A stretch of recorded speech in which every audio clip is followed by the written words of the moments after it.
and then we'll see it drop off again to an even lower tide in the evening. But for the most part, the rocks are shallow, but they're covered. And if you're on the nose riding in the bowl section on the inside, there's quite a lot of risk there. May not look like it, but it is where the critical section is. We saw that in Bells Beach at stop number 2 on the World Longboard Tour, where Rincon on high tide, which is a wave not too dissimilar to this, a right-hand point break, very rocky, a lot of risk for such a small wave, but the judges acknowledging that as well. Yeah, I remember watching Soleil kind of go back and forth between Rincon and the bowl during that event, and it was cool to see her make that switch and heading over to Rincon and kind of, as you said, taking that risk, and she got rewarded for it. And that's one of the places where knowing tides, knowing the spot, and understanding the lay of the land is really important, because high tide, you're nearly never surfing the bowl. On low tide, you're never surfing Rincon. And some surfers got caught out. Some of the longboarders didn't do their practice. And there were some heats in particular that you saw beautiful waves rolling in just 100 meters to the right-hand side at Rincon, but surfers were sitting in that bowl. And it's a testament to just how connected these surfers have to be, because their playing field is changing right underneath them all the time. Yeah, absolutely. And I think it was really cool yesterday to see there was a lot of longboarders out there getting used to the conditions here at La Union. And I think, it's important to feel comfortable in the break. It's important to have free surfs and figure out where the best spots are, where maybe you don't want to be sitting. And as well, trying to figure out the waves. These waves are so fun. They look near perfect, especially today as well. They're just beautiful running rights, which is just making me itch to get out there. But you can see there the low tide reef, so that'll be covered in a few hours. Now it's coming in quite peaky because we had a lot of wind swell last night. You can see it all jumbled up. Great drone angle showcasing that beautiful ocean out there, and you can see the lines are a little jumbled, so when they come in, we'll watch this set. You have to pick a clean line through it. Although they're longboards, it's easy to catch the waves. It's crucial that these surfers find a critical section. And you know, it's glassy at a beach break or you're at a point break and you're trying to find a little pocket. So a little sidewinder on that one that's got a big hump in it. That wouldn't be a great one, but at least it's not closing out. Yeah, exactly. There's definitely a wall to it. There's opportunities to, get some good surfing underway. We saw Sheila. Her last wave was a 6.25, so she's off to a pretty solid lead as well. And I think, she's just showing, I guess, that experience here, or that experience in Arashi, I should say. But yeah, I think sometimes I find it hard when it's so glassy like this to identify which are the best sections, because it's so beautiful and clean. You're like, wait, where exactly does the wave start and the wave end? But the women out there just seem to be making me look silly. I identified that myself, trying to pick those clean lines with about 50 free surfers out there. So it is tricky. The show reel will look amazing. Yes. But to get those clean pockets, as you said, true, is very difficult. But 14 minutes 20 remaining. That's a solid score there for our local girl, Sheila. And I feel like we had our Korean competitor, Yi Yong. She was pretty solid on that takeoff, and she looked like she committed, but you've got to make your completions. And it's like that in all forms of surfing. And if she can connect, it's going to make it. She only needs a very marginal score to go into that top 2. So 2 people will progress through. And live action, this is the local Mara up on the nose. Critical moment. You could saw some air under the nose there. She's cutting back into the white water, and she'll make her way out into the open face here. You can see the ledge to the right-hand side. And kicking out of that. What did you think of that one, True? I thought it was really nice to watch. I think, being 12 years old, seems like she's got the foundations of really good intuition on a board, and I think with a longboard it's important to have that as well, because there's so much room to catch a rail or misstep or kind of I just thought that she did that really well, and I think she's setting good foundations. That was her best wave, the 3.4, and I think it's a big credit to her to be 12 years old and doing so well in this event so far. Absolutely. So she's way out into the lead right now, and that wave, well, she's in second, sorry, with 3.4 and a 3 with our surfer Sheila in the lead with that 6.25, that massive score at the moment, which is actually, with the score still to drop for Mara, that one? No, it has dropped in at a 3.4. So consolidating her second place. This is Heat 1, if you're joining us right now, of the women's LQS. These surfers, two people will get through to the next round. And here she goes, the Korean competitor. Oh, she goes down hard. Wow. Juicy section out there. Thankfully, she has the leg rope. What would you call today, leg rope or no leg rope, Matt?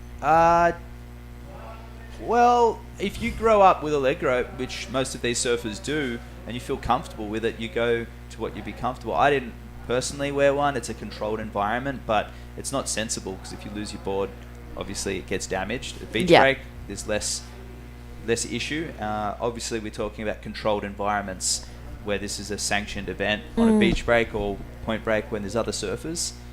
You have to be mindful. It's like driving a car with no brakes. Yes. And the best can control it, but if someone's in your way, you're going to hit them. Yeah. Mara Lopez there. Local girl just kicking out of that one. So we'll see at this point in the heat, she's holding down second place. Perhaps didn't know what our Korean competitor Yi Yong got done on her last wave. So she's had a priority error there. Down into third. Maybe a little bit of inexperience. Yeah, I think so. I think priority is such a funny one, especially if you've not had much experience with it. It's one of those things where it does take a long time to get used to it, as well as to get used to the different rules that come with it as well. So I think, she's got a lot of growing to do, but it's so far so good. She's sitting in second, she's got 2 threes, she's applying that pressure onto Yeri Young. So I think if she can just use her, I guess maybe even local knowledge to get a good wave and really capitalize on that, it'll be good to see. The international affair continues. We've got, the carrots dangling in front of them is an opportunity to compete on that World Longboard Tour. Out in front of the rankings is Natsumi Teoka looking to re-qualify for her position on that World Tour. And we had some great performances. Our Indonesian competitor, Dea, did fantastic at the wave pool over there in Korea. She is a multi-disciplinary surfer across the short and longboard categories. She's holding down that second place on the rankings, and she'll be definitely one to watch. She comes up in Heat 3 of Round 2. And that's a difficult heat looking forward on the draw. Daisy Valdez, who's an international competitor herself, represented the Philippines at ISA. We have Dea Novotasari from Indonesia, and Suji Kim, who's a world traveler. She's a Korean competitor, spends a lot of her time in Bali, and she's a surf coach herself. And she'll be coming up against one of the surfers, the surfer who wins in that next heat. So it'll be a tough one. Mark that one down. Heat 3 of Round 2. Yeah, hopefully we see that today. We've got these 2 heats for the round of 20 for the women, and then we roll into, I think it's 6 heats, for the round of 40 for the men, which will be really exciting to watch. And then we're kind of just going to, pending conditions, see where we go for the rest of the day. But it looks so nice out there. It looks super fun, and this is the Korean competitor, Yeri Young. And then she gets to the middle there, trims through the section, gets back, nice turn, and she completes it as well. So really putting some power into that turn. She's going to try and link this one through, and she finishes with control. So we'll have to see where the judges go with that one, but early indication was that would be her best wave yet. And you can see the tide slowly filling in on the inside. So Yeri Young looking good. Building momentum. She was chasing 3.55, so it is a solid score. And live action, so this is Mara on the answer back, currently in second place. Nice, 4 steps up to the nose, stepping back, and that one fading out again. So the last 3 waves of Mara, not quite linking to the inside sections, but some beautiful footwork What did you make of that, True? Yeah, I thought she did really well on that. I liked that first carve that she started the wave off, and then that, as you said, that really nice footwork to kind of finish that wave off. It was a great answer back. I think that last wave of Yerryong was a 2.55, so she still needs that 3.55, and waiting on this score for Mara to come through for her last wave. I don't know if it'll go into her top two. It doesn't, a 2.75. So that situation stays the same, and Yerryong needs that 3.55, and it's not a big score that's required, but she needs to get some good surfing done in the next 7 minutes. Yeah, the judges identifying that big turn perhaps was on the inside section, displacing a lot of water, but at the same time had some downtime on the outside section. Yeah, the judges don't appreciate that in any forms of surfing. You can see really peaky at the moment, True, and Yerryong would have heard that score, and she's going to find the inside section now. Opens up with a nice carve, brings it back around, gets up to the nose, and she gets the completion there.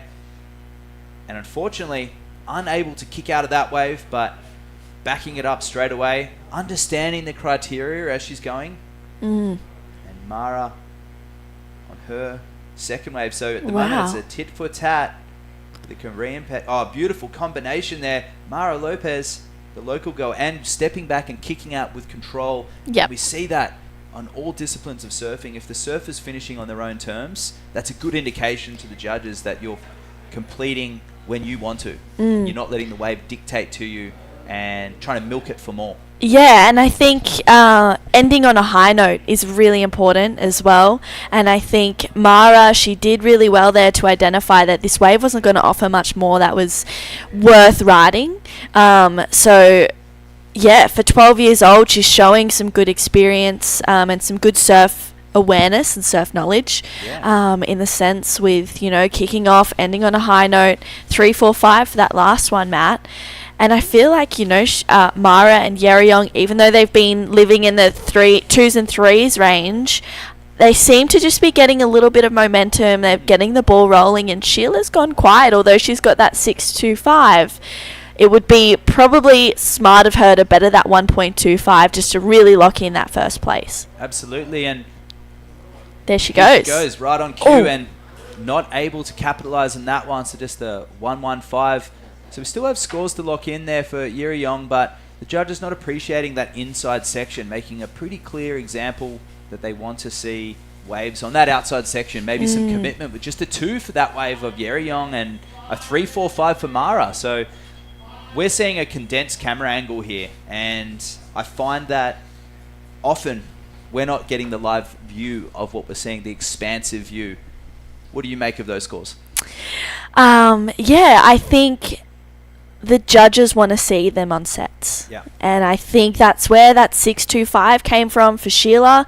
So I think in regards to where Sheila is sitting, and now Mara, they're out the back. Yep. They're waiting for those sets to come through, and Yerryong, she's kind of playing on the inside a little bit, I guess trying to find some momentum, but I think if she wants to get into that 4 range, which is what she needs to sit out the back and wait for a set. Even just get herself into that priority rotation and maybe do a little bit of selling on a few waves.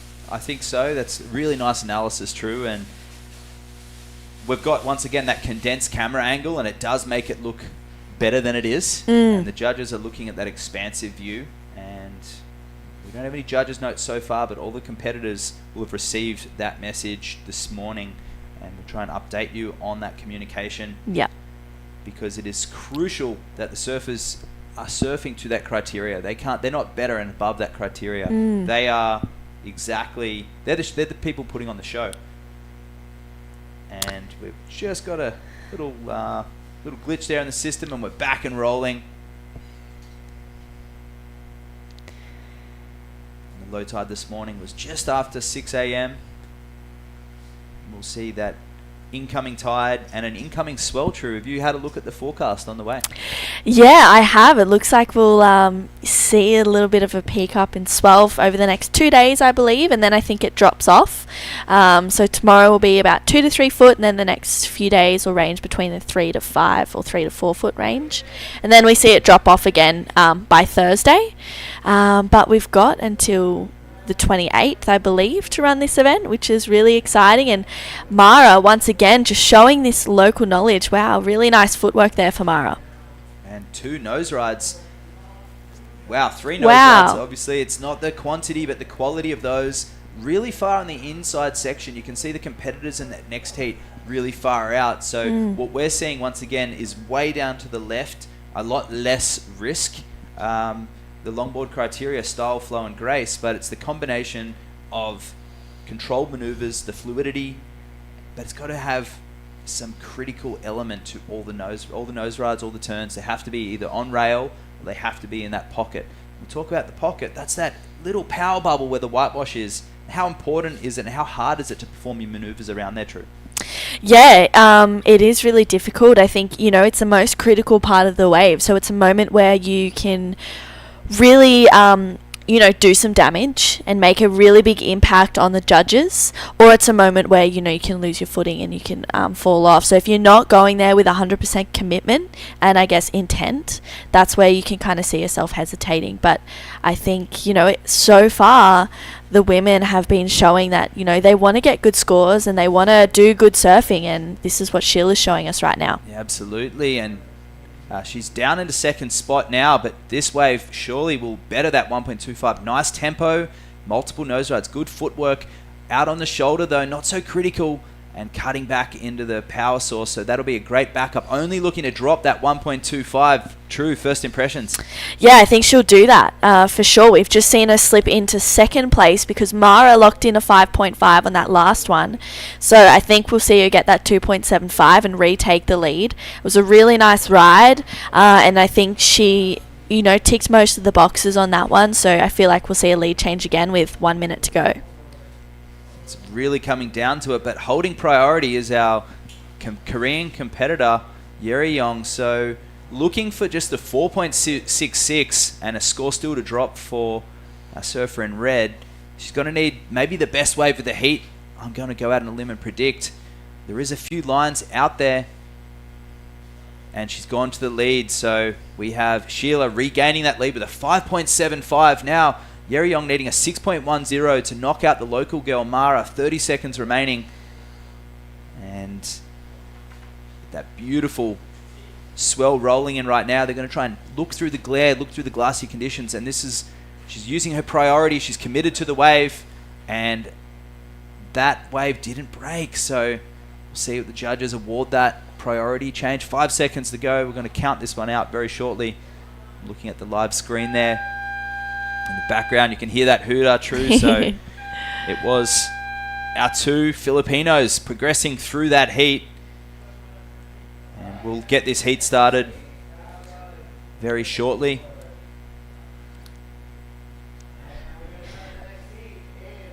We're going to go to a break shortly, I believe. Yeah, I think we'll go to a break. So, don't go anywhere. We'll be right back with Heat 2 for the round of 20 very shortly.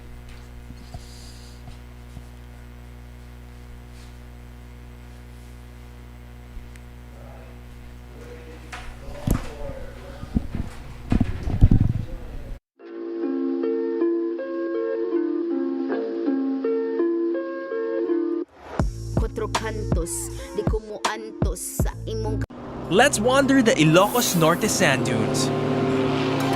If you want to get down and dirty, this paradise is thirsty for adventure.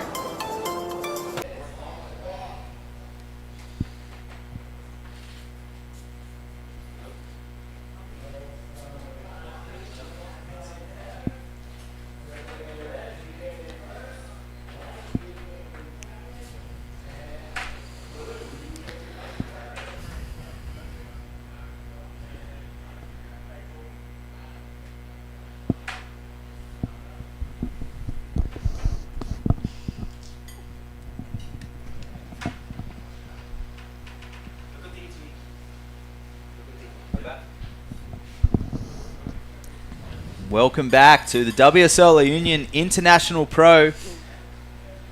We're straight into round 2. A round of 20. We're into heat number 2 of the LQS 1000. So these surfers vying for an opportunity to climb up the rankings in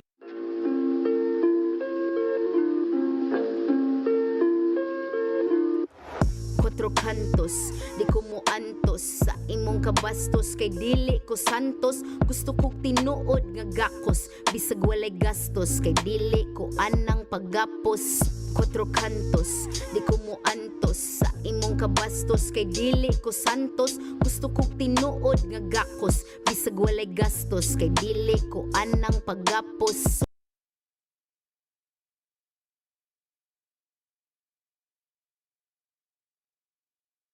Let's wander the Ilocos Norte sand dunes. If you want to get down and dirty, this paradise is thirsty for adventure. Just choose your ride and rush through landscapes that are always changing.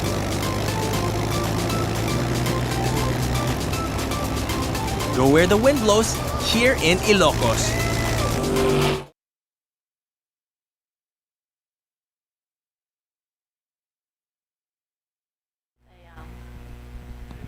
Yeah. I don't know how they do that. Welcome back to the WSL La Union International Pro. We are into heat number 2 of round 20. This is the LQS 1000, the second qualifying event for the Longboard World Tour. I'm here with True Starling as we kick this heat off. And our surfer in green out there right now, this is Ginger Kaimi, representing Italy. Wow. Out there right now, True. So an international affair. We have Hyung Sung Haley from Korea, and we have Kyla Valdez and Junelin Badiang from the local girl from the Philippines. Yeah, full international affair in this heat. Two Philippines, a Korean and an Italian surfer, which is exciting to see. So she locked in that 365 on that last one. And yeah, like we said, that first heat was really good to watch. Sheila getting a 12-point combination. So getting that 6 and the 5 and the high 5 was yeah, it was really good, strong surfing. And Mara, the 12-year-old local, progressing through to round 2. Yeah, we don't have any heat interviews today. We're rolling through these heats, but we look forward to catching up and telling the story of Mara and kicking off her professional surfing career, taking the win, or kept progressing through in that last one with that late exchange of Sheila, regaining the win. And live action right now, this is Haley using her priority on that wave there, so not able to get to her feet. We see some nerves creeping in the earlier rounds. And what are some advice for priority to some of the surfers with a little less experience that you give out there now, True? Yeah, I think it's important if you do have that first and second priority rotation to really be aware of what waves you're looking at. And be aware, where the line is for if you're going to lose priority for paddling or not. And looks like Kayla, yeah, she'll lose priority on that one. So she'll go back to that fourth priority rotation, and sometimes that can be a blessing and sometimes it's a curse. Having priority, it's a real fine line. Some people really love having priority. Some people thrive without it. So I guess it depends on who you are as a competitor.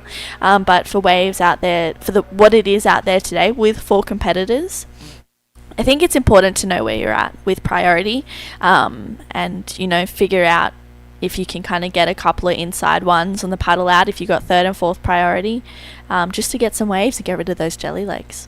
Jelly legs is I love that. I love that analysis there, and that's something that a lot of surfers or people in general have felt throughout their life. You're nervous, you're getting ready for a big occasion. Could be the first day of school or the last day for the exams. Could be going on your first overseas trip, getting on an aeroplane for the first time, whatever it is. The jelly legs first date.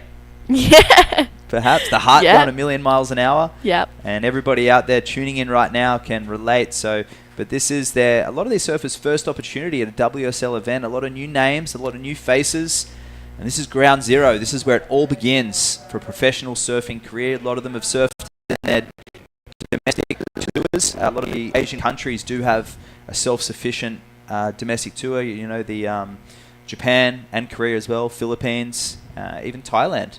They have their national events, and they gain that experience through those. And this is that next link. This is the piece to the puzzle, as we saw the success story of J.R. Esquivel. What could you tell us about your view of watching JR come through that Longboard World Tour last year? Yeah, I think it was really inspiring. You know, each event he was just getting better throughout it. I guess finding that confidence, and getting rid of those jelly legs, that nervous energy. And I think that's why we see a lot of surfers, especially free surfing as well, prior to events, to get their feet in the wax, get rid of that nervousness. And watching JR kind of rise up throughout the tour last year was really exciting to see. Yeah, it sure was, and he was like gaining that momentum throughout the whole event. I saw Marimar as well on the other end of the spectrum through the Challenger Series, the Filipino competitor who'd qualified, the first surfer from this region to make it on that Challenger Series. And he had the opposite momentum. He was struggling to get to his feet. There was times at the US Open where he had an interference before he'd even ridden a wave. Yeah. And that's tough going for these competitors to learn. That's a hard way to learn. It is, yeah. And I was doing a bit of training with Marimar when he was over in Australia for the Snapper event and then the Narrabeen event. I'm originally from Narrabeen, so it was cool to kind of be able to train with him and be like, come and sit here, or, you know, figure out where you're at. And I was watching him just boost these massive airs at car parks, which is like a literal closeout pretty much. It's really sucky. It can be scary at times, and I'm like, dude, you're gonna break your ankle. Backdoor pipeline. Yeah. Or off the wall. And this is Haley here, Haihung. Nice nose ride, committed set wave. Look at the size of that wave. She gets back up, 4 steps up to the nose again. A little readjustment, so a little out of flow there, but getting lots done, and she finishes with control. Little shake of the head there. Did you see that, True? What did you make of that? Yeah, I think she's probably set expectations of herself, and maybe she didn't quite hit every nail on the head, I guess, in that one. I think, you know, she probably wanted to get a good, solid ride, but nonetheless, it was still a good start, and I think, you know, there's still so much time in this heat. 16 minutes is a lot of time, so she can regain that composure. And frustration in a heat can quite easily and quite quickly take over. So she really needs to manage that and kind of reset after each wave. Yeah, you'd never want to shake your head or show the judges your emotions in a negative sense. Yeah. We see it, of course, with the best surfers in the world showing when they are feeling positive and they are feeling overwhelmed with happiness, that the claim, so to speak. But it's the body language that is a key element of surfing and longboarding style, flow and grace. And you throw a head shake in there, it stands out. But, you know, still the best wave of the heat, a 5.25, backing up that 3.25. So Haihun way out into the lead right now with our Italian surfer with just that 3.65, the first wave of the heat. Our surfer in green into second. And our 2 Filipino surfers looking for marginal scores at 1.56 and the 2.16, and here she goes. This is Kyla Valdez. Nice cruisy style there.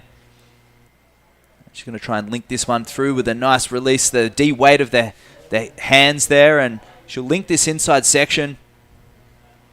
Staying really busy, and she knows this wave well and kicks out with control.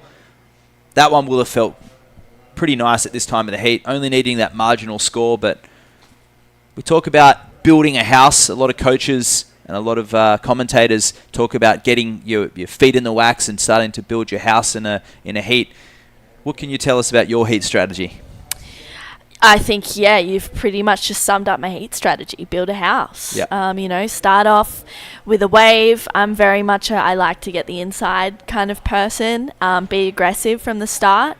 And just feeling yourself on the waves, you know, checking where you're at and, you know, what the best ones are. You spend so much time watching the surf that sometimes it can, when you get out there, you're like, was I right when I was watching it for all that time? But you got to trust your instincts. Stick to your plan. Stick to your plan, trust your instincts, and go through with that. And I think, you know, starting off with a 5 is a great feather in the cap. Absolutely, and that was Janellen Badiang in red there, so that was her second wave. And our Italian surfers move back down into third after that last exchange because Kyla A 2.5 to go with her 2. And that'll put her in second place. But Haihun way out in the lead with a combined total of 8.75, 25-minute heats. And that's a long time for the waves today because there's lots of them. There's 2 different peaks. We talked about that earlier. We talked about the wind swell and the low tide, so it's breaking up the point and further down the reef as well. And perhaps as that tide comes in, we're going to see these waves improve dramatically, especially for longboard surfing. It's a right-hand point break and draws a lot of similarities to the waves on that World Longboard Tour, and a disjointed Bells Beach, or you look at El Salvador Surf City there at El Sunzal, there's definitely some similarities there with the way that the beach and the rocks are molded around this cove. It's a right-hander, obviously, and kicking off last year, the last event of the year was Malibu, which is, of course, a right-hand point break as well. So if you're a natural footer and you're conducive to point breaks, it was definitely a good year, but it was the local Sole Erico took out the women's division, and Kai Salas, the Hawaiian powerhouse, who's been trying for close to 15 years to get that title and had been elusive up until last year in the finals format, where they took the best 8 longboarders and put them out at Malibu, and it was very similar format to finals day at Trestles on the World Championship Tour, but it was a one-day event. It was Kai Salas who ended up taking the win. Yeah, it was really, it was cool to see. I remember having it on in the background while I was doing a bit of work, and it was a fun event to watch, you know, and Kai Salas won belts. He won belts as well, correct? Yeah, which was, and Soleil. And Soleil, exactly. So, yeah, moving into that with, you know, a good momentum, getting the ball rolling, and I think that was Kai's maiden victory, world title. He'd won some QSs beforehand, but a championship tour event, it was his first win. Wow. And wow, up and riding now. This is Kyla. So this will trying to drop a 2-point ride. Not sure if that one will do it. And see the legs kicking and the head down, trying to get back out because there are some sets on the way. Approaching 10 minutes left on the clock, and this heat is really warming up. The surfers getting rid of those jelly legs, as you alluded to earlier, True. And their opportunity to move into that next round. So the winner of this heat will meet Daisy Valdez, Dea Novodesari, and Suji Kim. And this is our Italian surfer out there right now. This is Ginger. Nice footwork there, getting up the board. Wow. Holding that nose ride all the way through to the section and getting low and compressing off that bottom turn. You can see the rocker of that board really assisting her on the face of those nose rides. Not overly critical, but a completed wave. And that'll be her best wave yet. Talk about the pocket and those critical moments. The judges are looking for the nose rides with the white water around the tail of the board. And that's the power source. It's a lot of similarities, nose riding to barrel riding. Yeah, absolutely. And I really like that wave of Gingers. I'm excited to see where it locks in. This is Kyla finishing this one off on the inside as well. And I feel like we could see a change in a couple of things. Kyla's last wave, a 3.65, her best. And yeah, it's funny watching, you know, the difference between the approach from natural footers to goofy footers on this wave being either front side or back side. And I think Ginger, you know, she read that wave really well. She did. She absolutely did. And you could see surfing, I talked about the rocker in that board, surfing the board to its advantages. And she just needed to get a marginal score. We'll see what that one locks in at. But you have to be sensible. So if you're riding a shortboard with carbon or an EPS and it's light and it's popping on the surface, you're going to have more chance of doing snaps and airs and a more progressive approach. But if you're on a round tail, a normal PU style surfboard, to put it in context, you're going to have more of a power approach. You're going to be engaging that rail, and longboarding is very similar. You need to surf the features of that board. Not essential, but it definitely makes your life easier when you're in a contest scenario. Having awareness of your body, your board, and of course the judging criteria in the lineup creates good surfing. And the judges want to award good surfing, and if you can get that pattern right, if you can get that collaboration of the elements together and incorporate style, flow, and grace, you're going to get some great scores. And a 4-6-5 locked in there for Ginger. So cementing her second spot. Hai Hong way out to the lead. And Kyla down into third, needing a 4-6-5.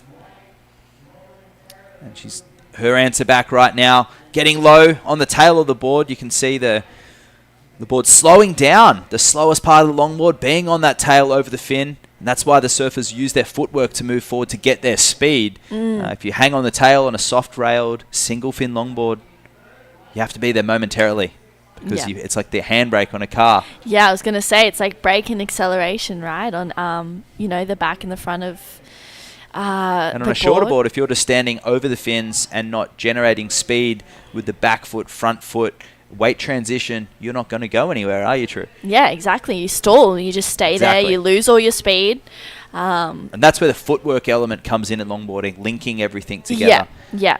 Gaining that momentum, gaining that speed. And it's nice to see, no pumping. It's, that real flow, that glide on the wave, as you mentioned earlier. And it's quite funny how different, the tail of a board and the long of the board, the nose of the board, how much of a difference it can make to a wave, whether you're just free surfing or whether you're surfing to a criteria in a surf contest.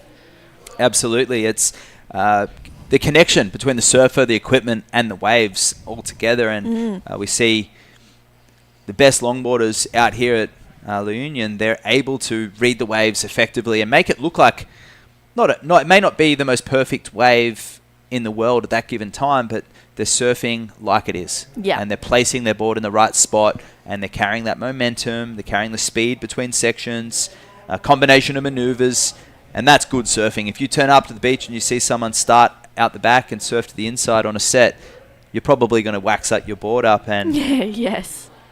Here we have our surfer in red, so Baidown going down on that one, chasing a 6-1-5, and that one will not be it. Perhaps some nerves. Yeah, I think so. It's tricky out there, especially for the first round. No one ever wants to be in the first round of an event because there's that initial knockout. But unfortunately, that's part of competing. Not everyone can win. So you've got to bring your A game to each heat. And for June Lin, Badiang, she is a Philippine surfer, and I'm sure she'll find that momentum, but it just depends whether it'll be too late or not. It's 5.5 minutes to go, and they're 25-minute heat, so there's a fair bit of time and plenty of waves to come through as well. And the 6-1-5 would be the best wave of the heat, and judging from what we saw this morning in that first heat, the set waves, if you want to get above a 5, it has to be on a set wave. The judges making it very apparent with the risk and control. And this is Kyla there. So a nice nose ride to start in section, that low tide section, breaking ahead of her. And she puts the handbrake on, staying on the tail, but she wants more. And she gets the inside section and back up to the middle of the board. And she gets up onto the nose. Little 5-10 combo and a lack of control and doesn't get the completion. And she could, little slap of the water there. You could feel that one. Yeah, you can definitely see the emotions coming out in this heat, the passion as well. She's passionate for Kyla, passionate about this sport, and really wants to make a dent in this event. But that wave was unfortunate. I thought she was either on her way to a nice nose ride to finish that one off, or she was unfortunately ending up where she did, which was with a fall.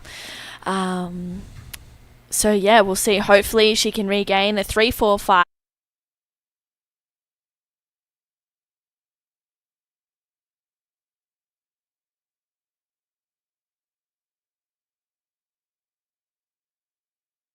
to make it harder for Ginger to move back into second. And just down into 4 minutes remaining at the moment, and it's our Korean surfer with a commanding lead. She does have WSL experience. She competed at the first event back in Korea at the wave pool, and she's also competed last year at the CUDA LQS 1000, and that was the event where we saw our champions Natsumi and JR be crowned and make their way onto the World Longboard Tour. With the first event of the year last year was here as well at the Union. Really? Yeah. Wow. LQS. So Were the conditions similar to... they had bigger waves. They actually had to... they had shortboard event as well, and they actually had to call the event off at one point. It was 6 feet and a lot of water moving. Wow. Yeah, it wasn't overly Wow. contestable. So they did have waves right throughout, and we will get waves today, tomorrow, and the next few days. And here we have the heat leader. This is Haley. Beautiful smooth surfing here, just timing it, getting up to the nose at the top of the wave, and stepping back, trying to link that one through, and looking to drop a 3.5. We'll see where the judges go with that. Smooth surfing. Yeah, really smooth surfing. I think similar to that 5.25, was just enjoying her time out there. This is, wow, Junlin just getting a little bit of a wave there. She's only had a 2.15 and a 1.5, so we'll see if that goes into the top 2 for her. Nice nose ride. We caught up there with Janellen, and she was looking for that 6.35 though. Beautiful nose ride there for our Italian competitor, Ginger, falling down multiple times and using her youth to get back up again. In conditions like this, Matt, you know, I guess would you change your boards compared to how it was yesterday and to how it is today, or would you stay on the same equipment? No, that's a really good question. Yesterday with the wind, it was very onshore, very choppy, very small, very difficult to find little sections to perform anything, any speed at all. So a bigger board would have helped yesterday, a bigger, heavier board to plow through the chop. Today, with a lower tide and some sections that are quite clear and distinct, having a slightly smaller board, more maneuverable, a little thinner, would be an advantage. But if you're used to that one surfboard and you're used to the comfort that it can give you, a lot of the surfers will be on the same boards, especially with longboards. A lot of people have quivers at home, but they don't travel with it. It's the logistics of carrying multiple 9-foot boards, which makes it very difficult. But down to that final minute, heat number 2 coming to a close very shortly. And the priority sitting with our Italian competitor in green, and Kyla in third, needing that 4.85. Great showing from Kyla, but down to the third priority. You can see her just warming up there in white, just kicking her legs, staying activated. She's going to paddle up the point. She's going to look for an opportunity, and she's looking to somebody on the beach right now. You can see her searching. You can see her looking through the sun. So a Korean competitor looking at this, fourth in priority, and everybody's letting her have a look at that wave. And Janellen uses her second priority and a straight closeout coming back to the left. A few lefts out there this morning, and this one's just going to peter out on the inside. And some action. It's going to come down to this exchange. Will Green use her priority, and it's the local girl knifing that one from behind. And Ginger counting this one out. So good use of priority, maintaining her second place. And progressing through this heat will be our Korean surfer and our Italian surfer, Ginger Kaimi. We look forward to coming back next, and we'll be into the men's heat number 1. We're going to go to a break. We're going to bring you guys back in with another commentary crew, and we'll be back very shortly. Let's wander the historic city of Vigan. This UNESCO World Heritage Site is one of the best preserved Spanish colonial towns in the world. Walk along cobblestone streets of heritage houses and historic attractions dating back to 1500s. Don't forget to take home Ilocano crafts for pasalubong. Travel back in time in Vigan.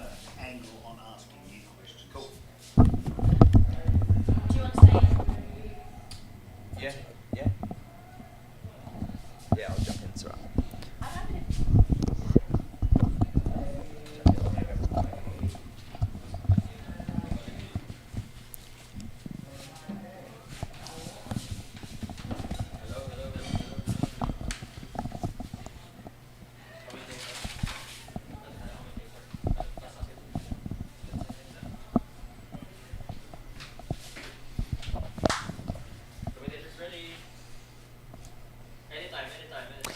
And welcome back to the La Union International Pro. This is the LQS 1000.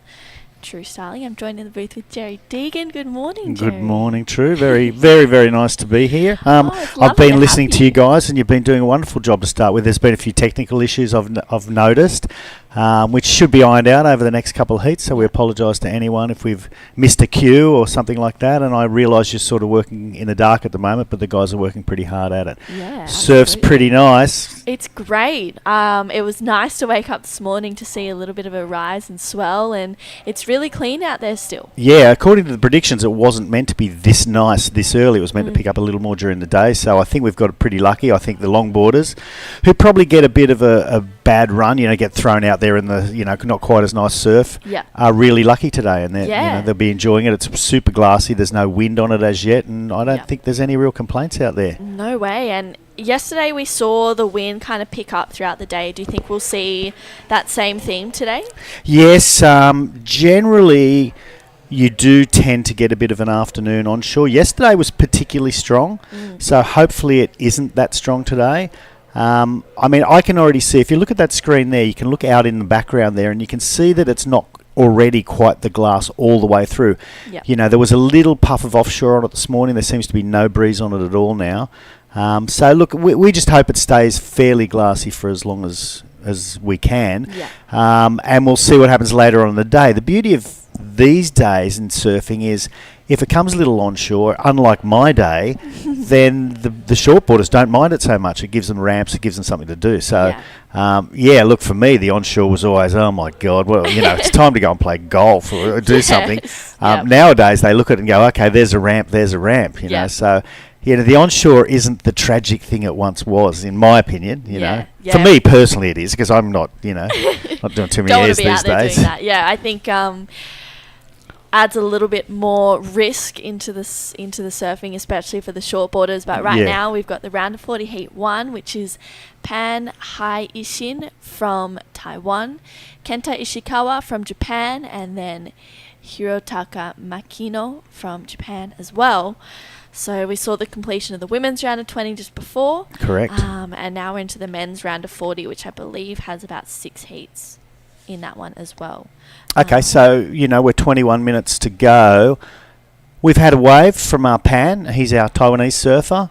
And a 3.25, not a bad way to start. Yeah. I think that happened while we were in the commercial, or maybe we were just chatting away. I'm probably not just really chatting. sure. It's... This morning it's been really nice to watch the women, put on a show. We saw some 6s thrown down, a couple of 5s as well. Absolutely. I was a little surprised, to be honest, because when you have that earlier round of 20, they're the extra surfers that didn't get in the next round, or the round of 40, whatever it was. And normally you expect probably a little more not upmarket surfing, but they were surprisingly good and certainly fit enough to be in any round. So it was nice to see. I know when we run the event in Shargau, sometimes we have some early rounds that have some surfers that are just out there to fill in the numbers, but they were not there to fill in the numbers. No, I agree, Jerry. They were there to make a dent, and this is Kenta Ishikawa. He's got a pretty cool looking surf hat on right now. He's locked in on the nose, takes a step back, just goes to the back of the board, just trying to redirect.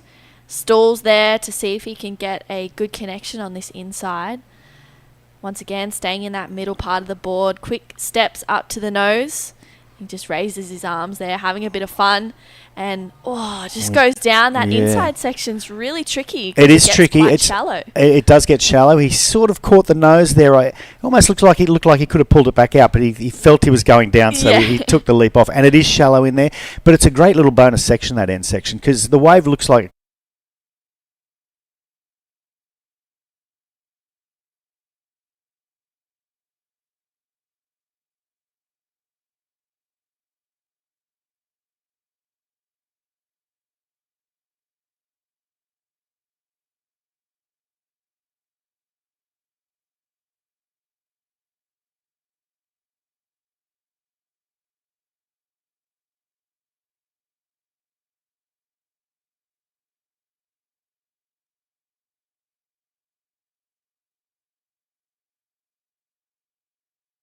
Hirataka. Oh, okay, we've got the drone shot there, so it gives you a bit of an overall look, and that wave just faded out on him, unfortunately. But that's his first wave, and at least he's going to get a number on the board. And I think as well, you know, it's funny how we see surfers, especially when it gets to low tide and you see a couple of rocks popping up or a bit of reef. A lot of competitive surfers especially will sacrifice themselves over their surfboard. Absolutely, yeah. And I think when you're traveling with longboards, sometimes it only limits you to one board. Okay, whereas the other guys, they'll bring 4 or 5 boards. Yeah, Exactly. yeah, I love that so drone heavy. shot, by the way, and that's looking almost directly west into the West Philippine Sea there. And to the right would be north, and the swell is coming from the north. Okay, he was a little bit behind that, Pan, but yeah, that drone shot gives you a bit of an indication of what we're actually looking at and how it works. So that's the shot there. So that's looking almost directly west. And to your right would be the north, and that's generally where the swell comes from. It comes from the trade winds over the top of the Philippines and round past Taiwan itself, and it blows really strong up there. Locally it's called the Amihan, and that builds the swell which wraps around the back of the Philippines and hooks into here and places further south. You know, you'd be surprised how many different waves there are on this western side of the country. Yeah. When you look at a place like the Philippines and you realise that where it's at, you think everything's on the Pacific coast. Now that's looking almost directly north. Yeah. You feel like all the waves would be on the Pacific coast, but this time of year you get an awful lot of waves on the other side of the country, on the west coast, and it's a bit of a. Well, I guess I don't want to say too much because I do a bit of surfing here at this time of year, and I don't. I'm not going to offer any spots away, but it's a bit of a mystery, and if someone was super keen and checked their Google Earth and saw it at this time of year, you'd see an awful lot of waves on this side of this country. Yeah, wow. An awful lot of unridden waves, by the way, as well. Yeah, I could totally imagine that. I feel like there's a lot of spots that have been undiscovered, and it's cool to see, and I think it's exciting, especially if you're an adventurous person and if you're an adventurous surfer as well. The Philippines is a place where you can really tap into that. Absolutely. And I've got a very good friend that's been discovering waves here for many, many years, Scott Countryman, if you're out there listening to me. And, you know, if by any chance you know Scott Countryman, give him a call and ask him, and he might take you to a decent spot, you know. He's a very sharing, caring guy, actually. He's not a real secrets man. So a lot of places on the western side of the Philippines. And generally, because the wind's sort of northeast, because you're on the western side, you get some good offshore winds as well. So it's the ultimate thing at this time of year to have decent swell with offshore winds. And uncrowded, generally. I mean, of course, this place, La Union, is probably the first place to become popular in the Philippines. And here we have Hirataka on a nice little inside one. There seems to be a few less sets at the moment, by the way, and we'll get back to that, but little finishing manoeuvre that he didn't pull off. So it's this place. It was the first place I ever heard of surfing in the Philippines, and it's been very popular for a long time. And Luke Landrigan, who's the event director, his dad Brian is one of the very first surfers here. I don't even know, 30 years, 40 years ago, and he's been here all this time. And this is the place that gets crowded because it's the easiest place to get to from Manila. So a lot of Manila surfers or beachgoers come here on the weekends, and the weekends are really crowded here. But the rest of the west coast is not so crowded. And he goes Pan on his third wave. Yeah, I love him because he's a goofy footer. Tries to get that connection as well to finish, but gets a little bit caught up in the whitewash, doesn't get that clean finish for the Taiwanese surfer, but he's going to stay with this one, try and get the little double up, but just digs the nose in. It seems like those inside, that little end bonus section is really only decent on the sets. Yeah, we saw Mara, the local girl, just kicking off in a few waves to end on a good note. That was Kenta just cartwheeling over the front of his board, and then this is Hirataka again. I think he thought that maybe he'd get into the inside there, but he just didn't manage to get himself on that wave. Now he's caught inside. Yeah, looks like we've seen, maybe a couple of sets roll through, and the men just taking a few prior to them coming into the lineup. But it's been exciting surfing so far in this heat. Really close between second and third, 0.4 between the two of them. But there's still scores to lock in as well. Yeah, look, I'm an old traditionalist, and I would hate to admit it, but I'm at this stage, and maybe it's a lack of waves here, I think the women from the last heat were beating the men from this heat. I'll take that. Yeah, I know you will. And I'll admit it. But it's early days. We still have 14 minutes remaining, and I think there's been a lack of sets. And if you look at these waves coming in now, they seem a little less organised than they were a little half an hour ago. Yeah, it seems like you've got to have some really good surf awareness out there. This is Kenta. Once again, he could seem to drop his arms there just before showing that control, a few nose rides. Staying in the middle part of his board, just waiting for this wave to really stand up once again.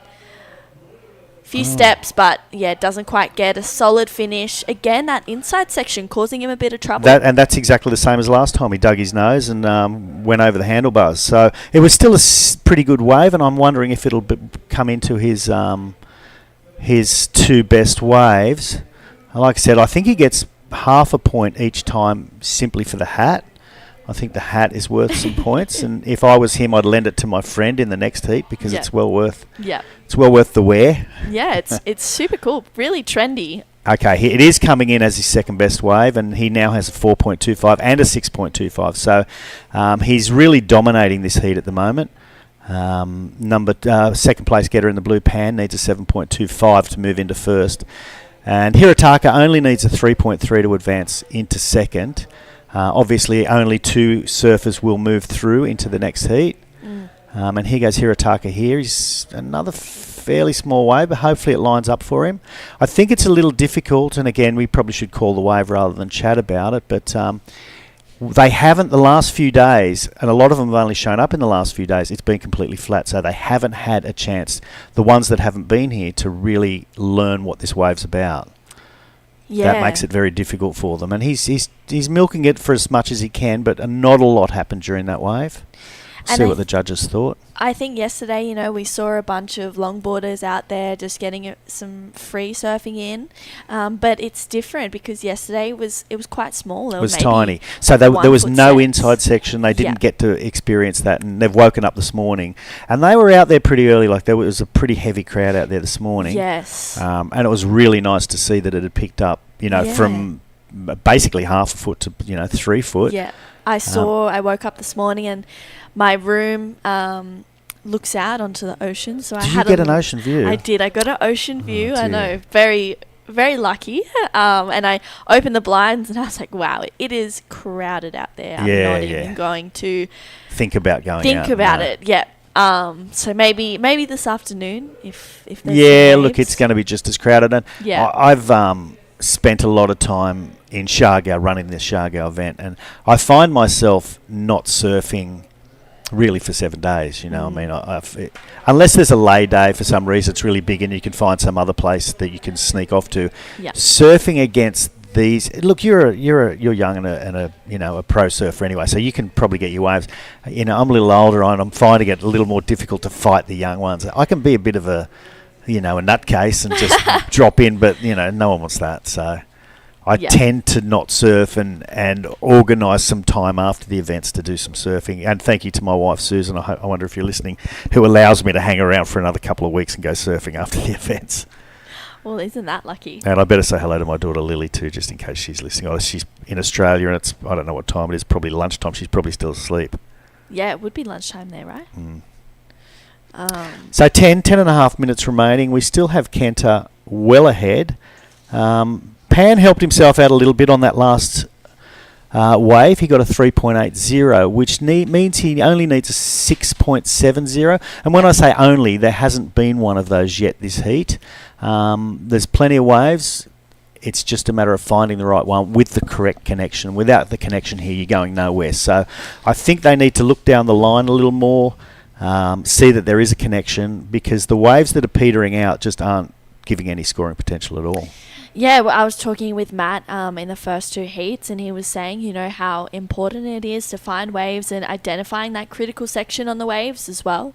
For longboarders, it's really important because you want to get that critical nose ride, try and connect it for a 10 or even just a stretch 5. So it's one of those things where you need to identify, and you were saying that some of the longboarders have been so small here, you don't know what waves are the best ones to go. Correct. And I think it's a real double-edged sword, this one, but if you're starting off in the first round and you progress through, it can be a blessing, really, because you're finding that momentum. You're spending more time out in the lineup compared to the other competitors. Learning what the wave's all about. Exactly, Yeah. learning where the spot is, and especially if you can align yourself with a local surfer here. I know in Siargao, when we were there last year, Filma, Alapeo was there, and even Marmar. Yep. They were giving out a little bit of insight to the surfers, trying to help them as much as Yeah, they could. they will. They Yeah. will. I mean, they're good guys, both of them, and they're super great surfers, fantastic locals. Here we have Pan. So Pan needs a 6.7 to get through, and this is a nice section. Let's see what he can do. Now, Pan is here with Rory, two longboarders from Taiwan.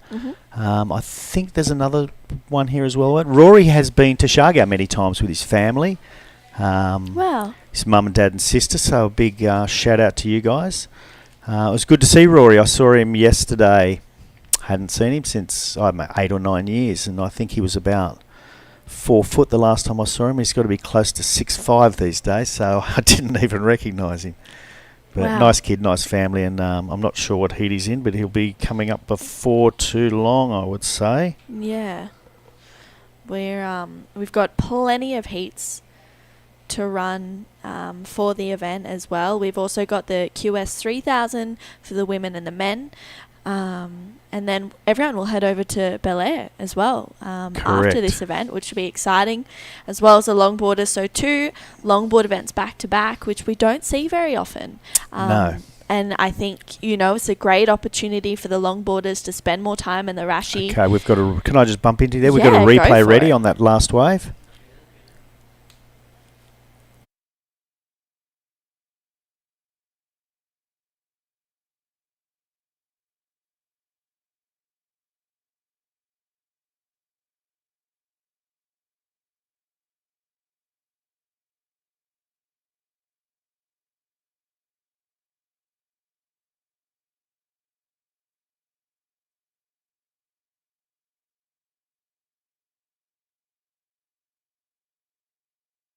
No. So that was the 6, yeah. Yeah. You're right. That was the best wave of the heat so far.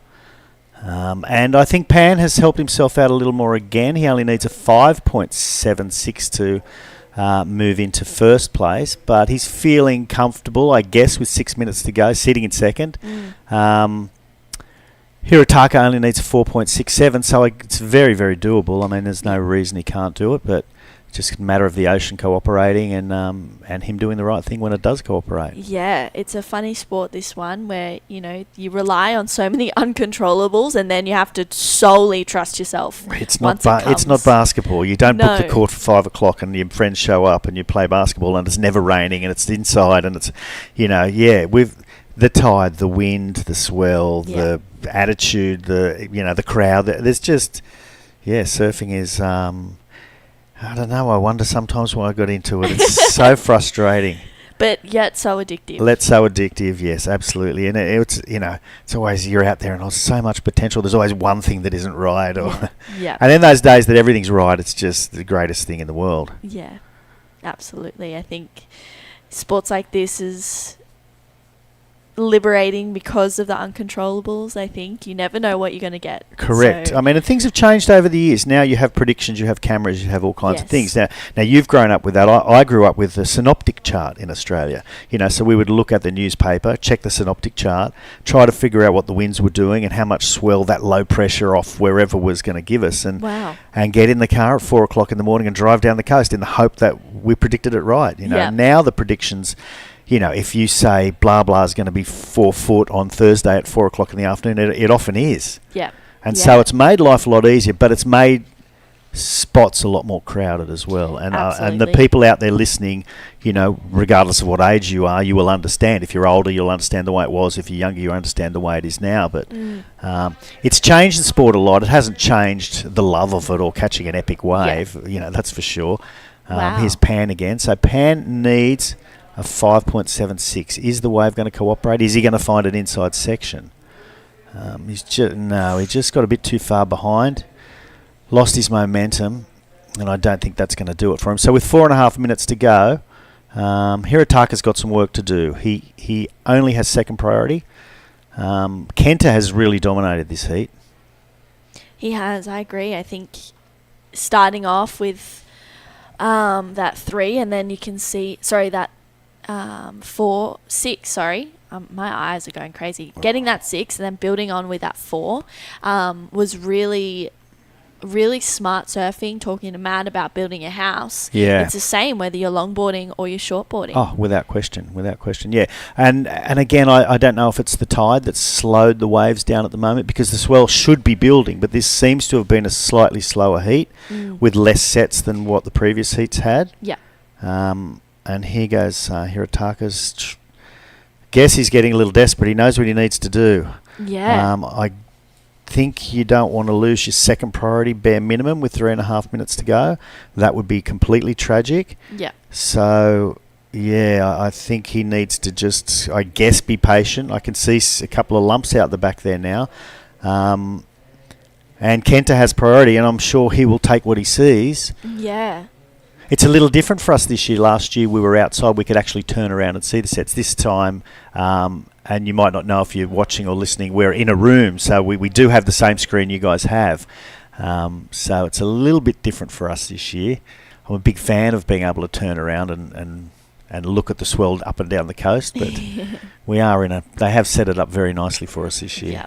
Very luxurious here. We saw Hirotaka paddle for that wave and lose his priority. So with just under 3 minutes to go, he's in a position where he either needs to get away from Pan or hope that a good inside runner is going to come through. Yeah, he probably needs to move away. And here comes Pan. Pan's just going to chase him up now, not let him do anything. With 2.5 minutes to go, let's see what happens, because that was a big mistake. Yeah.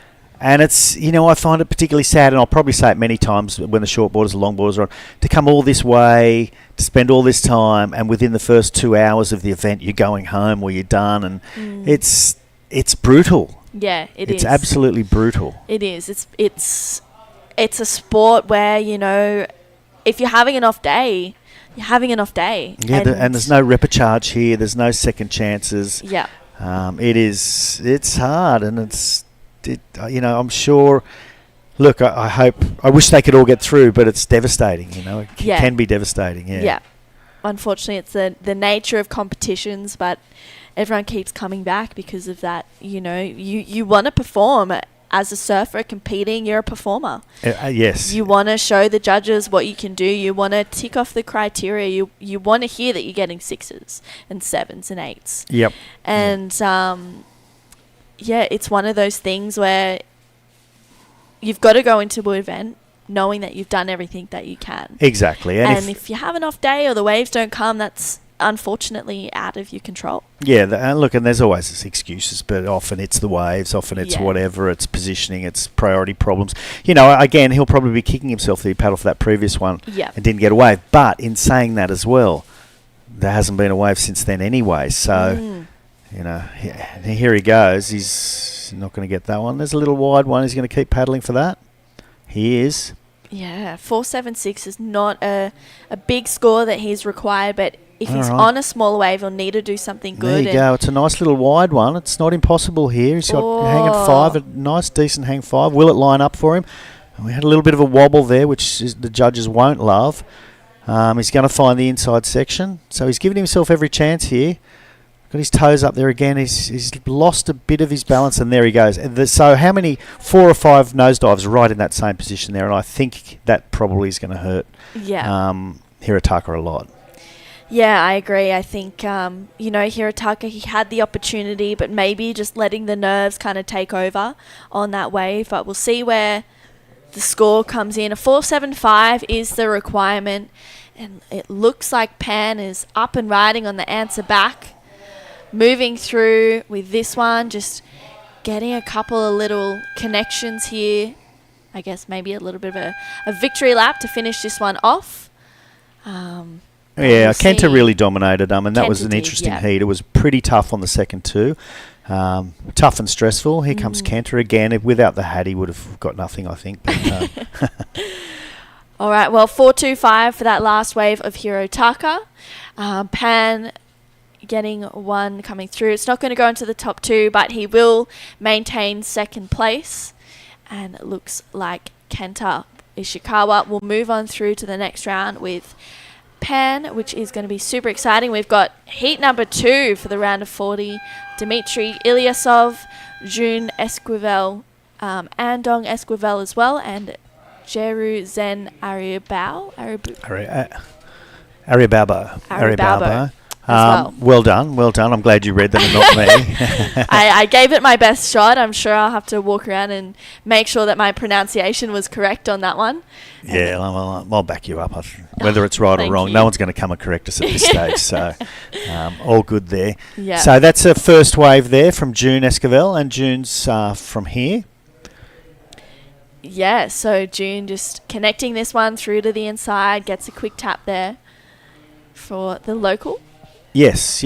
And we've got Luke Landrigan over there, sitting over there, who knows June very well. And I'm wondering if we're not going to have a break. Would you like to jump in, Luke? No, given that you know one of these locals, yeah. Yeah, let's do a quick. Okay, so All right. Well, I think we'll be back, and we're going to have Matt Chinosky and Luke Landrigan come in for the commentary team swap. Okay, and we'll be perfect. right back after this. Let's wander La Union's Tangadan Falls. The perfect side trip after surfing the waves.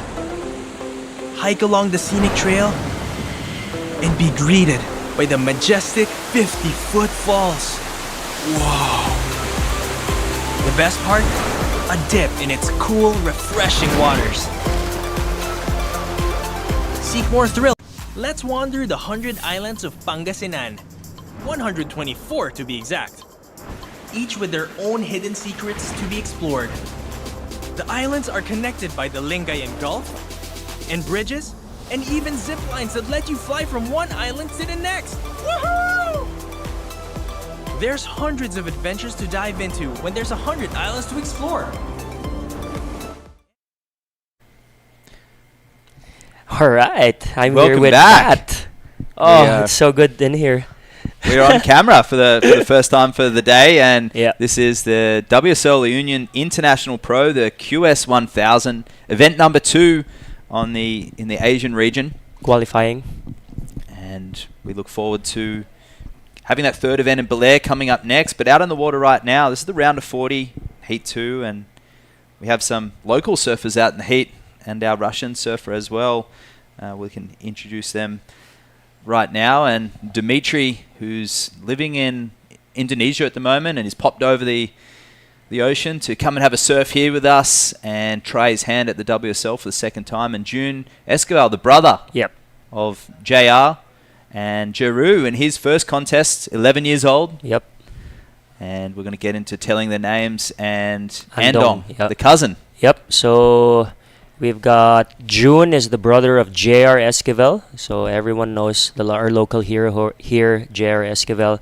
June is his is the one below him. So he locked in a first wave of 7-0.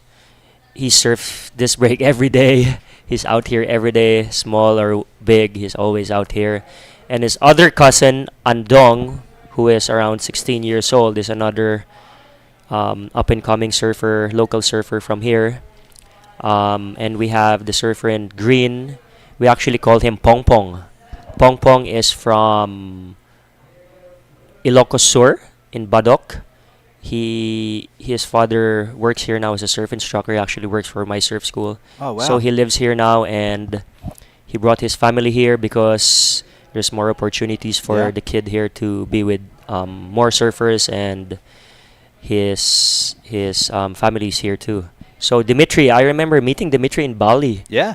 during the Padrol comp. So here's June. How's this wave for June? That's one of the best waves of the morning we've seen all day. Run all the way through the inside section, connecting from the outside. It was a set wave, some critical nose rides, strong drop knee rail carves.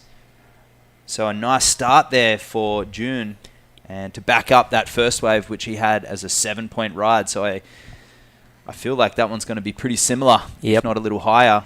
I think he's riding a Salas board. He is. I saw that Yeah. on the way out of Kai Salas. And introducing you, Luke, you are like Jerry before, a pillar of the Philippine surf community.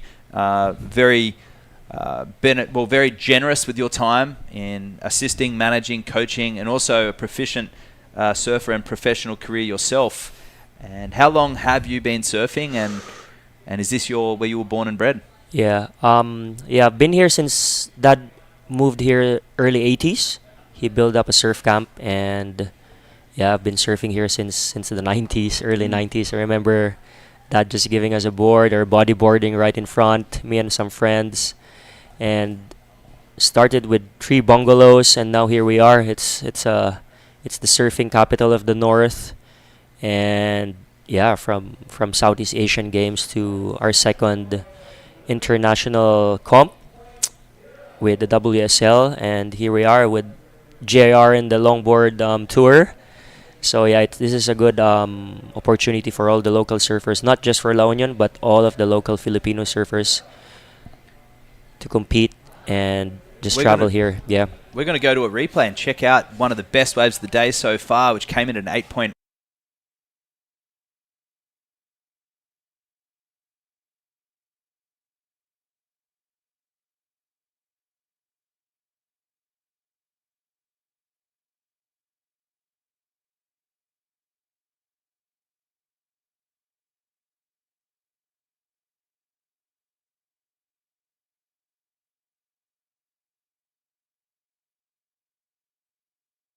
Making good use of that set wave and the best wave of the day. What did you make of that one, Luke? Yeah, that is good. He really read that very well. Yeah, like I said, June is here every day, every single day he's out there. He's lucky enough to get the boards from his brother. Okay, yeah. Most of his boards are hand-downs from his brother. Sure. But I know local shaper from here, Abro, gives him a few boards too. So yeah, here he is again paddling. No, he's out. Yeah, Pong Pong, our youngest competitor. This is Andong, sorry. One of JR's cousin from the Esquivel clan.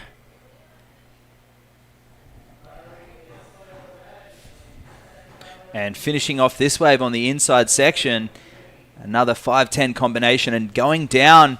And one thing that the competitors from this region have improved on, I've been watching in their free surf since last year, is completion of their waves.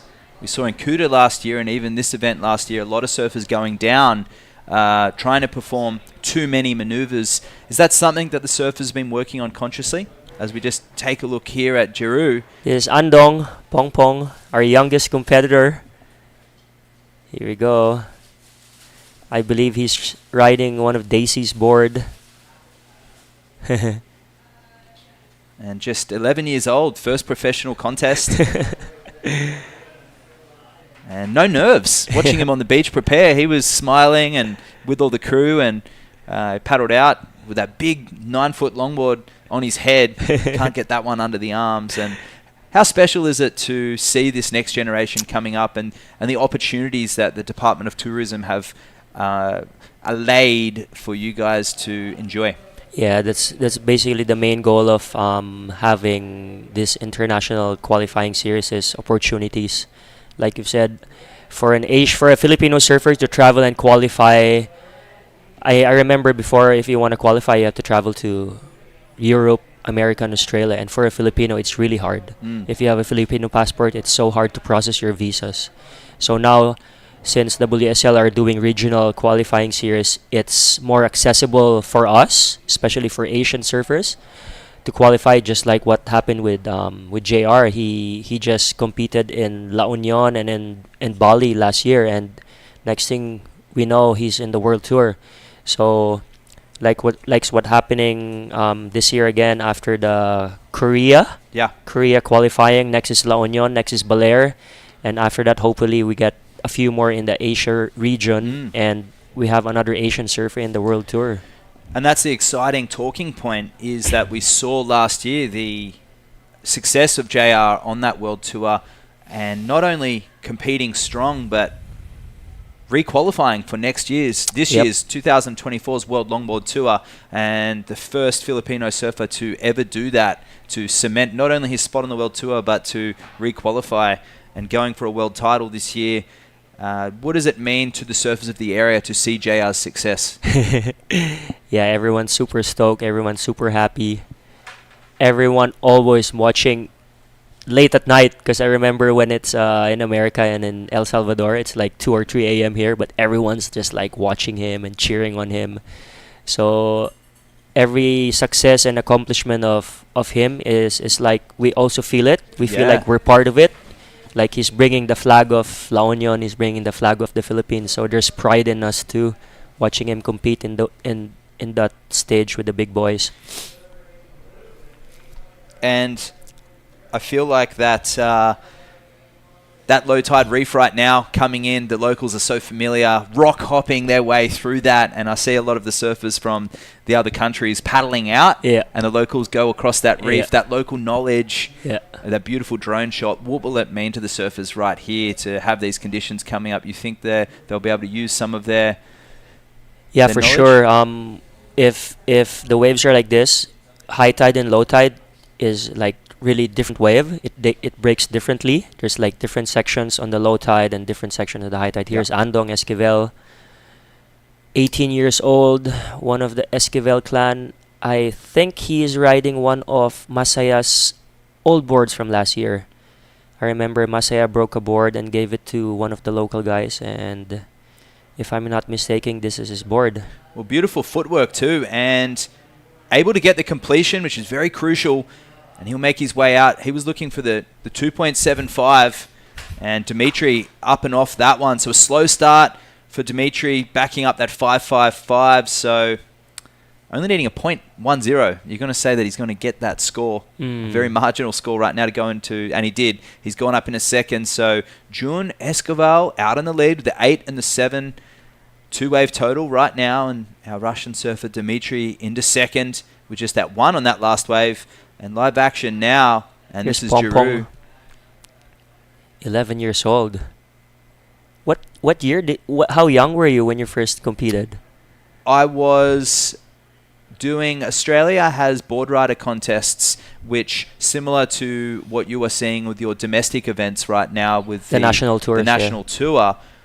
Australia has the board rider clubs at your Okay. local community. That's so right. that's your first introduction to competition. Then you have the regional events in your city, and then you go to the state title. So I was 11, 12 years old, same age, and to Nice. see, I light up being here right now, witnessing history in the making, seeing these kids forge their careers or just expanding their connection to the ocean and communicating with surfers from around the world. It's a great experience for them, and I see, I'm sure you do too, see a little bit of yourself in some of these surfers, and that's the one leveler that surfing is. It brings cultures together, it brings surfers of different ages. It's one of the few things that in the world, a few sports where an 11-year-old and a 71-year-old can share in mutual passion, share waves, and be inspired by each other. And you must still feel that with these young surfers in the water today. Yeah, definitely. It's even like having a Russian surfer here. Yeah. The regional qualifying doesn't mean it's only for that region. So any competitor or any surfer who wants to compete that are not from this region are allowed to compete too.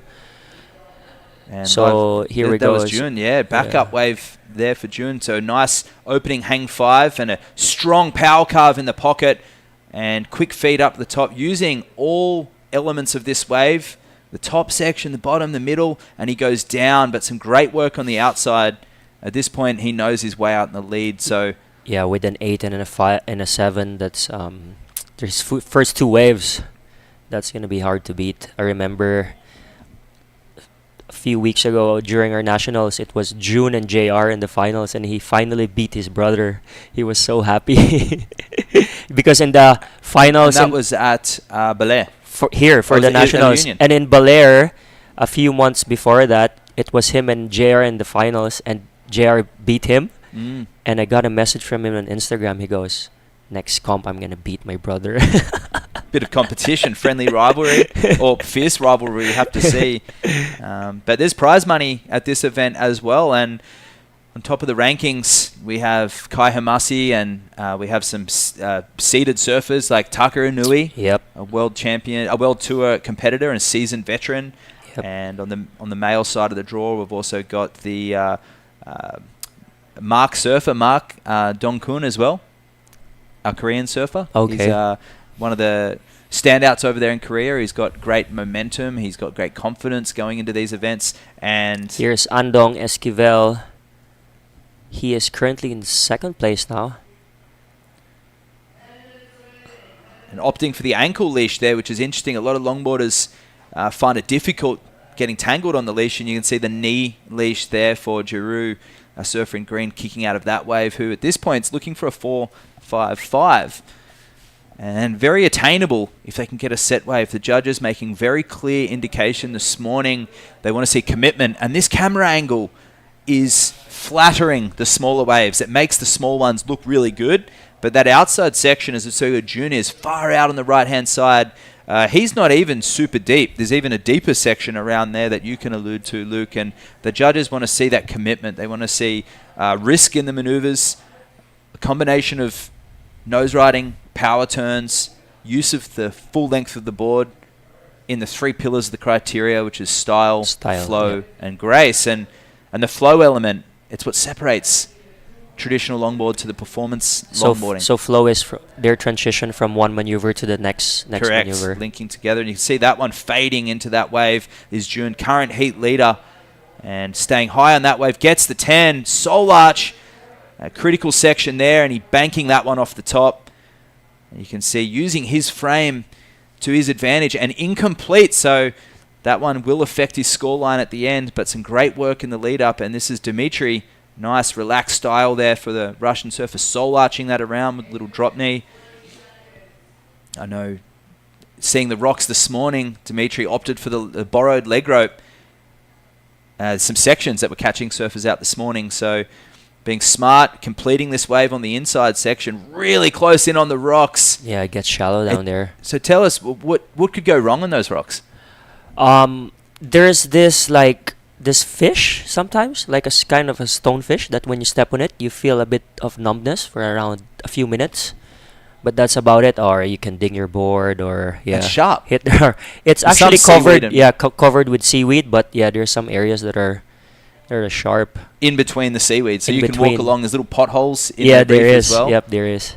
So you can't just walk around like Like a flat reef. You can't run across the No, reef you very can't. fast. Yeah. So to put that into perspective, there is some risk out there. So surfers are looking for those longer, bigger waves that link to the inside section. And Dimitri with a good backup wave there. He's chasing a 2.3. We'll see where that one comes in. Because Andong, currently in second place, he's looking to drop a 3.35. 25-minute heats out there. I mean, that's certainly enough time to be able to build a heat total for a longboard. Yep, definitely. And for your national tour, are these surfers coaching and practicing priority and heat drills, or are they just enjoying each other's camaraderie? Yeah, basically what WSL is doing now with priority, and we just follow, or we incorporate everything they do. So when it comes to international events like this, it's like they're used to it already. Yeah. Because I remember during the day when we used to compete, there was no online scoring, there was no priority and stuff like that. Here we go, here's surfer in white, Andong. Technical nose riding there from Andong, looking to regain his second spot because Dimitri's moved up into first. Beautiful combination of maneuvers there. A great upright style, tangled in the leash, forward trim there, grabs that rail. He's going to try and get the completion here, and he doesn't. Would you recommend an ankle or a knee? Definitely a knee leash, A knee so you leash, don't it get doesn't the, get tangled, no? less chance of the tangle. But great signs there from Andong, beautiful style, and you can see him really being a student of surf history, a very traditional style there. Wingnut style, if you will. Endless Summer 2, enter the chat. If any of you out there tuning in wanted to see some classic longboarding, tune in, watch Endless Summer 2, learn your history, and you can see, well, I mean, even better, tune into Endless Summer 1, and you can watch Mike Hinson and Robert August, one of the most stylish natural footers of all time, and I would call it a functional, goofy footer in Robert August, who went on to shape the Robert August surfboards, and as with Mike Hinson, created one of the first down rail speed shape surfboards ever created. So back in an era where surfers made their own boards. And this is Giroux looking for a considerable score right now, but great style, relaxed body language, gets the 10. And the 11-year-old in his first contest showing no nerves. Look how tiny he is. It's so good to see. We're back, tuned in. This is us with a technical difficulty out there, so unfortunately have to tune in and watch us in between. Here we go. Surfer in red, Dimitri. Critical moment there for Dimitri. Lovely drop knee combination. Only needs a 4.052. Very doable with these conditions and with his surfing. And back down into third after that last exchange with Andong and Dimitri. I think he's riding a Ross concept surfboard. He is. He is riding a Ross concept, an Australian-style board, but made in Bali, a slightly narrower nose. So you can see 4 minutes 15 to go, chasing a 4.05. The waves improving dramatically as that tide comes in, and the opportunities, the waves are getting longer. Yep. Right now, which is going to really chew up the time. And how long would a normal paddle be on a good day at this size? Oh, you mean how long the wave How would long be? would you take to paddle back out? Maybe, I would say 30 seconds. Yeah. Yeah. Okay. So lots of opportunity still left in this heat for Dimitri. We'll see where that score locks in at. So And it was a 3.5, so it wasn't enough. And he'll get that. Needing a 4.05, he'll have received that right now. And I can hear the beach announcer outside of this commentary booth giving him that update. You can see his leg up. You can see him paddling a little faster. And this is where the heat strategy comes in with 4-man priority. A 4-point ride today, Luke, is a little difficult to get on a smaller wave. So he's going to need still something considerable and hope that Andong doesn't improve on that 4.5. And where do you like to sit when you're surfing here on a day like today? Would you sit further up the point or exactly where the surfers are right now? Where the surfers are, yeah. Especially when it's low tide. You won't really have those long north-south swell waves. Mm-hmm. Here we go. Surfer in green needs a 5.9. Here's Andong, 11 years old from Ilocos Sur. Shout out to his main sponsor, Kong Ronald Singson. Kong Ronald Singson takes care of a lot of local surfers from his area with their equipment and their budget for traveling and stuff.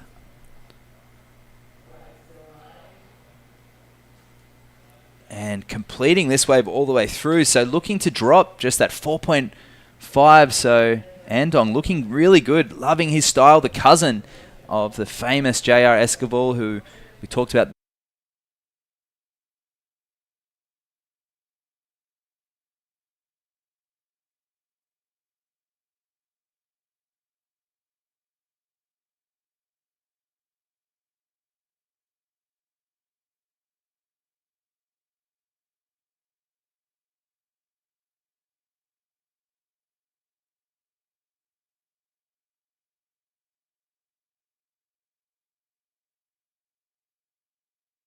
He could increase that score. What I noticed with the La Union longboarders is they're trying to do too much. Yeah. I remember you mentioning this before to me and watching JR and the big boys in the World Tour. They don't do too much stuff on a wave, only the ones that you need to. I think you have a retreat, the art of trim. Yeah. Or you still do it, right? Sure. Yep. And it's just about tuning in the surfer to the economy of movement, utilizing the length of the board in appropriate spots on the wave, understanding the board under your feet, understanding the capabilities of that board, the fin, and a more knowledgeable surfer is generally a more stylish surfer. And you see with some of the greats of our surfing world, Kelly Slater, Tom Curran, Phil Edwards, Midget Farrelly, Nat Young, Joel Tudor, they are all students of the era before them, and they are an example of surf history, and they take their culture and they move it into a new generation. And the art of trim, it's about educating as well as showcasing the technical elements of longboard surfing. And Dimitri looking for that 4.6 right now. This is his last chance too. We'll see if he gets it. Now, he's given himself that opportunity in this heat. He hasn't had a bad heat by any means, but he did say before he's been here for 4 days and the surf's been onshore, and he hasn't had any chance to surf the wave like this throughout the whole heat. So we'll see what that one.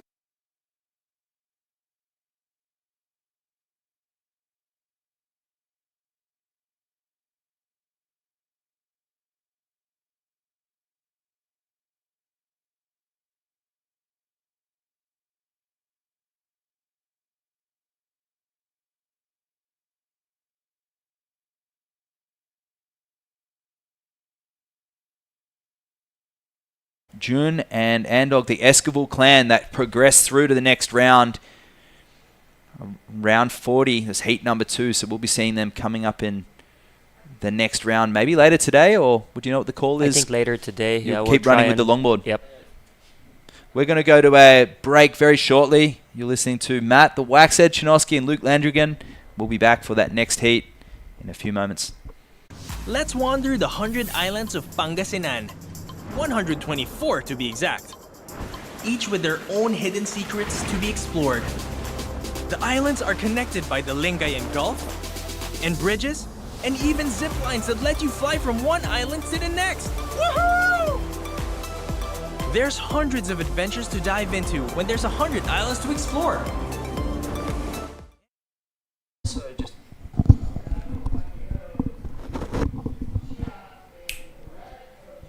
Welcome back. We are into heat number 3, round 40 of the WSL La Union International Pro. We have Luke Landrigan joining myself, Matt Chinosky, for the call.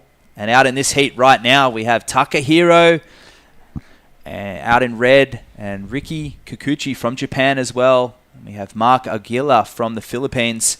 So 2 Japanese. 2 Japanese. And Mark is from Belair. Belair, yes. He's the top longboarder from Belair. So and he's familiar with this wave as well. He's familiar though, from this wave. He's been competing here a lot, and for sure he'll be in Belair too. Here we go. Here comes a set.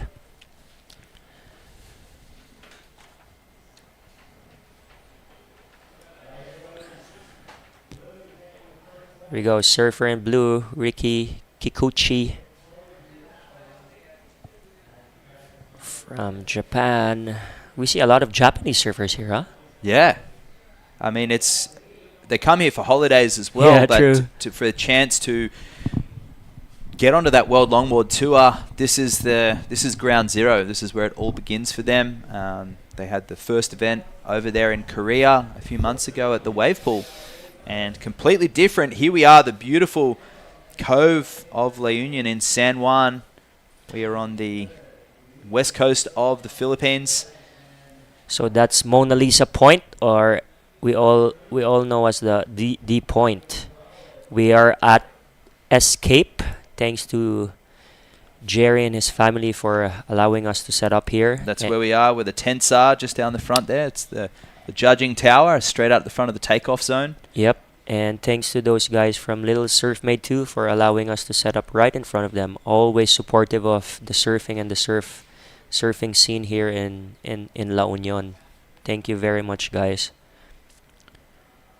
And the sponsors for this event, obviously there's Belair straight after this, and there's a lot of invitational events coming up, but the Department of Tourism have been cooperating and encouraging to have these events here in this area, and we talked about the tourism here in the area, but it really is the lifeblood of your economy. Yep. And to create something sustainable like surf tourism is crucial, because the main commodity is the ocean, right, Luke?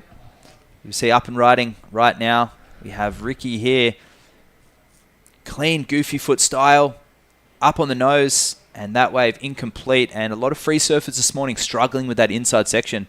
Is it an extra low tide today, or is that typical of what you'll see? It's typical, yeah. Yeah, low tide, high tide, changing tides, it's a different wave. There's like those fast sections. There's like, there's part that you can't fade.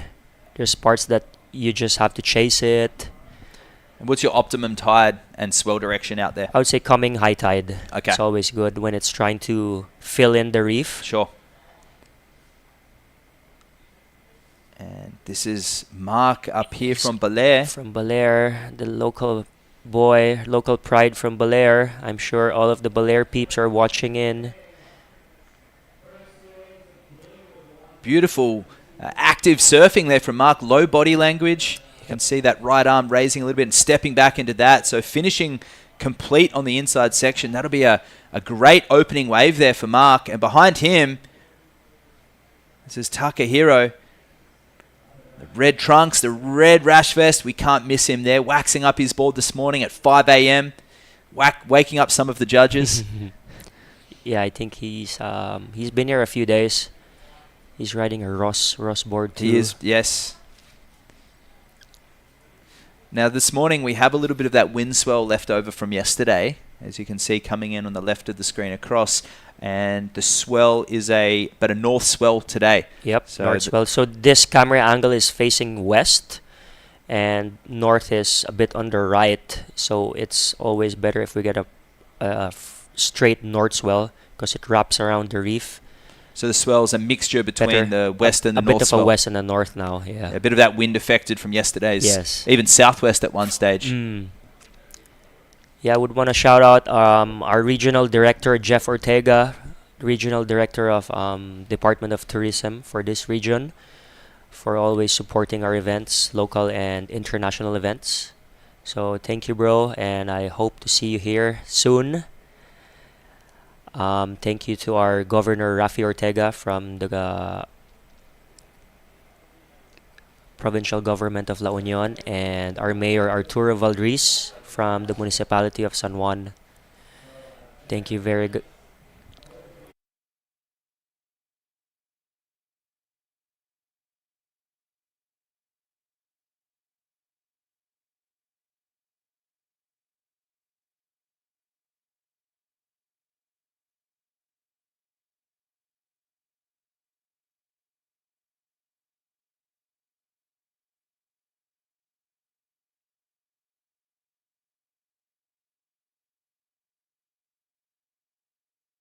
And really active. Usually that will mean somebody is trying to manufacture a score and trying to really push the maneuver and not placing the maneuver in a spot that's necessarily critical. They're trying to create some drama. Plus, in the longboard, style is included in the it's part of the criteria, yeah, and flow and grace. And those elements, when the hands are moving, are not part of that. So a quick two-step nose ride for Ricky. Currently in second place. Ricky Kikuchi. Oh, nice turn. Staying on the tail there. No use of the footwork through the midsection. And, of course, the midsection is where we get all the speed on the longboard. And there he goes. Ramps up for the next section on the inside. And he's staying very active.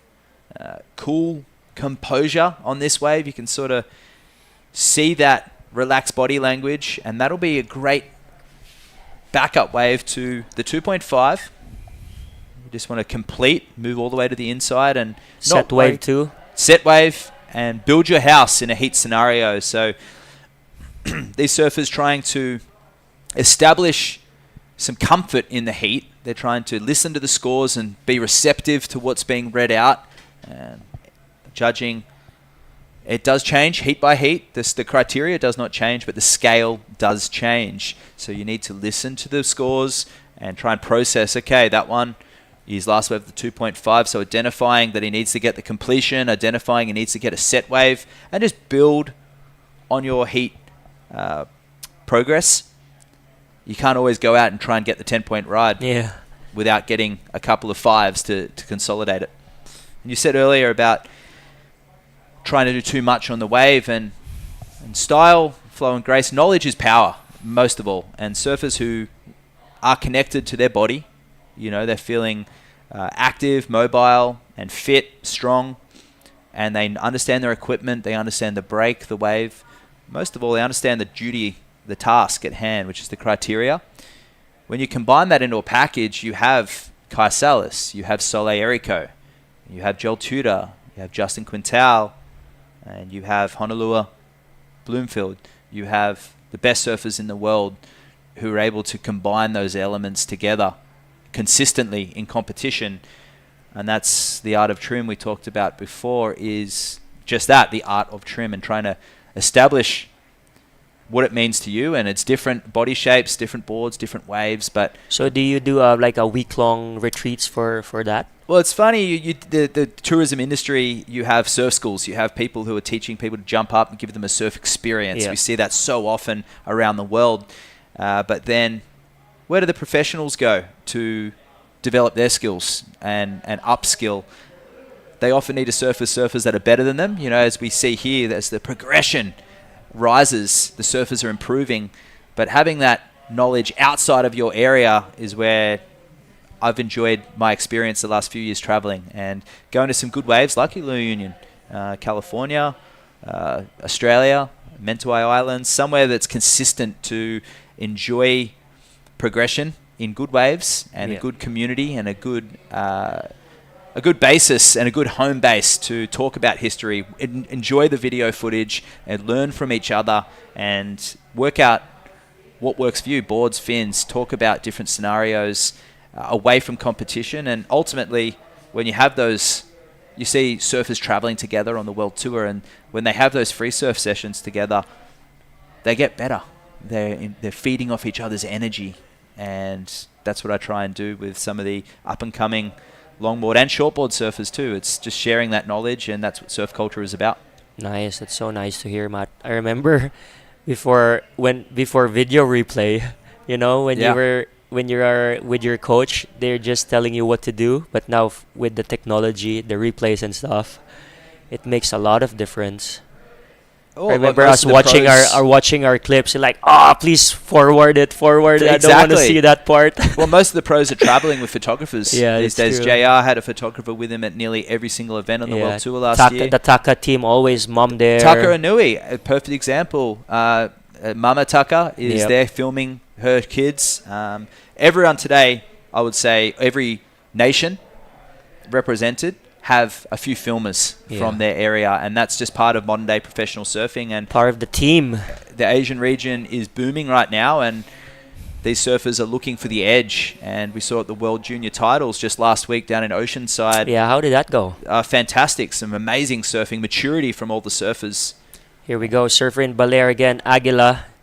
Wow, a little heels walk back there, and that one won't be a keeper score by the end. It will be a second wave, but you'd like to think that he can. You want to build up. 13 minutes 20. Yeah. So 4.75 for Ricky. He's in the lead. We talked about that last wave.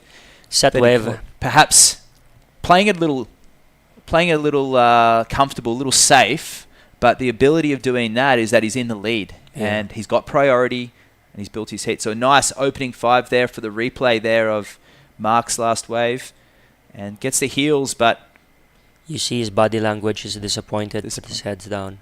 And stepping on that tail, it's like True and I talked about in the first 2 heats. When you're on the tail of a longboard, it's like an anchor, like a handbrake. It's the slowest part of the longboard. So you want to step forward to get that momentum. Just like a shortboard, you stand up on a shortboard and put all your weight on the back foot. Unless you're trying to stall, you're going to fall off the back of the wave and lose your momentum. And that's what happened to Mark there.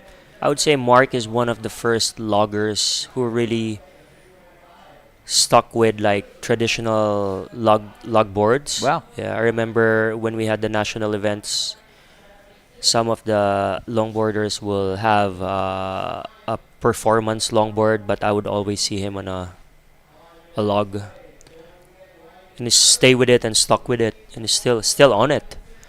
And you know, the traditional longboard surfing and the emergence of what we're seeing right now, right here in front of us at this QS 1000. Here goes Mark again on his 3rd wave. So up on the nose, staying in the middle there. The traditional longboard surfer, one of the first in the Philippines. Beautiful movement of the hips there and stepping back. And a shout out to Buji Libans as well. Yeah, Buji. Single and unattached. Buji and Nikki and Pancho. Really, the lovely family. They really shone the light on traditional longboard surfing in the Philippines. That beautiful. That was a nice fade. You call that a fade, right? Fade. Smooth fading turn there from Takahiro. That wave, unfortunately, not linking to the inside section, but a great moment there from Takahiro. So you scored the fade like a bottom turn? Absolutely. Yeah, it's reading the wave, and it's So some servers have to fade so they can get into the pocket and create a pocket, find the pocket. And we don't see it too much in shortboarding because we don't have the paddle entry speed, but the fade turn is a critical element. So here we have, it's a peaky wave, goes from the left all the way down to the right, and he did that. He cut it short so he could get back on the nose and utilize what small pocket there is. And so the little details like that the judges are looking at into. Yeah, the element of that is that it was a smooth takeoff, which put him in the position. The turn itself, not necessarily a scoring maneuver, but it's all about setting up the positioning. That's right. And on a longer wave, like say Bells Beach, El Sunzal in El Salvador on the World Longboard Tour, and here's another look at this up and off wave there. So Takahiro starting to get a little frustrated, but keeping busy under priority. But the fade turn, an essential part of any proficient longboarder's repertoire. One of the foundations, no? And it's not about, I mean, look, it's surfing. We're riding boards. We don't have to get too serious on it, but this is a competition. These surfers want a chance to jump on that World Longboard Tour. And one of the best pieces of advice that we could give them is, as an experienced competitor myself, it's not about how much we do on the wave. It's about the timing, the placement. And although it was just a 0.5 there for Takahiro, the way that he's utilizing the wave and trying to fit into the pocket. So it's more quality than quantity. That's right, yeah. And positioning as well, and just timing of the maneuvers, and just keeping the board in trim, and creating a really nice package for the judges to award the surfer points. And if you're surfing like you want points, you generally don't get them anymore, especially in shortboard surfing with speed, power, and flow, the key pillars of the criteria. It's all about placing those maneuvers in the critical section. Economy of movement being utilizing your speed and your flow in parts of the wave that are giving it back to you. If you're constantly having to pump and wind up the windows. You know what I've noticed here, Matt, is because JR has been using a lot of different boards. Yeah. He's been using the Salas board. He's been using some Salas board, Thomas boards. He's been using some Takayama boards. And those three shapers have different look boards. They Absolutely. have different shapes. Yeah. And it's funny because some of those boards he'll really surf really well, and some of those boards just don't fit the wave. They don't suit certain waves, Yeah. absolutely. And that's the art of surfing, and it's the surfer IQ, board IQ. We use these elements a lot commentating on the World Longboard Tour, and the surfers, even comparing it to the World Championship Tour, there's surfers lining up that have never surfed pipeline before, and they've gone through the Challenger Series, and it's crucial that they understand what's underneath their feet, because the board that you're riding at pipeline is a different board that you'll be riding at Snapper Rocks, or you'll be riding at Sunset Beach. Of course, you can ride the same board, but unless you are John Florence or Gabriel Medina and you're solid, experienced, and have a very high percentage of heat wins, or even Kelly, for example, you need the right board for the conditions. And What board do you think is perfect for this wave? Because I know a Thomas board will work, or a McTavish board will work in certain point breaks in Australia really well. For sure, as we see Mark here, he's on a KM 69 Kilometer board. 69, a local shaper from here. So you from can the see the Philippines. wider nose of his board, current heat leader right now, stepping back into that turn. It's a bit of a platform nose rider, is what I would like to call it. And it's very stable for Mark up on the nose right now. It's creating, it's a platform. See how wide that nose is? Yep. A big, wide board. And beautiful fade turn again for Takahiro. And he maintains his momentum. And there in the pocket, a sectiony wave. And this is his best wave yet, stepping back on the tail. This is Takahiro, only needs a 4.36 to advance. That'll be interesting. A smaller wave. On the screen, it looked technical and amazing, but it was a smaller wave.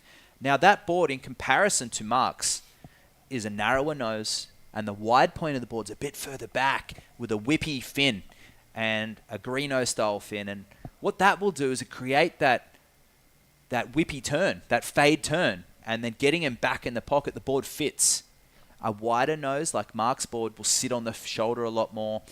It's working for him right now, for Mark, but this board's working for Takahiro as well. Plus some waves here, the nose riding, there's a part of the wave that you have to nose ride just on the face. Correct, to link into the next section. Yeah, and then there's a nose ride, the proper one where you're just like attached to that lip. And I see some of the best surfers from this area, JR and Perry Ventura as well, and Roger, their boards are not too narrow in the nose. And it does suit this wave well. And here is Takahiro on the inside. He's not waiting to hear his score. And the outside, Ricky, waiting a long time for this. Looking to drop at 2.5. And he's on a single fin, shuffling up to the nose, their critical section. And he goes down, and that's unfortunately, the perils of nose riding on the face. We talked about that, Luke, just then, is that when the tail is not engaged in the pocket, the nosedive becomes prevalent. And that's what happened there. He's too far out in the face, the board facing down the wave, and he pearled. Shout out from our friend Wendell from Vans. Yeah, Wendell. A great down supporter here at of the JR beach, bro. and the Filipinos on the World Tour, and a lot of energy he's supplying to those surfers. Come down here, the beach, bro. We need you here. Yeah, so Takahiro needs a 4.16. And a shout out to everyone tuning in on YouTube and the live webcast right now. Feel free to establish your comments. Tell us where you're from. We're not seeing the live feed, but support. Who are you looking forward to in this event? What do you want to see? Who's your prediction? So, And he got the score, Takahiro, moving up into second place with that 4.75 on his last wave. So Ricky down into third, his fellow Japanese surfer. And this is Mark using his priority, looking to drop a 5.5. And there's that section you just alluded to, Luke, where the section comes ahead of you. And the stable board of Mark, the kilometer 69 shape from Belair, looking good and stable. Gets that hang 10, a little soul arch there. oh, good control. And I noticed that it's a very flat rocker, that board. And so it'll paddle well. It'll be very good in smaller waves. Yeah. But in the face, maybe not staying in the pocket as well as, for example, Takahiro's board. And we talked about the different boards, different shapes. The brand is one thing, but it's understanding, the surfer understanding what works for them, their body shape. A lot of the surfers in this region are similar to yourself and mine stature. They're generally all under 6 feet in height. Yep. And as far as the comparisons to body shapes of other regions, generally smaller, lighter, and the ability for that is they can ride smaller boards. They can ride boards that are different shapes, perhaps smaller fins, and they're a little more agile. And obviously we're talking in context to where we are right now, and these surfers all in the same heat. Probably if they were to make it onto the World Tour, there could be three of the smallest tour surfers, Yeah, true. along with Taka Inui. But you look at the advantages of Natsumi and Taka on that World Tour is that when they send it hard, they're weightless, Yeah. and they go so hard on the nose, it looks extravagant. Here we go. Surfer in red. Oh, he's going to lose his priority.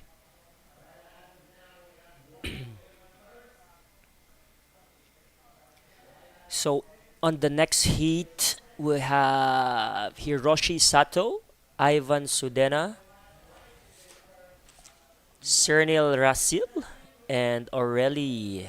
Aurelie is from France, I think. He was here last year, a few years ago, for the single and unattached. And coming from this heat, moving into that next one, so just under 2 minutes remaining, we'll have these surfers. So whoever wins this is going to go up against Taka Inui, Ryoichi Seo, and Warren Lopez. Person who comes in at second is going to go up against Perry Ventura, Kim Dong-kun, and Jo-Marie Eboiza. Yep. So they're tough heats. So the two people who make it through this are going to be seeded into that. Seeded guys. plus one local guy in there too. So Joe Marie was, I think he's third overall in our national rankings. Here we go, Aguila again. Oh, great critical nose right there from Mark, and he places that board in the perfect spot, gets that upright hang 10, and when your body is upright, you're de-weighted, and you're really showing the judges that composure, that's generally in the critical part of the wave too. So he'll Would get you some good suggest them to points. sit down like that? Sitting down, grabbing a rail, those elements are not considered controlled elements, and control is, you can do all of everything we talked about, but if it's not controlled. Here we go, server in blue needs a 3.11. He might get another opportunity. He's just right near the peak. 30 seconds to go. I see a few sets at the back. Surfer in red and surfer in blue might have a chance to get one more wave each. So Blues rolling the dice on this, only needing a 3-1-1, a marginal score, and that wave isn't going to give it to him. Lots of missed opportunities. I think back to that 4-7-5, but he hasn't been able to capitalize. A few wipeouts since, and it looks like it's going to be Mark Aguila from Bale and Takahiro, who's made it through that heat. So that completes heat number 3, round 40. We're going to go to a commercial break, and we're going to bring in a new set of commentators coming up next. John Carby and True Starling. Stay tuned in. The WSL La Union International Pro 2024 is brought to you by Tingog Partylist, House Speaker Martin Romualdez, and the Department of Tourism Region 1. The WSL La Union International Pro 2024 is sanctioned by the World Surf League and organized by the United Philippine Surfing Association in collaboration with the provincial government of La Union, the municipality of San Juan, and the La Union Surf Club. This event is sponsored by Alima, Clean Canteen, and SMC Infrastructure. This event is recognized by the Philippine Olympic Committee and the Philippine Sports Commission.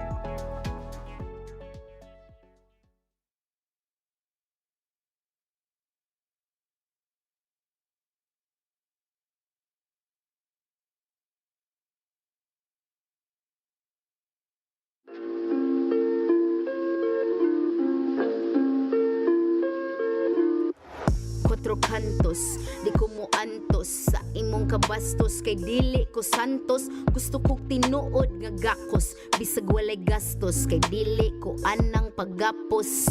Quatro kantos, di ko mo antos sa imong kabastos, kay dili ko santos. Gusto kong tinuod nga gakos, bisag walay gastos, kay dili ko anang paggapos.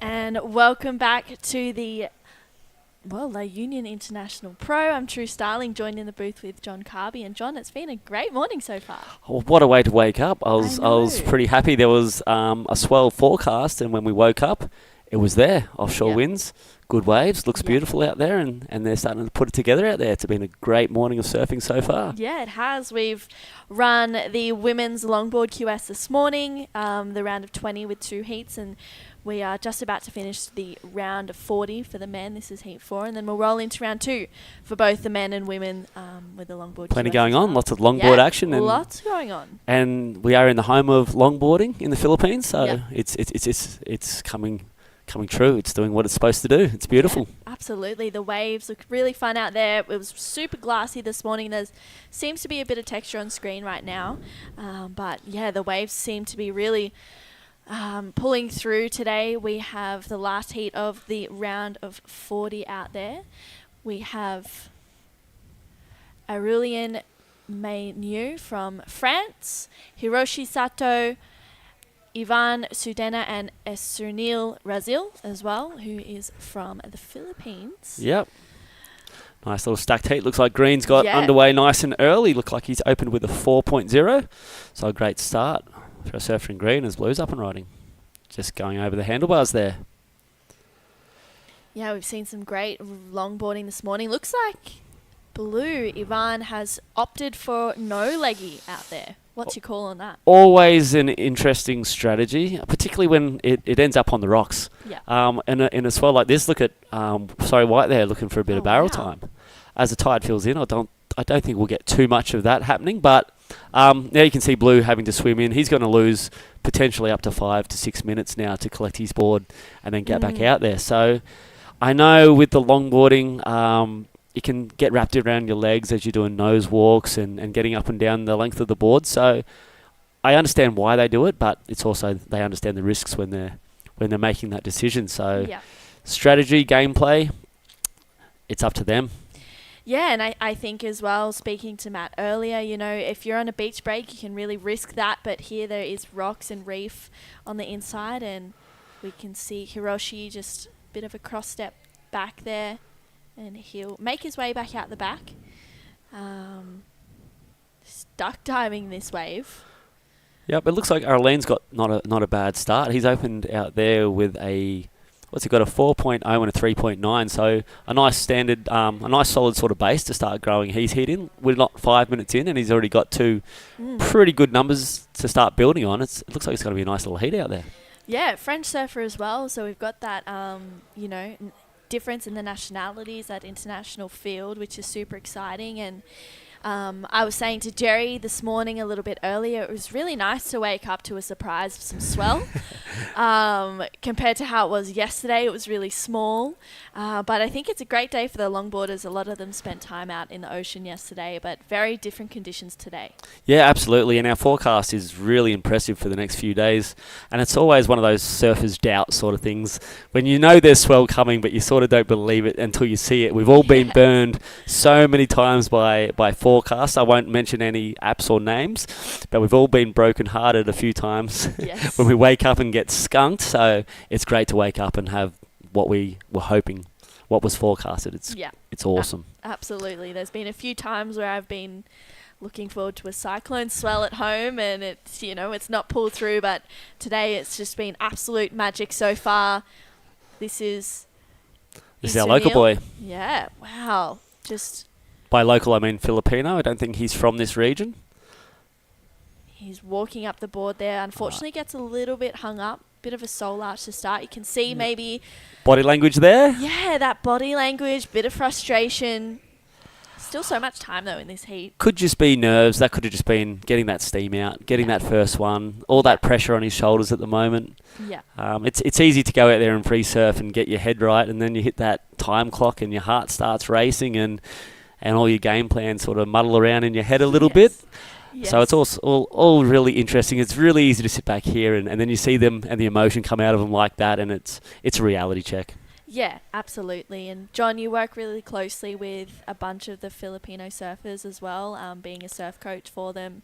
Do you spend much time with any of the longboarders or, work closely with any of them? So we have a couple over there. I'm in the region of Siargao. We're known as the shortboard sort of capital of the Philippines. We've got the famous Cloud9 over there. That said, we produce some amazing talent in the longboard also. To mention a couple is Ikit and Aping Agudo. Aping Agudo is actually she's the national leader at the moment. Wow. She's pulled out due to pregnancy. She's expecting her second little bubby on the way. So shout out to the Agudo sisters. Amazing. So yeah, I have worked with them. We're lacking a little bit in the men's longboard division, but we've got some great free surf longboarders over there. And when you see a longboard out at Cloud9, it's impressive. Here we are with Ivan up and riding. Yeah, just kicking out of that one. You can see him, grabbing that rail as so not to lose his board again, because that was a bit of a solid section. So it would have cost him to do that swim and taken out a lot of energy. And do you think that might have been reflected there on the way that he approached that wave? It might be playing on the head a little bit that he doesn't want to do that swim. Yeah, I think so. I think speaking from a shortboarder's perspective, I definitely don't enjoy surfing without a leg rope. I much prefer not to swim, whereas most longboarders prefer no leg rope at all. Yeah, just to remove the tangles and all that sort of stuff. Yeah, that freeness. So today, I don't think we were really expecting no leggies. I wasn't. I was surprised to see that board sort of roll over twice and not bounce back. Yeah, me too. So I think, Ivan he's risking it out there so as not to get tangled up with his leg rope. But so far, he's not really had anything, just a 1.4 total. And then this is Isunil locking in for a 10. Wow, steps back, but can't quite get a solid finish. But that was a good attempt nonetheless. That was a bit of a stronger start than his last wave. Hopefully he just settles into that rhythm. 25-minute heats. There's plenty of time for these guys to sort of find their rhythm, shake off the nerves, and then get back to business. Absolutely. Well, Hiroshi Sato, you can see him just moving through the wave. He goes up for a re-entry there, a bit of a turn. We haven't seen him use the length of his board yet, which definitely comes into play with the longboard criteria. You can see him just crossing his foot over. Definitely there. will be his best score of his heat so far. Yes. Be interesting to see where the judges. I think it's going to go to that sort of. There it is, just getting into that 2.25. So judges obviously wanting to see that length of the board used, as you said, for the criteria. Yeah, absolutely. Style, flow, and grace. This is Ivan once again up and riding. Just walks up the board, gets a quick 5.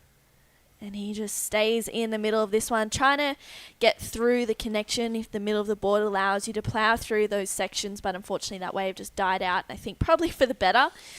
But yeah, Hiroshi, you know, we saw him go up and do that turn, which is, you know, it's so cool to see, and it's so hard to do, especially with those long boards. I think it's going to be 9 foot, 15 pounds. No rules in the longboard division rules anymore.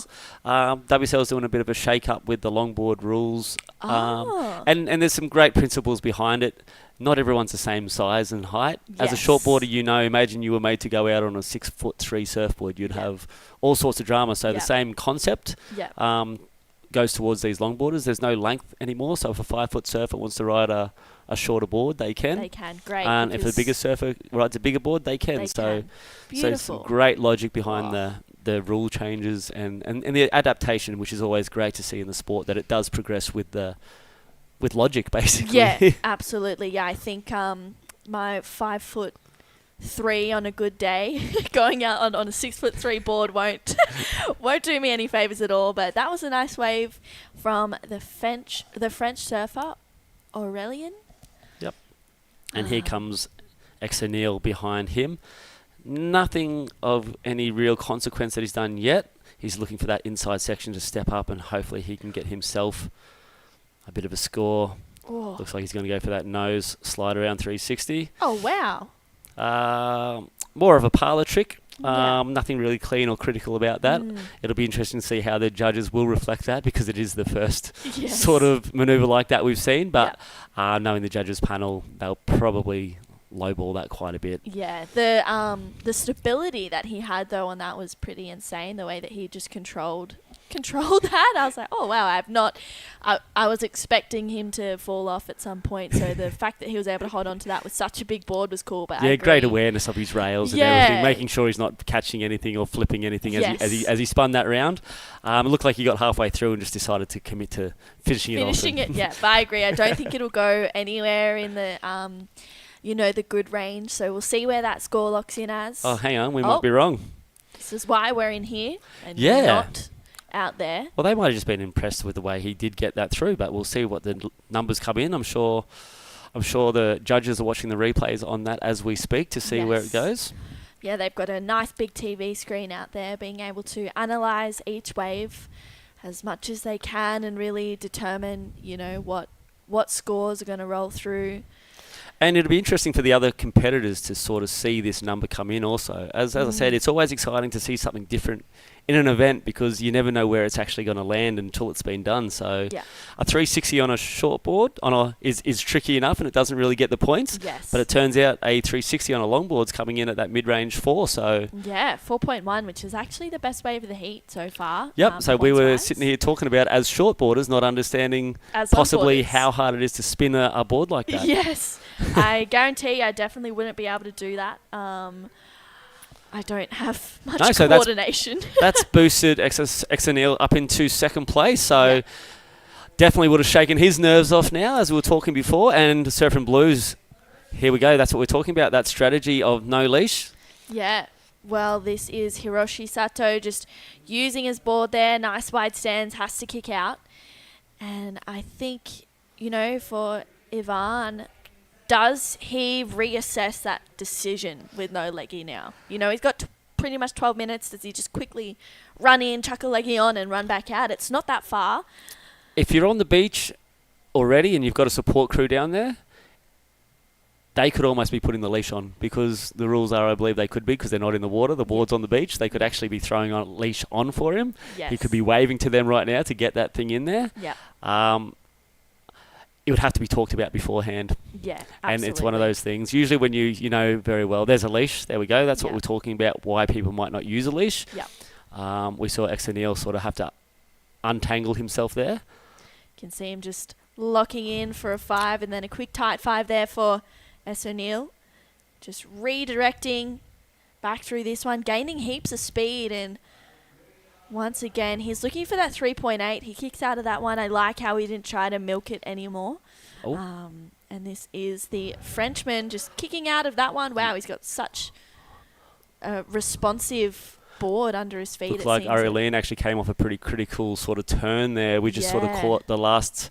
Hopefully we'll get a replay to see what he was actually doing on that wave, because it may make things a little bit more interesting for X O'Neill as he's trying to catch that 3.8, which I think he'll be nudging towards. It looked like a very nice smooth wave with plenty of little nice movements. Yeah, it looked like it had a really nice line. He surfed it well. He got that stretch 5 to a tight 5 in there. So got a couple of maneuvers done. So we'll see where that locks in. And we also have that score for Aurelian as well to lock in.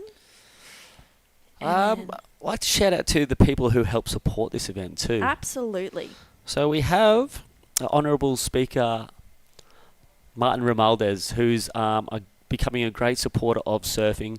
He actually helped J.R. Esquivel with his World Tour campaign last year and made it possible financially. So having someone with the reputation and honour of the Speaker of the House of the Philippines to get behind surfing the way he has and help present this second La Union International Pro, it's a testament to where surfing is in the Philippines at the moment. It's exciting because it's like a newborn baby. It's everyone's starting to turn to it and love it and see how cute and adorable it is.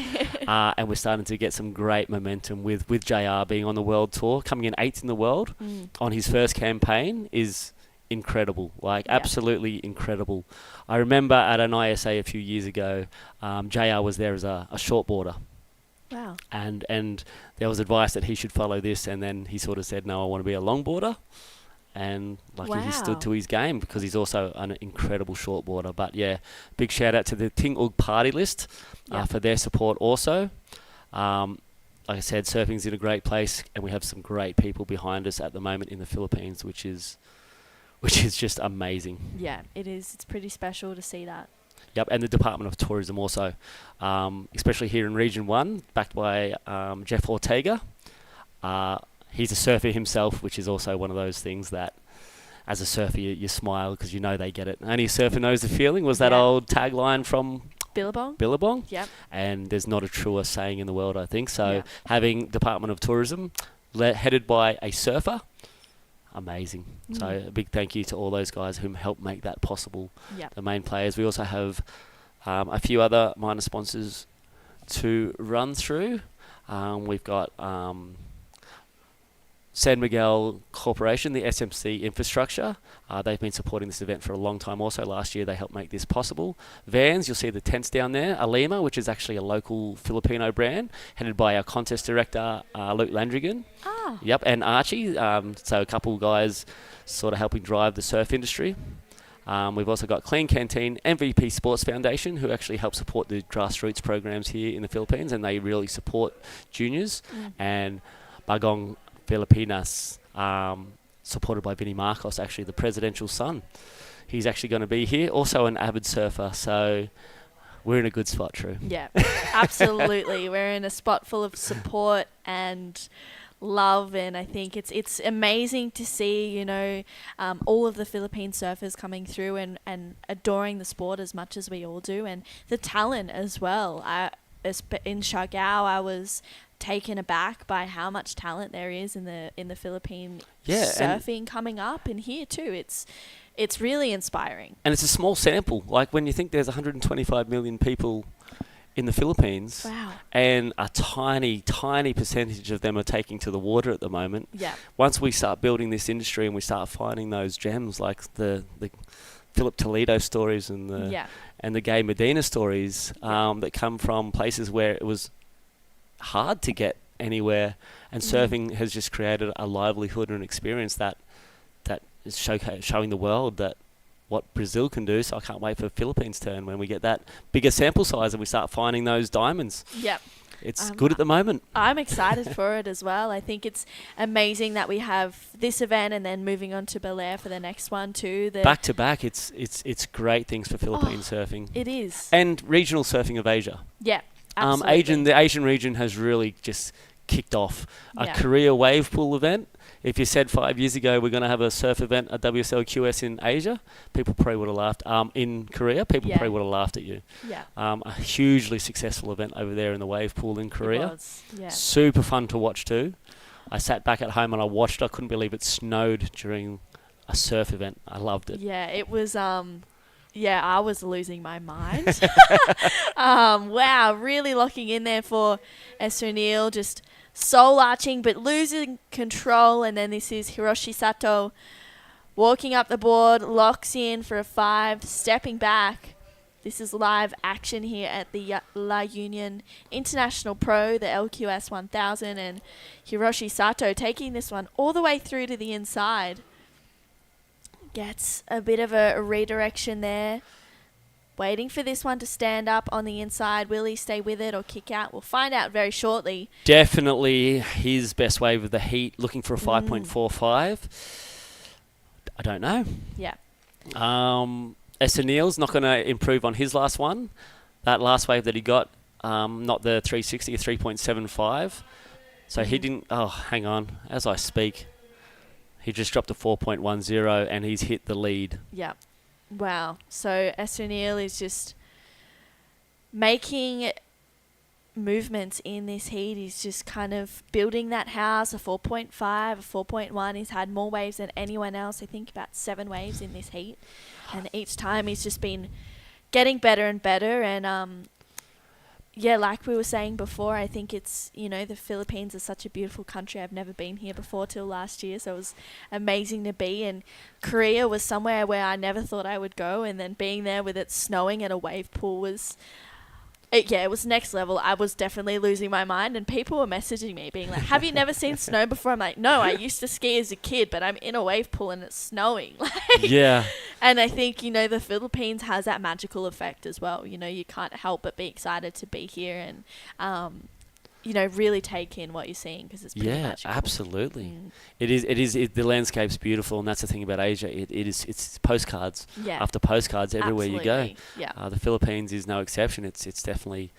I was also, before I moved here, under completely different impressions. So the best thing to do is get out here, check it out, go around. There's 7,000 islands.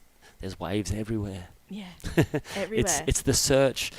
Just as we speak, it looks like Hiroshi on his last wave has definitely made a dent in his requirement. No longer needing that 5, he's down to a 3.65. So this heat is tightening up. Yep. Yeah, it definitely is. 4.7. He needed that, as you said, that 5, and I think with 3 minutes to go, he's definitely in striking distance of at 3.65. But again, it's really dependent on priority. We saw in one of the last heats earlier, I think it was Hirotaka Makino in the first heat of this round. He was sitting in second priority, needed a small score, and then paddled for a wave and it didn't do anything. Lost priority and didn't get the score in the end. And this is Esther O'Neill just really stretching out that 5. Can he...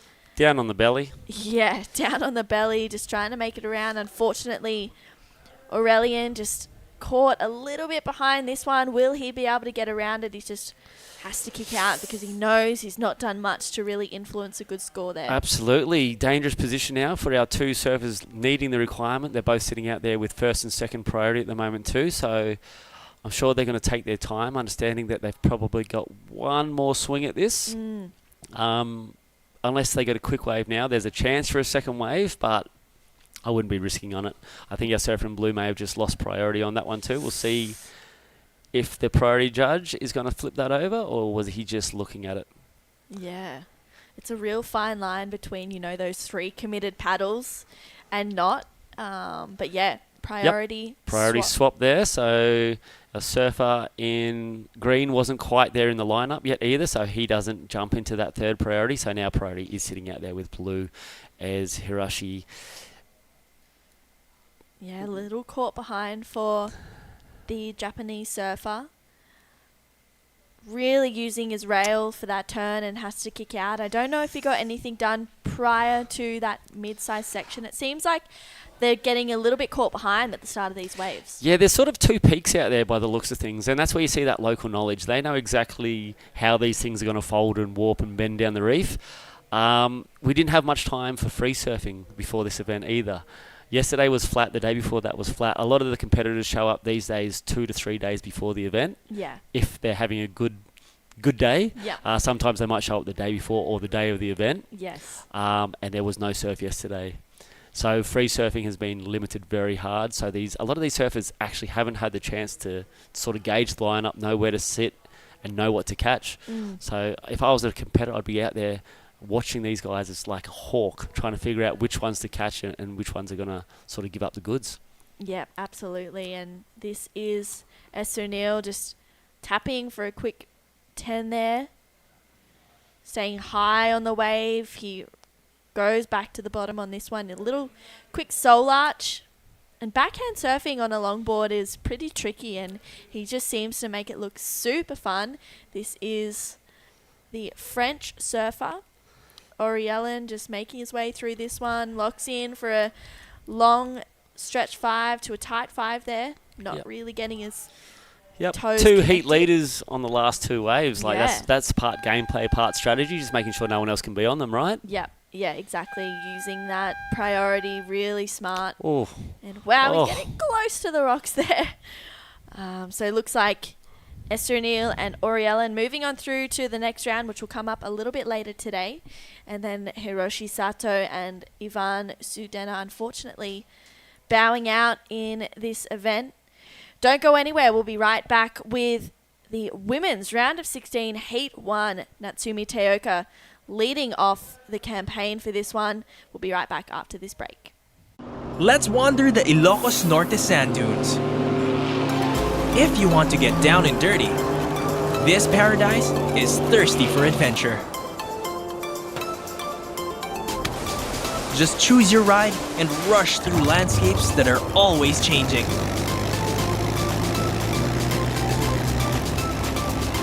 Go where the wind blows, here in Ilocos.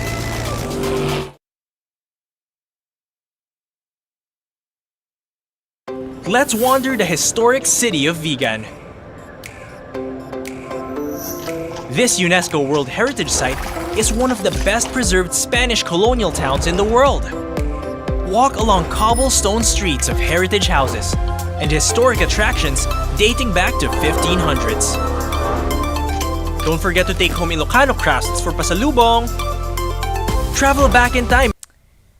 And welcome back to the La Union International Pro WSL Longboard QS 1000. We've also got the QS 3000 for the shortboarders as well. I'm True Styling, once again joined in the booth with John Carby. And we're moving into the women's round of 16, which is super exciting, John. We are, and LQS 1000, to put that in perspective also for our viewers, it may as well be a 10,000. Yeah. Especially in this region, we have maybe 4 to 5 events throughout the year, moving towards that pathway of the World Tour. Not to the Challenger Series as we have in the QS Series.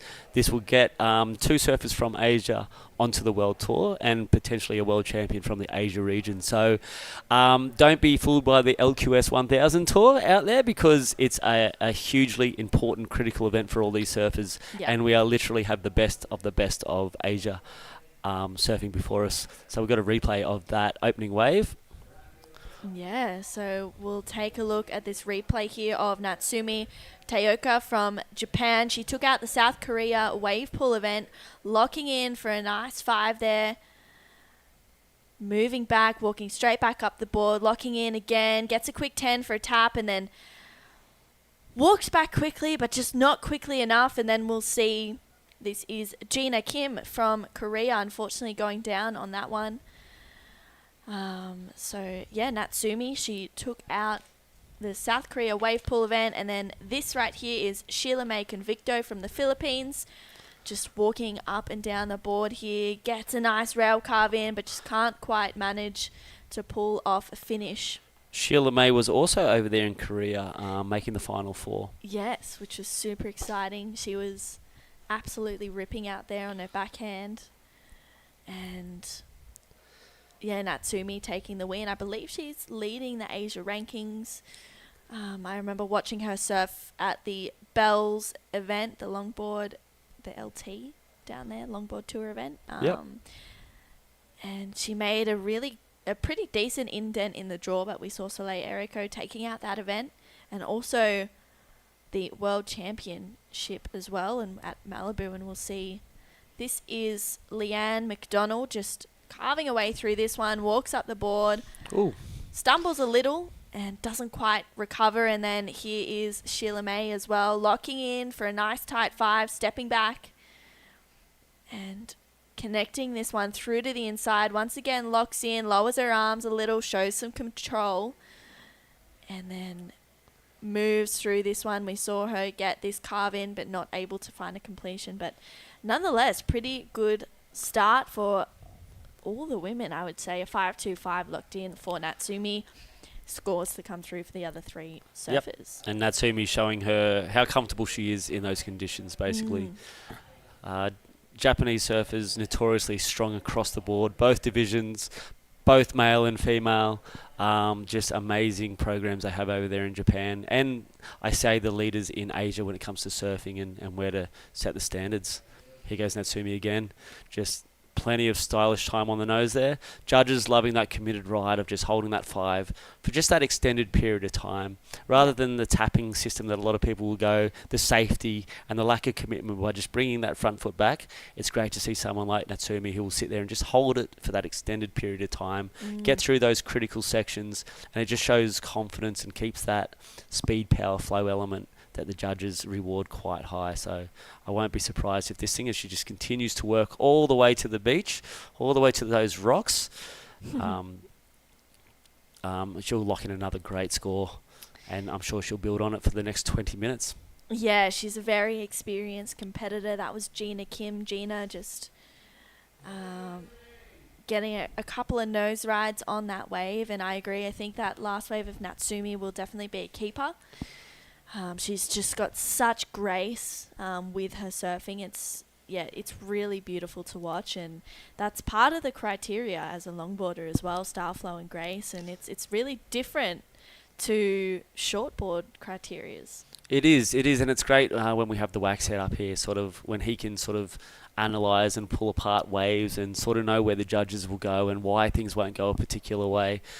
And it can be hard for us sort of shortboard experts to get those finer points, especially when it comes to commentary. So having the wax head, breaking things down and just having some conversations with him helps not just us, but the competitors sort of improve their game too, because there is a lot to break down in longboarding.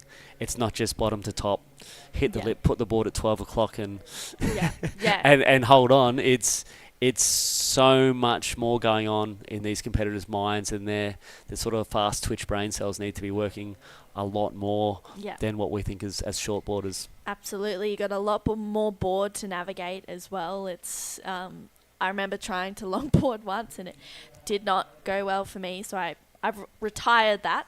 And I just prefer to watch it now as opposed to actually do it, but it is such a beautiful time out there, just not having to rush anything and kind of getting used to the board and what you're seeing. So I think, it's such an incredible sport, and the difference between longboarding and shortboarding is so much, but everyone's out there to do the same thing, and that's to win. And I think, Sheila, she's had a heat already this morning and up and riding again on this one. She's maybe got a little bit of knowledge, I guess, because she's been out there getting used to the break. Yeah, and she's actually a Char Gal surfer.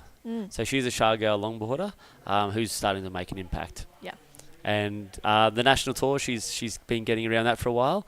Her breakthrough event really was Korea, late last year, where she made it to the finals, and that was great for her confidence. And you can see her carrying it through to this event because she's got some solid points now on her campaign to be a longboard world tour.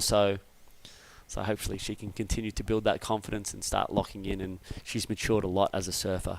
And it's great when you go against the best, you sort of become the best. It's a really good system. Yeah, absolutely. If you want to be the best, you've got to beat the best, right? And absolutely, as you said, I think putting yourself in harder situations or finding yourself in harder situations for heats and things like that is really great. You know, I think it's exciting and it pushes you to be a better surfer. And wow, Natsumi taking on the drop of this one, walks up the board, pedals back, gets a nice carve back to the power source of this wave, just using that second third of the board there.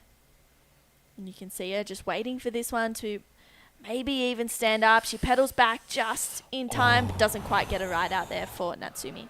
Would have been a nice critical little nose right at the end there. She sort of rode that out, just couldn't hold it. I'm sure the judges would have loved to see that, but she did do a lot of work on the opening part of that wave, so I'm sure that's going to be a good backup to her original 5 score. I agree. I think we still also have that last score of Natsumi to lock in as well. A bunch of numbers to come through. A couple of 2s for Gina and Leanne. Sheila's locked in that 5. That previous to last wave of Natsumi was a 6.5, so her best so far, but still her last one to lock in as well. There it is. I was wondering where that 6.5, the judges obviously taking a while to get that one in because they must have watched the replay about 5 times. Yeah.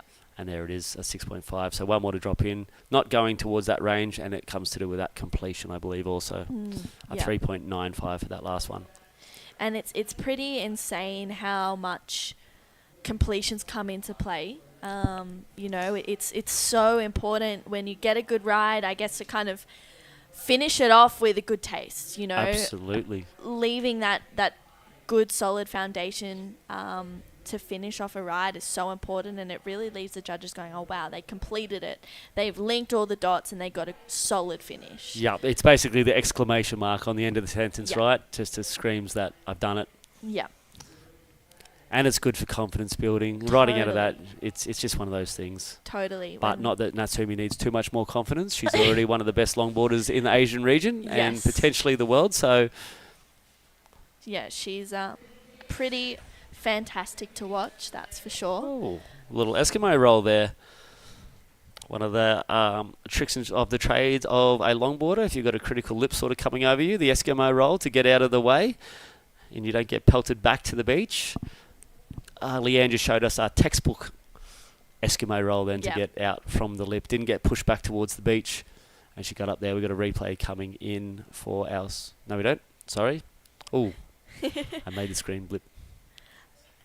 And we've got 14 and a half minutes left. And talk to me about Sheila. So she grew up in Siargao at Surfing Cloud 9? Well, there's a few breaks there on Cloud 9 in Siargao and General Luna. There's a place called Jacking Horse, which is a really fun little right-hand point like this. Yep. I know Sheila Maypre has spent a lot of time out there. We've got another break similar to this, Rock Island. As she's just getting to work there, she's showing a bit of style. Yeah. She's been up and down the board a few times. She's just got to get back to that power source, maybe just staying a little bit high and out of the sort of power source of that wave for that one. But we have about 3 or 4 waves that sort of rival, not as good as La Union, doesn't ride quite as smooth. Here we go for a replay of our surfer Natsumi. Yeah, walking straight up to the nose, stepping back and gets another 5. She locks in there, goes for a tight 5, maybe even a 10. And you can see her there. She's just holding her rail to stay stable on the board. You can see the whitewash just trying to nudge her off there, but she's just really showing her experience and using the wave as well. And she gets around this. I believe this is her 6.5. Or maybe even her 5, just really finding a nice connection, locks in for another nice nose right there. She steps back and kicks out really nicely for Natsumi right on the rock. So I think that was that 6.5 that she locked in. But And something notable is just the way she sort of moved through that whitewash section. It looked horrible. It looked pretty rough. She didn't overdo anything. She just sat there quite casually. She didn't have to generate speed. She let the momentum of the wave and the board do the work. yeah, The judges do appreciate it. It helps with that flow and grace part of the criteria. And it looks effortless. Here goes Leanne. Looks like on her maybe third, fourth. She's been busy out there. That'll be her fifth wave. She's still trying to get away from those, throw away a couple twos. 5.4 is her requirement for to move on through to the next one. She was seeded into round 2, so she didn't have to serve round 1 earlier this morning. What do you think, advantage or disadvantage? I think it's really tough to know that.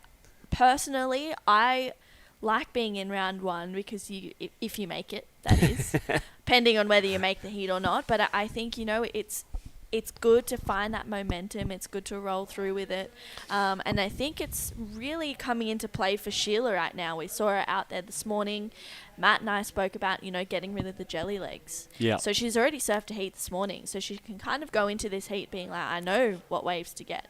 And with the flat lead up that we had, it turns into your free surf almost, if you get through the heat, of course. Yeah. And you take that experience through to a round where maybe they haven't had that sort of surf or ability to surf before the heat. So advantages, disadvantages, she might be a little bit more gassed, the heart rate, the adrenaline might be the adrenal gland might be empty by now. Yes. So there is a lot to consider, and it really boils down to that individual like mindset, strategies, game plans. Do you like to over surf before you go into a heat? Do you like to keep your body fresh? There's a lot to consider when you're sort of dissecting this stuff, because everything can come into play.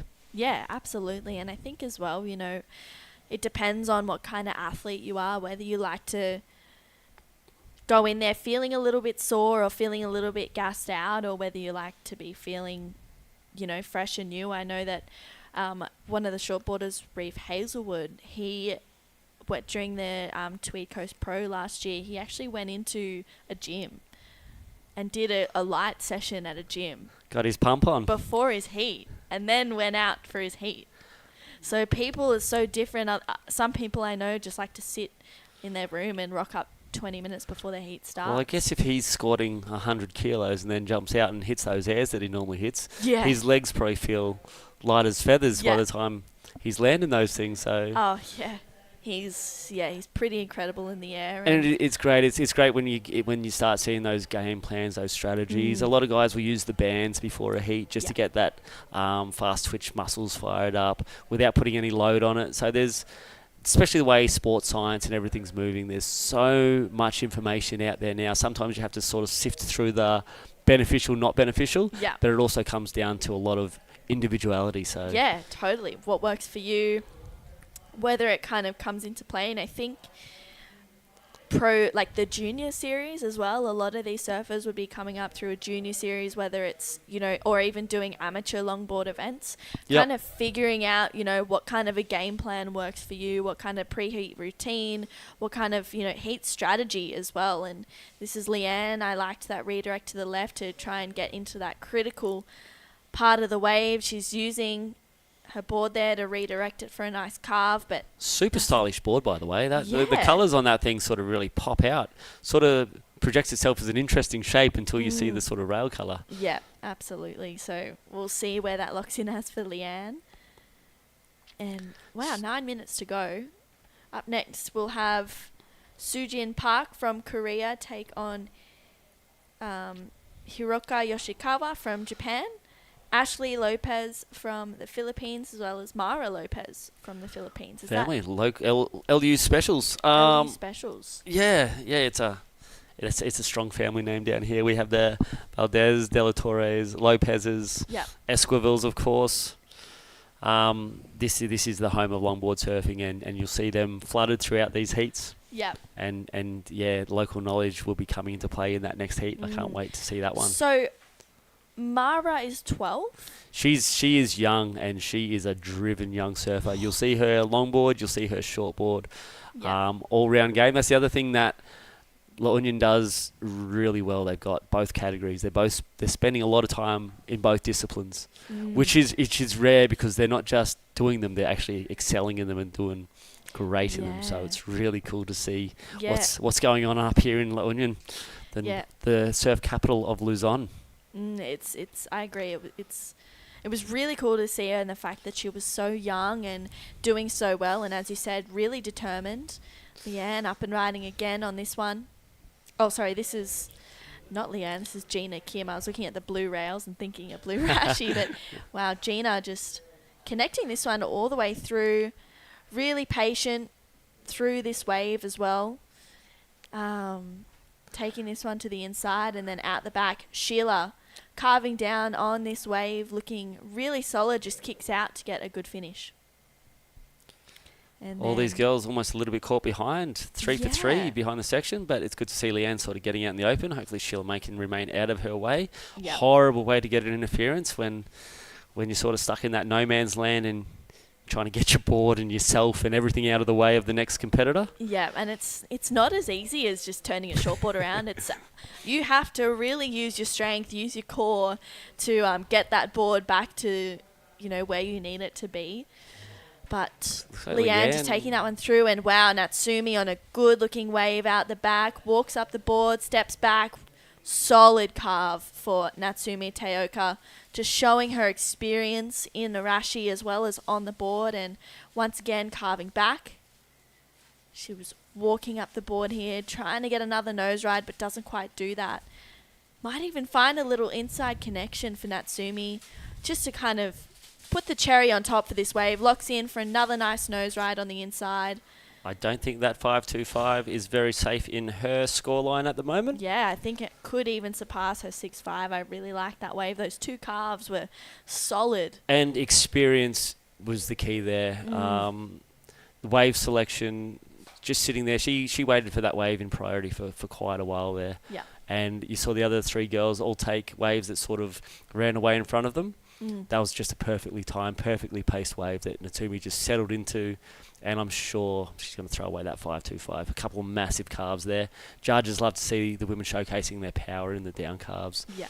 Like I said, it's not hard to move those big boards when you're trying to get them out of the water. Also, throwing a calf like that in takes a lot of precision with your footwork and core strength through those legs in midsection. Yeah, definitely, and she's just really showing how good at it she is. This is Leanne McDonald just coming off on that one. We've got just over 5 minutes to go. And scores for all of our surfers to come through as well. But Sheila holding that first priority. All important, 5 minutes to go. We'll see how these scores lock in. Is she going to play the strategy of protecting priority and just trying to keep her competitors, Leanne and Gina, off these scoring waves? It's where that strategy, and within that 5 minutes, this is where priority can potentially make or break your heat. It can mess with your head. It can do all sorts of things to you. The game of priority really does. It's a great introduction to surfing when it came in. That gave everyone an opportunity, but it also gave strategy to the game, which is really cool. Yeah, it did. It's one of those things where sometimes it's a blessing, sometimes it's a curse. There's been many a heat where I've held on to priority for way too long and nothing's come and I've let every good wave go. Yep, and then everyone tells you what you should have done when you get back to the beach, which is always helpful. Yes, yeah, that's always what you want to hear straight after a loss. But you got to take it in your stride, that's for sure. Absolutely. Leanne's been super busy out there, 8 waves. She hasn't got anything of great substance. She's got into that 3.4 for her top score. She's still chasing a 4.76 at this stage. So she's out there in second priority. And Gina from Korea chasing a 3.91. She did a little priority error on that last one. She had a little paddle, so she's now into third priority, giving a little bit of an opportunity for Leanne to sort of get a taste before her. Strategy is, looks like Leanne's moved down the point a little bit to try to get one of those wider ones that run down the point. Yeah. And you can see Natsumi probably pretty comfortable at this point. Yeah. Still waiting for that score to drop in, and we might be getting definitely one of the scores of the event so far to pop in, because it was one of those it was a well-chosen, well-ridden, well-executed ride from start to finish. So Yeah. I know the judges are going to, there we go, do you want to announce that? An 8.10, just dropping in there for Natsumi. Definitely the wave of the morning so far. Yeah. I don't think we've had anything over an 8 at this point, so No. Natsumi getting definitely, at the moment, we'll be sitting on the highlights reel. Yeah. Yeah. She just, chose that wave. It was absolute perfection and then surfed it to a T. So well rewarded 8.1 for that last wave of Natsumi. 2.5 minutes to go. It's now really a battle for second. Gina Kim needing that 3.91 and Leanne McDonald 4.76. Yep, Sheila May sitting out there with priority, so Yeah.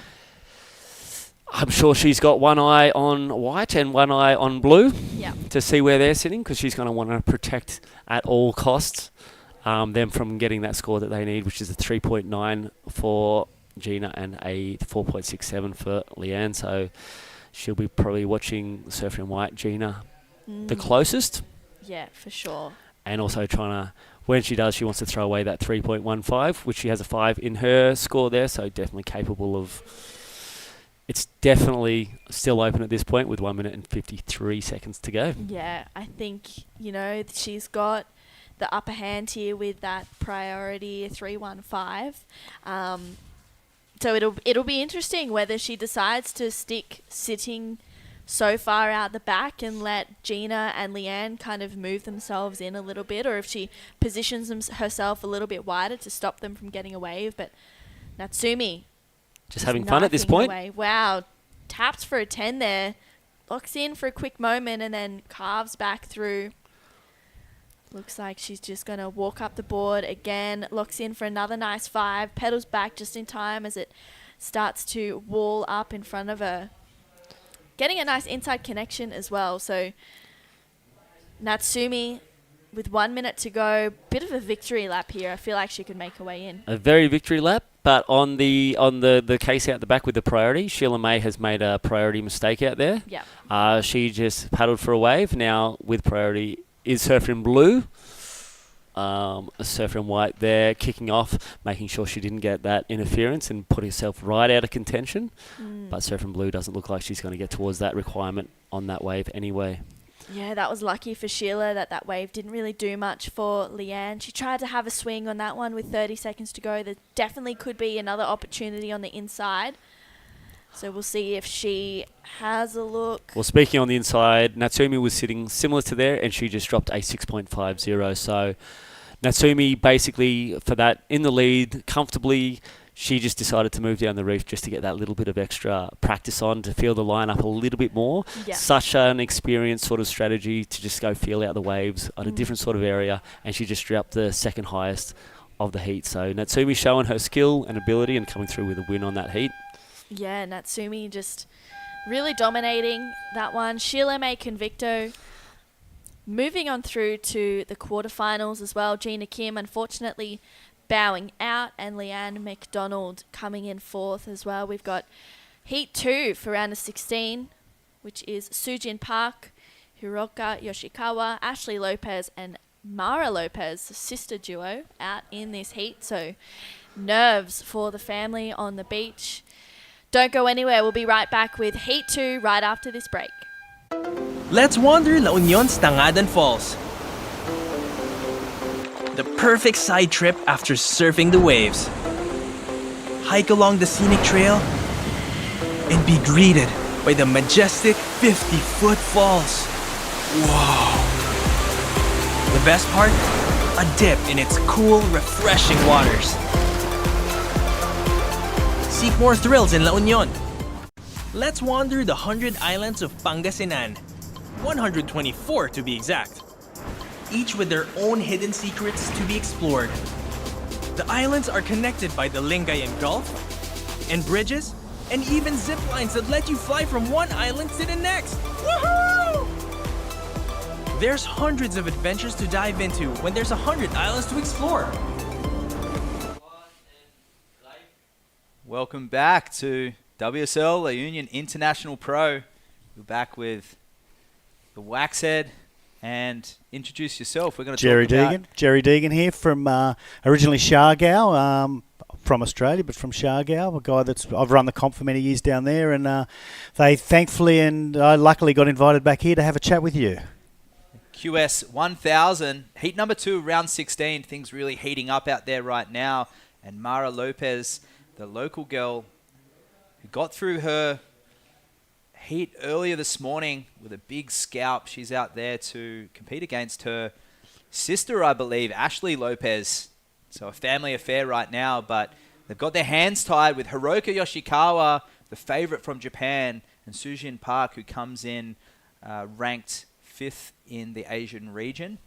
Yeah, okay, Korea. so that makes it quite difficult. Here's a replay of the surfer in blue, who is Hiroka.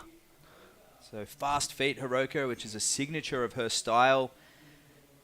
And getting 4 or 5 critical nose rides. And this one just riding the bucking Bronco as she gets through the whitewash and the backwash of the inside turbulence. And a long hang 10 completes it. So a set wave, length of ride, obviously not counting, but it's the amount and the critical maneuvers as we see there. Mara with a beautiful opening hang 10, goes up for the floater, and she comes down as well. So carrying some flow between maneuvers, a little less active and not as much footwork there as Hiroka, but that'll be a great opening wave for both. That would be a great wave. Well, there you go. It's just come in as a 7.5. So what other way do you want to start your heat but a 7.5? I mean, that's a fantastic start. Unfortunately, Mara's little wave there ran out of steam, got really flat on the end, so maybe it wasn't the greatest wave. There's someone up and riding now. We've got the drone shot going there. And it was Mara again. Looks like she's going to be pretty busy out there. And I guess that's what you want to do. You're against a couple of the favourites. It's a tall order for someone as young and as inexperienced in competition as her. But if you want to keep busy, that's the way you get the score. Eventually you find the right one. And Sujin Park from Yangyang in Korea. She's on a 9-1 McTavish there with the blue resin panels, as you can see. Another nose ride. So really clear, clean footwork, similar to what we saw from Hiroka, perhaps a slightly smaller wave. And the stakes have gone up. Round of 16, I mean, we've seen it in the shortboards, but in the longboards, Jerry, we've seen the skill levels year after year just increase. And what's your take on where longboarding's been and where it's going in the Asian region? Well, I tell you what, longboarding was nowhere. I'd say 15 years ago. I mean, longboarding was for a beginner trying to get to a shortboard. Longboarding has exploded.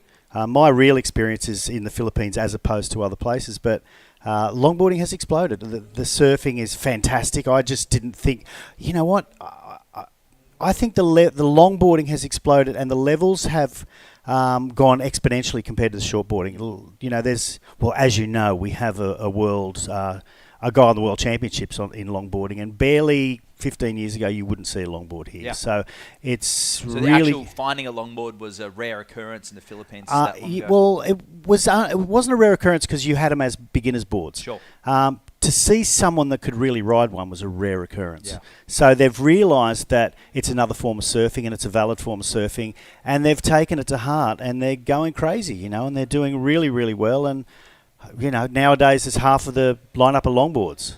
And girls on longboard as well, you know. I mean, 20 years ago, you barely saw a girl even on a shortboard. So things are changing in surfing very quickly. And Philippines, synonymous with Cloud 9.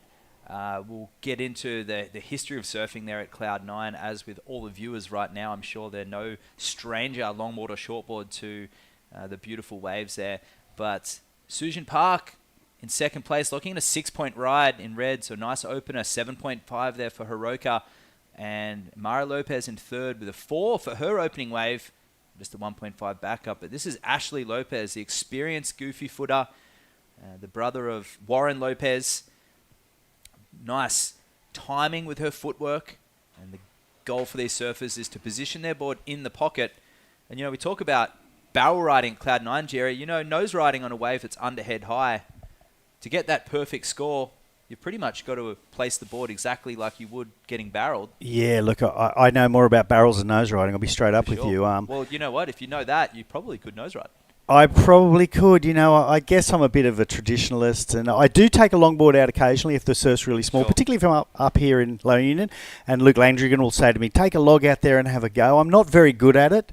I guess I'm not as good at shortboarding as I was either, but I do enjoy it, and it opens it up when the surf is smaller. It really gives me something to do rather than sit around and complain that the surf's too small. And like barrel riding, the idea is to come from behind the section, right? 100%. And that's the same with nose riding. So Oh, it's just took a pretty heavy both wipe, surfers. Sojin. Sujin and Yeah, barrel riding in particular, and I don't know if he's listening, but I've got to give credit to Stuart Cadden, who you Yeah. may know, from Long Reef. who came to Shargow and started surfing about the same time I did, and he was a junior pro champion. This is a lovely little ride, by the way, of Mara, so see if she can just carry it on. I'll carry on that story in a second. But she's milking it all the way through. She's been on the nose a couple of times. That could well be her best score. It'll be up there for sure. She's chasing something considerable though, with a backup of a 1.5. She only needs a 2.26. So you think Sujin in second with just at 0.25 as a backup to her 6. The stakes will go up, but at the end of the day, you're starting the heat early, and you're building a foundation. Absolutely. And if you're under priority, you need to capitalize and keep going. Yeah, that's where we are, by the way, folks. So you can see some little umbrellas on the beach there and a big building with a green roof. We are all in that building there, looking straight onto things. So we'd really like to thank our friends here that supplied this wonderful place. Really, really nice of them. And we're in a great spot. Hotel. The Escape Hotel, yeah, it's just epic. Greatest spot ever. That was another one from Ashley, not doing so well on that one. Back to the surfing. I'd like to, Stuart Cadden, and he came there and showed myself and a bunch of the locals, Dodo, all the guys how to backhand barrel ride Cloud 9. If not for him, there's a bunch of goofy footers there that would never have really got really good backhand barrel rides. And yes, it was about taking off behind the peak, having the guts to take off behind the peak, and realising that was the safest place to do it, actually, rather than take off in the middle of the peak and find a very, very difficult takeoff. So key element there is the safest place is coming from behind the peak, and we'll dissect nose riding and barrel riding shortly, but Mara putting on a great display on a bigger wave, cutting down, rising back up again on the nose. So very technical combination there, and she just comes unstuck. Unfortunately, the commentator's curse, but some great moments there. For those tuning in at home, you notice that she bottom turned, waited for the board to get sucked up the face, and then went to the nose at the top. So when you're barrel riding, if you dissect the wave into three sections, the third being the top, the middle being the second, the first being down the bottom. When you're driving a car, first, second, third gear, the old 3 on the tree, anyone tuning in who knows what an old 3-speed manual transmission car is like, the first gear is really slow and driving. You go up a hill in first gear. Second gears, you're trimming, you're cruising through a car park speed. Third gear is your top gear. In tube riding, you come off the bottom of number 1, you pull up into second, you get tubed. Or you cut straight through, you knife down the wave, and you backdoor the tube. It's very similar to nose riding. You can either fade down off the bottom of the wave and come back up, or you can run straight to the nose. Yeah, straight to the nose. All the weight is forward on the nose. Yep. Yeah, you haven't bothered going down and around. You've just pulled straight in, possibly stuck your arm in the wall, and you're just straight up speed. And it's the same with tube riding. The essence of good scores of tube riding come from when you're coming from behind the section, pumping through the tube. On a nose ride, if you're coming from behind the section on the nose, critical elements, it's very similar there. And it's no coincidence that the first surfers to actually tube ride properly enter the discussion. Butch Van Artsdalen and Jock Sutherland were some of not only the best nose riders of the 60s, but they ended up influencing surfers like Jerry Lopez at Pipeline. And their key to their nose riding was that they used to come from behind the section. They would fade. So then when they got to Pipeline, they approached it exactly the same, except they weren't actually getting to the nose at number 3. They were pulling up in the middle of the wave in forward trim. And if you ever watch pictures, anyone out there tuning in, open up another tab on your browser and search Jerry Lopez Pipeline. You'll see that he's tube riding in the middle of the board, just like Tom Carroll did, just like Mark Occhilupo did, just like Italo Ferreira does today and John Florence. They're forward of the fins, forward momentum.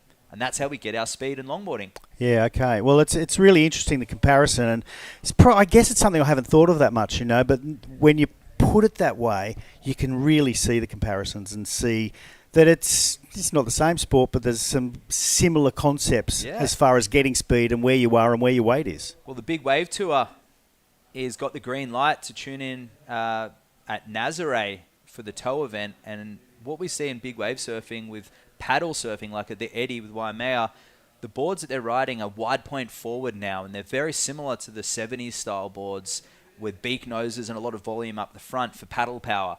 And they don't stand on the tail. They're in the middle of the board, knifing down the face, taking off super deep, much like Hiroka right now on a 2-foot wave here at La Union, but demonstrating there is similarities from 2 to 20 feet if you look at it deep enough. And beautiful nose ride there from Hiroka, stepping on that tail. Most likely glad she's on a 2-foot wave and not 20 feet Waimea. Absolutely. And, stepping back, using the grace and the flow of the footwork, combining the maneuvers together. And as I said before, she had trademark fast, fluent footwork when she was on that world tour.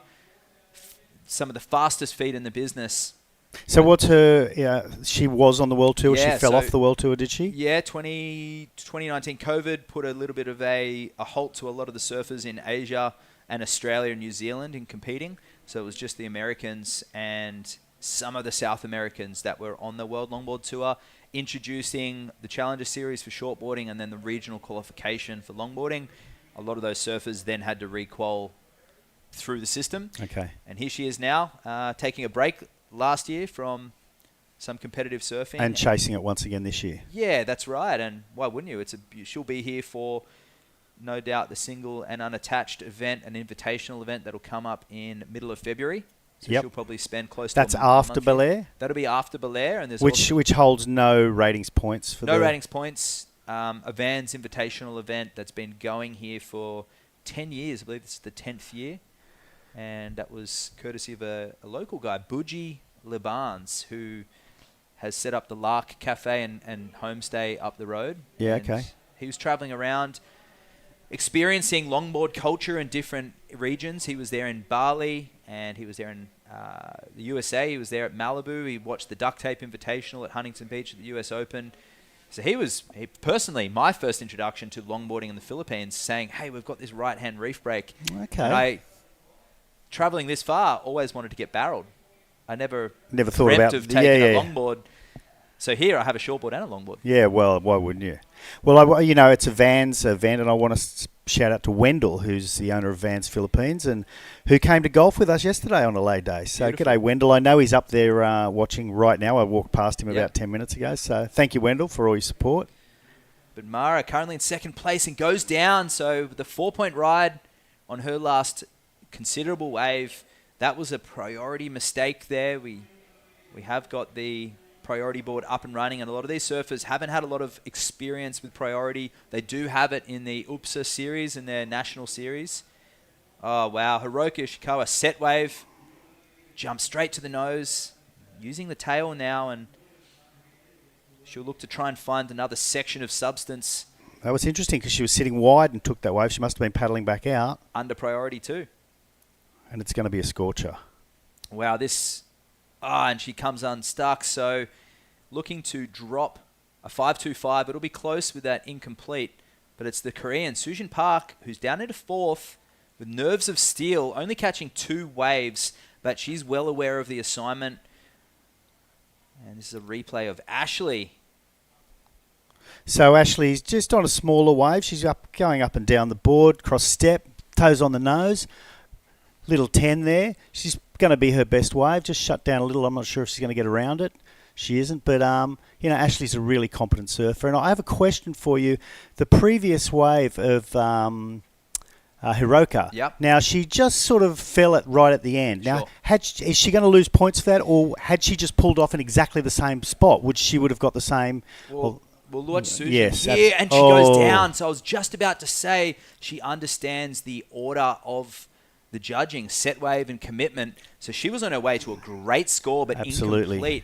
But Hiroka, she got a lot of work done on the outside, but she didn't finish with control, as did Sujin. So you won't gain points from that. Wow. You see that levitation there from Mara for a moment? Absolutely, yeah. But kicking out, which is the old school way before leg ropes we talked about this on the road trip over here, Jerry, that leg ropes created an ability to take off on waves that had sections and closeouts. You could take more risks and roll the dice a little bit on waves like this with the reef. Sure. Would Sujin have taken that wave without a leash? Most likely not, or No. at least not performed the nose ride. Yeah, because the section was obviously there and in front of her, and it was a little bit suspect in the first place. Correct. And with Hiroka, I'm not sure if she's wearing the leash or not. We'll have to have a look, but most likely is, because if you lose your board here, it's going on the rocks.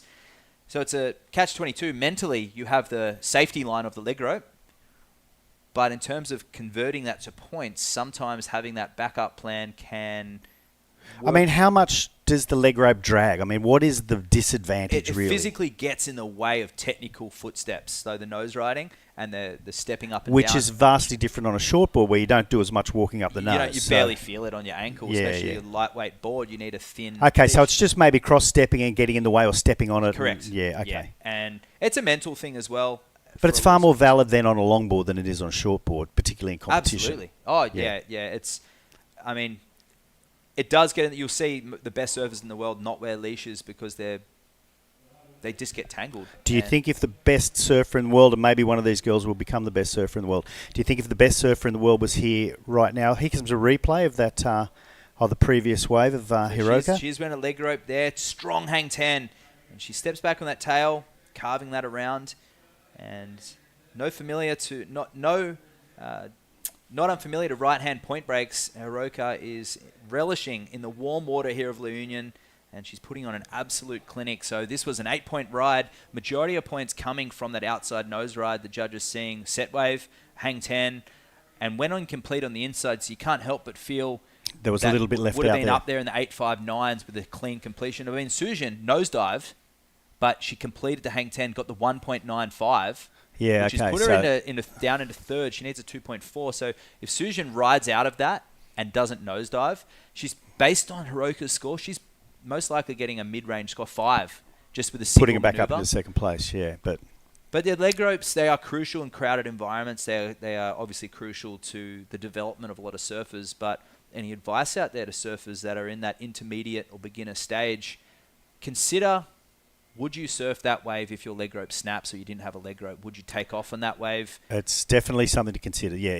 Because your leg ropes do snap, and sometimes do. you do have to swim, and sometimes people are absolutely out of their depth. For sure. And it's dangerous. And the other question is, and I don't know the answer, but I guess for people out there that might not know the answer, is the leg rope here or the leash is up around the top of the ankle as opposed to the bottom of the ankle. Yeah. I assume that's, again, so it doesn't get in the way? Yeah, correct. So you'll see the knee leash, which will have a longer extension out of the leash. So Right, a that'll- longer rigid piece. Exactly. So that'll assist in getting that tangle away from the feet. It still happens at times, but it's a lifeline for a lot of these surfers, which is good and bad. So Hiroka, another set wave, actually under priority, with Ashley holding priority. And this one, a beautiful stretched out wave, multiple nose rides, and a committed rail carve. They're opening up the hands and back on the nose, up the top of the wave. She's on her way to a fantastic score. She works through the inside section and she goes Just down. doesn't get And through. hopefully she's okay, because that board flipped upside down as she fell. Unfortunately for Hiroka, she mistimed that, and the And slowest part of longboards a are longboard- heavy, the slowest part of longboard's the tail. Yeah, okay. And then the nose catches with the whitewash and flips up. Sujin on her answer back, currently in third place. The Korean surfer with a lot of experience gets a 5.10 and she goes down again. Oh. She's going to snap that board soon if she's not careful. And she understands the assignment, but she's got to get the completion. And it'd be nice to Starting get a to- replay on that, because she's looking down and she's not bottom turning, Jerry. So As you in wanna looking down, you need to be looking where you're going. and up. That's So another thing about barrel riding. You need vision, to be looking where forward you're and- going. and ahead. Yeah. And so here, there. So she's on the nose. Watch her eyes go. She gets on the nose, looks down the face, Yeah. and you will go down every single time. So perhaps chasing the big score, she should perhaps maybe step back in the middle, ride out through the section and get the reform, because we can't see the expansive view. But I'm saying that wave probably rolled another 150 meters down the point beyond that section. So bottom turning, getting that speed, Getting around the section. going around the section. Having more green water to play with, yeah. Exactly, instead of going for the glory move. So Well, she'll be Crucial starting to error there, panic but- now. She'll be starting to panic. She's got just over 4 minutes to go, and she's not got... Well, she's not even out the back yet, so we'll see how that goes. And what's the difference, again, just so people at home know, because I don't necessarily know, what length of leg rope are they using compared to, say, a shortboarder who'd use a 6-foot leg rope? 9 feet leg rope, although 10 feet, in my professional opinion, is much safer, just because you want that board nowhere near you when it tangles and you don't want to snap it. The only longboards I've ever snapped are with a leg rope on, because it sends the board into the impact zone and flips around. And if it's 9 feet and your board's 9.4, you're going to collect it if you fall over the front. Yeah, okay. Bigger waves, when we're surfing outer reefs and waves over 20 feet, we're using leg ropes that are 12 feet, sometimes 14 feet long. On a short board? On a or which gun, would be a 9 gun, foot, yeah, 10 foot a gun, yeah. But at least 1.5 of the length, which is a Okay. safety element. You want that board nowhere near you at the time. And Ashley, 4.4 required, loses her priority. Yes, So, that's a big mistake there from Ashley, and that's only going to help, everyone else. wow, that's a crucial error. 3 minutes to go. The local girl, Ashley, I can hear some whistles going out. And now she's heard those whistles. You can see her in white paddling to the right of the screen. And she's going to go up the point and try and get something away from the crowd. But Susan only needing a 2.4. It's a medium-sized wave with just a completion. Her game plan is right, but unfortunately going incomplete 3 times now. But Mara, the youngster, Has Mara got the experience to take that wave from her? she has priority. And very she well keeps it. done. She Wow. didn't take it. She didn't let her take it. So that was pretty well done, I think, from Mara. So Very well. I have a feeling she knows what she's doing. You know, for a youngster, she's doing pretty well. Absolutely. That was So she's going to hang on her. She's been doing her study. So hopefully, well, look, I want them both to get through. I want everyone to get through all the time. But we'll see. Oh, on the inside? Yeah, Ashley. 4th in priority, using her local experience, moving up the point. Let's see if she can convert on this. Steps to the middle. Beautiful wave, actually. It's a smaller one, but it has a long wall down the line. Nice carve. Face nose ride there. Gets a bit foamy. Almost pearls. She's got to stay with it. This will be one of her last answers back. So 3 nose rides. That one a little more critical. And on the tail now, could she get the completion? She does. That was a fantastic wave, considering she had no priority. She paddled way, way up the inside. She only needed a 4.4. So let's see what the judges offer. What you're thinking, or you don't like to predict these things? Smaller waves haven't been received. So Susan loses priority again. So 3rd priority she'll get back because Ashley's on the inside. But it's Mara. If we go back to the camera angle, Mara's sitting on top of Susan in a strategic play, that has to be one of the highlights of the day in terms of the next generation of what we're seeing. Yeah, as far as smart surfing goes, I mean, she knows where she's at. She knows what has to happen. And we're still waiting for this score, are we, for Ashley? Yeah, that'll be right there. It'll be a smaller wave. I won't be shocked if it's not the score, but it'll be fairly... They'll be reviewing that replay right now with 50 seconds remaining. So this is heat number 2, round 16. 2 people will get through this heat. And on the inside section, this is Hiroka. So back to Mara and Susan. They've got to get moving. Susan's got to get moving. The Korean surfer paddling. And Mara... Oh, lets her have it. So needing a marginal score here. Susan's got to complete. 30 seconds to go. Oh, a little bit shaky there. She's not there yet. Needing a 2.4. I'm going to say the score is it so far if she can complete this. And a clutch wave right now here for the Korean surfer from Yang Yang on that 9-1 McTavish.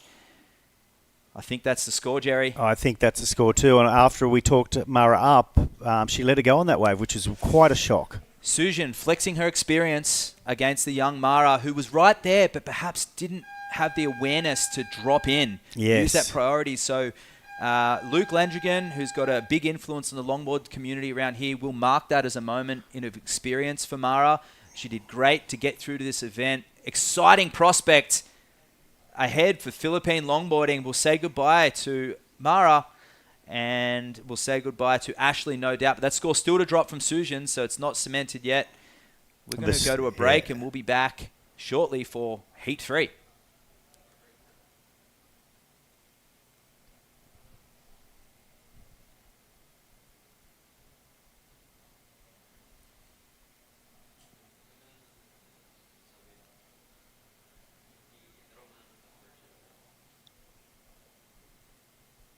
Let's wander the historic city of Vigan.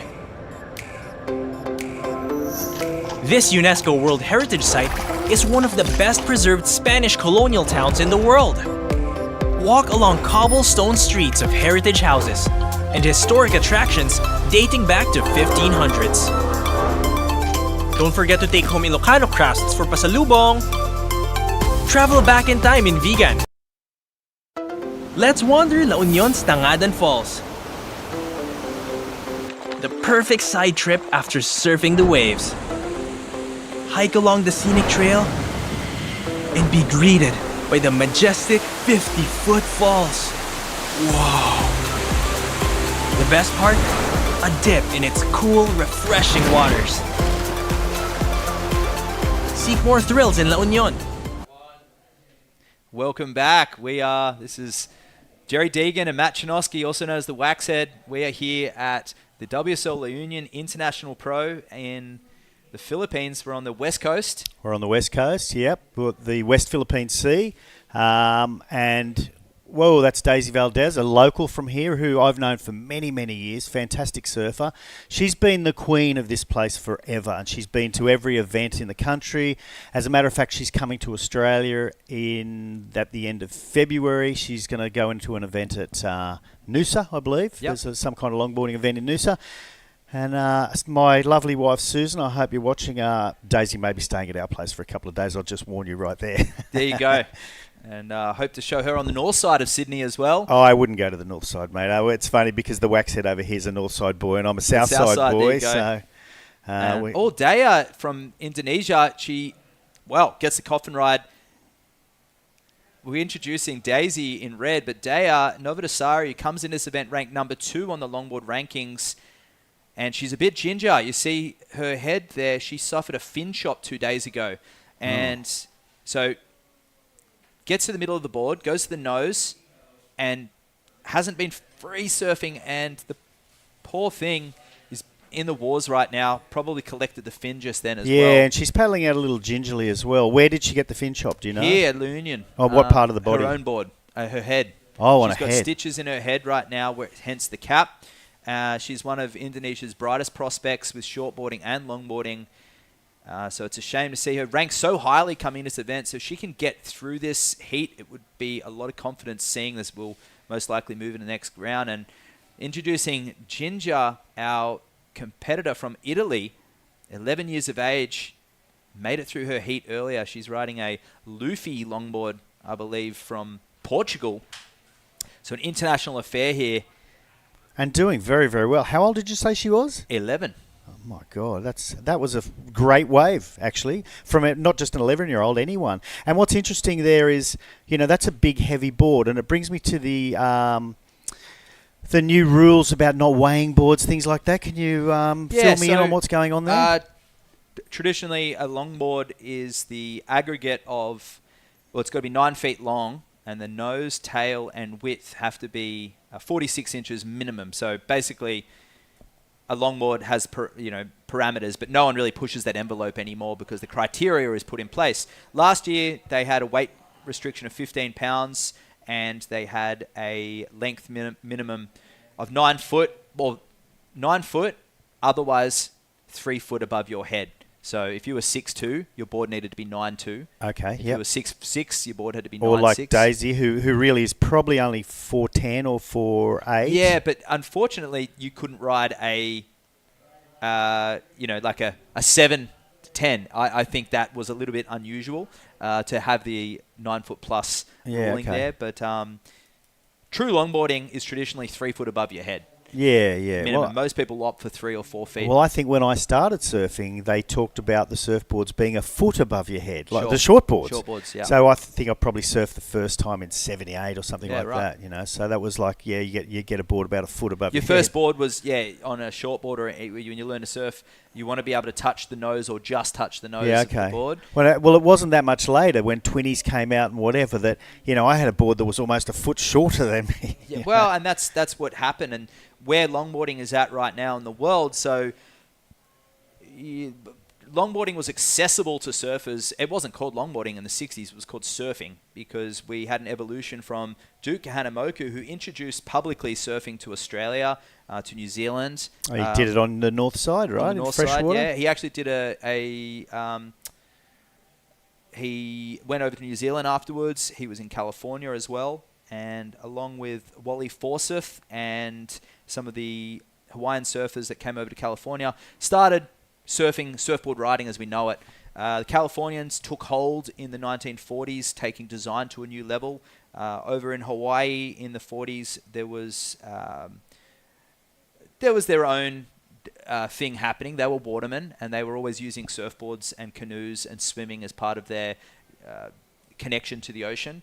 But it wasn't until we had the introduction of foam surfboards. And here we have Dea. We'll get into the history of surfing shortly. Our Indonesian competitor battling an injury. Let's see how she goes here. She's very solid on her feet normally. So to see her fall off, we can tell that she's really battling physically right now. But that'll be a keeper score. But Daisy opening up with a 3.25 in the 1, out to an early lead. And that's Suji Kim in white. We haven't talked about Suji. She's Korean, living in Bali. She runs a surf school there, and she's a surf coach. World traveller as well. Where is it in Bali, do you know? Kuta. She's at Kuta. Yes. Okay. Kuta and how do Beach. they feel in Bali about someone from another country opening a surf school? Mixed. There's mixed opinions on that. A lot of the nationalities that are running those businesses do legally have to employ locals as well. But good thing with people like Suji is that they get along with the locals really well. And they would they would want to have those surfers. Okay, good. It's very important. Yeah, it was one of my things when we moved to the Philippines in, the late or the mid 90s was like get along with the locals, be about the locals, understand the locals. Sustainable tourism and business practices. Yep. And give the locals, help grow the surf community, grow the culture. And that's why we're here now in this position to tell the stories of these athletes, tell the stories of longboarding and surfing here in the Philippines and put it on the map. And the Department of Tourism supporting this event and opening up the waters and making it strategically possible to have these events, which are so hard to run, especially in today's Absolutely. day and If there's age. no support from the government, then you're not putting it together. And the Department of Tourism is really supporting DOT, we call it, really supporting surfing around the country. Specifically, or not specifically, but even more so since the advent of surfing in the Olympics. And there's Daisy again. So Daisy Valdez and her lovely husband is also Jefferson. He is in the men's competition. He's a great surfer. Both of them have probably been combined in more competitions than anyone in the Philippines. And they travel to all the events. Her daughter is now surfing also in the longboarding. And Daisy is a great longboarder and a great shortboarder, actually, and she's won many, many titles. And I look forward to seeing the replay of this as she kicks out on the inside. I would say that was a very experienced wave at 17 minutes remaining for Daisy to consolidate her lead. And here we have the replay. So knifing this one, cuts up the top of the wave, gets on the nose, identifying that this section's very long. She doesn't want to draw out the bottom turn, stays high, gets on the nose again. Critical nose ride there with a nice 10. And here, I love this composure. This is something new from Daisy that we haven't seen in recent years. She's traditionally very fast and, if not rushed for a better word, but composure is key right now. That heavy board, it looks like an Ian Zamora shape. A Filipino-American surfer who'll be here shortly, and she's kicking out of that on that Zamora shape, looking very stable. And the key element of that wave for me was the weight of the board, really relaxing Daisy's style.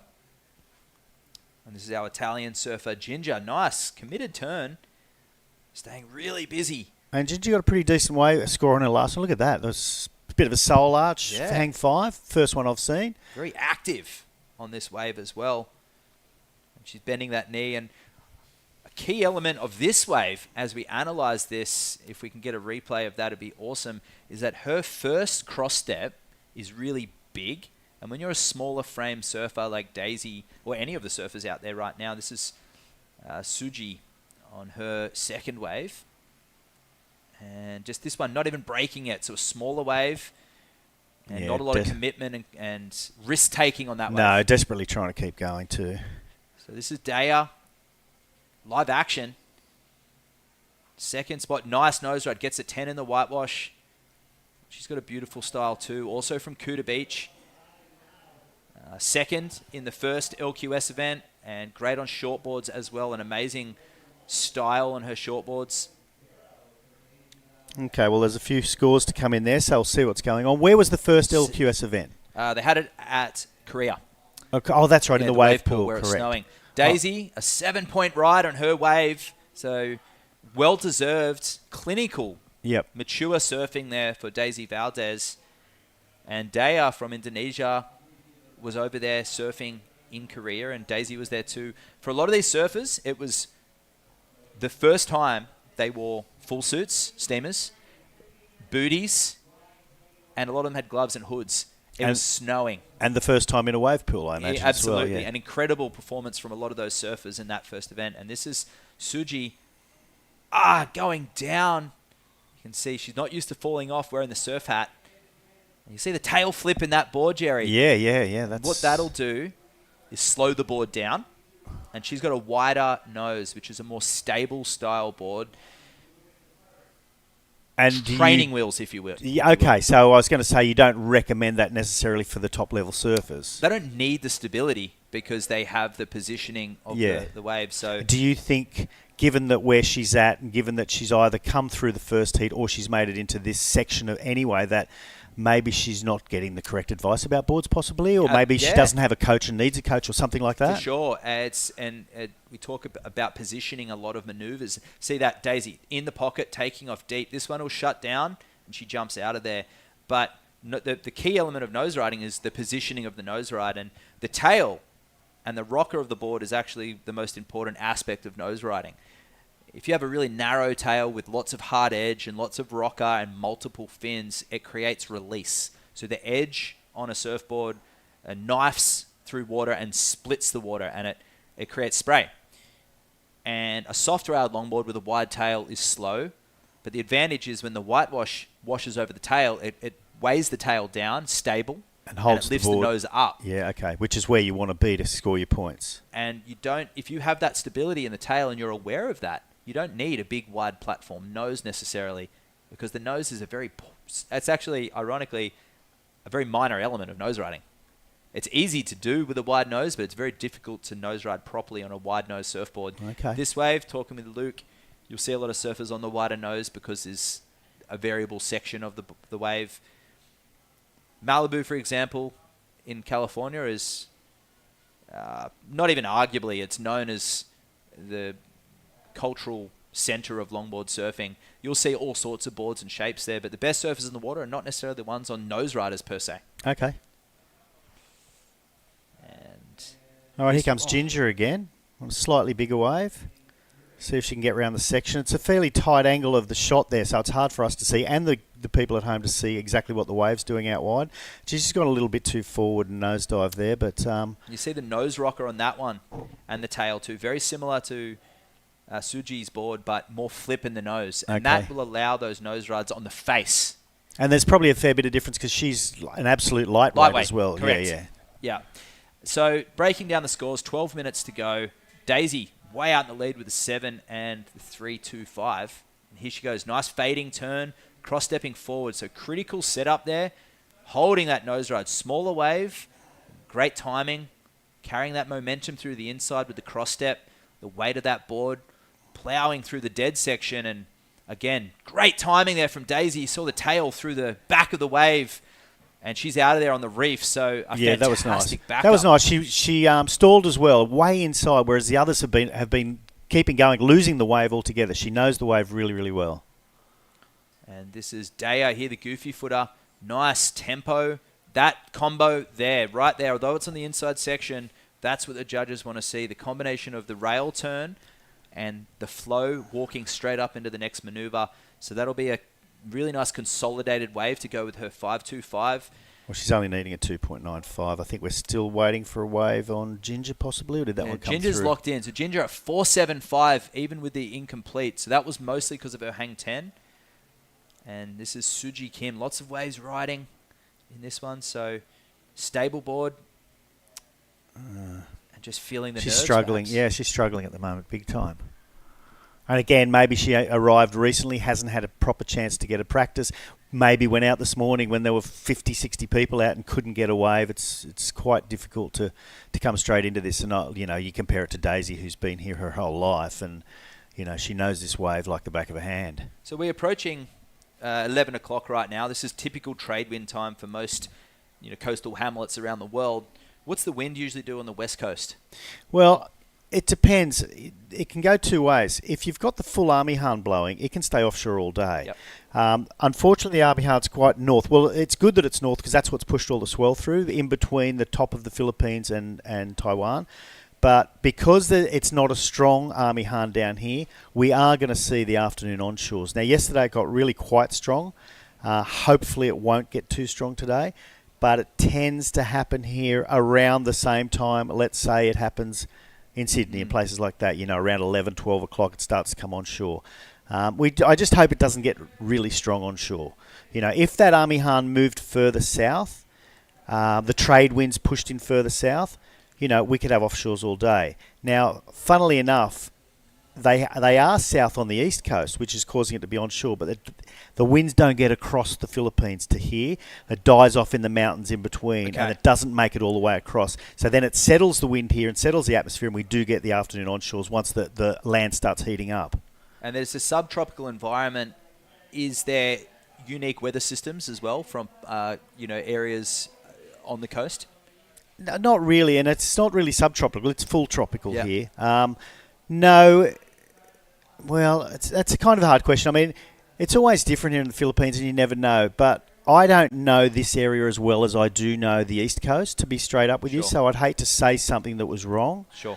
But they're generally, what I love about this coast is it never rains. You go all dry season, it barely ever rains. In Shargo, it'll rain in dry season, I mean, I've been camping a bit further south than here, and we didn't even take a tent. We took a mosquito net, and never saw any rain. Here's our Italian competitor again. Wow, she's got some great moments of technique and gets the 5 and 10, but a key element there is she's way out on the face. The pocket, the whitewash, is over to the right-hand side of the screen. In fact, out of the screen. See Daya here, nose riding in the section, the whitewater over the board. Judges will identify that, and up on the nose again.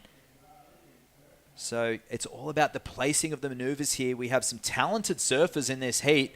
And the judges really looking at positioning. It's Daisy with that 4.5 on her last wave. So a great backup to the 7. And Daya had a 3.85 on her wave second to last. So we'll wait to see what that one logs in at. But only a 4.36 for Ginger required right now. She's already had the 4.75. If we could give any... Yeah, it'll be interesting to see what that does. And here goes Suji again. Hopefully she can make amends this time and have a pretty decent wave. Not a lot happening at this stage. See that board flapping around a little bit. Yeah, absolutely. She's on the tail there, and that's also an indication of a bigger, wider surfboard. There's a lot of swing weight, and that swing weight can be a hindrance at times when you're not utilising the nose. So I can't see that going too high up. It may well be her best score because she actually lasted to the end of the wave, but didn't do a great deal. The head down on that paddle out really indicated, and it really cemented your analysis of her heap so far. But 7 minutes gone, 7 minutes to go. We've had 18 minutes gone. Probably a 2-wave combo would be required for Suji, based on the scores of today, to try and break down that 7.5 into 2 different waves. Yeah, and they did give her a 1.9, which is her best score, but I'm sure she's not going to be super happy about that. So it's looking pretty good for Daisy at this stage, but our second and third place surfers have certainly got a dogfight on. Ginger only needs a 4.66 to move on through. She's had a 4.75, so she's certainly capable of it. Do you find when you're commentating these that you end up with favourites, or you try to be? You don't let the listeners know who your favourite is, but obviously you hope for someone, because obviously I've been in the Philippines many years, and I've known Daisy many years, so I'm very, very happy that Daisy's up there and sort of doing a job. I actually, not at this event, but in the past I've coached Daya, and she's developing as a a great surfer on all long and short boards, so I feel for her situation at the moment with her injury, because you don't wish that upon anyone. Of course not. And of course, as a commentator, you always enjoy the underdog in a heat, whether it's the younger surfer or somebody. Yeah, well, I see Ginger as being the underdog here, just a young girl, probably in her first or second event or whatever. And by the way, Daisy just lost her priority, but they're going to let her take another one regardless. She gets up quickly, doesn't she? She doesn't muck around. Well, she just knows this wave so well. Oh, wow, and gets the combo. She's putting on an absolute clinic right now, and if she could tap that one off the top, that would have been a great score. But She's Daisy just having struggled fun. at the wave pool, actually, as did most she? people would, given the lack of practice and the unique scenario of wave pools. And it is a format that a lot of these surfers will have to get used to in the future, whether they feel passionate about it or not. It's just like big waves. It's part of the deal. It has to be done. You have to adapt. I went to the wave pool in Melbourne about 2 or 3 weeks ago. Urban surf, there's actually a Urban QS surf on very shortly. Well, there was a lightning storm, wasn't there? And there was no surfing. Ah, right. So they cannot surf during a lightning storm. And it was actually, they had 5 or 6 hours off. It was a long-running storm. Wow.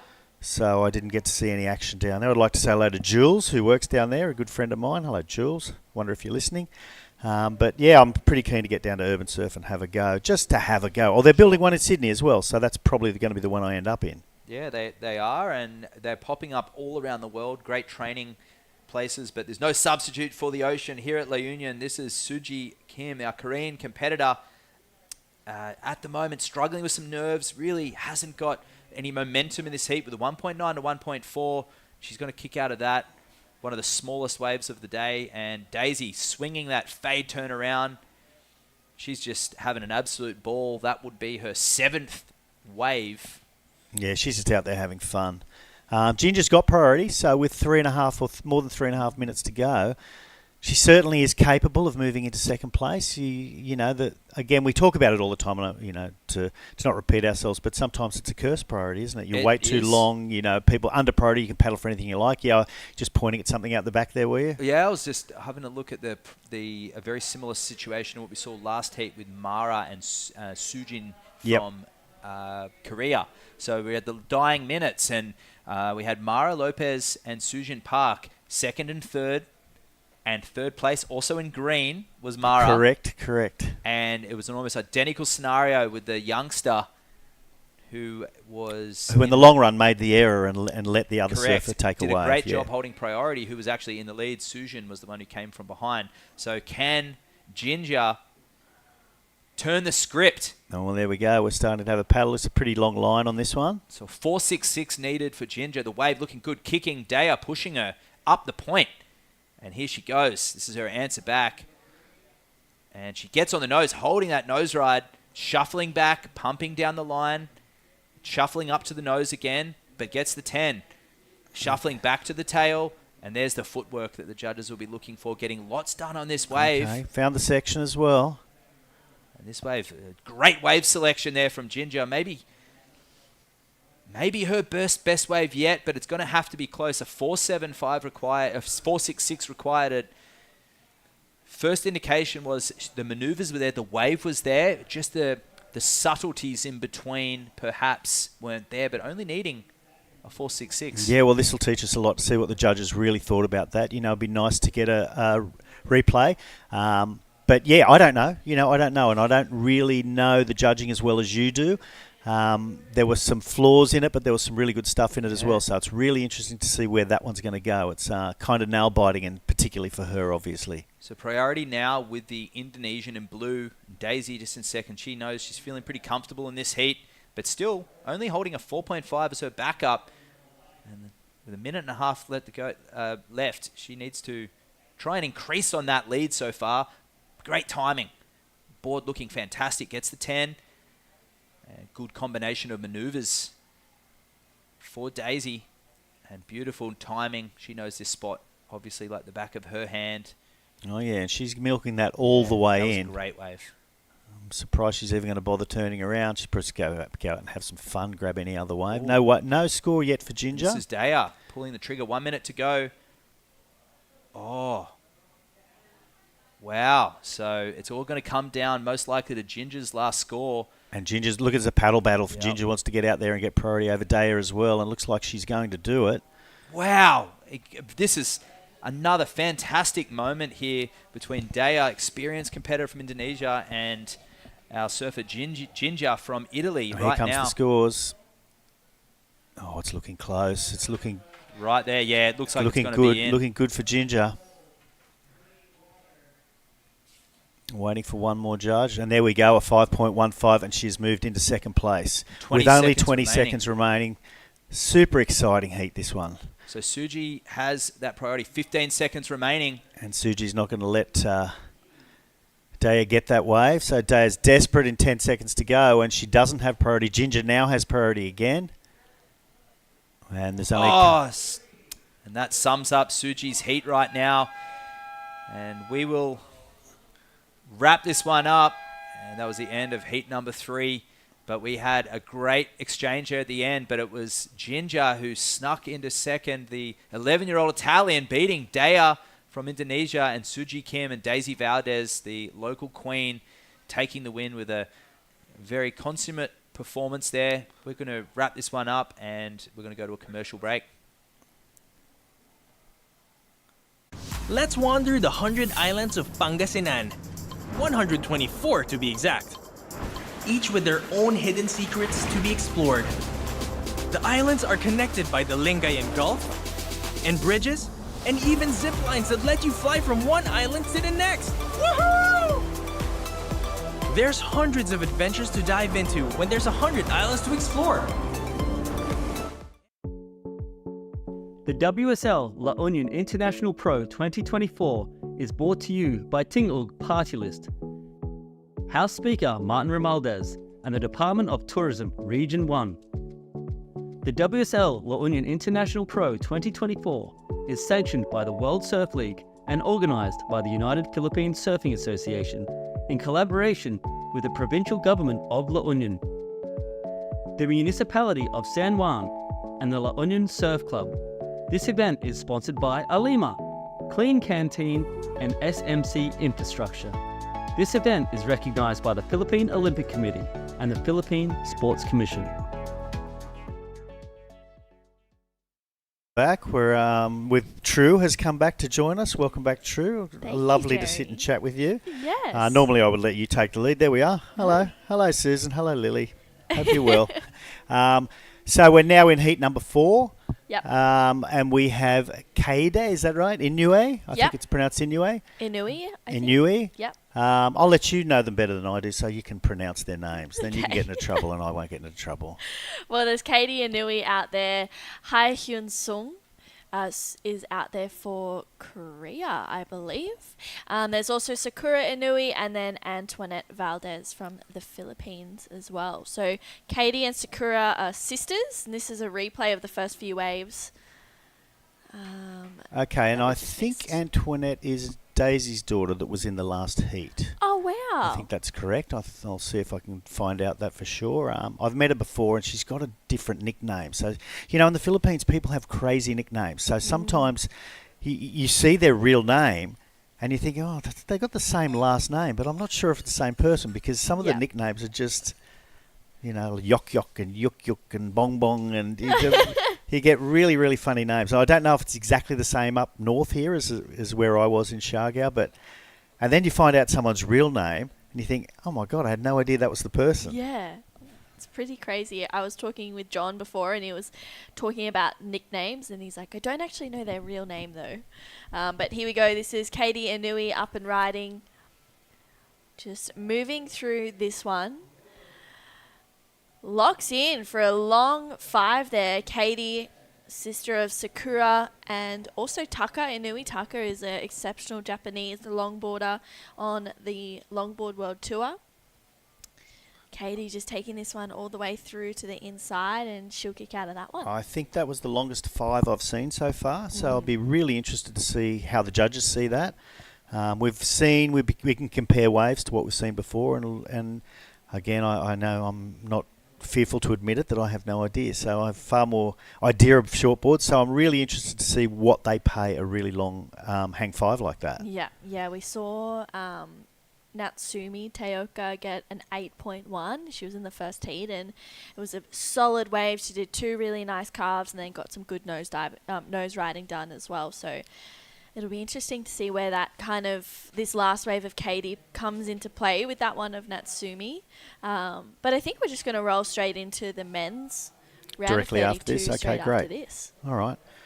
And then call it a day after that. Well, there's Antoinette Valdez. Just cutting back into the middle there, back into the power source. Quick 10, decent 5. I think she's going to run out of waves. She's definitely going to run out of waves, so that won't be quite what Katie's got. Well, here we come. Here comes that score, and it's going to be well into the 6s for that long 5. Yeah. So 6.25. That's really interesting because there wasn't much else there, but it was a long one all the way through, and here we go. Yeah, so this is Hai Hyun Sung from Korea, just coming off the back of that one. I think from memory, Hai Hyun competed in the South Korea wave pool event as well, and did fairly decently. So it's exciting to see her back in the jersey. We had a chat about that previously. Here we go. Here's that that really long 5, is it? Or is that? No. Yeah, I think it comes up after this. Potentially we'll see her just kind of be patient, then this is where she locks in. And she kind of stretches it out a little bit there, but getting around that section, that was really solid surfing from Katie, and a well-deserved 6.25. Did you go to Korea? I did. And so they tell me the water was freezing. Did you manage to get a surf in? I did. What did you think of the wave pool itself? It was really fun. Yeah, so it's the same technology as Urban Surf Wave Pool in Melbourne. Okay, yep. But it's a little bit longer. I think it's got like 2 more kind of tracks on it. Okay, and you surfed in Melbourne as well? Have you surfed in that one? Yeah, surfed in Melbourne, yeah. So the South Korea one is definitely longer. Any bigger? Is it the same size? A little bit bigger, I felt. Okay, yeah. It was really fun. It was just really cold. The first day that we surfed it, the water was 5 degrees. I'm told it snowed. It did, yeah, which was unreal. It was really cool, but it was cold. There was the day that it snowed, I actually had to go and put more layers on. Yeah, okay. Because it was so cold, and I was like, if it doesn't snow, I'm going to be so cranky. But luckily they heated the pool for the pool to be about 15 degrees, so it wasn't as cold. Oh, okay, because I believe, look at that. That's Sakura. Oh, she's out of there. We didn't get the start of that wave. I wonder if we will, but a funny little manoeuvre there. One leg up. I'm not sure she meant to do it. But I hear the Melbourne wave pool is very cold, like 12 degrees or something. Yeah, in winter it can get freezing. A lot of people, like especially people who live in Melbourne, surf there in like booties and a 5'4" and gloves and a hood. So I definitely try to avoid being I'm a big in the fan. cold, I'm a big fan of tropical stuff. A pair of board shorts and a rash vest. You know, I'm a huge fan of it. Absolutely. So we've got a few scores. They're all locked in. 1.1 for Sakura. Antoinette's first wave was a 3, and then that last one of Hai Hyun 2.1, and then she also locked in a 1.05. It's wave pool surfing it's obviously it's really different, but it takes out any element of kind of needing to be aware of the ocean.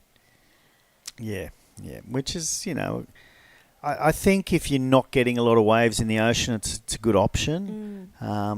And again, I'm a bit of a traditionalist, but it doesn't mean I don't want to have a go, and I haven't had a go, and I'm super keen to have a go. Yeah. This is Antoinette again. It's a nice little wave. She had a really nice turn just before, and she's milking this all the way.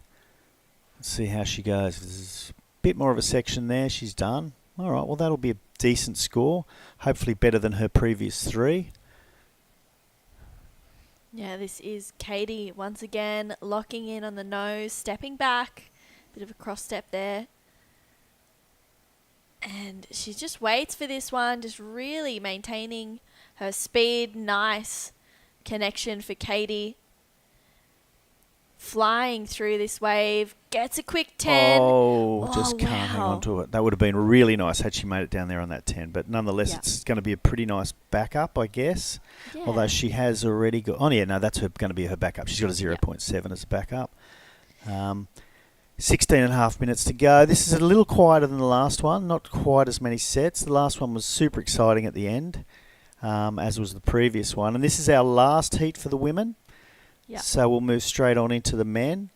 And today we're doing the longboards because the swell is meant to jack up fairly big. And again, I guess it's more difficult for the longboards in really big surf than it is for the shortboards. And so Luke and Bonnie and the people that are making the decisions so far are making the right decisions. And I'm assuming they're going to continue and make the right decisions all the way through. And we're lucky we've got swell. You know, the worst thing is to not have swell.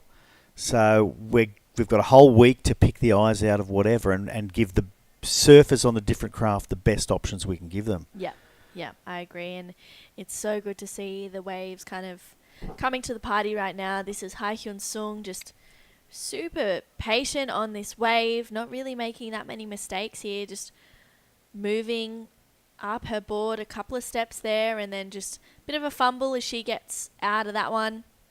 And Sakura out the back has to kick out. Sakura is also a really good sup surfer. Oh, is she? Okay, so we've got a replay ready of one of the previous waves. Okay, that's Sakura. Nice little cut back into it there. She's really able to manoeuvre that big board. And again, a nice little 5. Back on. Back down into the power source. Yeah, she understands the wave already. I can't remember if she was here last year, but she certainly understands this wave more than some others that have just shown up to go in the event. Yeah, that was a nice wave. Yeah, that was really well surfed. Haven't seen a score for that wave come in yet, but I'm sure she's going to get paid off. Yeah, absolutely. I think that wave will come in at a pretty decent score. Both sisters, Sakura and Katie, I'm sure will be wanting to progress through this round, but they've got Hai Hyun and Antoinette to battle with. I spoke to a couple of the shortboarders that really wanted to surf today. You know, there's like it's one of those days that's not big, it's not small, and it's lining up really nicely. And I spoke to Muramar actually, and he said, "Oh, I wish we could be out there surfing it," you know, because they were out there ripping this morning. Yeah. And I think some of them will be starting to get slightly nervous because it is meant to be pretty big tomorrow. So, you know, you can't predict exactly what it's going to be like. We talked about this before about predictions and whatever, but, you know, whether it's going to be solid 5 or fully 8, I mean, we don't know. So time will tell on that one. And maybe we'll know a bit more by late this afternoon. It doesn't seem to have picked up a great deal during the day. Yep. Yeah, I think it seems to be just kind of staying consistent with the size. Yeah, and I guess it's only the wind we need to be concerned about right now, but it's still pretty good. I guess it's going to get a bit stronger, but we'll see how we go there. But yeah, the boys were like, "Oh, we would have liked to have had the shortboards out there today." They just want to surf. Yeah. I just want to surf. Yeah. I'm already planning my surf. I want the judges' heat or the commentators' heat. Yeah. In the old days in Shargow, and I don't know if Soot and all those guys are listening, but we used to stop the event like halfway through and have a judges' heat and get a couple of the surfers up to judge us, and we'd have an hour in the surf, particularly if it was pumping. That was before QS, you know. Not before QS was invented, but before Shargow was a QS, and we could make the rules. It was pretty good fun. That's awesome. Yeah. I think, there's definitely moments where judges or commentators want to go out for a surf, but then seeing the amount of people out there and all the competitors, sometimes it's a bit like, oh, I'm not even going to try. No. And the other thing here is, I mean, because although it is tidal, the tide doesn't affect whether we run or not because the tide isn't that big, unlike a place like Cloud 9, which is extremely tidal, as you know. So we run basically from 7 till 5 or whatever, and because we're in the tropics here, or actually it's winter in the tropics, the days aren't all that long. So, you know, by 6 o'clock it's getting dark, and it's not light until, you know, 5:45. So there's no real time, actually, if we work from 7 till 5, for us to have a surf. Yeah. And I'm not having a cry at people out there. I'm not whinging about it. We're loving what we're doing. Absolutely. But yeah, that's why we're not really getting much of a chance to surf at the moment. And if there's a lay day, it's either because it's too big or too small. So, you know, we hit the golf course anyway. But we'll get you out on the golf course next time for sure. Yes, 100%. I think I had to let you guys go through and come back with some reports of if it's worth it or not. Well, It seems- we paid 18. We played 18, and we paid for 18, but we didn't realise it was a 9-hole course. So Oh, wow. when we finished 9, we actually went back and To the had another start. go. So I think we're going to go to another replay now. So if they can cue that up, we'll have a look and see what they've got for us. Yeah, this looks like this last one of Katie and Nui, which locked in at a 5.25. So Katie, once again, just showing her composure on this wave. You can see her just kind of moving from rail to rail, and then this is where she locks in. Sorry, this is actually her 6.25 with that long hang 5. You can see her board kind of lift a little bit there as well, which is really dynamic, and getting that carve too for Katie, just really putting the icing on the cake for this wave. And Yeah, that no, last so one- she's well ahead now with a 6.25 and a 5.25. We've got a little glitch on our scoring here, and I don't know, I guess you at home can look at the same thing. We've actually only got 2 waves for her, and one's a 1.1, one's a 5.75. So for reasons, oh no, I'm looking at the wrong thing. I'm looking at the wrong one. All right, I take all that back, so Yep. I retract everything I just said. That was Kaida. That's whose score I'm looking at. That's who's leading. So Sakura does only have that one scoring wave. She needs a 2 to advance into second place. Antoinette needs a 6 to move into first. So Katie is really streeting them at the moment. Yeah, she definitely is. I feel like she's really come into herself in this heat and just been really in rhythm, finding the best waves, doing the best surfing that she can. Sakura, that 5.75 was really nice to watch, as you said, needs a 2. So I feel like for Antoinette, you know, she probably needs to lock in a score in the 5+ range to really get Yes. herself in contention. And Haihyun, maybe looking for a bigger wave to get a score out of that 2. Yeah, she definitely range. needs a set. She needs a set. She has no priority. Katie actually has priority, so she's in the lead with priority. It's a fantastic spot to be. But there's plenty of time, 10 minutes to go, so you know, time will tell. We'll see what happens. But Katie really is dominating at the moment, like Daisy did in the previous heat, did exactly the same thing and dominated all the way through. And as a matter of fact, towards the end was just taking waves for fun, you know, Yep. not even finishing them off, knowing that she had done the job, which is a pretty nice spot to be. Absolutely. And here goes Haehyun. So it is a slightly bigger wave. She took it wider. No one really wanted it, which is surprising.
Yeah, he's funny.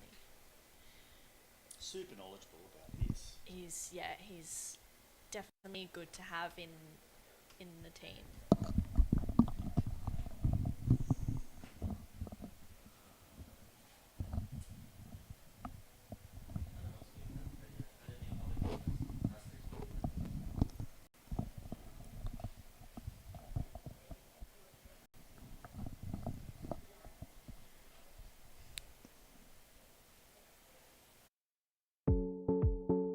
The WSL La Union International Pro 2024 is brought to you by Tingog Partylist.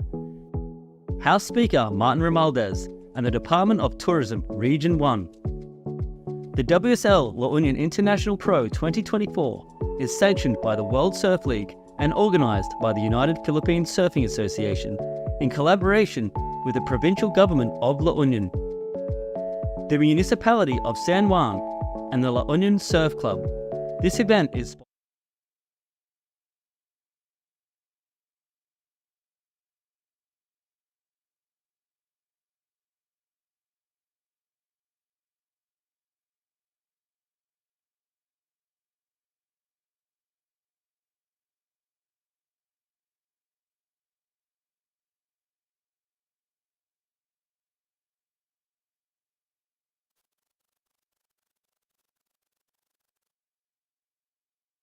with a 4.75. Looking at the scores, I don't think we missed a great deal. Sakura only needs a 2 to move into the second place. So, with 5.5 minutes to go, I guess she's not so worried yet, but soon enough she may be. True. Yeah, absolutely. And sitting in that third priority rotation as well, it kind of puts her out of rhythm when the sets come and allows Katie and also Antoinette to better their scores. I'm wondering how the sister dynamic is going between Katie and Sakura, whether, they've gone, we'll help each other if someone needs a score, or if it's like, as soon as that rash is on, I don't know you. Yeah. I mean, I've got two brothers, and although we never were sporting professionally, I surely was out to get them no matter what at any time, Yep. So say hello to John and Paul. And you have a sister also, so how do you feel if you're in the same heat? It's definitely stressful moments, but it's good because that 20-25 minutes we don't know each other, and then Yep. as soon as we're on the beach we hug it Best out mates and again. we move on. Yeah. Okay. All right. Well, there's Antoinette. So didn't do a great deal there. I don't know if her plan was just to take some priority away and make someone else not get a wave. But yeah, it's interesting, the sister thing, because I guess as well as anyone does. And I remember we had the Green Sisters from WA in one of the events one year, and they were the same deal. So I think we're going to go to a replay, something we missed during that little break. Yeah, so this is this last one of Hai Hyun when we had our little technical glitch. So she's moving through her board really nicely here. I believe this wave locked in at a 175. Doesn't look like she... maybe even a 2.6. Yeah, hard to tell exactly. See, there's the next one as well. So she's had a couple of waves since our technical glitch. Yeah. No great big scores. So that first one may have been a 2.6, then a 1.75, and then we've had a 0.6. It's hard. We're like you guys out in the dark a little bit there on those last couple of waves. So nonetheless, it hasn't affected the score, and she needs to get a better wave, obviously. She actually needs a 5.15 to move into a position to go on to the next round, which isn't, it's doable. It's 5.15. I mean, there's 6.25s out there, so it's very possible. Here goes Sakura. So she's been waiting a long time for this. Looks like it's stretched out a little bit, so hopefully it lines up well for her. She only needs, as we said, a 2 to move into second place. Okay, she's on the nose there. You've got to be thinking there's a 2 almost there already, but let's see what else she can do. Going to move forward again. Okay, it's a nice smaller wave. They seem to have scored down the smaller waves a little bit, but she knew what she had to do with only 3 minutes to go. And again, I'm not a judge, but my thinking is that the 2 will be there on that one. Yeah, I agree with you there, Jerry. And so it puts... we're assuming it's going to put Antoinette down into third, and Antoinette... they're going to get another replay of that, we're being told, so that's interesting. Let's just check that out. Yeah, well, we missed the front angle of the start of this wave, so I'm interested to see. She goes straight up to the nose, steps back quickly. Nice carve there, as you said, Jerry. I feel like she'll be getting that 2 and then some on this wave, even though it is a little bit smaller. Her maneuvers are still pretty dynamic as she locked in for a nice nose ride there. Walking up the board once again, a quick tap, and I think, she finished it really well. There was not really too many fumbles on that wave, so... No, I'd say flow and style, and regardless of the fact that the wave is a little bit smaller, we're going to see something going on there. So, so far, no score through. We've got Hayoung again, trying to improve her position. Again, a smaller wave, so I don't know that much is going to happen there. 1.5 minutes remaining. I'm pretty keen to see the score for Sakura come in and see what happens. We're going to put a lot of pressure back on Antoinette. Yeah, wow, Katie just opening up the shoulders on that one. Walks up to the nose and back, just not rushing anything, and then goes up for a floater, and you can see her grab the rails to get a bit more stability. So that was pretty huge turn for Katie as she goes for a quick 10, but can't quite walk out in time. Well, that was a get good finish. wave. That was a really good wave. Yeah. She's, with a minute to go, she's going to take it away. But there you go, a 5.25 for Sakura, which fully moves her back into second place. And sadly, Antoinette now needs a 6.25 to go back there with only a minute to go. Yeah. Without any priority at this stage. So, I don't know, Sakura says has priority. I'm a bit unsure about the priority at the moment, but there's some other surfers out there in the next heat, so that's got me confused. I'm easily confused, true, very easily confused. Many rashies. The older I get, the more confused I become.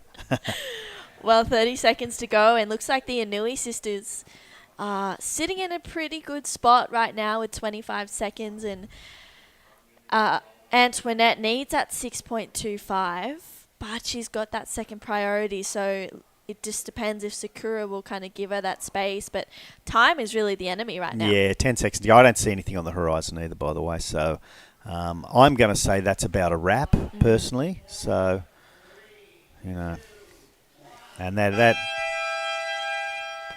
basically is a wrap there for Heat 4 of the women's round of 16. And I believe we're going to move into the men's round of 32. So we'll head off to a commercial and we'll talk to you pretty soon. The WSL La Union International Pro 2024 is brought to you by Tingog Partylist, House Speaker Martin Romualdez, and the Department of Tourism Region 1. The WSL La Union International Pro 2024 is sanctioned by the World Surf League and organised by the United Philippine Surfing Association in collaboration with the provincial government of La Union, the municipality of San Juan, and the La Union Surf Club. This event is sponsored by Alima, Clean Canteen, and SMC Infrastructure. This event is recognised by the Philippine Olympic Committee and the Philippine Sports Commission.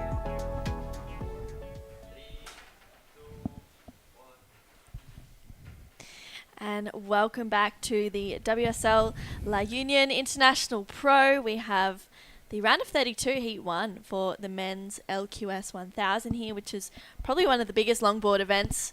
I'm True Styling, joined in the booth with event director Luke Landrigan. And hey guys, thanks for having me again. Yeah, that was Kenta on his first wave.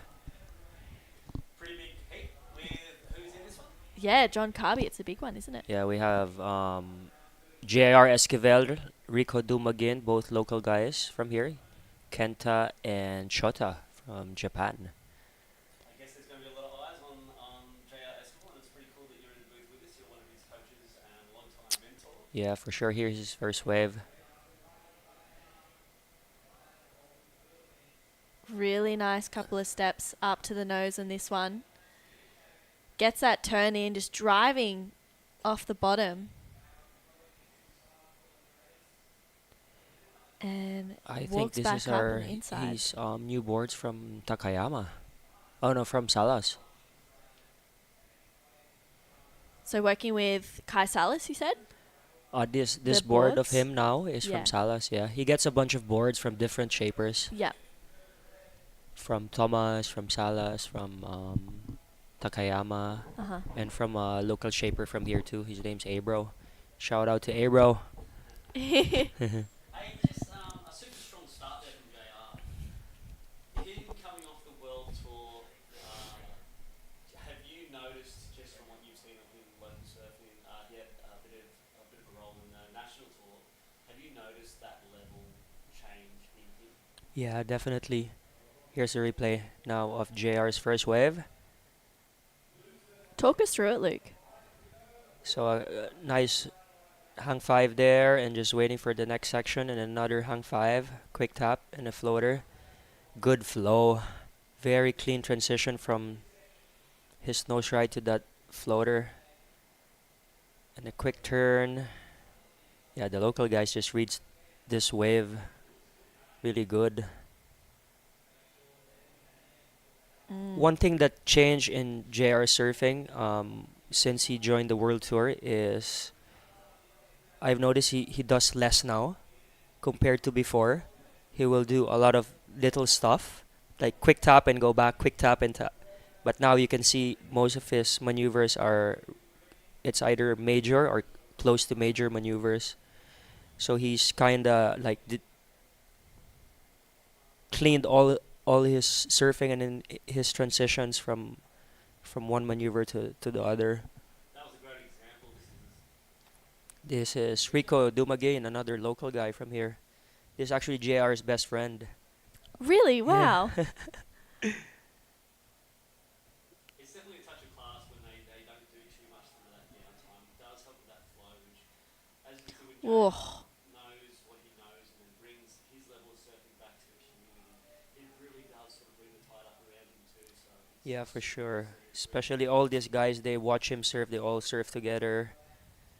So he's like their idol. well, one of the biggest compliments JR had last year in one of the tours, he was actually second in the Nationals that year behind Joe Marie. So he was up against the world's best and he couldn't beat his friends in his own backyard. So really good testament to what they're up to. And you see another replay.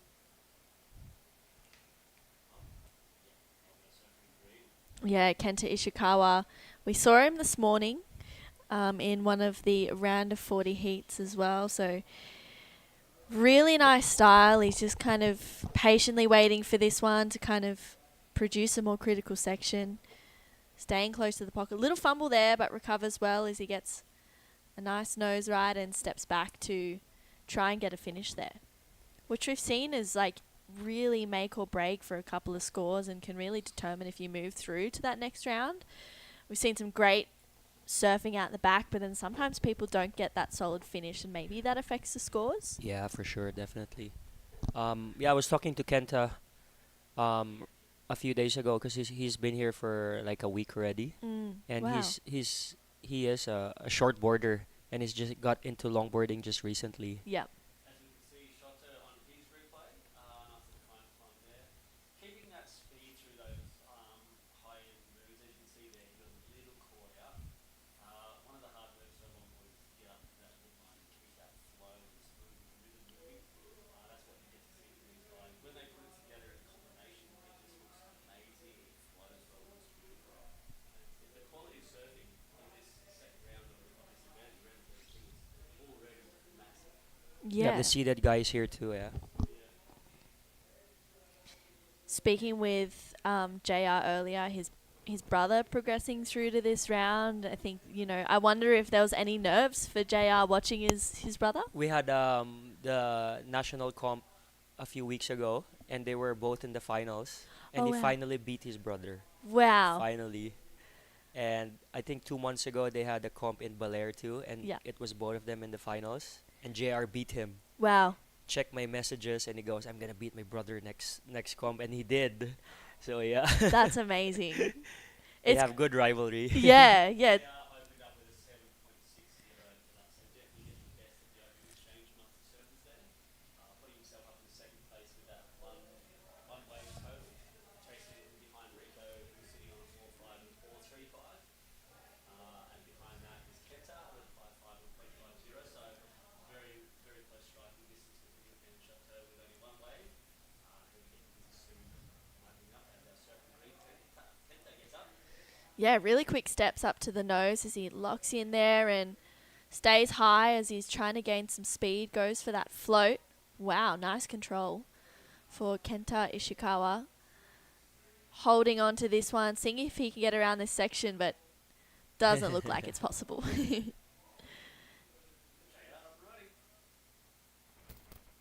Oh, just coming off on that one, but wow, just grabs his board and he's like, maybe I can do a little more for JR. Interesting story, Luke. Tell us about the family JR, his older brother. That's a pretty amazing story in itself. And it sort of puts together the story of what inspires JR also.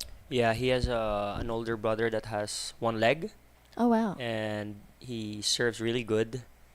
And he's traveled around surfing competitions with me and with some other friends. But he passed away about 10 years ago. And he's actually the first guy who got JR into surfing. Hmm. Yeah. Yep, so Wow. he was an original para surfer before the para surfing sort of took off around the world. Didn't consider himself to be disabled. He was out there surfing and inspiring JR. So Yeah. JR sort of take over the family helm and Mm. take over a bunch of responsibility. But his brother, which was is their kuya here in the Philippines, which is his older brother, was his mentor and sort of I don't know, just helped inspire JR to be what he is now. It's an amazing story. Yeah, that's beautiful. And sort of when you start talking about champions, this is the stories that gets them to Yeah. but they come over adversity and struggle and pain and suffering and he wears it like a champion. Yeah, yeah, absolutely. I think it's, you know, as you said, adversities makes champions out of people, whether they're an athlete or not. And JR in and out of the water. Yeah, Find a better guy. yeah, He's quite respectful. Yep. Also helps with what culture is brought up in here around the women. They respect their elders. It's helped him. So it's been a wish. Shota having his second wave of the heat. Getting on the nose, nice critical nose. Oh. Get that nose up as you go down the face there. yeah. Here's Rico Dumagin on his third wave, I think. Had a really nice looking wall ahead of him, just using his board as he kicks out. Yeah, I'm sure he's using a Zamora surfboard. Shout out to Ian Zamora. I think Ian might be in town in a few days. Yeah, he'll be here. They have another comp happening here too after this. Wow, it would be cool to get him to Mm. come and have a chat. Get him, so Filipino Philam. Yeah. Filipino is I think he's pure Filipino, but he grew up in the U.S. Now he's shaping boards in Wow, Malibu area. cool. Yeah. That's amazing. There's a lot of stories where, you know, you hear surfers or professional surfers, especially in the longboarders, they start shaping boards because they Mm. love their craft and they want to, you know, really refine that. So I think it's, I To think me, it's majority really of the longboarders in the world tour they shape their own boards. yeah, I think it's so amazing. cool. Yeah. And it's a beautiful relationship that they have with their boards when they understand how they ride and how they trim. Shortboarders, all they want is fast, strong, and light, right? Yep. That's all you want. If you have enough boards, you don't necessarily care about strong. Yes, yeah, exactly. But the longboarders, once they find a craft that they're on and they enjoy, they want to stick to it, they want to get to know it, they want to understand and learn how it sort of goes ahead. So yeah, it's great that that's how they're approaching it. Riders shaping it's good. Every surfer should know a little bit about the craft they ride, about what goes into the process of shaping, what differences will make what difference to your approach in surfing, the way you read waves. It all sort of builds that big picture. So, and longboarders, I think they lead the stand-up crew at least in that sort of knowledge about the Yeah, boards. I Here you agree. go is JR Esquivel again. That deep turn that drives out of the bottom is setting up that perfect line. Oh, wow. Nice. Really nice control as well to hold on to that with no leggy. Seems like those last few A's seem to be getting a little bit bigger. Gets a little inside connection too. No here. leash too. Yeah. What do you think, Coach? Yeah, that's good. This is a strong one. No leash? Yeah, he's confident. I think that's one of the approaches that the Philippine team allows their athletes to take. They let them make the decisions that they want to make, and then usually just facilitate the discussions afterwards to the growth period of where good choice, bad choice, what do you think about the next, how do we progress? Which is the good relationship that these guys have with their athletes, just to let them develop their own surfing and that's how they are 10 years. Yeah. So how long have you been working with JR? With the NSA has been had a national team for about 5 years now. Oh wow. So yeah, he's been almost in the team for the last 5 years. Wow. Amazing. There you go. Rico Dumagin has a 7.4. That moves him into second place. JR's backed up his 7 with an 8. Oh. Yeah, and Rico up and riding again. Staying close. Locking in, wow, for a long time. Gets a 10. Hold on for it. Kind of asked a question. What more do you want from Rico there? So he's still going on this one. Walks back up to the nose, stepping back in time before he kind of fumbles there and gets a nice carve in for a finish. And then out the back, Shota. Yeah, getting a nice ride in here on the inside for the Japanese surfer. Yeah, you can see there's clear advantage with the local guys picking those waves that really wrap through the reef Yeah. better than the others. It's just local knowledge. When the tide's coming in, it will be better. It will wrap around the reef better. Yep, so you sort of, I noticed this morning on the lower tide, we section out quite Yeah. a bit. As the tide fills in, it seems to be carrying through those quite well. If Yeah. you pick your waves right, and Yep. local knowledge has been key, and that we saw Daisy go through her heat earlier. Her first wave in particular was the wave of the heat, just local knowledge. Daisy Valdez, queen of Mona Lisa. And huge name, and also the two Lopez, Mara and Ashley. Mara and Lopez. And Kyla too, the daughter of Daisy. Yeah, it's Wow. very, very tight community. Lots Yeah. of family around here and generally going to be related to someone. Yeah. Well, we've had a few scores lock in. That last wave of Shota, a 5.85. So that gets him into third. He needs a 6.05 to go to second at the stage. But we're still waiting on that score for Rico to come in, as well as, I believe, a score for JR as well right now. I And just done a little paddle there. He was in second priority. The two other servers out of the lineup. Nothing to risk on that one. So just remaining in second priority. The other two come out. We've got two scores to drop in. Still, they are. There it drops now. yep, throwaway 7.1. Wouldn't that be nice? Still waiting on this score for Rico as well. We saw him kind of lock in for that 10 for a solid moment there. It was definitely And asking acclaim. the question. Yep.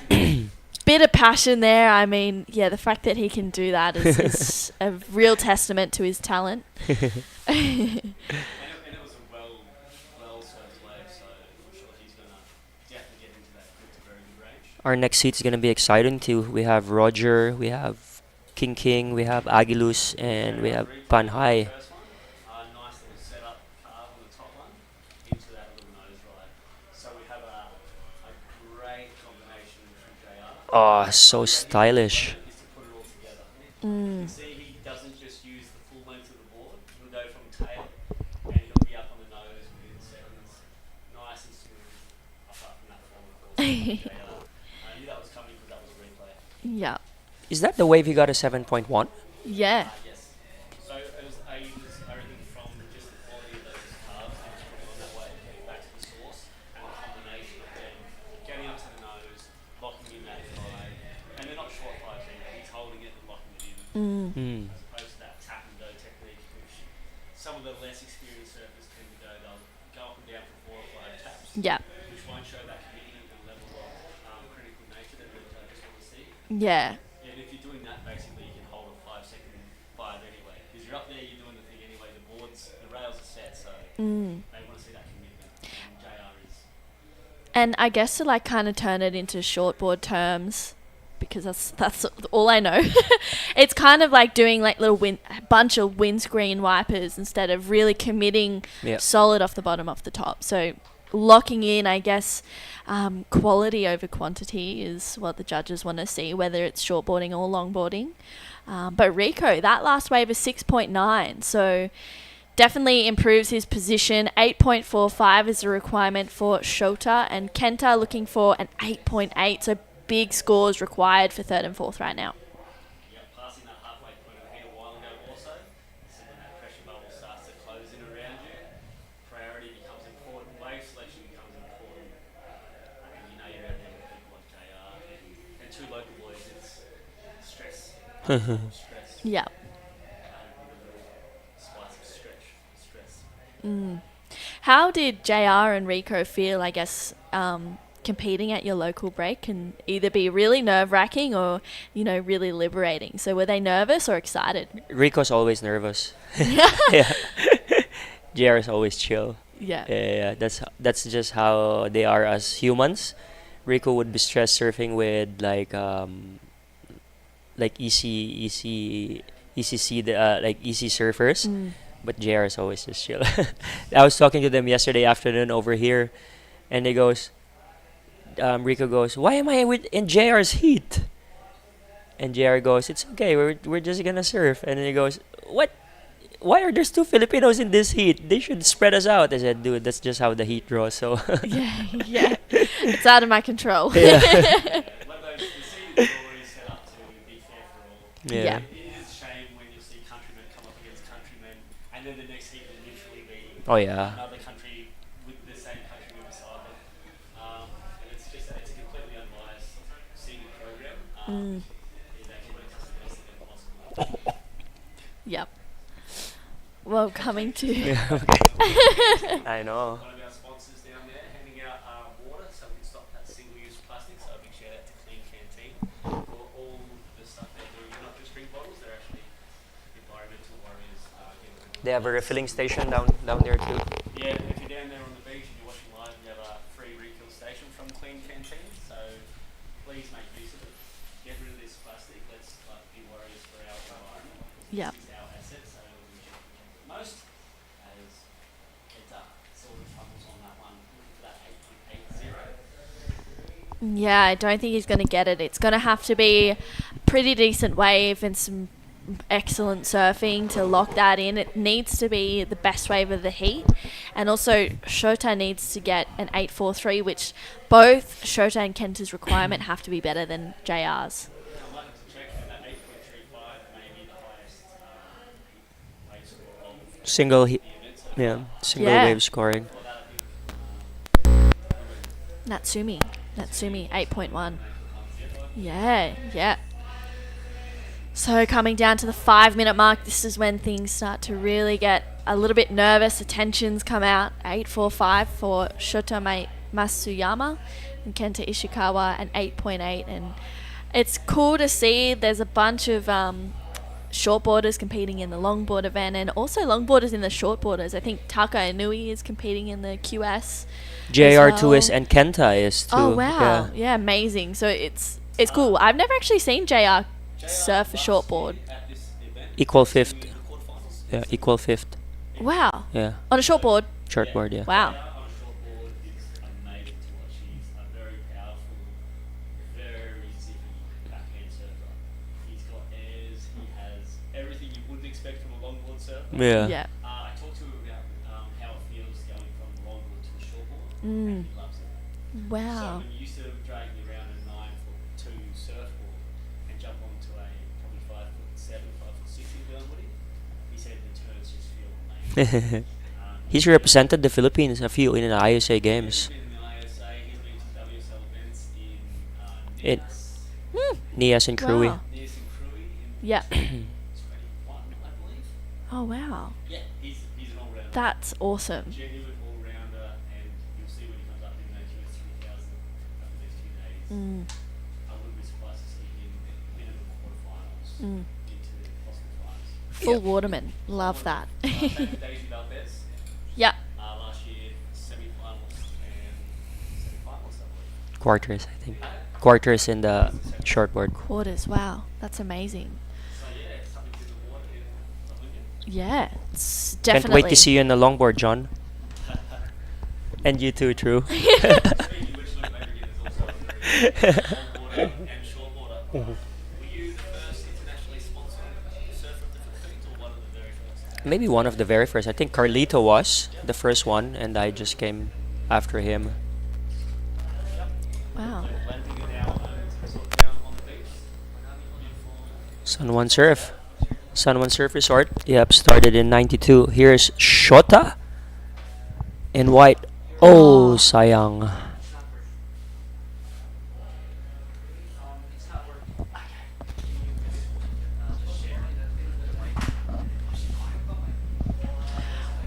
Well, 2.5 minutes to go. And yeah, so keep going. Tell us about the San Juan. the San Juan Surf.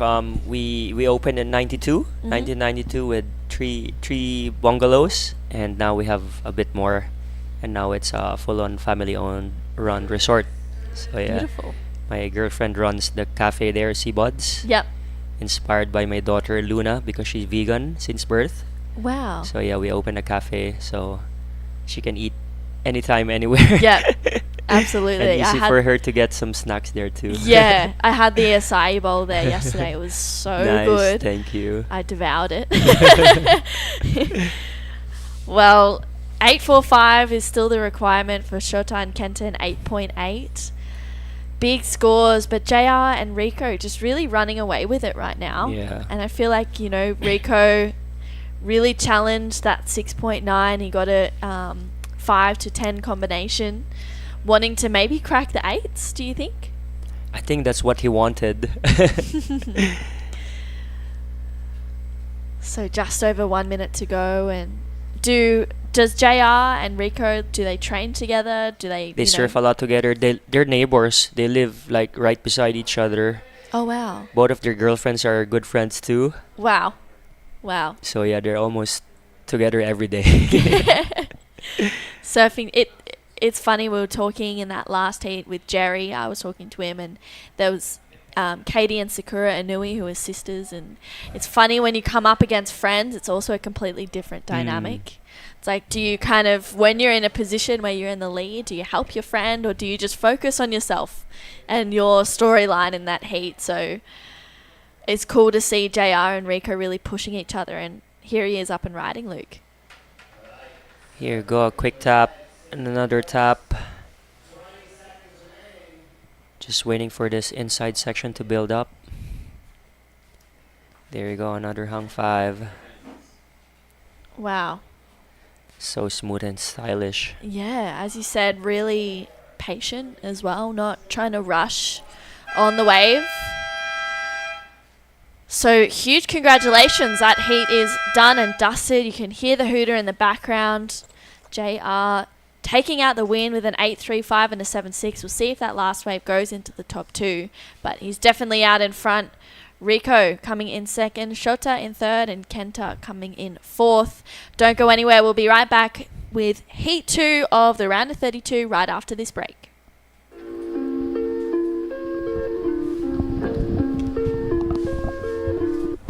Quatro cantos, di ko mo antos sa imong kabastos, kay dili ko santos. Gusto kong tinuod nga gakos, bisag walay gastos, kay dili ko anang paggapos.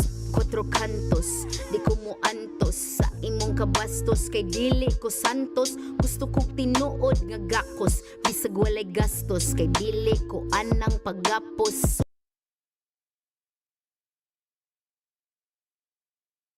Let's wander the Ilocos Norte sand dunes. If you want to get down and dirty, this paradise is thirsty for adventure. Just choose your ride and rush through landscapes that are always changing.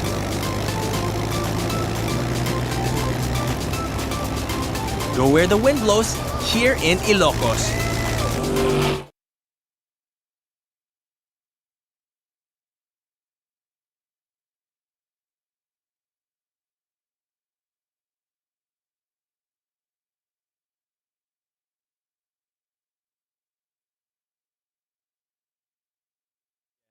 A few technical issues with my microphone, but I was definitely sitting here. Okay.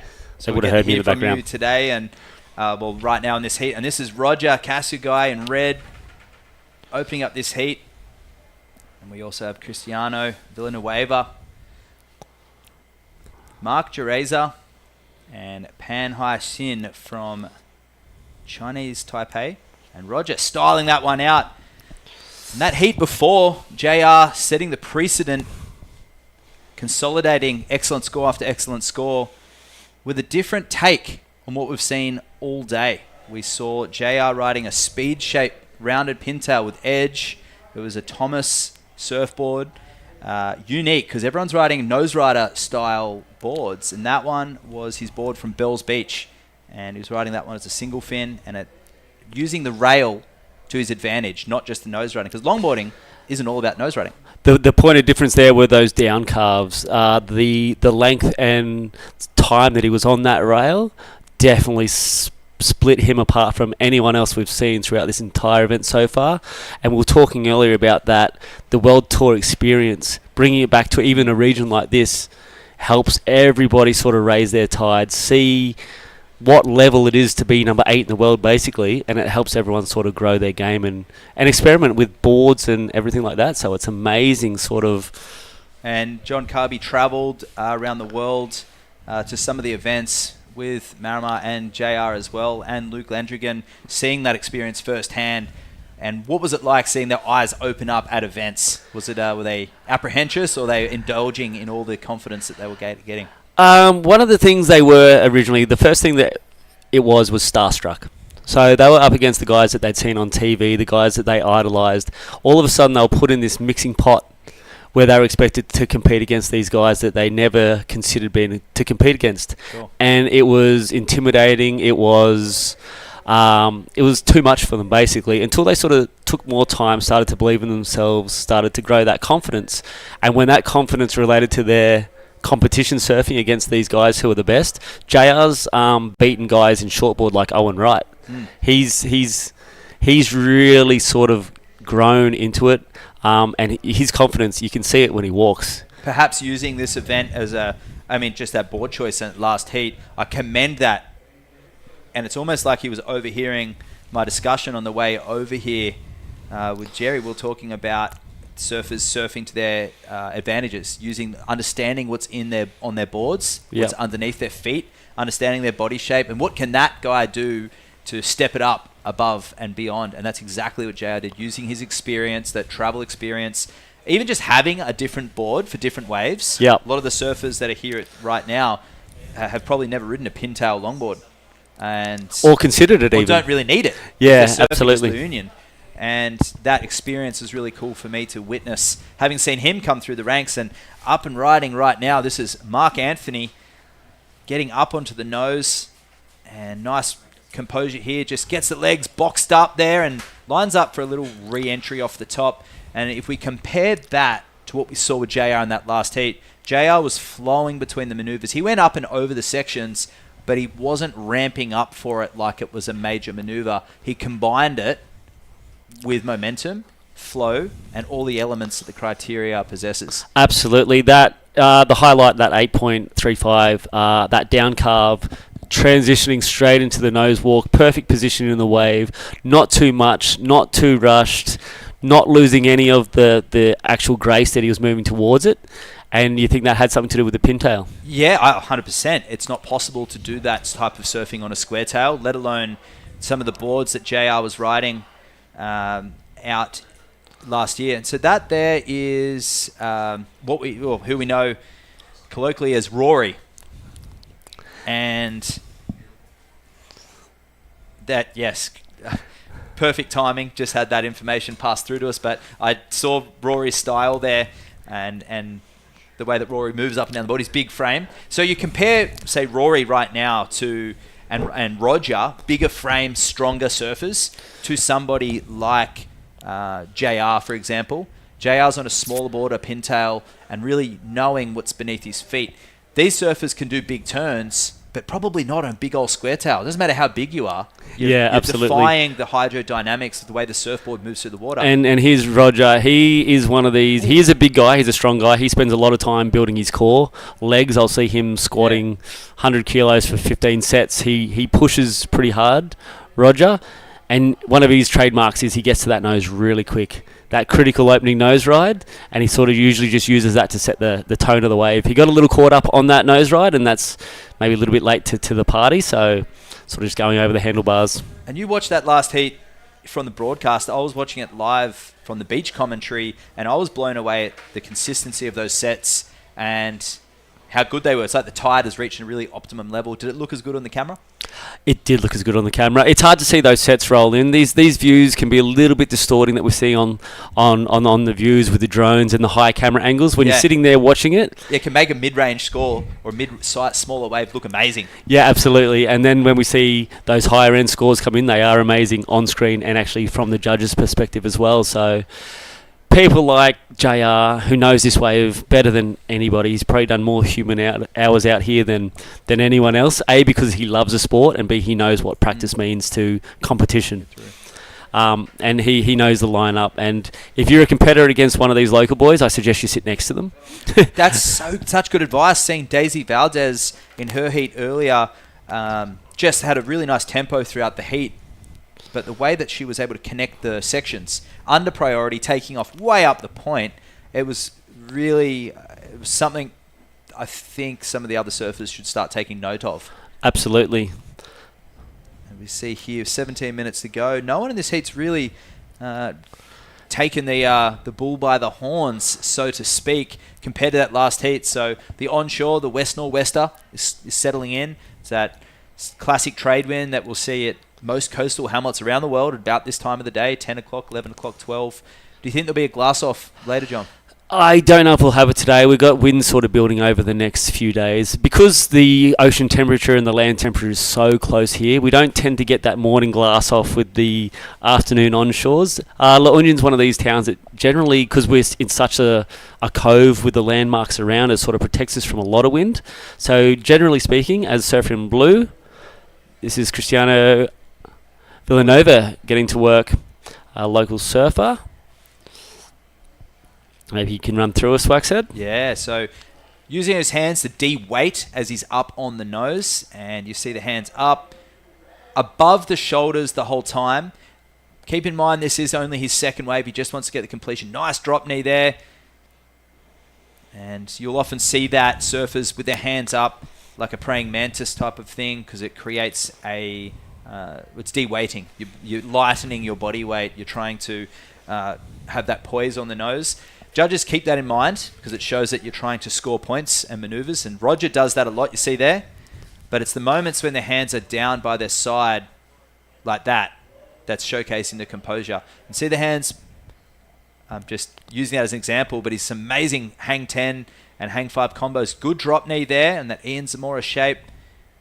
Back in the middle of the board there. This is a pintail, a wide pintail. Nice pivot stall there from Roger. So well completed wave, lots of maneuvers. And Roger's what we call a hot dog surfer. We're going to go to the replay right now and dissect that wave. And this is the one earlier of Mark Anthony. So 5 and 10. This is a 4-point ride. A nice bottom turn combo. He gets back up to the 10 there. You can see the whitewash off to the right of the screen, so that's not what we necessarily call a locked-in nose ride, but he gets the toes over the front of the board, and he goes incomplete, almost a lack of control there. So the 4-point ride there, can't help but feel there's a little bit more meat left on the bone if you were to complete that with a bit more control. That exclamation point on the end of those waves, although it's not necessarily a part of the criteria, it does leave that good taste in the judges' mouths. They like to see a wave ridden to its full potential. Any little errors or mishaps, it does definitely put that into the judges' mind. Keep in mind, it's a subjective sport, and it really is off. There's a criteria to follow, but it's also it is their feelings. It's how they relate to it. And there's Rory there, getting caught up. He's on a wide square tail surfboard. That one is a Daya shape. I believe he's from Taiwan and shapes further down south, I believe Rory was saying. Powerful goofy footer. He's put in some great performances over there at Jinzun Harbour in some of the events before. He's competed on the shortboard tour as well as the longboard qualifying series as well. His sister's a great surfer as well. It's amazing the quality and transition these longboarders have to take up the shortboard. Generally, you find shortboarders won't get off their equipment. They'll stick to a shortboard and they'll perfect that. A lot of longboarders will jump on the shortboard and just have a ball and actually perform really well. And that's what this, I should say, revitalised longboard criteria of the last decade has instigated. Surfers riding well-matched surfboards for the waves and creating well-rounded surfers that will be able to have these skills for the rest of their life, short and longboard, and opens up places for them to travel and a more joyful experience as a surfer instead of trying to fight the longboard. Of course, you can get barreled on a longboard, surf giant waves on a longboard, and do aerials, do whatever you want, but it's a lot easier on a shortboard. There's a highlight from Roger Kasugai, who recently just dropped a 7. He'll be taken off live on this one. We have a replay ready, probably from Roger's last wave, I dare say, this 7.0. Yeah, so this locked into 7. This is the one we dissected before on that pintail. Beautiful 10. Majority of the points coming from that. But it's the combination of maneuvers, the tail to the nose. Roger epitomizes hot dog style surfing, a beach boy approach where he feeds off confidence. He's got a lot of tricks in his bag, and he's very technical as well. Really enjoy all the little aspects, that little stall there, the little hip thrust. It's practical.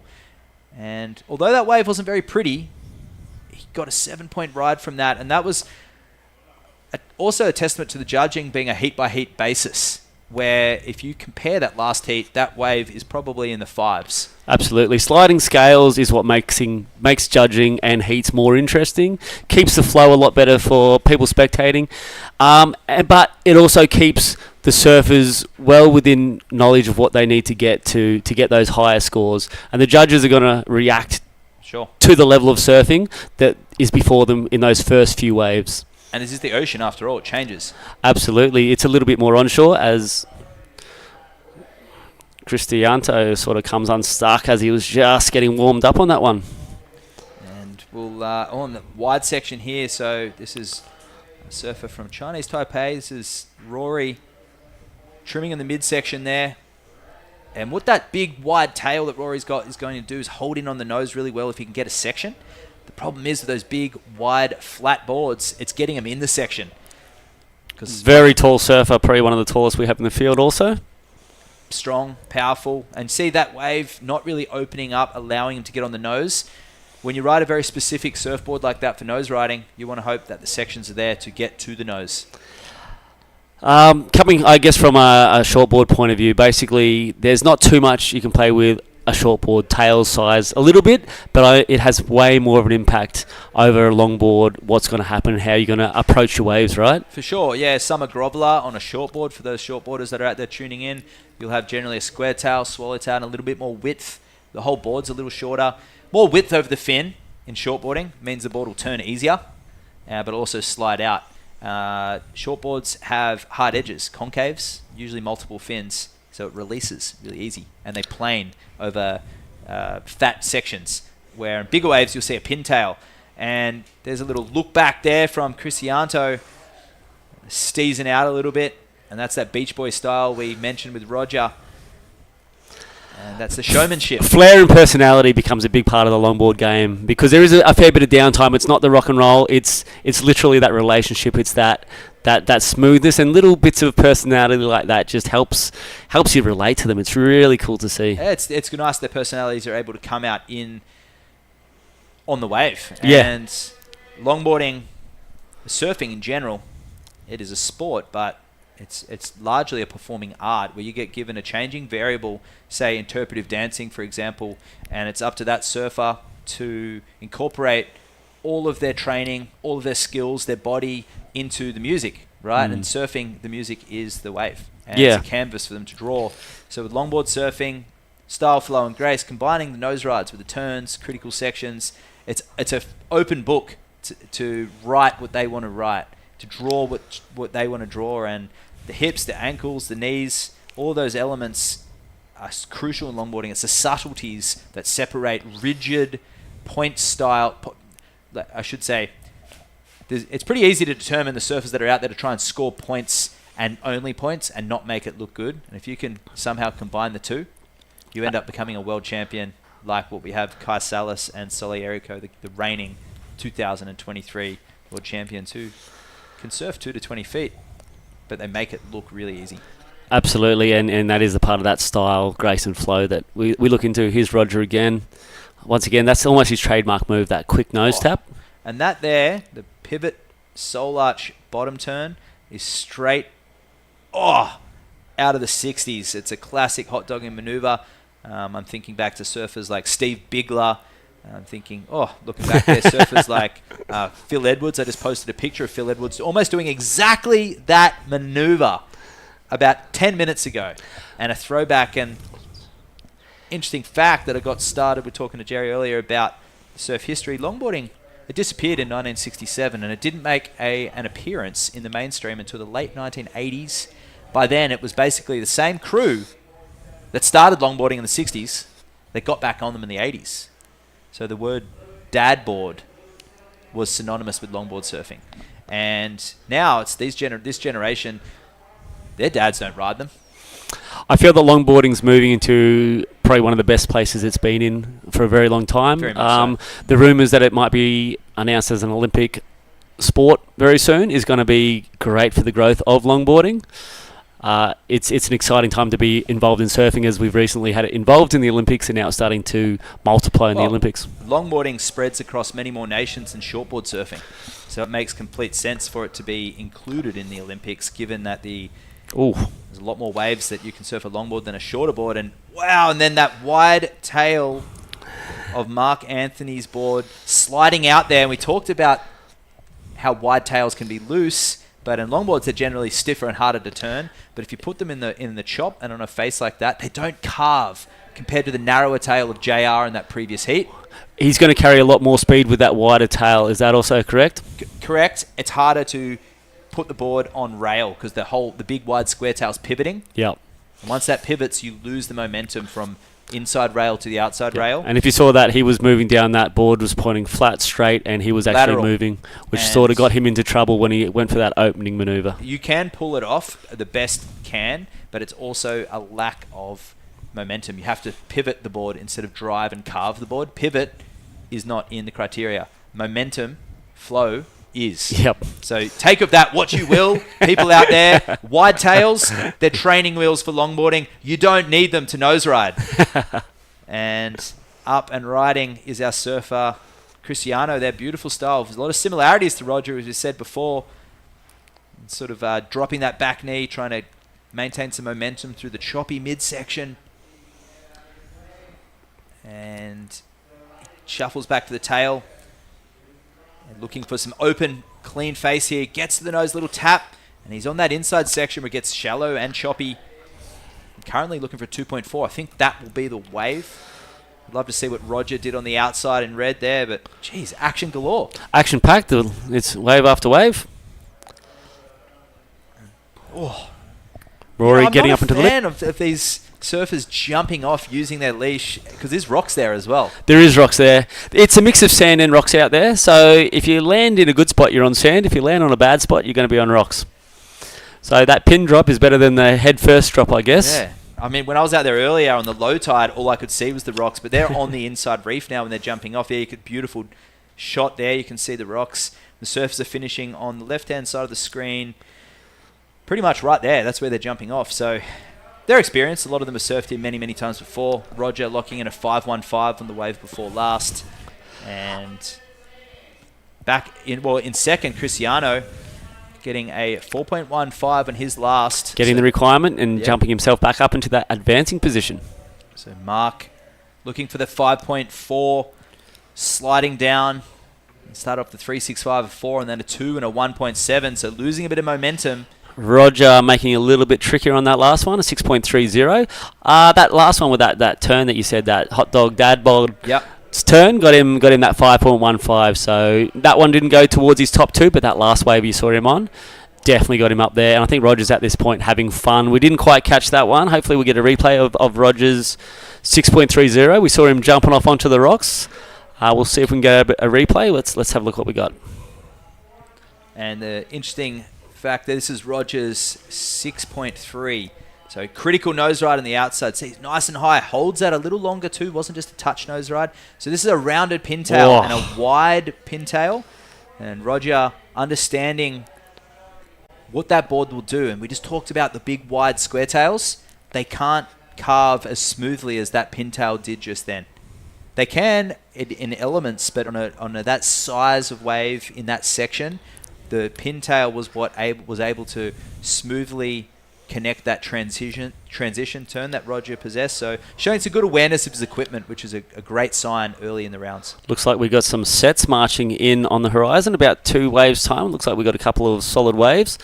I'm wondering if anyone's going to be in position as Mark Anthony just had a little look at that one. He may have lost priority on that, which is going to put Roger into the driver's seat, depending if that was just a look. Nope, it did happen. So Mark Anthony, currently in third place, looking for a 5-4, just put himself into third priority with a bit of a, here we go. He's made up for it by getting something under priority. No downtime here for these surfers right now.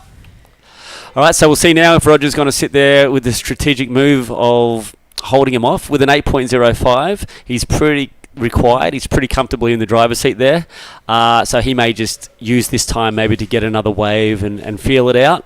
He's good at that too, Roger. I've been watching him on the national tour round out heats very professionally. Yeah, so now he knows he's in a comfortable spot. He might be thinking about his seeding into the next round, of where his win's going to take him, where his second will take him. Quite an intelligent surfer. He's been doing it for a long time. So he might just be sitting out there. I believe if a wave comes his way, we're going to see Roger probably take it and probably have a bit of fun on it. He's a crowd pleaser. He is a crowd pleaser, and it's a testament to the development of longboarding in these cultures, these coastal hamlets that support longboard surfing, and they have done for close to a decade. I think of Batu Keras in Java. I think of Byron Bay. Think of pretty much all of Southern California, but right through France, Spain, Portugal, Morocco, longboard hamlets, Cornwall in England. I'm sure I'm leaving out, of course, Korea. Japan was a huge influence in longboarding's, I guess, the supporting the craftsmanship of traditional longboards. So the tints, the pin lines, the single fin designs, heavy emphasis on detail. And they really supported the industry in America and Australia by buying lots of those boards and supplying their country with good quality equipment.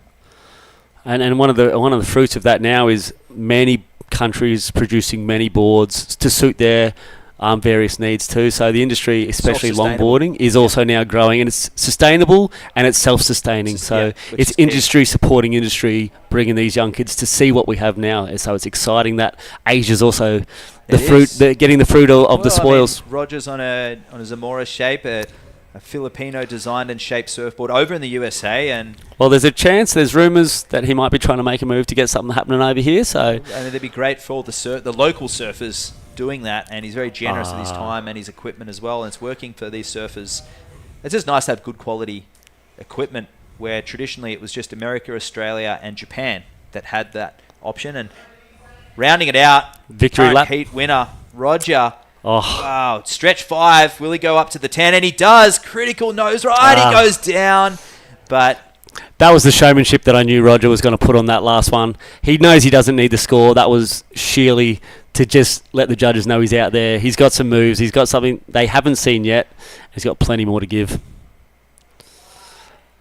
And that will just be a defensive move there from Cristiano. Smart, keeping everyone off.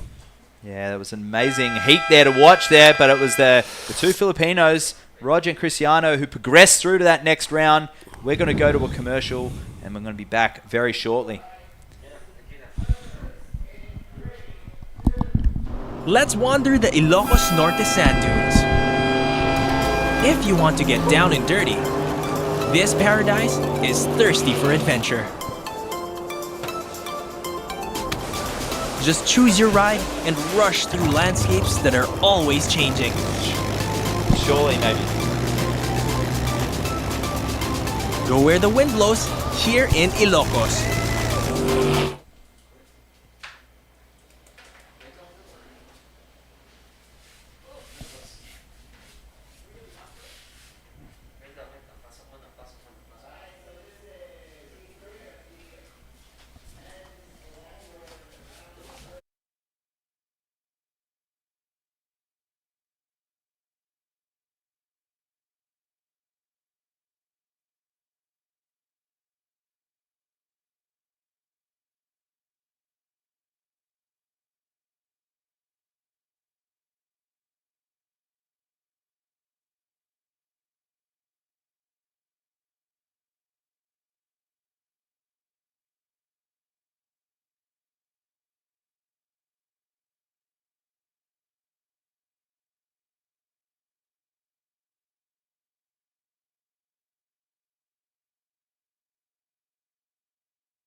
at the moment, but it's a long-standing rivalry, that one. And who else has rivalry? Well, it's June Esquivel, the brother, the natural footer, who's been going tit for tat in the regional tour. And this is Shohei Akimoto from Japan, a smooth surfer, very much experienced around the world. He's travelled on the World Longboard Tour and competed in the JPSA as well. Looks like a bit of a shutdown, that one. He's going to sort of hang on and hope he gets that inside section. It looks like it's going to be difficult. And again, we see the same angle that our viewers at home see. Oh, he's just got there. Is it going to be worth his while? Well, no. It wasn't. But that's the key on a lot of those waves that shut down. That's showing experience too for Shohei. He's used his priority, beginning to heat, wants to build that house and just try and surf whatever's there. And introducing Benito Narita in red. The red singlet, the favourite going into this heat right now. And Sung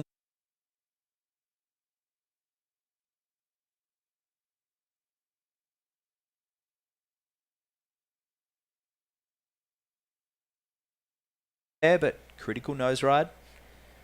No, score's just coming in. Actually, they're just going to score 4.25. That's pretty impressive for that one manoeuvre. Set wave, strong nose ride. That's been the pattern for the day. I saw earlier in the female division we had Sujin Park from Korea who did the same thing, but unfortunately nosedived and getting 1 or a 2-point ride. But I said if she was to ride out of that, correct. It's 4.25. I was sitting here with you on that one. I do remember that one. So it's nice to know we're not too far from the prediction, because I must say we have some great camera angles. The drone front, we have the beach angles, but when we walk out there and we have a look at the expansive view live, these waves are going for a long time, and it's a lot more glamorous on the camera than what it can look like. But sometimes these waves, when they close down, they are still running all the way down the point. So look, the inside section there is fantastic. I was watching it before, and I was talking with Luke. A little bit of a hiccup there. I'm not sure if you guys can hear us, but I was talking with Luke, and he was just loving it. He was saying this is exactly how he likes the wave. It's lining up really well. He was really excited about it. And it's a great display. You know, the Department of Tourism is the major presenting sponsor here, allowing the WSL to hold this event. There's a lot of events that are here in the next month as well. We have the Queen of the Point and the single and unattached invitational events. But these surfers will be off into the third event of the Longboard World Tour at Belair, which is the QS 3000 as well. So it's a full Filipino tour this month. It is. And Belair it's on Luzon as well. I mean, we're on Luzon, which is the main island of the Philippines, and it's almost, well, it's not directly, but it's straight across to the other coast. And I believe we've got a couple of buses to take us there after the end of the week, and I'm told it's a 6 or 7 hour drive at least. I think so, yeah. It's definitely a half a day ordeal, and I'm looking forward to it. I haven't been to Belair before, although I've been in the country for many, many years and have many friends that go to Belair, particularly Glenn Rickson, who used to go there for many, many years and used to say to me, get yourself to Belair. It's one of the best places there. And so finally I'm going to go and check it out. We've got Olin, who's now living in the States, from Belair, and he's pretty excited about me getting there for the first time ever and telling me which waves to go and surf once I'm there. So good day to you, Olin. I can't wait to go and check it out. And this is Shohei here. Nice composure, a 4.10 on his opening wave, so good start. Nice, quick footwork, great transitions. And he's carving that one back around into the pocket. So a nice backup wave there for our surfer from Japan.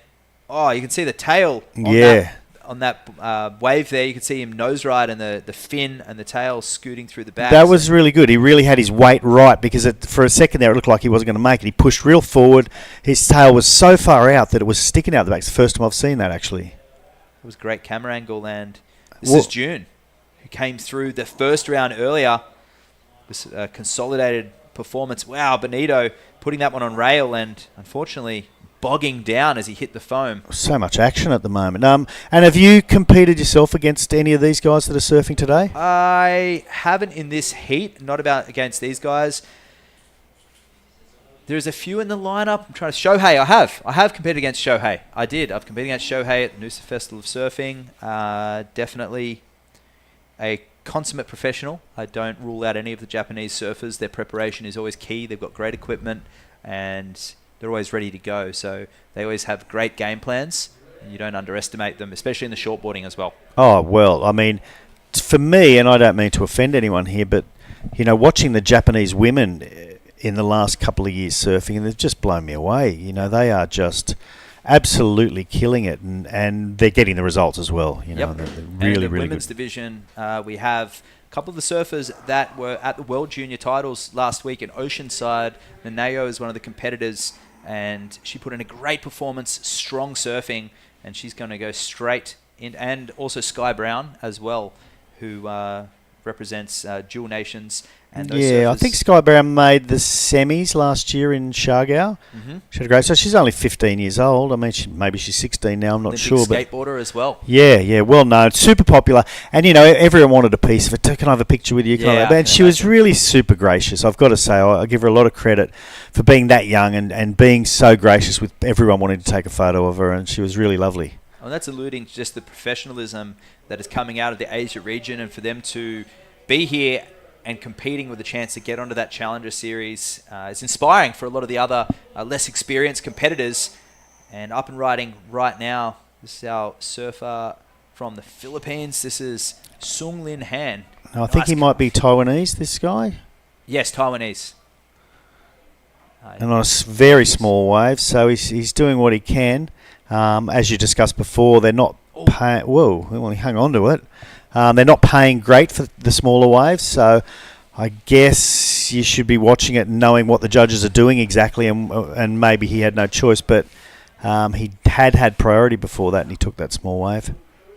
And this is Benito. Oh, and again, just the width of that board and the chop. We talked about it before in that last heat, the square tail on a big open face with the chop is always going to be a 50-50 chance of pulling the turn off. Just too much area in the tail. Too much area in the tail. He's putting it on the rail. There's no. He's a bigger fellow using his frame, but at the end of the day, you can't defy the hydrodynamics. That big square tail wants to pivot and pop through the turn. Where a round tail like Roger, and in that heat before, JR looking fantastic on the open face. Yep. So surfers got to be connected to their equipment.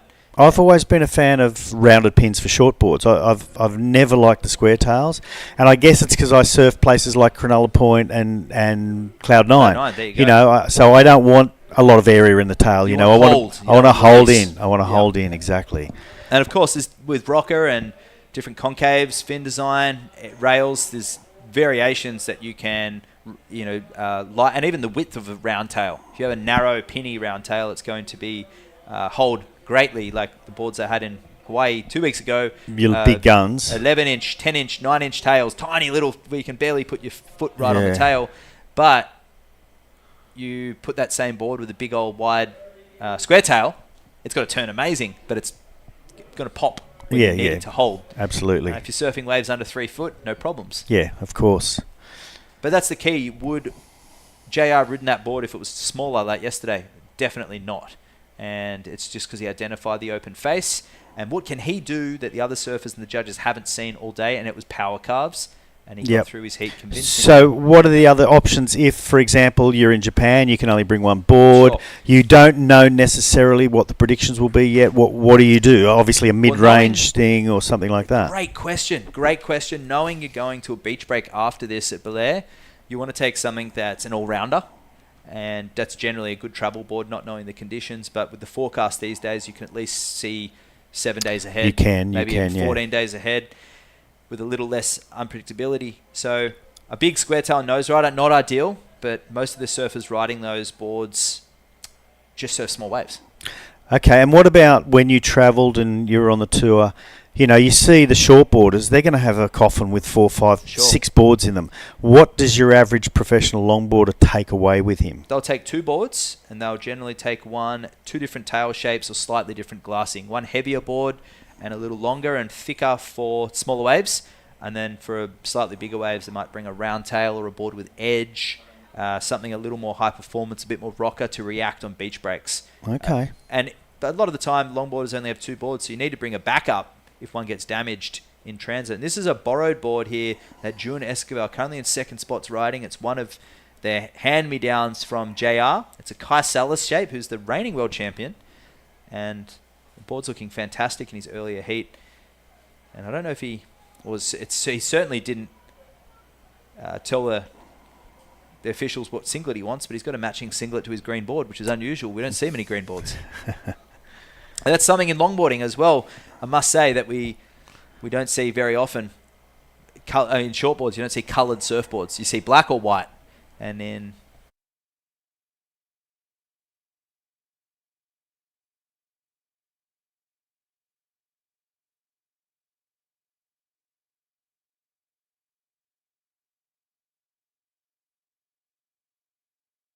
maybe the replay of something that we haven't had locked in yet.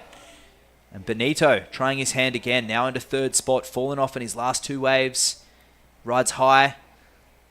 And he's going to look for one of those trademark, and there he goes to the drop knee. So didn't repeat the mistakes of last time.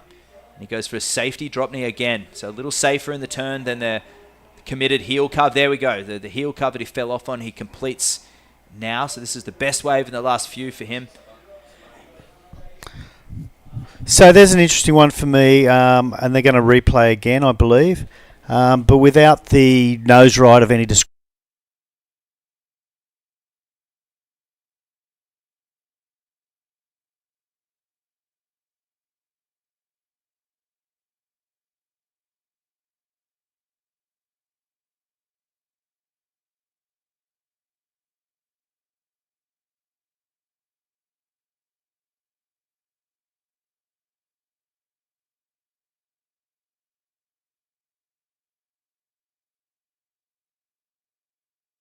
But we'll have to wait and see how high it goes. He's chasing a 5.15. I think it's right there.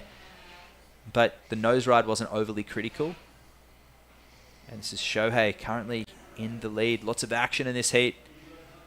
It's that single fin style. The cross steps. The weight of the board looking good under Shohei's feet. Would every board out there be a single fin? In this division, yeah. I'm pretty sure everyone's going to ride a single fin. You could win on a thruster, but you'd have to be pretty diverse with the way that you're surfing. And there's some... Ooh, this is our surfer from Taiwan in white. Beautiful drop knee carve. And wave selection letting him down. Yeah, same as the last one. So tell us why a single fin is important or more desirable here. If we get a replay of Shohei's wave in blue on that last one, we can show you why. Because the single fin is stable. With soft rails, it invites the water over the tail, which weighs the tail down and lifts the nose up.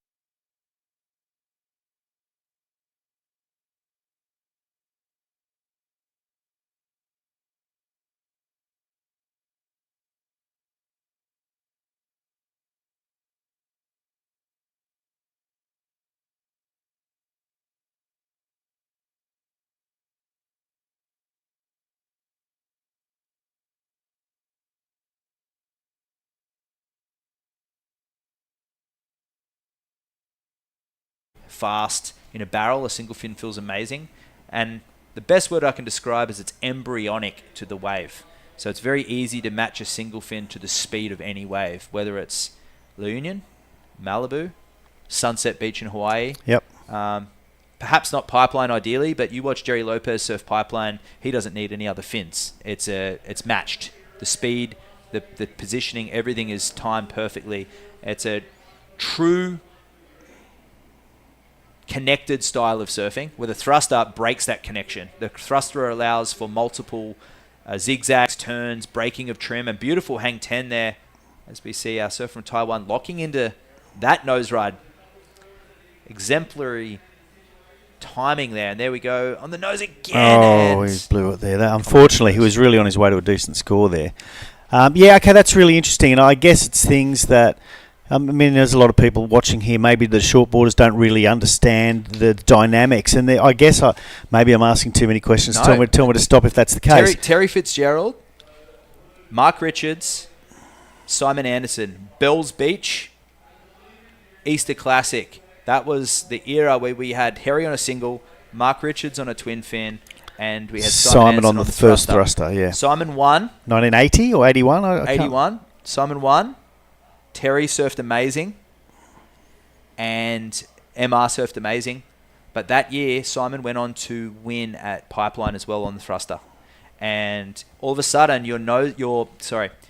back into shortboarding, your cutback didn't have to be as big as your bottom turn. On a single fin, your bottom turn is everything. You can only do a big cutback if you've done a big bottom turn. On a thruster, you no longer needed to do that. You could just generate speed on the different power pockets of the wave, and you could do half turns, wiggles, or you could do a big old bottom turn. You could then cut it off the lip. You could snap the board, and the side fins were adding stability. You were able to change directions a lot quicker and more stable. The single fin was a lot longer, the draw out. And in longboard surfing, you have 9 feet of rail. So you're already everything's drawing stuff. Yeah. So adding the single fin there is just guiding that rail. The thruster shortens things up. It creates a snappier turn.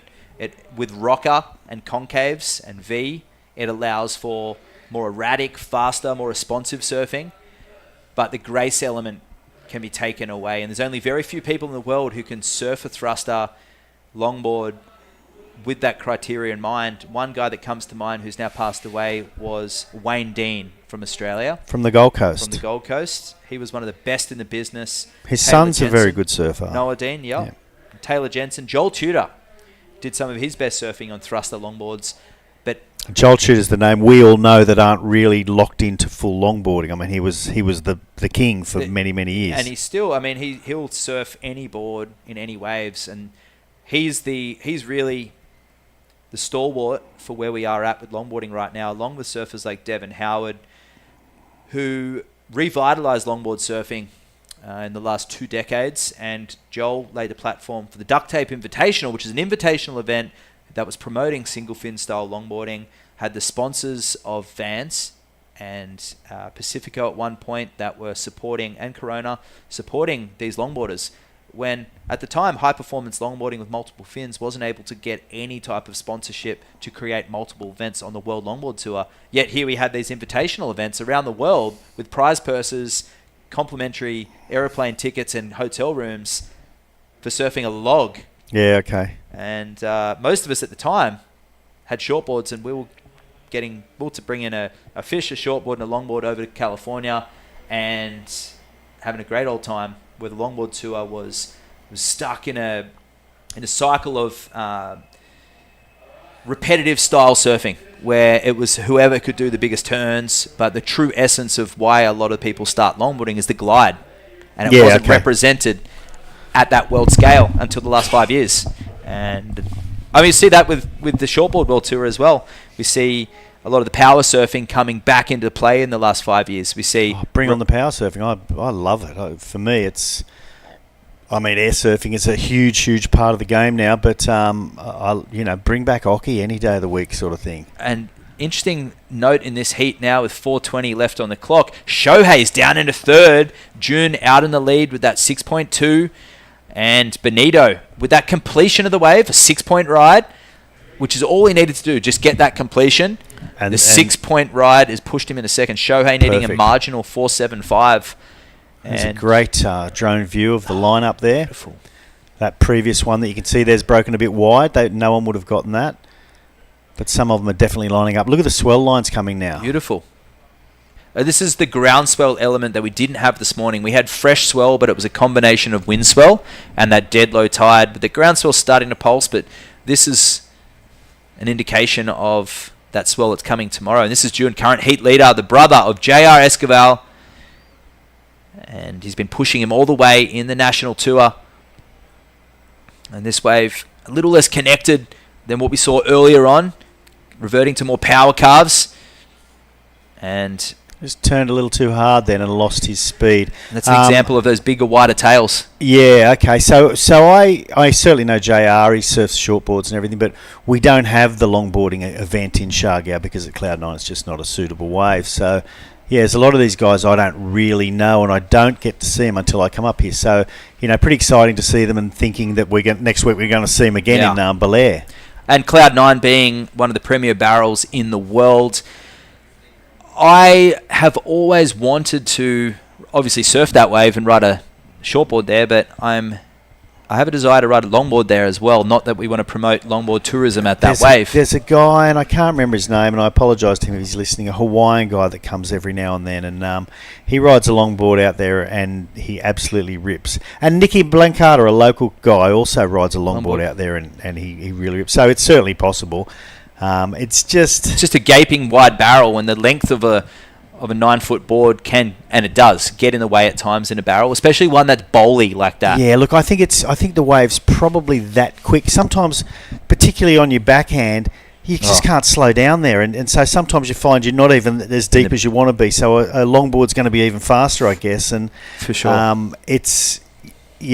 you really need to take off super deep, and I guess that would make it pretty hard. Yeah, and obviously with longboards, there's no shortage of ability to catch the waves, but there you need to try and find a wave. We talked earlier about coming from behind the section. Yep, and also Cloud9 is an incredible board breaker.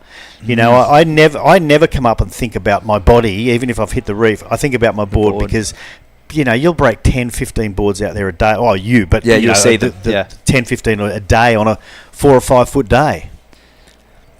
And this is Shohei looking for the 4.76. 1 minute 30 remaining. The stylish Japanese surfer. Nice connection there between the maneuvers. Smaller wave, but it's giving him a lot of opportunity. He just hasn't had a statement, but he doesn't need a major score. No, but I'm thinking this is his last hurrah. Yeah, definitely. There was no as far as he can statement on that wave. There's nothing in particular that really stood out. A seasoned competitor, Shohei, but it's the Taiwanese competitor, Sung Lin Han. He's shown some great signs, but perhaps one of the few times he surfed this wave, it's showing. And he's a set actually on the outside. He needs a 6.5, and he's at second priority. Let's see what happens here. 45 seconds remaining, and he gives way to Benito, current heat leader. So a priority move there from Benito, who doesn't necessarily need the wave, but keeping off his competitor who's down into fourth. So strategic move there, but a low of a 4.25. He gets to the nose, and this is a split camera angle, so well done. We have June on the right and Benito on the left. Ooh. Benito. He's landed on his board there as well, and there could be someone on the wave behind. Sung, there was another set behind there, so we'll see if he had a last chance as well with only 8-10 seconds to go.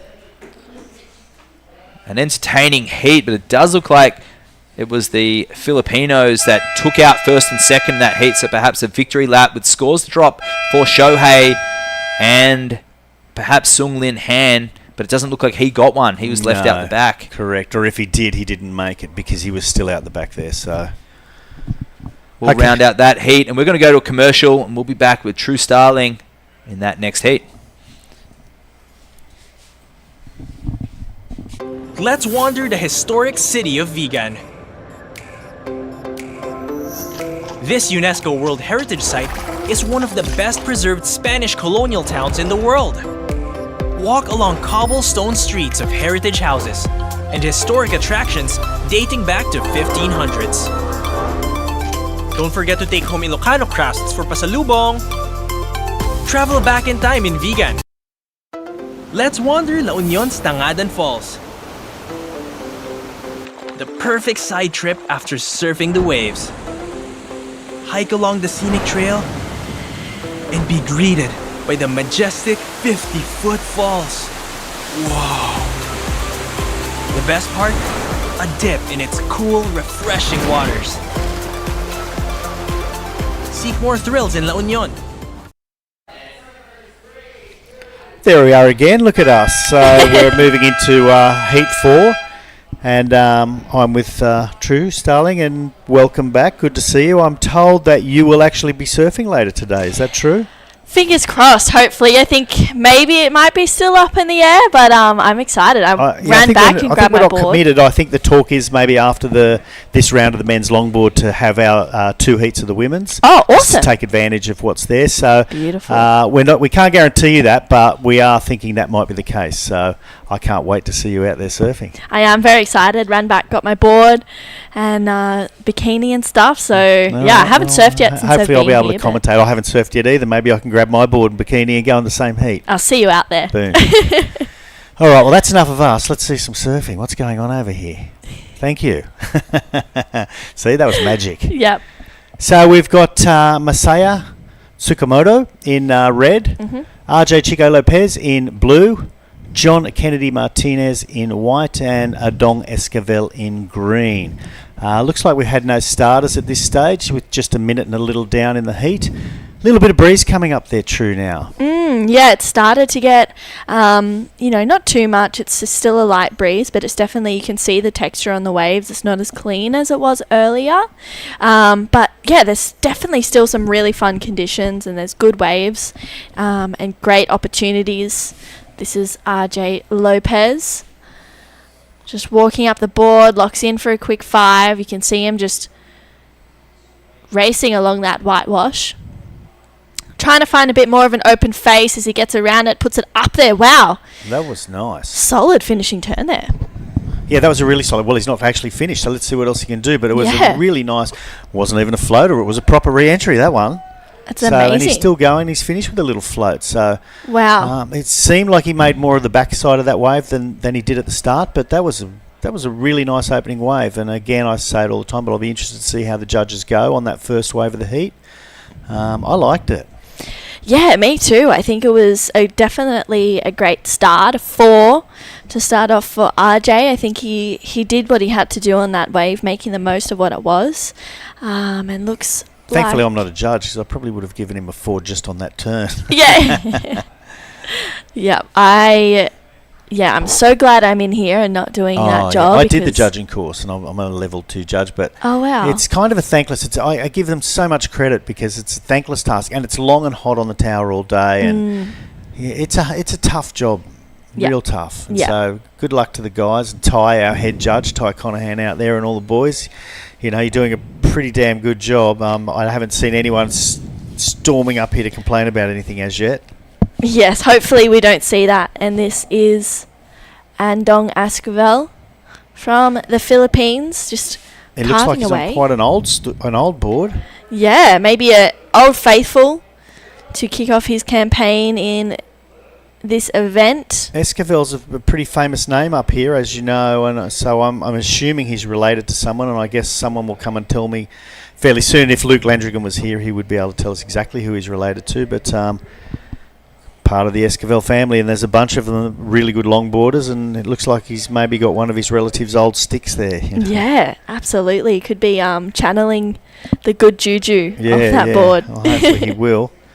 So he's on the board nonetheless. So is John Kennedy in white, Martinez. So that was just a 3.25 for Adong, but that's puts him in second place. I mean, it's not a bad place to be at any time of the heat. And we've got away from everyone now. So slowish start score-wise. Not sure if the folks at home can see the screen the way we're seeing it, but seem to be a couple of hiccups there. Maybe we'll assume they're not seeing it that way.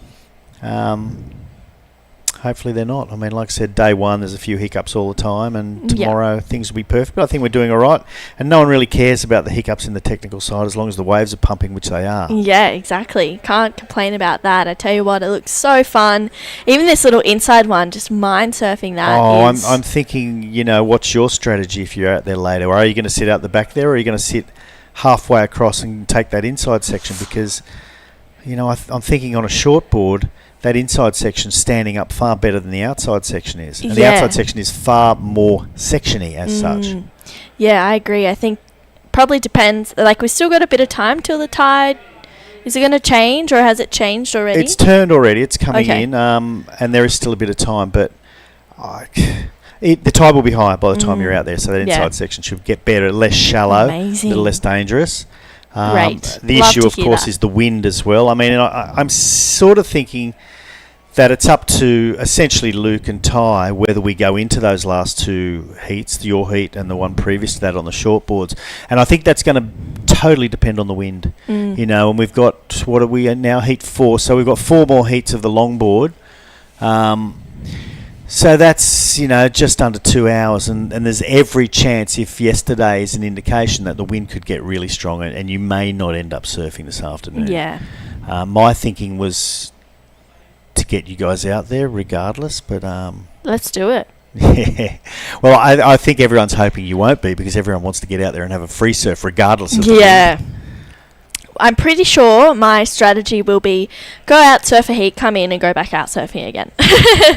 That's a good strategy. But it looks so fun. I think watching it all day, it's definitely gotten me eager to get out in the ocean. It's one of those days you sit there and mind surf it and dream that you could be out there with one friend and not even anyone on the beach, just jungle on the beach, and just be out there with, with one or two friends and be the ultimate, Be super Sadly, fun. it's pretty busy at comp time, and I guess it's less busy the rest of the year, but we only get to see it at comp time. Yeah. So, it's nice to see only 4 people out there, and I guess that's the good thing about entering the comp. There's only 4 people, and we've got RJ up and riding. Nice little toes on the nose there. He's just trying to get across that section, which is a little lumpy. He's made it. A little bit of a tail turn there, and a nice little cutback. Yeah, he's moving that big board around. Wow. And that was a really nice combination of cut back into hang 5, and he's back up there again, making the most of it. A little bit of a off balance there, but he fixed it up really quick. That was a very nice wave from RJ. Really well served. A difficult wave to ride because it was quite bumpy and a little bit sectiony. So I guess he'll get rewarded for that. How big the reward will be, who knows? Yeah. I think he did really well, negotiating each section, figuring out what was the best place to kind of do those critical maneuvers. So 5.5. At 5. A 5, well, that's by far the best score of... he's got the 2 highest scores, so he's looking really good at the moment, RJ. And, he looked super confident there. The chop, the sections didn't seem to bother him in any way. He looks really powerful. He looks like he's a fairly big guy. Yeah. And here we have Andong, who's a little guy, little thin guy. He's going to work his way through to the inside there on a smaller wave. But, a lot of... that's a shame. He looked really good for a second there. He really had his foot right over the front of the board. And again, I apologise to those listening if I'm not an aficionado longboarder, and maybe I'm not saying exactly the correct terms, but nonetheless, I'm enjoying it. And that was sort of why we had the Waxhead here. The Waxhead is the longboarding expert, isn't he? Yeah, he's very knowledgeable about the sport, about, longboarding, whether it's the surfing or the boards or the fins. He can really tell where the fin placement is. And that's what we discussed previously, and what I've started doing, I guess, to hide my lack of knowledge of longboarding is to ask him questions about longboarding, and it's so that the people out there then understand more, and so I understand more as well. I think it doesn't hurt to educate rather than just commentate. You know? Absolutely. Well, it looks like John Martinez getting a nice one. Just a little bit of a fumble there as he just crosses that back leg over. Quick tap, drop knee carve, grabs a rail there as well. Walks back up to the nose of the board. And even gets a little inside section. Can he find a ride out? He does. Maintains that control. That was very nice, and I could hear the people cheering from outside. So I guess he's a local guy, and he's got a bunch of guys supporting him. A couple of sets out the back there. It's definitely, that swell is still definitely around. I think there was a few heats where I felt like it maybe got a little bit bigger. This one looks like a fun ride. Wow, just locking in. Masaya Tsukamoto from Japan. Nice carve. You can see a lot of people grabbing their rail in the sections where maybe that whitewash is kind of coming up at them unexpectedly just to maintain control, and he gets out of that one to finish. I wonder if ride. there's any penalty as far as the judges are concerned for grabbing your rail to get through a section. Yeah. Obviously on a good short board question. you do a manoeuvre and grab your rail, you get more points, but on a longboard to get through a section, not really sure. I guess it's just maybe no points pushing through the section. If you get through it, there the points are, and that's why you're doing it, obviously. And RJ's having another crack. RJ has the 2 highest wave scores at the moment. Wow, walks back up, locks in for a decent amount of time on that 5. Nice carve, but just loses it. Yeah, pushed it a bit too hard there, didn't he? Could see the board start to bounce underneath him, and that's when that control's not there. Correct. It's a little bumpy. It's a little lumpy, and he was in incredible control on the last two, so I'm a bit surprised he did that. I think he just bit off a bit more than he could chew on that turn. It was a little bit too hard, and didn't quite manage to pull it off. Lost all his speed after he turned into the whitewater. But he's still leading with a 5 and a 4. Messiah in red needs a 3.5 to move into first. John Kennedy needs a 3.41 to move into second, and Andong needs a 4.76 to move into second. As you all know, I believe the first two place getters move through to the next round. The following two place getters, third and fourth, will be missing out and be very disappointed nonetheless, whether they're locals or whether they've travelled to get here, whether they've spent the money, whether they haven't. No one wants to get knocked out. No. It's no fun. Yep, it's never fun for anyone, but round of 16 is the next round as well, round before the quarters. So making it through the round of 32 is a big feat as well. Yeah, and what I'll do before we start the next round, which won't be today on the longboards, is I'll find out who does and who doesn't get prize money, because the prize money will start at a certain round. Yeah. And I'm feeling that the round of 32, I'm guessing there maybe isn't prize money. There'll be points for every round. Yep. But yeah, well, look, I apologise, I don't know, but I might get a list of the points and the prize money so that we can let people know how it actually works. And again, it's about points here. This is a 1,000, but there's only 3 1,000 events. So regardless of the fact that you might think a 5,000 is bigger, if there aren't any 3,000s or 5,000s, the 1,000s all you've got, they're the most important ones. So this may as well be, for these guys, this is like a CT. Yeah. This is as important as it gets for these guys. Yeah, absolutely. It's pretty much, that step before the longboard tour where you can go to Bells and Malibu and El Salvador. And there's another one that I'm thinking of, but it's lost my mind. Andong, nice. Cut back there. Patience is a virtue on this wave. Gets a quick tap for a 10, and then out behind him, RJ once again. Locking in nicely there as he takes this one through to the inside. Another carve here, just holding on to it. And wow, really trying to stay with this one, milk it for all it's worth. Locks in for a long 5 here. Steps back, perfect timing. Gets another one, and that's where he'll kick out of this wave and get back out the back. And then John Martinez, we saw him a bit of a soul arch. Steps up the board, quick 10 for a tap, pedals back just in time.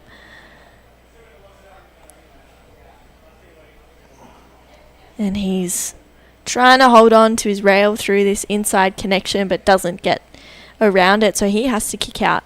And Messiah, that last wave of 5.5. Okay, well there you go. That's the highest score of the day of the heat. Sorry, I was absent there for a second. I was looking for some information on one of the surfers, and I actually couldn't find it on my phone. So I apologise for making you talk all by yourself there for a while. Oh, I love a chat. I know it's you all love good. a chat. I was going to say exactly the same thing. Okay, so we've got Messiah paddling again. He's on the inside. Looks like a nice line on this wave. He's chosen not to go for it. He did have priority. Now, there is another surfer out the back there, so we'll see what happens. He lost priority, so now Andong got priority right then, because it was felt that Messiah did make enough of a go at paddling for that wave. So he did lose his priority. He's looking back at them now, probably not all that happy, but I think it was relatively obvious that he lost his priority there. Still in second priority. The other two are still paddling back out, so, not too bad. He's in second place. And Andong needs that priority. He's in fourth position at the moment. There are some waves setting up out the back. Looks like maybe this one or the next one. Let's see what they do.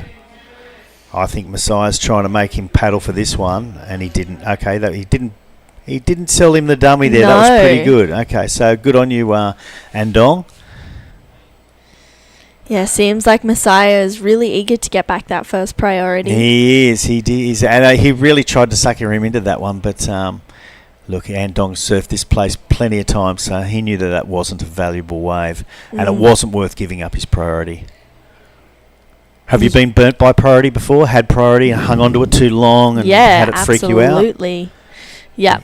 There's been many times where I've had priority and I sit out there and I wait for something that doesn't come. Yeah. And you're like, oh, I saw it 2-3 heats ago, and that's an hour ago.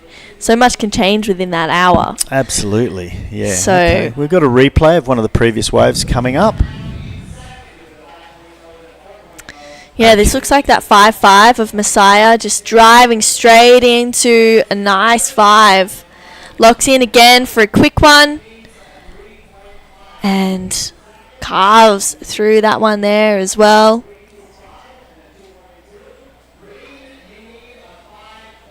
So Messiah, that 5-5, looking really good in his scoreline. But John Kennedy, 5-6-5 on his last wave, takes him into first. Okay, so we missed that one, did we?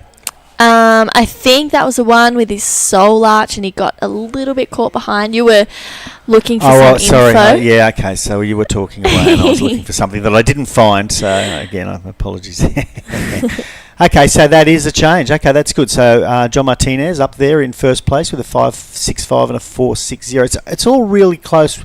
Well, between first, second, and third. Messiah hasn't got a decent backup score as yet. He certainly looks capable of it.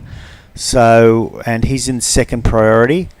And here we go. We're what we talked about. Andong hanging on to priority at this stage, and it's really interesting that. John Martinez is sitting so far on the inside. Like, he's basically surfing a different wave. And I guess because it's a little onshore, and when it's sectioned, those sections come down quicker when it's onshore. It's, they've got no wind to hold those sections up. So I'm figuring he's just hoping for an inside one, or one with not a great deal of line on it, because he's in there with fourth priority. Well, again, he's on fourth priority, so you may as well go in there. The problem is, if it's a good lined up one, he can be dropped in on safely without loss of any points or issues. So interesting strategy there.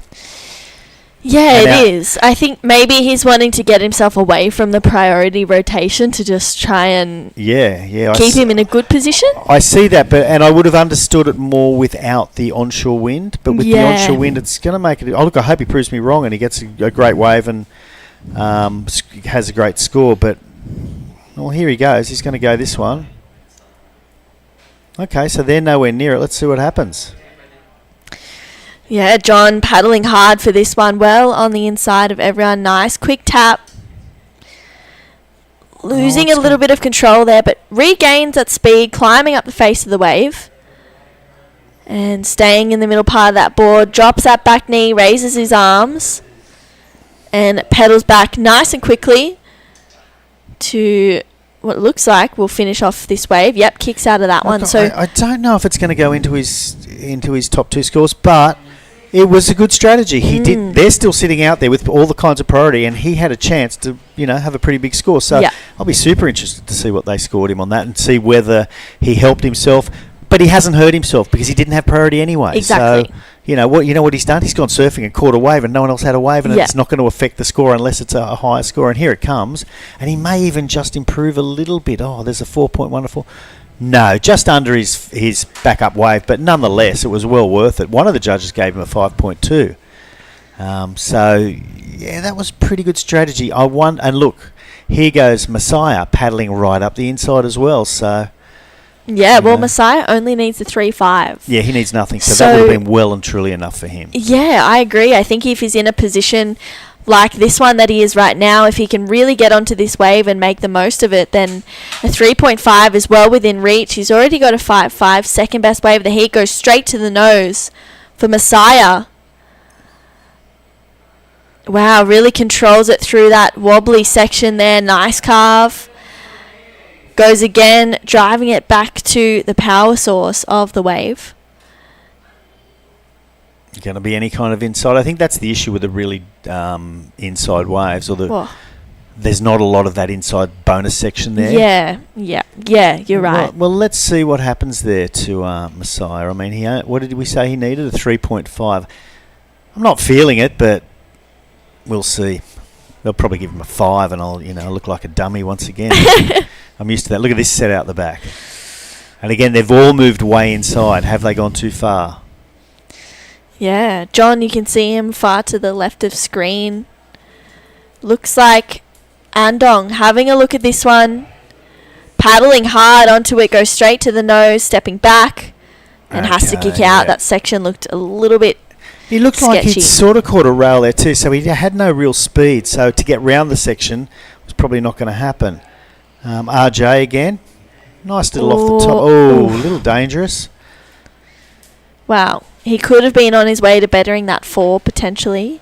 Absolutely, absolutely. We're still waiting on that score of Messiah, 3.5 he needs. Last of RJ didn't go into the top 2.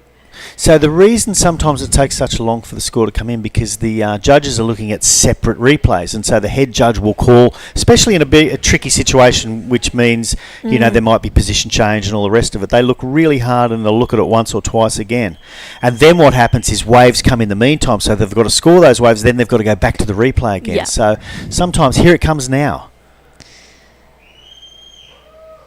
It's looking like it's going to be the score. It is 4.6, Jerry. Well, there you go. There you go. So wow, look at these sets on the horizon here. Looks like Messiah. he's jumping off. Okay, so that's, and I'll tell you what, on the screen it's smaller than it actually is out there. It looks smaller on the screen. So Wow. but that's so now. Okay, so we're taking off wide. It's hard to see the colour there. Was that blue? Was that RJ? That's, No, Andong. Oh, that's Andong. Now, hopefully this one will line up on the inside. So if you can hang on and get a decent inside section, bit of a drop knee turn there. He still looks like quite a young surfer He as looks well. little and light, yes. Yeah. Quick steps to the nose, quick 10 tap And he's there. not going to get the section there. So with Yeah. 2 minutes 21, we've got John Martinez up there with a 5.65 and a 4.60. And Messiah has now moved into second place with a 5.5 and a 4.45. So RJ now needs a 4.96, which is doable. He's got second priority now. And he's certainly capable. I mean, he was leading the charge right from the start. And since his first 2 waves, he hasn't been able to improve on either of them. He's had a bunch of waves. I thought for a second there, when he was well ahead early, that he would maybe run away, like has happened in a couple of the previous heats. But sadly for him, not the case with 1.5 minutes to go. And now it looks pretty quiet out the back there, so fingers crossed for him. Yeah, he kind of needs to be in a position where he doesn't get sucked too far on the inside as well. Correct. The last few waves, everyone was probably a little bit too deep, and current heat leader, John Martinez. Who surprisingly gives up priority with that small wave. Yeah.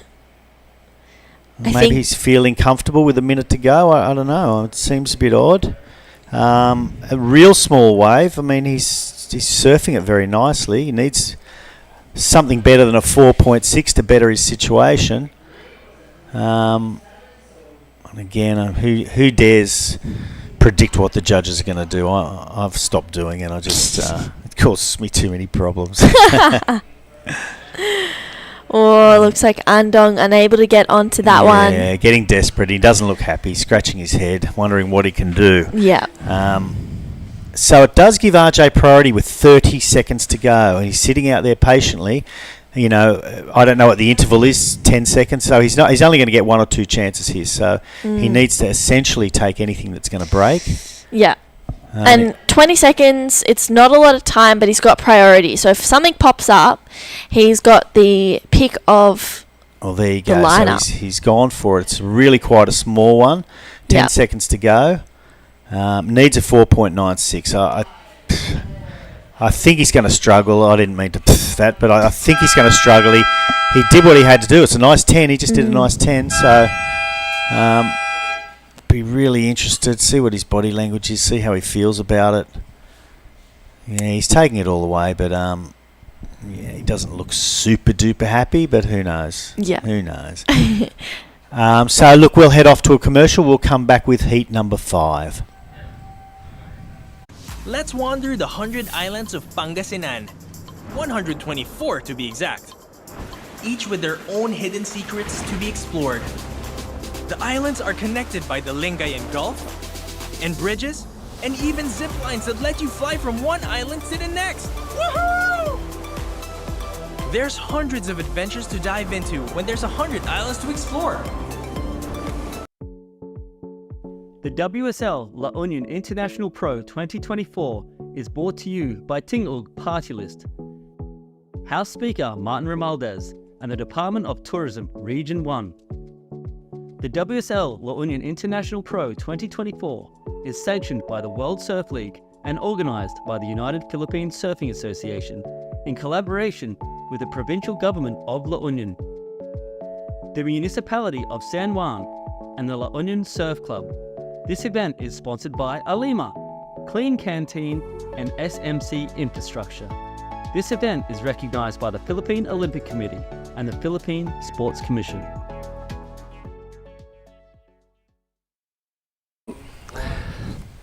And welcome back to the WSL La Union International Pro.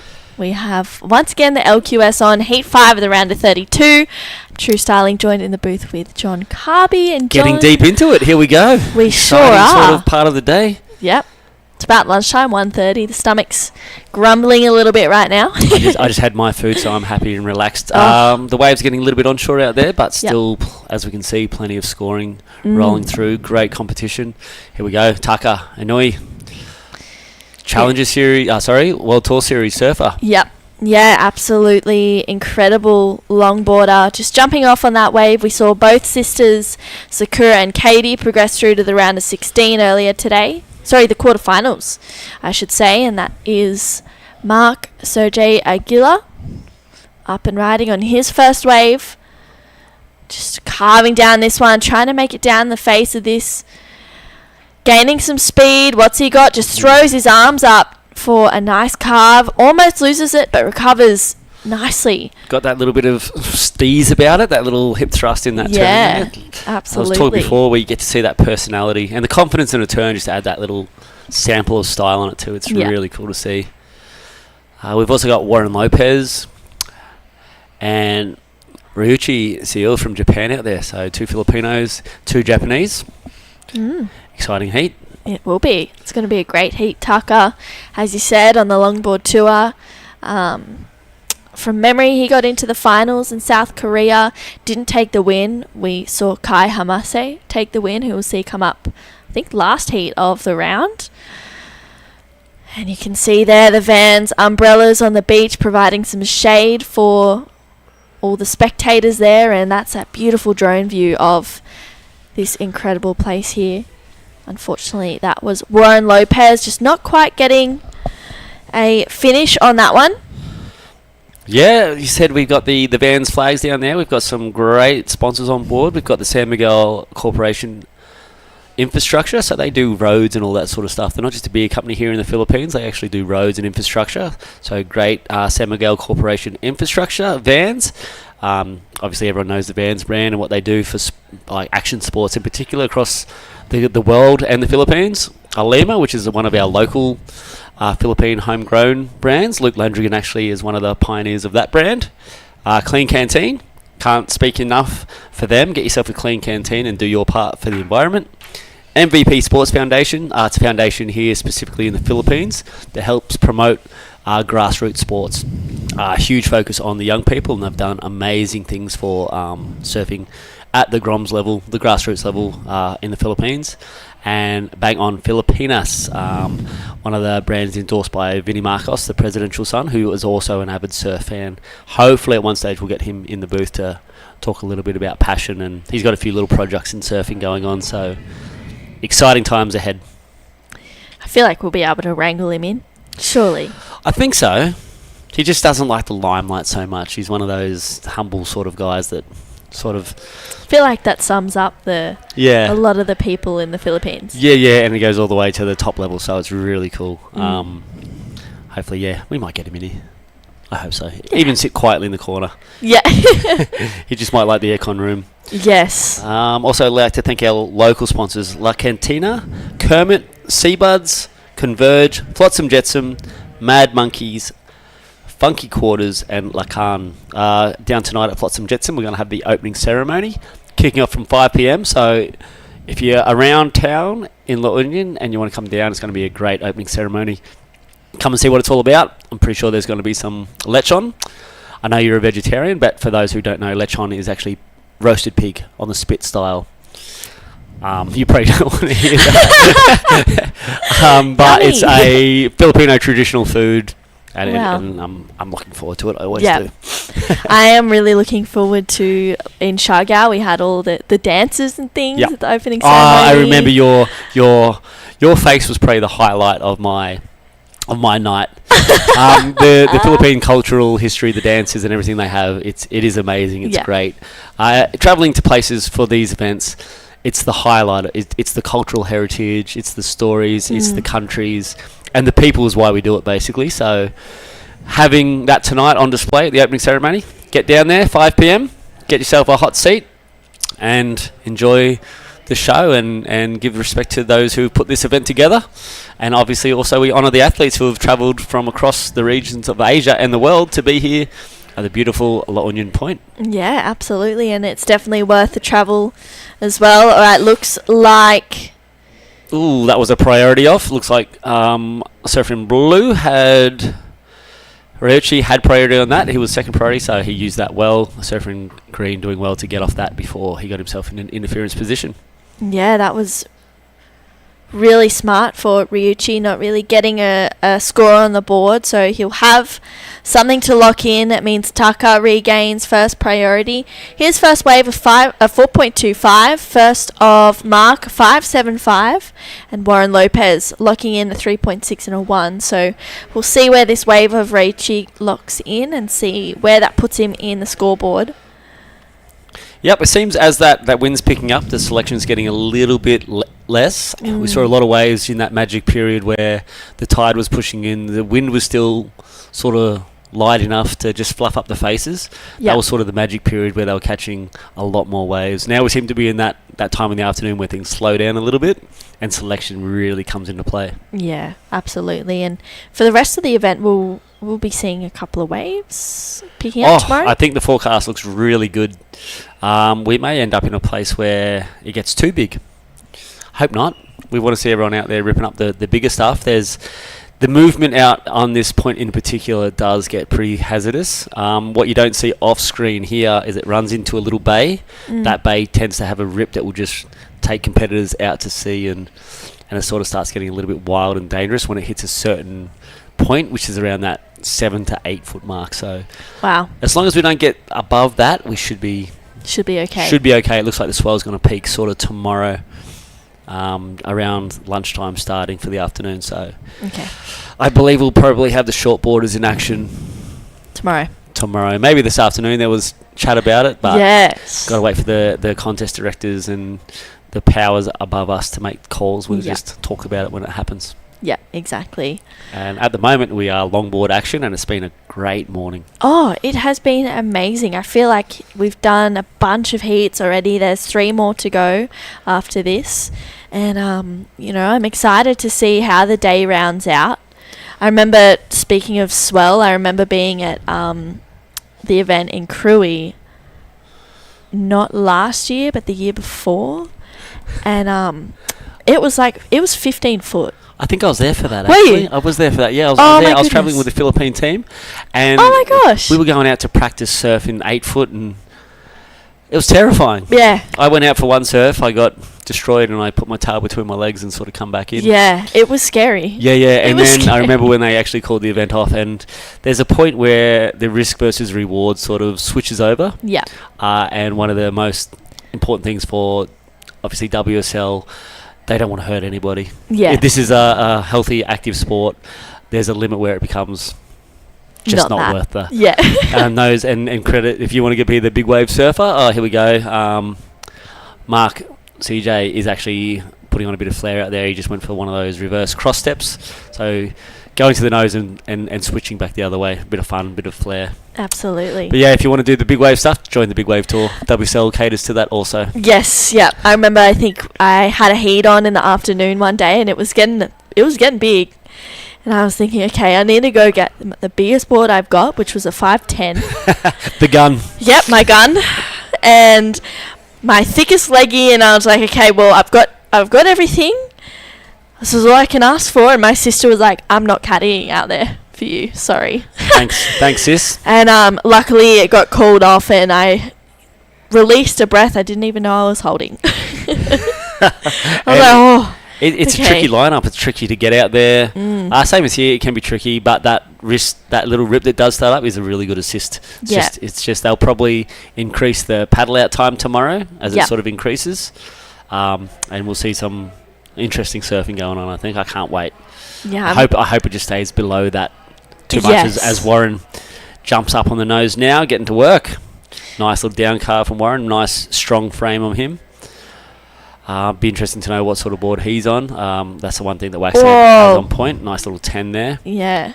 He knows what boards they are. We've got a split screen going on there of whitewash and whitewash.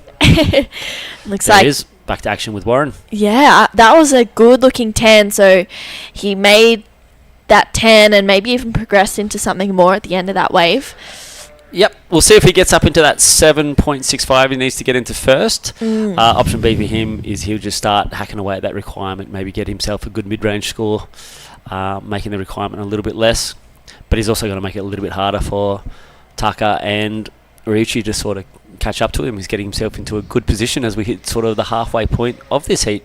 Yeah, and Tucker's a real danger as well. I think, sometimes we see him get lost in heats and then he can really regain himself, and he comes out with a 7 and then a 6, and then next thing you know, he's in the lead. Absolutely. And it's experience, right? When you see a name of his standard and he still only has one wave, you know he's looking for something that he knows he's going to get the score on. So here goes Warren again. A little bit wobbly on that turn. It was a strong turn. It was a shame that he sort of got a little bit overbalanced and sort of dropped that shoulder on it. But there's that 10. Nice, relaxed and comfortable. Just having a little bit of trouble maybe with the chop. He sort of caught his rail a few times on that. Sort of losing that flow and that grace element. And the judges really pick up on that quick. So if anything's got to knock his score down, it's going to be those little miniature errors that a free surfer would be happy to accept, but this level we don't get away with that stuff. Yeah, there's minimal room for errors. 5.65 for last of Warren Lopez. You saw him on that 10, just dropping the arm, showing that control, but then catching a little bit of rail, as you said. So 12 and a half minutes just about to go in this one. And he's definitely knocked that requirement down. Now he needs a 5.61 to get into first, and he's put it up a little bit trickier for Tucker. Yeah. And Ryuichi as well. Ryuichi, he's in the point now. He's only got one wave. He's going to want to start getting pretty active. Yes. He's got priority. And it looks like Mark's sort of keeping his eye on him also. He wants to sit near him. Yeah, and I think it's, we're at the time with 12 minutes to go where it's over halfway. Yep. And you're trying really hard to get more waves, but when something like this, Ryuichi's only had one wave. Tucker and Mark have had 2. So, it's in a point where you're struggling to kind of move through that, so they just need to remain composed. Priority sits with Ryuichi. Taka Inui has second priority. Jerry's causing a ruckus. We've got a Jerry Deegan wandering around aimlessly behind us at the moment. I'm afraid we don't have the camera to show it. Yeah. 11 minutes. What's up next? Heat 6. Next up, we've got Jo Marie Ebewiza, Kim Dongukian, Renny Ventura, and Takahiro oh my gosh, I'm going to butcher it. Tuchiya. Another good heat coming up. Little riding. Aging eyes. Here we go. Our second wave for Ryuichi. Yeah, just going rail to rail on this one. Steps up to the nose, holds it as he thought he was going to bring it back to the whitewash, but he's trying to stay ahead of this. Locks in again.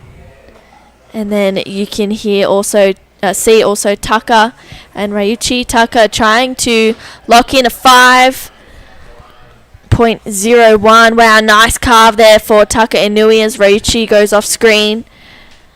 Tucker flowing through, nice drop knee carve. Really committed surfing. Looks up at the judges and maybe saying I need to swap boards. I think that looks like a equipment change. Yeah. So he's obviously got a bit of a game plan on the beach to... Indecisive, what do you think? For me, it's a hard call. I like to see athletes sort of make a call and stick to their equipment. Yeah. Other than having that doubt always locked in your mind and Yep. what if, what, how. It is a tricky part, as Mark trying to get into the open face of this one. There's not too much so far in the scoring potential. He's looking to drop a mid-5. Yeah, just stepping back.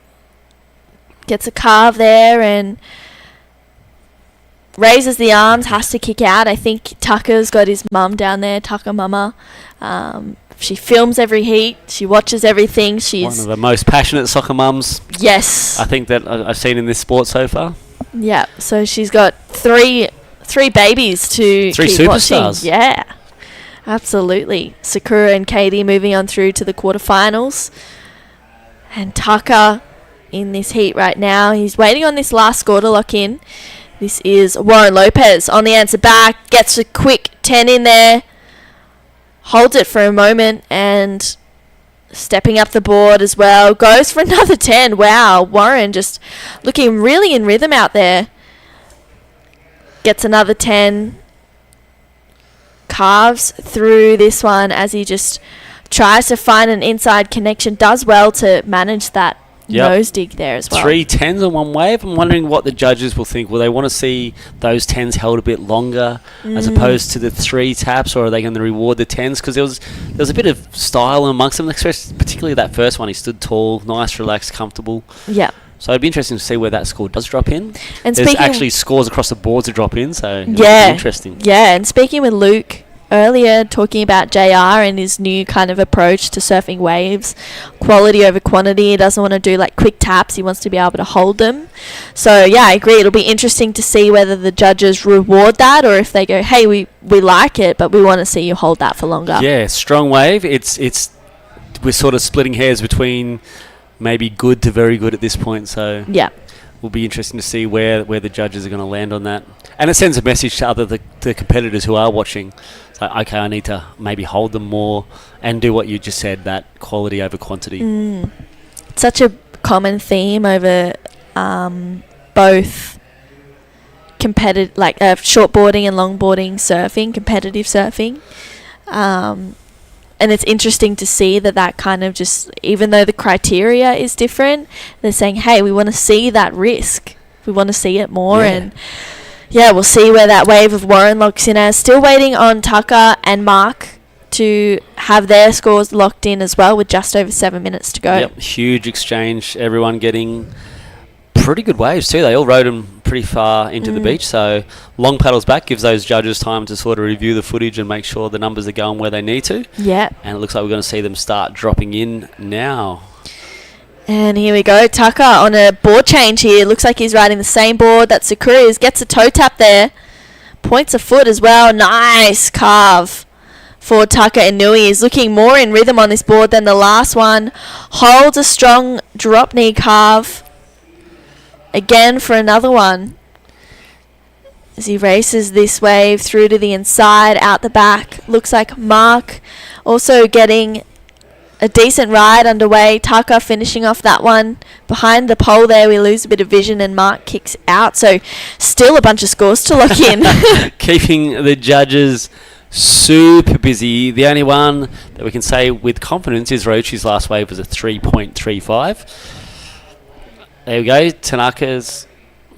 Tucker previous wave, still one to drop in, was a 4.85 before he made that equipment change. It's going to be a great comparison from one to the other. He looked like he had a lot more speed and flow on that new board, like instantly. So that's a good choice, I guess. We were talking about that before, being indecisive on your boards, but he obviously knew what he was looking for and what he wanted. He's a seasoned competitor and knows his equipment, so would have been good to have the wax head in here because he would have known exactly what the swap was and what the difference was. Yes, 100%. The man's a encyclopedia when it comes to longboard shapes, dimensions, and it's interesting because it really does open up how much goes into longboarding. It's easy to say, it's just walking up and down the board, but when you start talking about tails and board shapes and everything that they got to think about, you really start growing this appreciation for what is really a beautiful sport. Yeah, it is. And technically huge. Oh, it is. It's insane. And even, the difference between a tied 5 and a 10, it's like minimal, and it's just, it's so insane to watch, and it's such a cool thing because there's so many different aspects that come into longboarding that you don't see in shortboarding. No, you really don't. We get to just go up and down the wave. These guys have not just got to go up and down the wave, they also have to go up and down their boards. Yeah. There's no way I'd be able to do that. No. If I hop on a longboard, I ride it as much like a shortboard as I can. Yes. I spend all my time in that bottom quarter, and that's where I lock myself in. Yeah. I just go across the wave and hope I don't fall. Always with a leg rope though, because I don't trust myself. No, I don't want to kill anybody on the inside. Yep. Well, still got scores to lock in for all 4 of our surfers. Another for Tucker. A good looking score for Warren to lock in. Could be his best. Yep. Mark had a throwaway in the middle of that, so one of his scores, his last wave, will be small, but the one before that, I think, may go towards his total, possibly. It's definitely going to be a tight last 3 minutes because the requirements are all not out of reach of anybody out there. Yeah, well, 6.25 for that previous to last wave of Warren's. So he goes into the lead at this stage. Mark needing a 6.16 to go back to first. Tucker looking for a 6.4, but he does have a score to lock in as well. And Ryuchi is 7.9. This is Warren Lopez up and riding. So 6.25, I think that was for those 3 10s that he got on that wave. So there we go. Judges liking. They did like it, and commitment between a 5 and a 10 obviously ramps up quite substantially. Getting 10 toes over the nose compared to 5, you sort of go from that 5 to that close 5 that you're talking about, and then getting those other toes on the nose, and it is like that skill slope goes up a lot. Yeah. And the judges know that and reward it. So 3 10s equals 6.25. a 6. Yeah. Good to know. Yeah, Wonder exactly. what it would have been if he had held that from 110 to the next. Would he have then jumped up to that next bracket? Yeah. And got to the very good? We knew it was going to be a good score. Yeah. I think the next bracket, if he had committed a little bit longer to it, would have gone into the very good range. And for us, it's much. It literally comes down to that splitting hairs of time, commitment, and making it look good, which is the other aspect to it. Yeah, 100%. We've got scores for Tucker. 1 judge says yes. 2 right now say no. 5.65, not enough for Tucker and Nui. He needs a 5.61. There we go. He's waving to the beach commentator to give him the update because this is going to be very important to him. So I'm sure the beach commentator is going to give him that update. Yeah. It becomes... I don't think he's even got his leg rope on. I think he could be holding his booty right now. I saw him have a booty and wow, locks in for a 10. But we have a bit of a glitch on our screen, so hoping that he continues. Looks like he does, so we'll see if it's a 5.61. You're right. I think he had an injury on that, I think his lead foot, so he's obviously wanting to feel the board out. He knows that he's chasing that score. The pressure's on, and he wants to feel every part of his board with every part of his foot. These minimum changes to these guys can be really hard. Like having your feet in the wax, as a surfer, is a very important thing. Yeah, I'm not a booty gal at all. You're not a booty gal? I much prefer. Or yes, give me those because I will not be. I'm not even going to think about when you can't feel your foot frostbite. anyway, it doesn't matter if you're wearing a booty or not. I think I surfed my heat with no gloves on, and it was the worst decision I'd ever made. Here we go. This is getting to the hot last minute. We've got that wave to drop in for Tanaka. We've got our 4th place Ryuchi on a wave now. He has a score pending. This is going to be a hot minute. This could really flip and flop for the next 1 minute. Yeah, absolutely. I feel like we'll see a bunch of different changes. Scores coming for last of Taka. This is Ryuchi. He needs a 7.9. Wow. This could be a major upset for Taka. Yeah, 2.75. A 2.75. So we sort of glitched out on that screen as he sort of launched into a 10. Judges obviously not going anywhere else after that, so this could be a very big upset with the 2 Filipinos potentially knocking out the Japanese guys and big names such as Taka Inoue. Yeah, it will definitely be a huge upset if that's how this heat plays out in the next 20 seconds. Warren, wow, once again, just crisp surfing, unfortunately catches a rail. But yeah, for Taka, that will be, a bit of a sour taste. 5 seconds, and our current second place is on the last wave of what's going to be the heat as this thing wraps up. Yeah, so it looks like Warren Lopez and Mark Aguilar moving on through to the round of 16. Taka Inui and Ryuichi Seo coming unstuck. Or coming, bowing So out. I wonder about Taka, that equipment indecision that he had. Did that come into effect out there? Yeah. Did he choose the wrong board? Was it the indecision? It's a Yeah, it's the a very second complicated guessing. scenario out there, and Yes. it's great to see. Yeah, it's kind of moments like that where you really need to back yourself. We'll be right back with heat number 6 after this quick commercial break.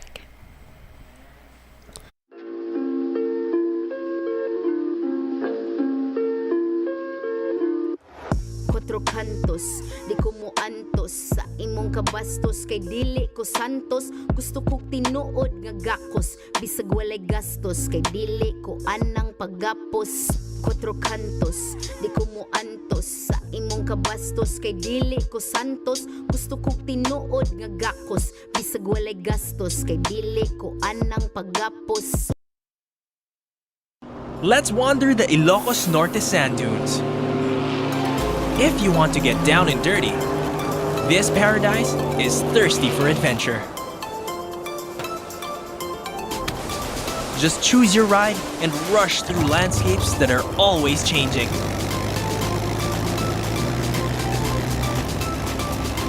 Go where the wind blows, here in Ilocos.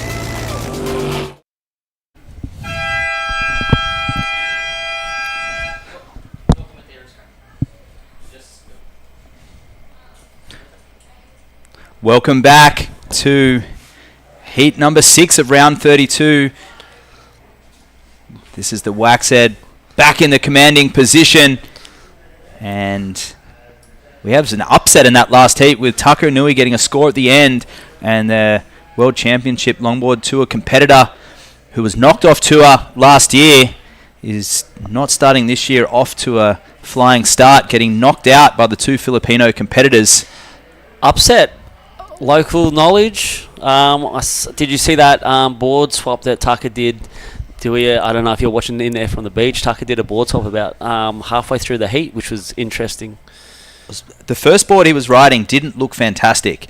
Catching a lot of rail, missing a lot of sections. But after watching a lot of the start, and here we go, this is our surfer Joe Marie out in red right now, off to an early start. And see that section clamping right there. It does continue further down the line, and Taka was being off-put by that initial section. And out in this heat right now, this is Takahiro, who made it through from his heat earlier today. We have Perry Ventura in white, Kim Dong-kun in blue, and Jo-Marie Eboiza in red. So a little bit of a tangle up there with the boys with their leg ropes and their leashes. Yep, Joe Marie from here was the national number 1 for 2023. He was actually ahead of JR Esquivel in the rankings last year. So when JR shouts out to the guys that can beat him, Joe Marie is actually one of those guys. So definitely no stranger to the longboard. Also shortboards really well. And his brother's also a twin brother. Hard to pick them apart. They both surf as good as each other, and they both, once again, both boards, longboard, shortboard, yeah, skillful, knowledgeable, and smart competitors. And this is another smart competitor is Kim Dong-kun, otherwise known as Mark, it's his abbreviated name. And we're not used to seeing him fall in competition too often, but the Korean surfer catching a rail there. So no one's really opened up this heat, and holding that priority is Rennie, otherwise known as Perry Ventura, also a local from La Union as well. He's out there in the white singlet, and we've seen the changing conditions, that wind straight on shore, but still lots of scoring opportunity. And after that initial closeout section, it does continue down the line. I was saying before, I saw Taka's body language almost submitting to the closeout. Yep. If he stayed with it, there's a section on the end. Eyes on the prize and get to that next scoring potential of that wave. And yeah, it does that leave that good taste. And when he swapped that board, I noticed he did carry a lot more speed. So he obviously went for the Ferrari version of his longboard to get past that section. Just maybe a little bit late in the heat. And a deep section here for our surfer in white. This is Perry Goofy footer. Oh, and commitment on that opening nose ride. But just catching a rail and falling off, that was always going to be a tricky maneuver, and it can go one of each way. We've seen that throughout the day. Jo Marie, nice, smooth little transition from that nose ride to get the speed, unfortunately also coming unstuck in that closeout section. Definitely conditions getting a little bit trickier as that tide fills in, and probably more notable that side onshore wind, which is just giving those few little levels of chop, which makes it hard to maintain that nose ride and keep that rail clean and crisp without sort of bogging that nose down. And it's not too common in an area where you'll see such similar body shapes with a lot of the surfers. A lot of the natural footer surfers tend to be more heavy set. I think of surfers even like before we saw in the previous heats, our heat winner before Perry's brother, natural footer, strong, stocky natural footer, and before him Benito as well, very similar body shape. And the last heat was also Warren, similar thing. Very similar body shape. And then on the other end of the spectrum, we have Perry, Jo Marie, JR, the goofy footers, a little smaller and a little more, I should say, athletic in body shape. And you can see the different styles come out, and it's not often you see that such similarities with local surfers. You know, I guess coming from the European countries and Australia and America, there's such diversity and multiculturalism within the ranks throughout the years, and so many different genes that are crossed over throughout the generations. But here, a lot of these surfers are, however many generations, Filipino. Absolutely, yeah. Well, obviously, there's the Spanish influence on Filipinos. There was the American, didn't mix in so much. And there is a lot of very similar Filipinos. It's also funny when you go through the provinces. From Siargao will be a bit shorter. You move into La Union, there's a bit more height. Jo Marie, for one, is actually quite a tall Filipino. Here he goes. Off to a great start, Jo Marie. Strong nose ride, holding that section. Oh, and stays with it. He hasn't completed a wave yet. And that one doesn't look like it's going to be a board change. He doesn't like that board out there with the chop. And that's usually what that will indicate, unless there's something wrong with the fin or he can feel something. And Takahiro there, catching the end of his wave, our surfer in green. And he came through from this morning's heat. We've got some action out there right now, so I think Perry's up behind him, our surfer in white as well. No shortage of waves today. No shortage of waves. The last heat they were being a little bit more selective. This one seems to be sort of ramped up a little bit more scoring. But as you can see, the numbers are all dropping in at that 3, 2, 3. So there hasn't been anything yet that's made you say, wow. Going with the rounded pintail, maybe a thruster actually. I think 2 side fins in there as well for Jo Marie. So interesting choice there. Taking some inspiration from what he saw Perry perhaps doing, JR doing earlier. And trying to opt for something that will turn a little bit more throughout the chop. But mind you, the conditions, they've changed a lot. There's another 10 kilometres of wind than what we saw mid-morning. It does, and it changes the game. Also, a lot more tide. So we've got only the 2 tides here throughout the day, which is also another interesting factor. Generally, most regions will have that 4 tides throughout the day, where we're in the 2 tide zone on the west coast of the Philippines. So it doesn't change the game as much as we might normally expect on one of those. Every 6 hours we've got a tide difference, whereas this is every 12 hours roughly we've got a tide slowly filling in throughout the day. Okay. So it's another interesting factor that sort of happens over here. You're not really adjusting heat by heat to the tide differences, but over the day you'll sort of see the water. Wow, okay. Great pickup there from one of our expert commentators, John Carby there, who spent a lot of time, majority of his adult life in the Philippines. 9 years at the moment. I'm on my way. I am on my way. Definitely half of my adult life here now. You're not 27? I am. Yeah. At heart. I'm about 13 mentally, but we can get past that. At heart, definitely 13 as well. I still love my life, and this is a great place to love it.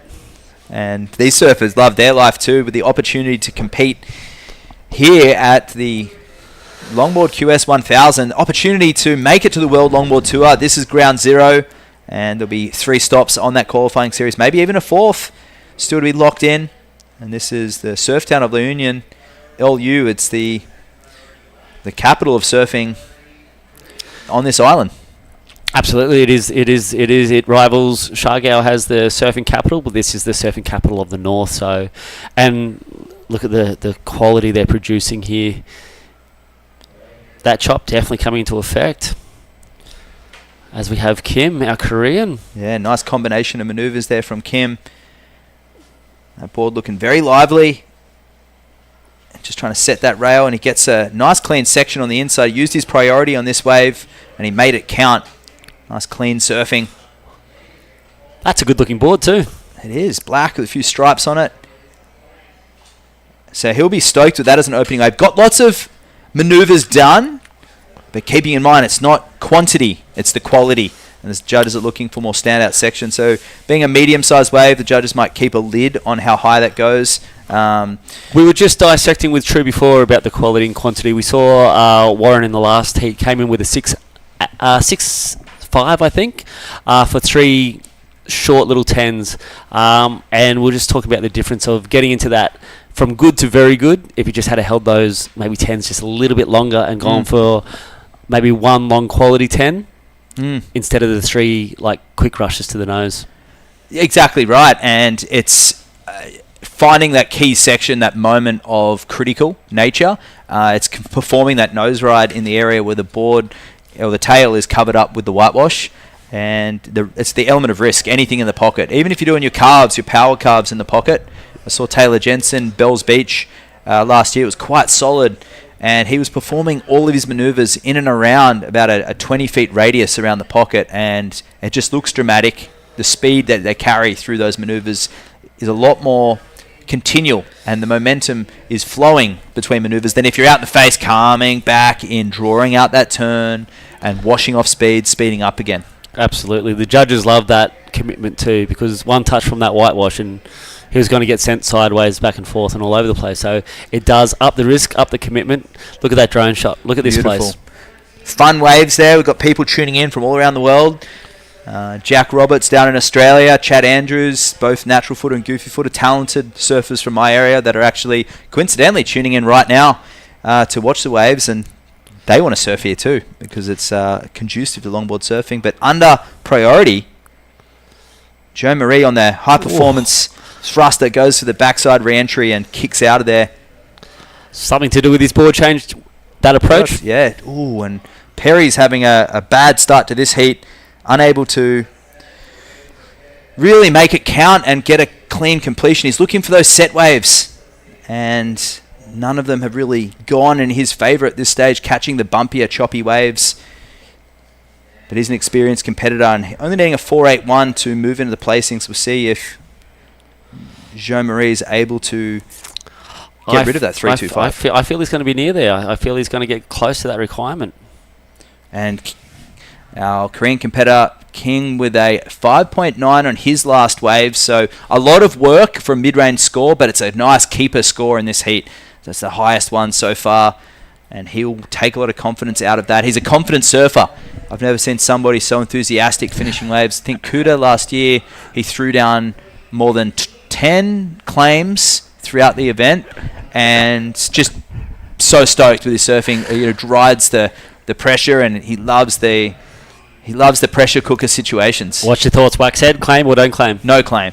No claim? No claim. Points off for claims. Personally speaking. But I've got the emotional claim. Okay. The looking for points and trying to sell something that's not real? Sure. No claim. Correct. And so some surfers really ride those emotions. Absolutely. And I want to see someone show their love for what they're doing and just explode into claim when it's trying to manufacture points or selling something that they know is not the case. There's other surfers, there's surfers like John Florence, where their claim will actually be Captain No Claim. Their next wave. Absolutely. Where they'll just unload and do something even better. John Florence, the king of the no claim. That's it. And if he gets a good wave, the scary thing about that is usually they come in 2s or 3s. Him at Margaret River is that in a pinnacle. He'll go one where he's laid out turns that you think are impossible on a wave that big and that critical. And like you say, the next wave he'll send it even bigger into that lip and hold that rail for another split few seconds. And you're just going, where does this guy stop? That's it. And look at these scores in the left-hand column, 5-5, 5-9, 5-2-5. Perry just with the 2-8. Now, as far as the heat's sitting, no one's really broken it open. So if I'm sitting in Perry's situation down in white, I'm thinking, I don't need that 6-8-5. I just need something in that 5 or 6s to be competitive. Absolutely. He wants to throw away 2s at this moment. He's got 11 minutes to start building and that's it. And get it back into grasp. And you can see him looking down the line. He doesn't need anything major. And that's the hardest thing to communicate to developing surfers is that mentality of composure and saying, hey, you need to understand. Here he goes, under priority, third, having a look down the line. Nothing to lose, so he may as well catch something down the end. He's had some bad luck with those sections shutting down. That one was a full shutdown, as you could see. Yep, I think Joe Marie and he might just sit. They might both just sit inside the out the back surface and just look for that. Well, you say look for that 3, look for that 4. So a 5-3-5, a 5-5-5 on his last wave, and so he must have got some work done on the outside section. Yeah, I think the judges might have liked that little critical finish too. He got pretty lofty on it. It's always going to be a pleaser for judges. It is, as long as they're coming at it with momentum and not riding through the whitewash trying to manufacture that completion. Yep. It's that flow element. If they're coming through, if they're starting it with speed and flow and they're coming out with flow, that's the key element. Yep. Obviously, he did that enough for the judges to get him there. That's right. And just interesting to note, a lot of these surfers persevering with the nose rider style boards. The width really not helping him out here. And Takahiro with a narrower nose. This is what we call an Australian style longboard. This one's a Ross concept, manufactured in Bali of all places, but the wide point is further back than the middle of the board. So the idea of that board is it whips in the pocket, fits the shape of the wave really nicely, as long as it's under head high and under. Well, you could see the way he just rode out of that nose ride there. It bowled out, and what you're saying, it just scooped him up and just kept that speed. Exactly, where the bigger, wider noses are nose diving, which we've seen a pattern throughout the day of that happening. Yeah, absolutely. And yeah, he scooped with that nose. So yeah, literally as you spoke, it was sort of fulfilling your prophecy there. Yeah, exactly. So good board IQ there from Takahiro, and that board looking good under his feet. And he's going to be asking that question for sure. Looking at the requirement 441. of a 4.41, I reckon it's going to be all but there, all but not there. It's definitely, I think he might get there. I think he'll get the nod on that. It was pretty critical and it was pretty smooth and graceful. Joe Marie under priority. Second priority actually, bit of a risk, but local knowledge. He'll probably run this one all the way through to the bricks. So yeah, holding down second place now with our surfer from Japan, moving into the lead. And that one just a re-entry, closeout, redirecting. As I can hear the beach announcer delivering that current situation of the surfers out there. And Kim Dong-kun had a good performance over in Korea at the QS 1000. He's competed all around the world. I saw him compete at Noosa Festival of Surfing last year and in the Pro Division. Full of enthusiasm. Noosa, beautiful part of the world too. It is, you know Noosa very well, coming from the sunny coast. Hometown.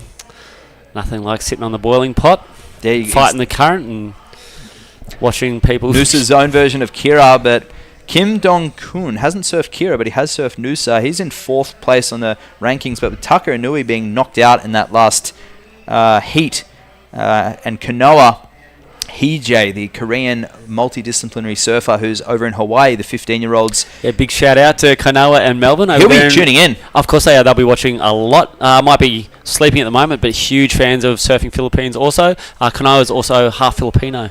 Oh, there you go. And he's well on his way to a very sensible professional surfing career. Great decision for him to stay in Hawaii and develop his skills over there. You'll be happy he's getting a little taste for the longboard too after what happened in Korea. Yeah, absolutely. He was surfing phenomenal. And this is Perry on the left-hand side of the screen there. The local boy. He's riding a Ian Zamora shape. And perhaps a few nerves settling in there.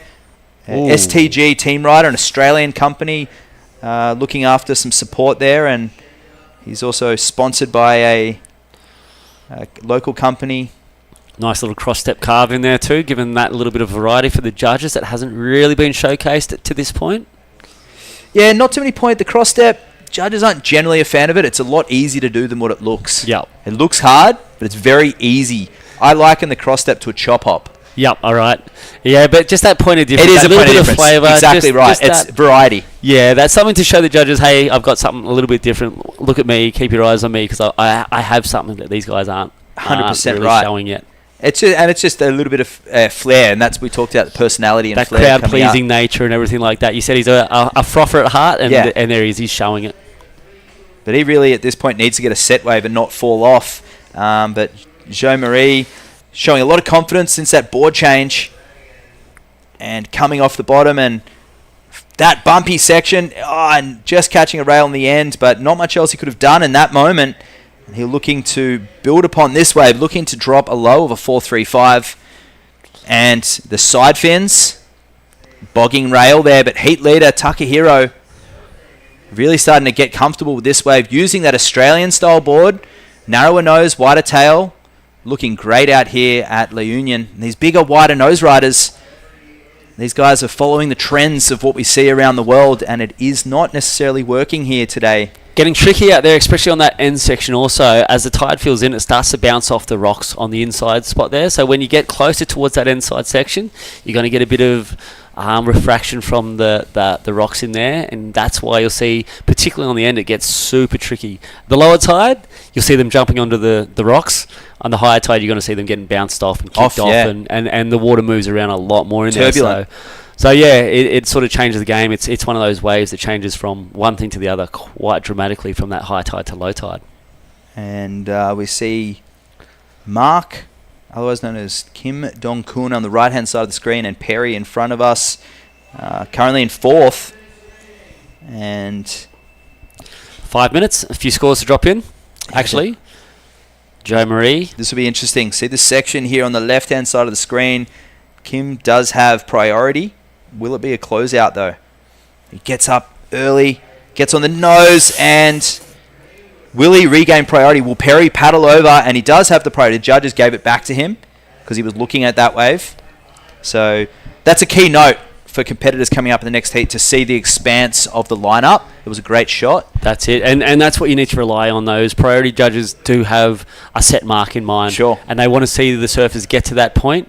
And you want to try to play with that, because if you know where, and you can start seeing these multiple peaks, you need to know where you want to be. Correct. And Perry's sitting wider, but he has the priority. So learning throughout this heat, needing a 6.65, and Mark was needing just a 4. So you'd have to say a priority error from Mark to go on that wave, our surfer in blue, because 3 minutes 50 to go, needs a marginal score. Perry, a considerable score. He could get that in 1.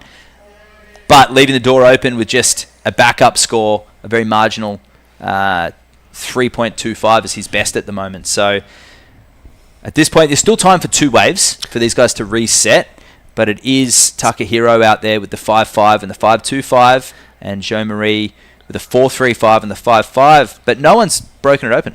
No one has broken it open. It's still achievable for everybody out there. I wouldn't be comfortable in any position out there at the moment. When you only get to those mid-range scores without anything really substantial in your scoring line, it's a nervous few minutes. And I know the guys at the front want that clock to hurry up, and the guys at the back are hoping it slows down. And waves come. Yeah, but that onshore's definitely made the conditions look very tricky right now. There's a lot less clean moments, but it's consistent. There's lots of waves that have been coming through all day. It's been, and I've been sort of watching it all day thinking it's picking up, and then the next moment I feel it's dropping off. We're going to hopefully have a noticeable increase tomorrow. Yeah. Tomorrow's going to be the peak of the swell by the looks of things at this stage. A little bit of wind, but we'll see it go probably double this, so it's going to be interesting to see how it's going to handle it. If we get to the point where it gets a bit too big, this point doesn't really handle or love big swells, so we might end up with a break, but hopefully we manage just staying under that level. If we have a break, there'll be other waves nearby that we can all go surf, and this is the QS1000. This is the WSL event. These surfers are vying for the opportunity to compete on the World Longboard Tour. There's 3 events on the schedule at the moment, maybe a 4th, and this is the 2nd. So pretty exciting that 2 of those events are happening right here in the Philippines, just a few weeks apart. We'll be moving down to Belair after this. It's a beach break, so we've got surfer in white. Using priority, he needs a big score, and the section there, and that flat rocker catching almost a rail, but he's going to stay with, and unfortunately catching a rail, so a heat to forget for our surfer in white. Prom to see team rider, Alima team rider, Zamora team rider, and he gives a big shout out of support to everyone that makes it possible for him to enter these events, because it's not cheap. It's important too. It's important they do them. It's important they get exposed to these competitions. So we can't thank the supporters of this industry enough, because it is making careers for these guys. It is, yeah. And just the opportunity, the platform, with the professionalism of the broadcast, the way that their names are being read out on YouTube right now and on the webcast. Remember these names, so surfers. This is the future of Asian longboarding right now, and potential world champions we're watching right now. And absolutely, we're getting there. We are absolutely getting there. The first real crack this year with the regional, and we've got an Asian number 8. Incredible start. ISA, they ended up in the top 4 in the world too, which is incredible achievement for the team there. So, and Australia number 11. Yeah, amazing. Yep. You'd have to say that the momentum is with the traditionally marginalised nations when it comes to surf culture, because they've got the passion, and Joe Marie has got the passion, because it looks like he'll probably drop that 4.35 on this wave and go into the lead with a nice completed wave. 30 seconds remaining. Well surfed to the beach. We've got to do something about that tower. Well, he's so far down, he's out of the contest zone and admitting to feet. So that's Kim Dong-hoon, but we didn't see what he did on that wave, only chasing that 4. Every surfer to lock in a score, so this could be an explosive sort of finish, not knowing what half these guys done. Joe Marie probably going to throw away his small score, so keep your eyes on that list. It's going to possibly flip and flop around. We may have to hold off on the commercial until this sort of thing comes through. Yeah, that was some fireworks towards the end. That's actually our surfer in the next heat, Danny, not Joe Marie. So there's a left there for Mark. He gets up onto the nose, middle of the board, not quite getting any section on the outside. A little turn to redirect, and gets up on the nose again, but more of a touch nose ride. Nicely surfed, but the wave size really letting him down here, and he liked it. A little clap of the hands. At least he got that completion, which is so hard to do. The fade turn of Takahiro right now, that is what got him through that heat earlier, and looking like he may extend his lead, or at least come in on second on that wave, but maybe not. So still got scores, so didn't get it. Kim Dong-hoon with a 3.45 and a 5.2 for Joe Marie, taking out that heat, and Takahiro holding on to second, because Perry ended up on his last wave, the 4.1. So we're going to go to a break, and we're going to catch up with heat number 7 shortly.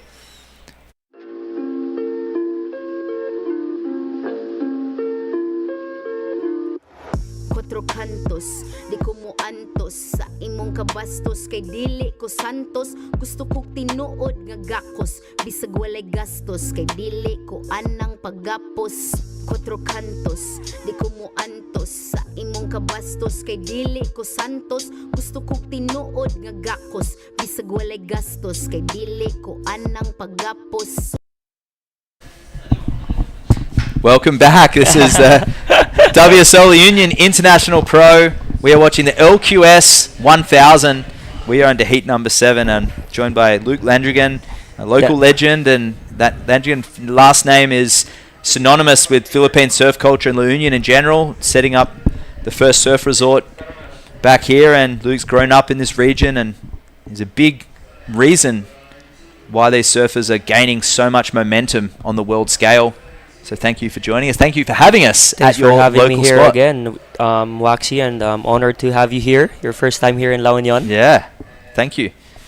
Absolutely stoked, and I really buy into the storylines of these surfers, and really following JR's success last year and seeing him qualify on the beach at Kuta at the QS last year, and following his journey, seeing him at all the stops at the US Open in America, and then going to Bells Beach, and then El Salvador, and then of course at Malibu. It feels like I've been a part of Philippine surf culture for many, many years, because you guys are also welcoming as part of your nature. Yeah, for sure. We're always honored to have all of you guys here. So here's a replay of Jeff De La Torre.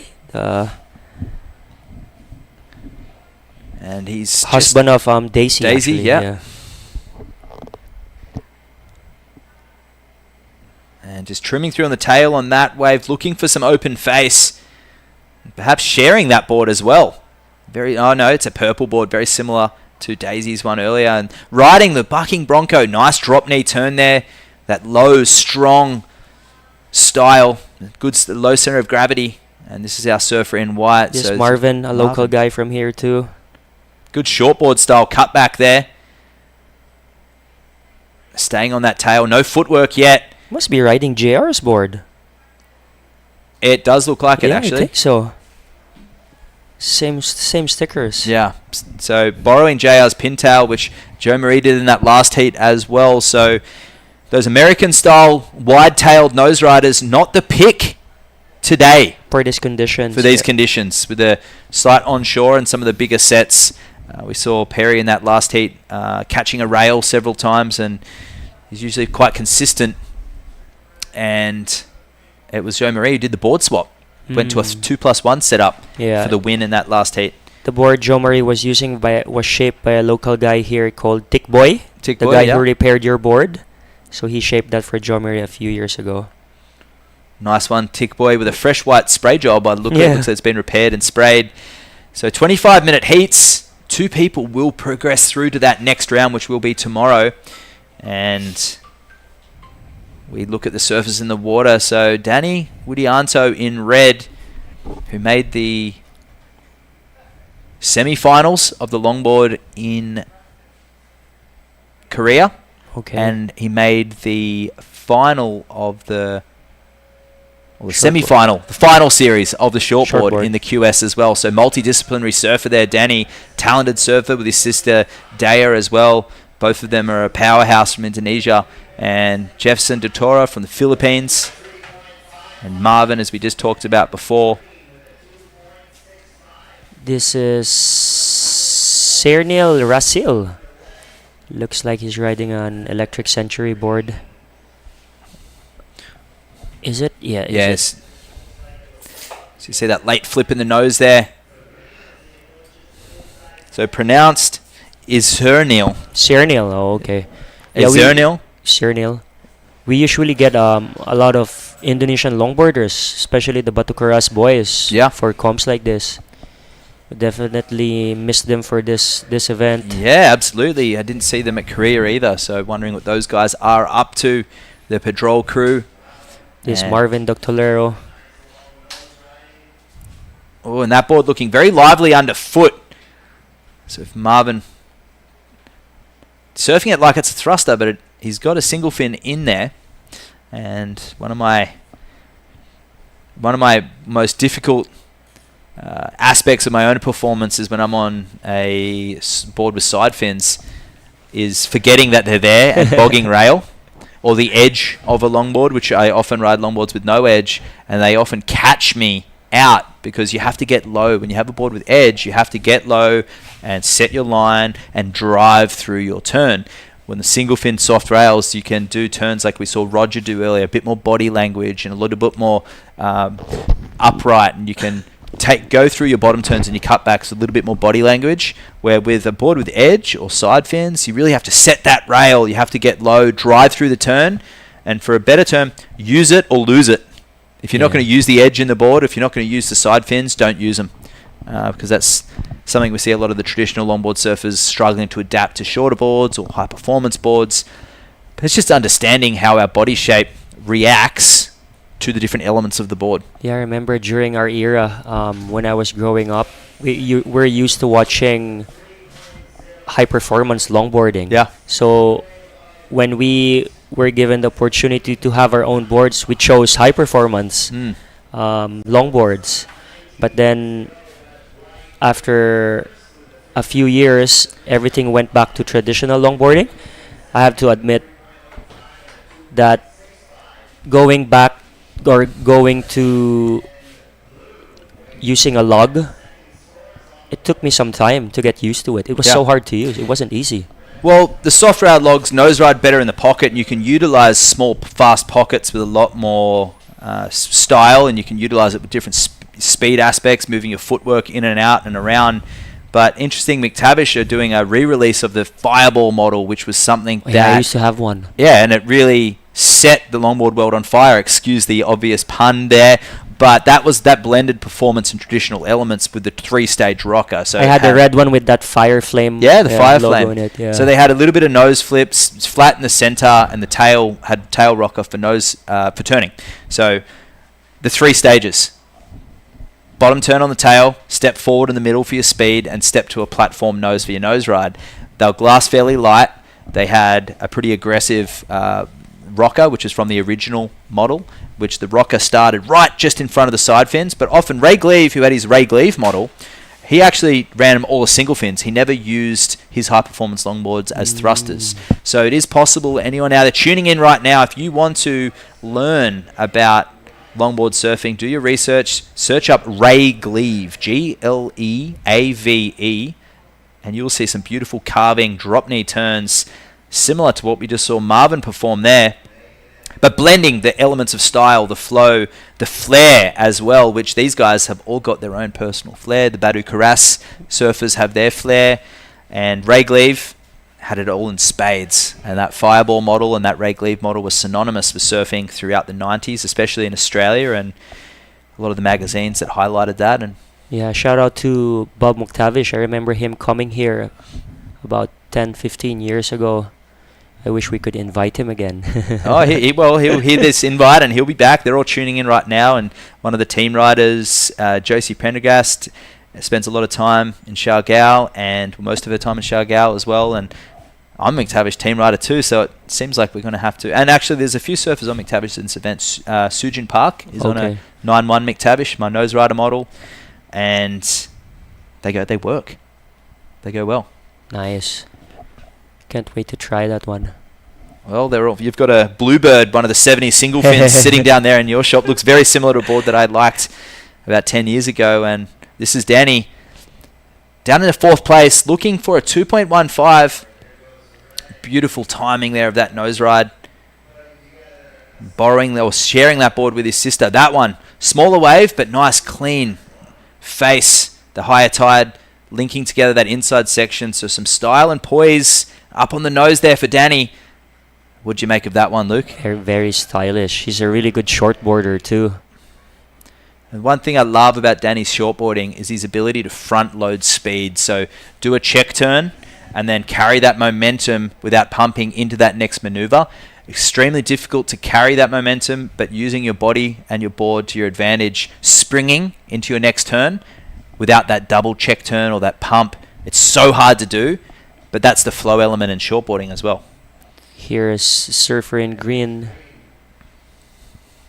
Cernil, how do you pronounce it again? Yeah, Izernil. Izernil. And that's what some of the boys are telling me. That's a steezy move. And a little kick out there. And notice strong surfing here from Jefferson. But see, the hands are up, Luke. The hands de-weighting. And that'll often show the judges that you're anticipating maneuvers.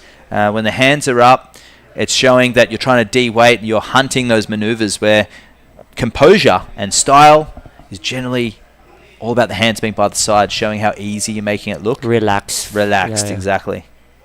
Yeah, also watching Marvin use JR's board. You can see he is more approaching it like a short board. Sure. Yeah. So 6 for Danny. Smaller wave, technical longboard surfing.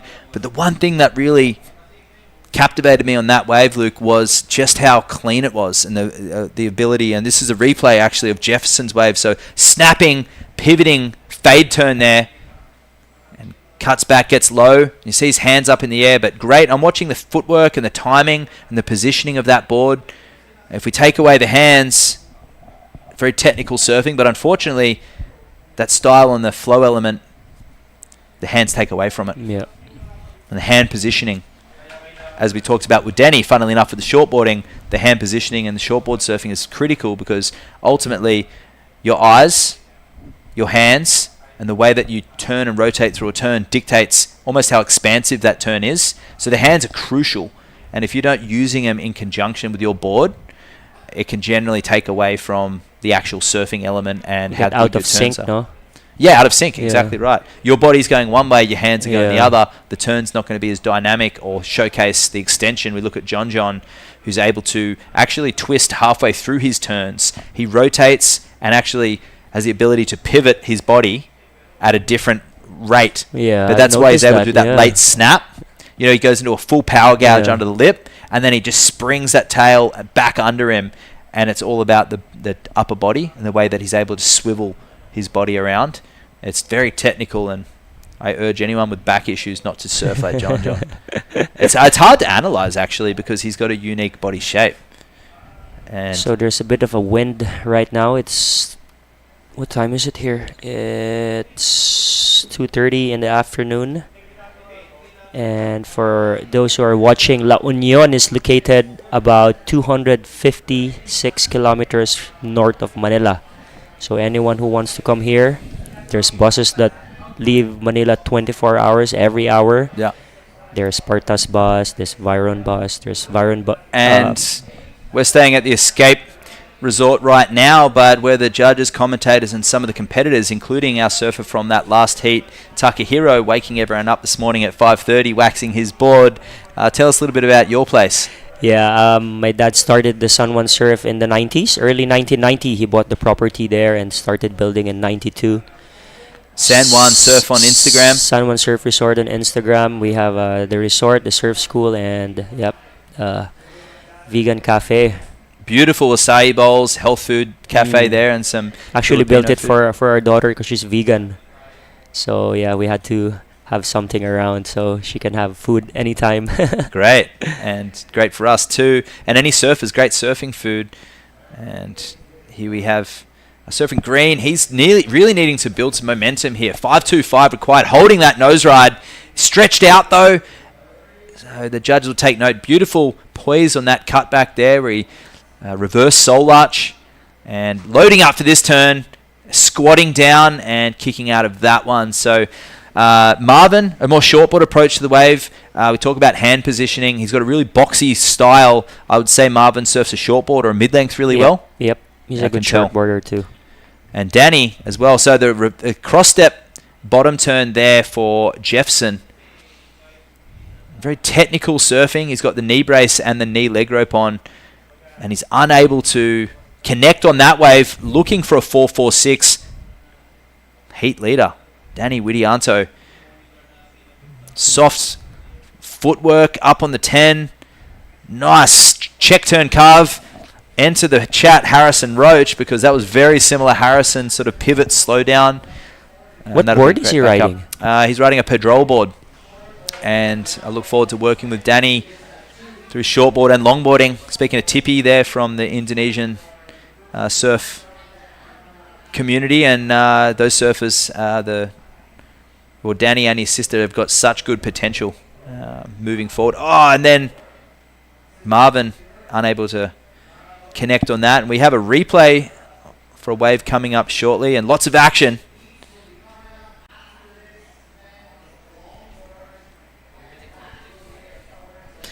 You really see that onshore setting in, that higher tide filling over the reef. This is a replay of Danny's wave. So dissecting this one, Luke, he just timed his nose rides really well. That nose ride is one of the best ones of the heat so far. Although it was a little out in the face, as we talked about earlier, the section comes down the line. So his ability to read that section, and 3 nose rides, and he gets the completion as well. So that'll be a healthy score, I think. For sure. So there's Marvin on a bigger set. Quick top on the 5 and quick floater, and just doesn't get down through that wave. And here's Jeff De La Torre again. Jeff catches a lot of waves. Doesn't he? Yeah, I mean, the judges have only got 2 scores locked in for him. He must have another 3 or 4 to be locked in. So a big delay in the scores. We're going to see a huge ping pong around. But this is a replay. Quick footwork. That wave there, that nose ride was very critical. Let's see what he gets done here. No use of footwork there. Stays on the tail. And here just goes for the single turn. No footwork again, staying on the tail. But it's that linking the judges want to see between the nose and the tail, not just performing tricks. It's not just about the nose ride. It's not just about the turn. It's about the combination of maneuvers with the footwork, linking between the maneuvers, using his strong center of his low center of gravity to turn, but not giving himself or not earning the right to turn. He's not stepping back into it. So Jeff originally is from Belair, but when he got with Daisy, he decided to live here and moved here permanently with their beautiful daughter Kyla. Kyla, who surfed with us earlier, put in a great performance as well. Big, long career ahead for her, I'm going to say. So after this, we'll have the last heat of the round of 32. We'll have Kai Hamase, Cheng Chi Yuan, Justin Ebueza, and Aurelie from France. I look forward to seeing that heat. Here we go again. Surfer from Indonesia. Oh, beautiful nose ride there for Danny, holding that carve through those thin rails, looking really nice out there in the choppy conditions. And Face nose ride. So smooth, making it, it's onshore, but he's making it look so silky and buttery out there right now. Here's Marvin. Whoa, critical moment there for Marvin. The shuffling back into that turn and not looking as connected on that board as he did on the first waves. I don't think he surfed this board much. Wow, that turn was nice. So he's looking to drop a 395 and get a 411. I think if he can finish cleanly, he's going to be asking some questions there because he's finishing. Oh, and I hope JR's board is okay after that one. Wow, that was a good wave. What are your thoughts? Yeah, I think what he needs a 4.1 to advance.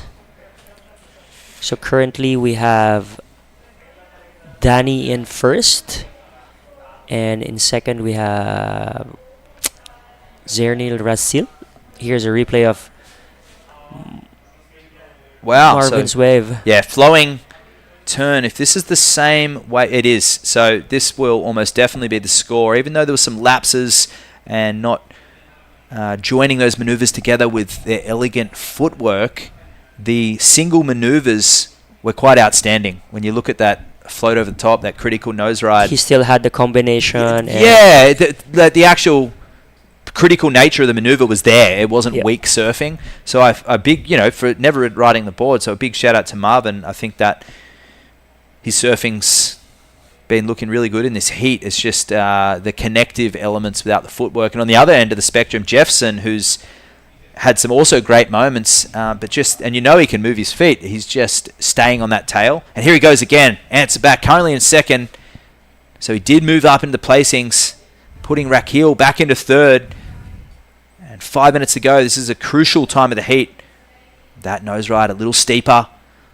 Nice drop knee again, but cutting it short, trying to do lots of maneuvers, lots of tricks, not holding that rail, just sort of snapping those turns. But he wants to get down the line and get the completion. And looking to drop a 4.5. It'll be right there. And the answer back, Rakil, who's down into third, gets that 10. That one. Oh, that's a good one. 4 steps to the nose. Critical wide.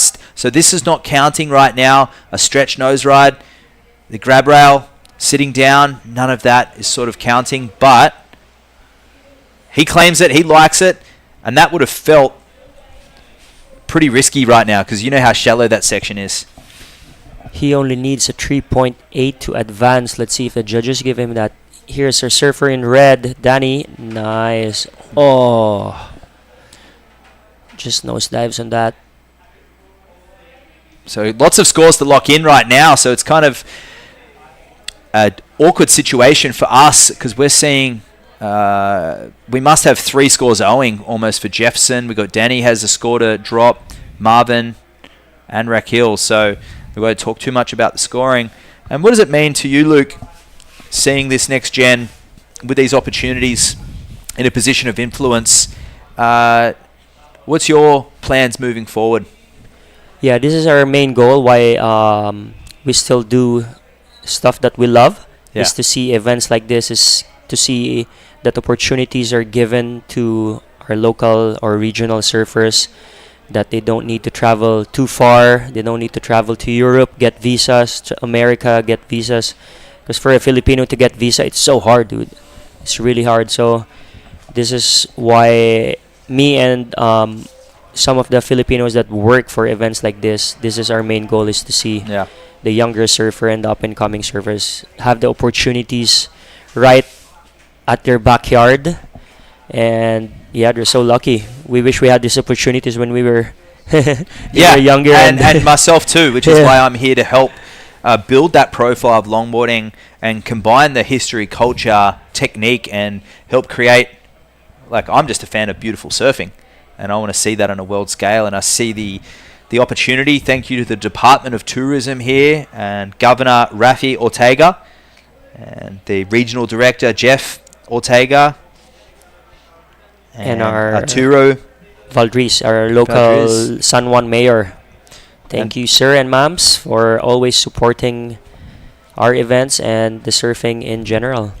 and seeing what Budgie has done here with single and unattached in the last decade has really put La Union on the map. And as far as sustainable tourism, it doesn't get any more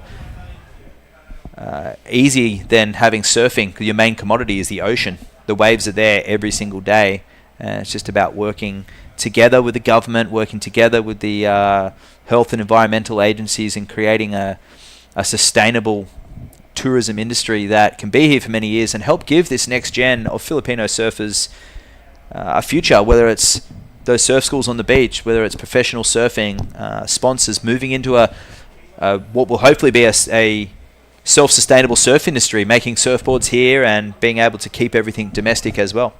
Here we go, Surfer in Green. Surfer in Green needs a 4.20. So Zernil's had some great moments. We've still got all the scores are locked in right now. So currently in fourth, needing a 4.20. He liked that last wave. The judges didn't. A 3.4, deeming that stretch nose ride to be incomplete. And of course, the nose flip in that board, allowing those nose rides to be a little bit on the easy stage. And Because Jefferson, when you sit down, is that counted yeah, as it's another finished. wave? Wave finished. Oh, Stop wave scoring. finished. Yeah. It may as well be on your knees or laying down on your stomach. A 4.91 Jefferson needs right now with just his best waves of his last two, a 4.7 and a 4.55. So he's been warming up in this heat. But once again, looking for the maneuvers, Luke. He's not placing that board in the critical spot just momentarily, and then he moves on. So not holding any nose rides. But here he is, second place right now, Marvin, using his priority and shuffling back to the tail. He'll be looking for some clean face, but at the very least, a great move incorporating the he would have heard that requirement needing a 4.91 and a 4.2 for his competitors. Gets a little head dip on the inside. Nice. And I'm sure we'll see more of that on the answer back. Jeez, lots of waves in this heat, Luke. Here we go again. Here's Jefferson De La Torre on his 8th wave, maybe. He catches a lot of waves. He's a very fast, snappy surfer. He's a very good long shortboarder. So here's Danny again. And look at the hands by the side, the composure. He's in the pocket there. See the 10 coming through this section. Beautiful nose ride there from the surfer in red, current heat leader, Danny Widianto. Some critical nose riding, and that really epitomizes this heat right now. The Indonesian moving through to the next round, and it looks like Marvin will as well. So we're going to go to an ad break, and we're going to be joining. We'll both be here for Heat 8 coming up next. Before that, we're going to go to the replay. So this is Jefferson needing a 4.91. See the hands constantly up right now, but it's taking away from the critical nose rides. And that's the style, the flow, the poise, the elements, the criteria. That they're beautiful surfing there, but not moving the footwork. There's no movement between with the footwork. And there he gets the footwork moving. And just another snappy drop knee there. The technique's really there, Luke, but just lacking that in-between element. And Danny, on the other hand, hands by his side, just surfing this choppy wave down the line, making it look really fun. 3 nose rides. And this section here gets to work. Smaller wave, 5, 10. This is where we caught up with him last time. Through the section. And you can see just for a bit there that he's fin. I think Yeah, slid a through bit. the back, But you exactly. can see his composure is Hands still, down below the shoulders, and it looks incredible when you see that expansiveness. So we're going to go to a break finally, and we're going to come back with Heat 8 shortly. Don't go anywhere. Let's wander the Ilocos Norte sand dunes. If you want to get down and dirty, this paradise is thirsty for adventure. Just choose your ride and rush through landscapes that are always changing.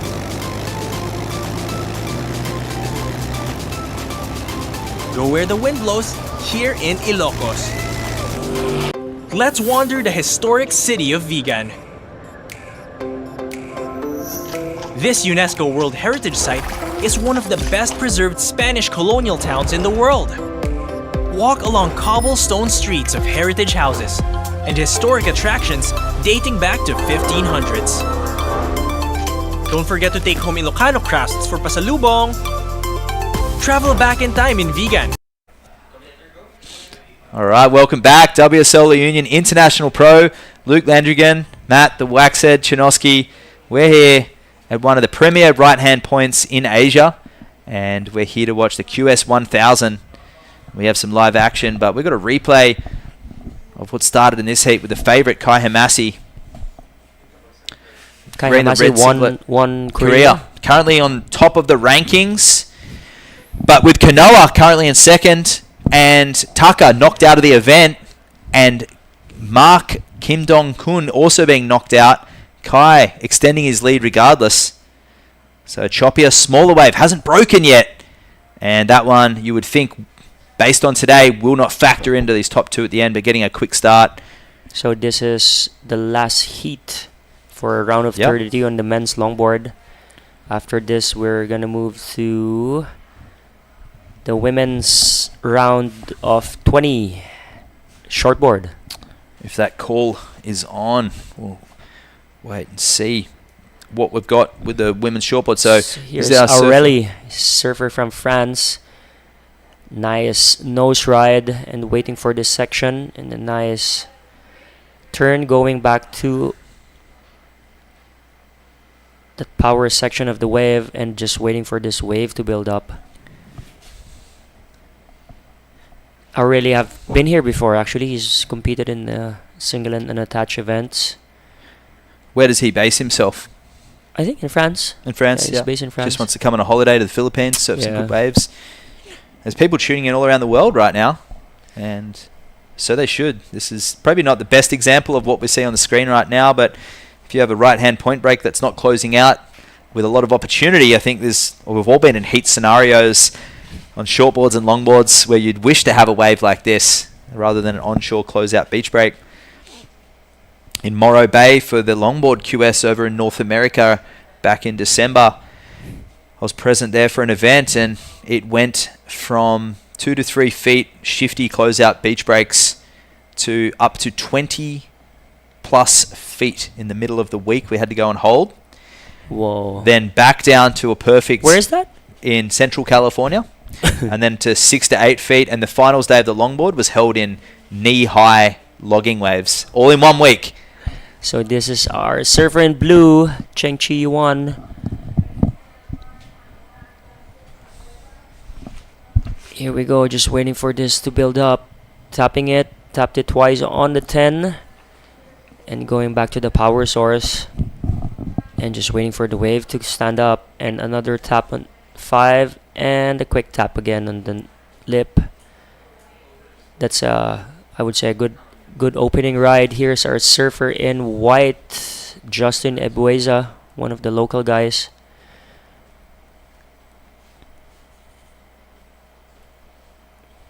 So yeah, shout out to the president of the UPSA, Dr. Canlas. He's just arrived. Shout out to Doc for always looking out and helping our events and national surfers to get funding and sponsors and budget like that. And shout out to Gino also, who's arrived with him. And it really does. It takes the city to be so collaborative on events like this, and being involved with running events myself in Australia, it's so hard when you don't have that support. And right now, there is something happening in the water in the Philippines with that next gen, the cream of the crop. Obviously, the pride of the Philippines, JR and Marimar on the Challenger Series, but just laying a platform for a multi-stop tour on the shortboard and longboard qualifying series keeps the costs down for these Asian competitors, not having to go across the world to different, where traditionally they would have had QS events in Australia, and just pointing into a positive direction where these regional qualifiers have opened up these opportunities for these surfers, where once upon a time competing in QS 1000s, 2000 or 5000s all around the world, trying to build your seed so you can even get an opportunity to get to the 10,000 primes, which were held in places like Jeffreys Bay, Brazil, and Portugal, and the other side of the world, and then have a chance to compete on the World Championship Tour. So it was a huge struggle, and it makes it a lot more simple right now. Yeah, for sure. Like, surfing is really still young, I would say, in the Philippines. We've had very long time events like the one in Siargao. I think it's the 28th or the 29th year of surfing, and we've had longboard events here for the last, I'd say, 20 years. But the opportunity for a local surfer to get proper equipment, to get proper exposure to events like this, it took us, I would say, 20 years to get to this. So shout out to those people who helped us before, those guys who have done events 20, 30 years ago. I would say names like Olin Duaso, who started the national tour when I was competing. Shout out to Aki, a Japanese guy who lives in La Union with a Filipina wife. He's been doing longboard events since I could remember 10 or 12 years old. And shout out to everyone. If you've been part of Philippine surfing, even if for a short time, for a long time, it doesn't matter. You guys are all part of what we're seeing now. The international affair here with the clinical, precise surfing of Kai Hemasi. He's leading the rankings at the moment on that QS. And you can just see how precise his footwork is. Last heat of the longboarding for the day. We'll go into the women's shortboarding next, but Kai's been watching it all morning, and a little layback jam there, staying in the pocket. Oh, that's the first maneuver I've seen that one. It is. Today. It is. A little bit of variety there. And kicking out of that wave is Kai Hemasi. Here we go, surfer in green, Aurelie from France. Quick turn, waiting for this to build up, and kicking out. Gets shallow in that inside. Yeah. So we have the Justin Ibuiza and Cheng Chi Yan from Chinese Taipei, and Aureline from France. So a full international affair right now. So we got Japan, we have Philippines, we have Taiwan, and we have France. And I tell you what, it'd be lovely to see. I mean, Kai's looking good in this heat so far with that 7.25. Here's a replay of Surfer in Blue. Nice hang five, and just doesn't make kicks that. Out of that one. And we go Surfer in Green. Nice nose ride, just holding onto that, and a quick float. Pumping down the line, no leash, middle of the board there. Nice ability to read that section. A bigger framed surfer, shuffling up the board there, gets the nose ride. And a nice drop knee turn. You can see just the size of him where he's not able, he doesn't have to step all the way on the tail to turn. He's actually front foot's in the middle, and his back foot is actually on the tail. And for a smaller frame surfer on a 9 foot plus board, that's very unusual. You'd look like you're got a pretty ugly style there. But for a bigger frame surfer, that's like Aureline there, that's a pretty easy scenario for him, and maybe a little harder for him to do the 4 steps. So a 5.15 on that last wave, a lot of control and precision. That moves him to second place. But a 7-point ride to go the 7.25 from Kai Hemasi. So get out to a quick total, and we expect nothing less from Kai. He's looked good for quite a number of years, and I've been a big fan personally of Kai's approach. Just the way that he goes about his business around the contest site. He's very precise, methodical. He understands his equipment. He's a great shortboarder. His technique is on point and he has got great wave selection, and he really treats competition surfing like an art form, which it is. And of course, you have different personalities represented at these types of events. You have the beach boy, fun, frivolous style of surfing that we see from like Roger and JR. But I would say the precise surfing of Kai Hemasi is so reliable. With someone like JR has had to learn that competition aspect. He's had to develop and fall into that role.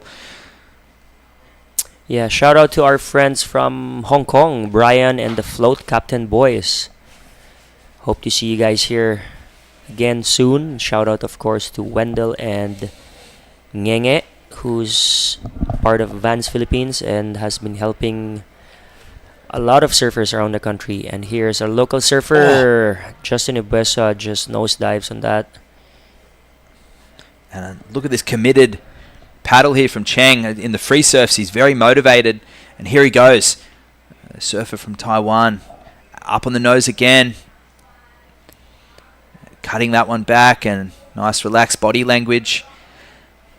He's going to look to consolidate this wave with a nice start, but he's still only got a 3.75 as his best wave in his scoreline so far.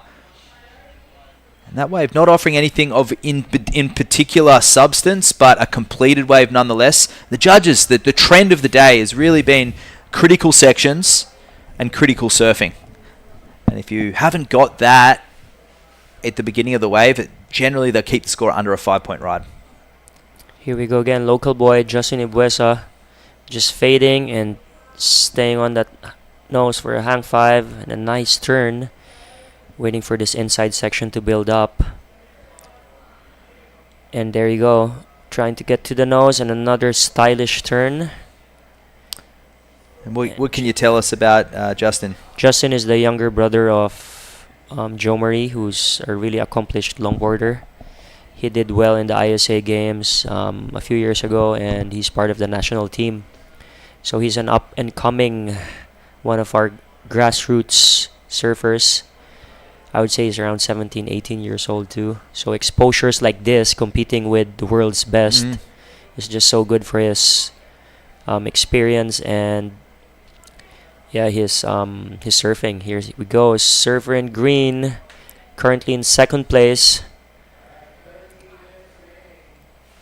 Yeah, so another completed wave there, but just the 2 steps, and he gets the head dip there. So, I mean, it's a bit of a throwback style to what we would see in the 90s and the 2000s with traditionally bigger frame surfers riding the boards, and that 2-step jump to the nose is very common. But if you're a bigger frame surfer, it's not a jump to the nose because your legs are larger. The judges score. They generally do score it on the World Tour. And I mean, if you do 4-step and 2-step, will there be any difference? The 2 steps just not as hard. It's easy, yeah, and it doesn't look as good as the 4 steps. And in that moment, he's stalling in between the maneuvers, but it's controlled surfing. So there's the 2-step, stretch 5, narrow 5, stretch 5. I mean, tight 5, 10. So that's very technical nose riding there. Although he did the 2-step at the beginning of the wave, he was moving his feet on the nose. He wasn't planted in one spot with a solid sense. See the little intricate footsteps there, stepping back into that turn, a little loss of composure there. And I'm just watching the delicate footwork of Kai. This wave, challenging one to ride. But that's all part of the poise. That's part of the footwork is part of the criteria. It's a small part of the criteria. And if you're able to step in and out of your turns, and if you're able to cross-step to get speed forward, the judges don't want to see stalling to get to the nose. They don't want to see the surfer get on the back foot and step forward. They want to see the surfer do a long, strong power carve and step into their next nose ride. When you're stopping, your hands are up in the air, de-weighting. It's something we did see in the 90s a lot with Ray Gleave. We talked about Ray Gleave before. We talked about the 90s and 2000s where the traditional style surfers were still riding lighter boards, and you would see a lot of hands in the air to de-weight. There you go. Surfer in white got a 3.8, so that pushes him to second place. And surfer in green, waiting for his last wave to lock in. He needs a 4.66 to advance. So 3.95, which was a strong wave for Aureline, but the judges is picking up on the little technical differences. So Kai Massey, a 5.95, nowhere near as solid the wave or as maybe as far as individual tricks go, but it was the subtleties that the judges are looking for right now. So a tremendous judging panel to pick up on those little differences, because on the World Tour, a lot of people who are tuning in watching this, that type of surfing that Aureline was doing would be rewarded a 3.95. And you compare that to a bigger style surfer like Taylor Jensen, and he's doing technical nose riding, back to live action, middle of the board, Kai Hamasi trimming through that section, and that one not giving him anything else. But back to Taylor, big frame surfer, used to just do the 2 steps because he could. Criteria had evolved in the last 5 years, and Taylor is able to step up and down that 9-8 board with 4 steps, sometimes 6 steps, and he's adapted to it, and it looks amazing. Yeah, very stylish surfer. Yeah, in our national events, the longboarding has always been a challenge for us. It's not easy to judge longboarding. Well, it's not. You do need experts there, and that's where the role of Joel Tudor, that's where the role of Devon Howard, my role as well, have come into play in the last 3, 4, 5 years. Joel setting that precedent through the Duct Tape Invitational 11 years ago, and really introducing the world to proper traditional surfing. In Australia, we have Old Mal events, which are the vintage longboard events, which you can't cheat. You cannot cheat. You can't do big power carves. You can't bog a rail. You can't do an off the top. The board won't let you. They're so heavy. They have knifey rails, and they're just a step back in time. And you have to surf it traditionally. And anyone tuning in, you want to see some good surfing, go out, look at the Seedling surf movie at Thomas Campbell. You can't buy it anymore. You might be able to find a bootleg version. Endless Summer. The Seedling. Yeah, bootleg. But you see Endless Summer. You look at any of Bruce Brown's films from the 60s. Paul Witzig series, Hot Generation was an amazing film. Ride a White Horse from Bob Evans, Australian classic. The Golden Breed, a film from 1967. That was the answer back to the Hot Generation in 1967. And that year, 67, was the last year of longboard surfing before the shortboard was introduced and took over the world for the next 60 years. And what we're seeing here today is the evolution of longboard surfing. 60 years on, this is that next gen. And here's Aureline from France. Nice, upright, hang 5. Needs a 4.66 to advance. And he gets the 10 there. Little bit of loss of composure there. He's milking this one through. See the 2 steps up again. And just cutting out of that wave. He goes all the way down the inside, and here we're catching back up to him. He surfed this one all the way through. A lot of variety, but a smaller wave needing a good backup to the 515 of 466. I think that score will be right there. Just a matter to see if the judges are paying attention to the footwork. Here we go, surfer in white, our local boy Justin Ebueza. A quick tap on the nose, just waiting for this wave to build up. Waiting for it, and a hang 5 and another hang 5. He needs a new leg rope as well, Luke. That thing's hanging off by a thread. And cross-stepping back. And that's looks like a Zamora shape, an older board. One as well. Yep. Ian's tuning in right now. God bless him. It would be very late in America right now. And people all around tuning in. But Kai Hamasi way out in the lead with a 7.25 and a 7. A 5.15 and a 5 for Aureline. So he did improve a 5 for that last wave. But no, he's been pipped. Justin moves up into second with a 4.65 on that last wave. Kai using his priority. He has so much control, this guy. Yeah. Even if like a whitewash is breaking on him, he's just standing there. A little bit of surfa's ear there, tilt of the head, a beautiful snapping turn there, and he will make his way back onto the nose. A little heel tap. So he's just feeling this heat right now. Kai Hamasi completely in control, both strategically and on the scoreboard as well. Tell me more about that when they turn around on the nose. Yeah, so what that wave was, I'm going to be really kind and ask for a replay for our technical department of Kai Hamasi's last wave, our surfer in red, because it was the end of the wave. Wasn't much going. But the heel hang is a move that was popularized in the mid-60s. And here we have choppy wave, 2 steps up, 10 on the outside. He comes down with it, perfect timing. And you see that's an overhead wave for Kai. And he rides the bucking bronco, steps forward for momentum, and here, steps back into this turn too. This is not a major maneuver. I'm getting excited on the subtleties. Goes switch to push the forward momentum, steps back, snaps it up into the nose ride. We lose the video for a moment, and he goes to heels and a little run back. What the run back does, in a more technical sense, is pushes the board down the line, gives it some momentum. It's that switching of the body shape, like when he went switch before. It actually jumps. You go from the back foot to the front foot pressure, and it adds momentum. And I'll often do that at the end of a wave to get more momentum to go forward. So it's a little technical Here's a element. replay of Surfer in Blue. Surfer in Blue needs a 5.91 to advance. Good opening nose ride. Bit of downtime here. This one, another nose ride through the section. So nice poise, nice timing, good footwork.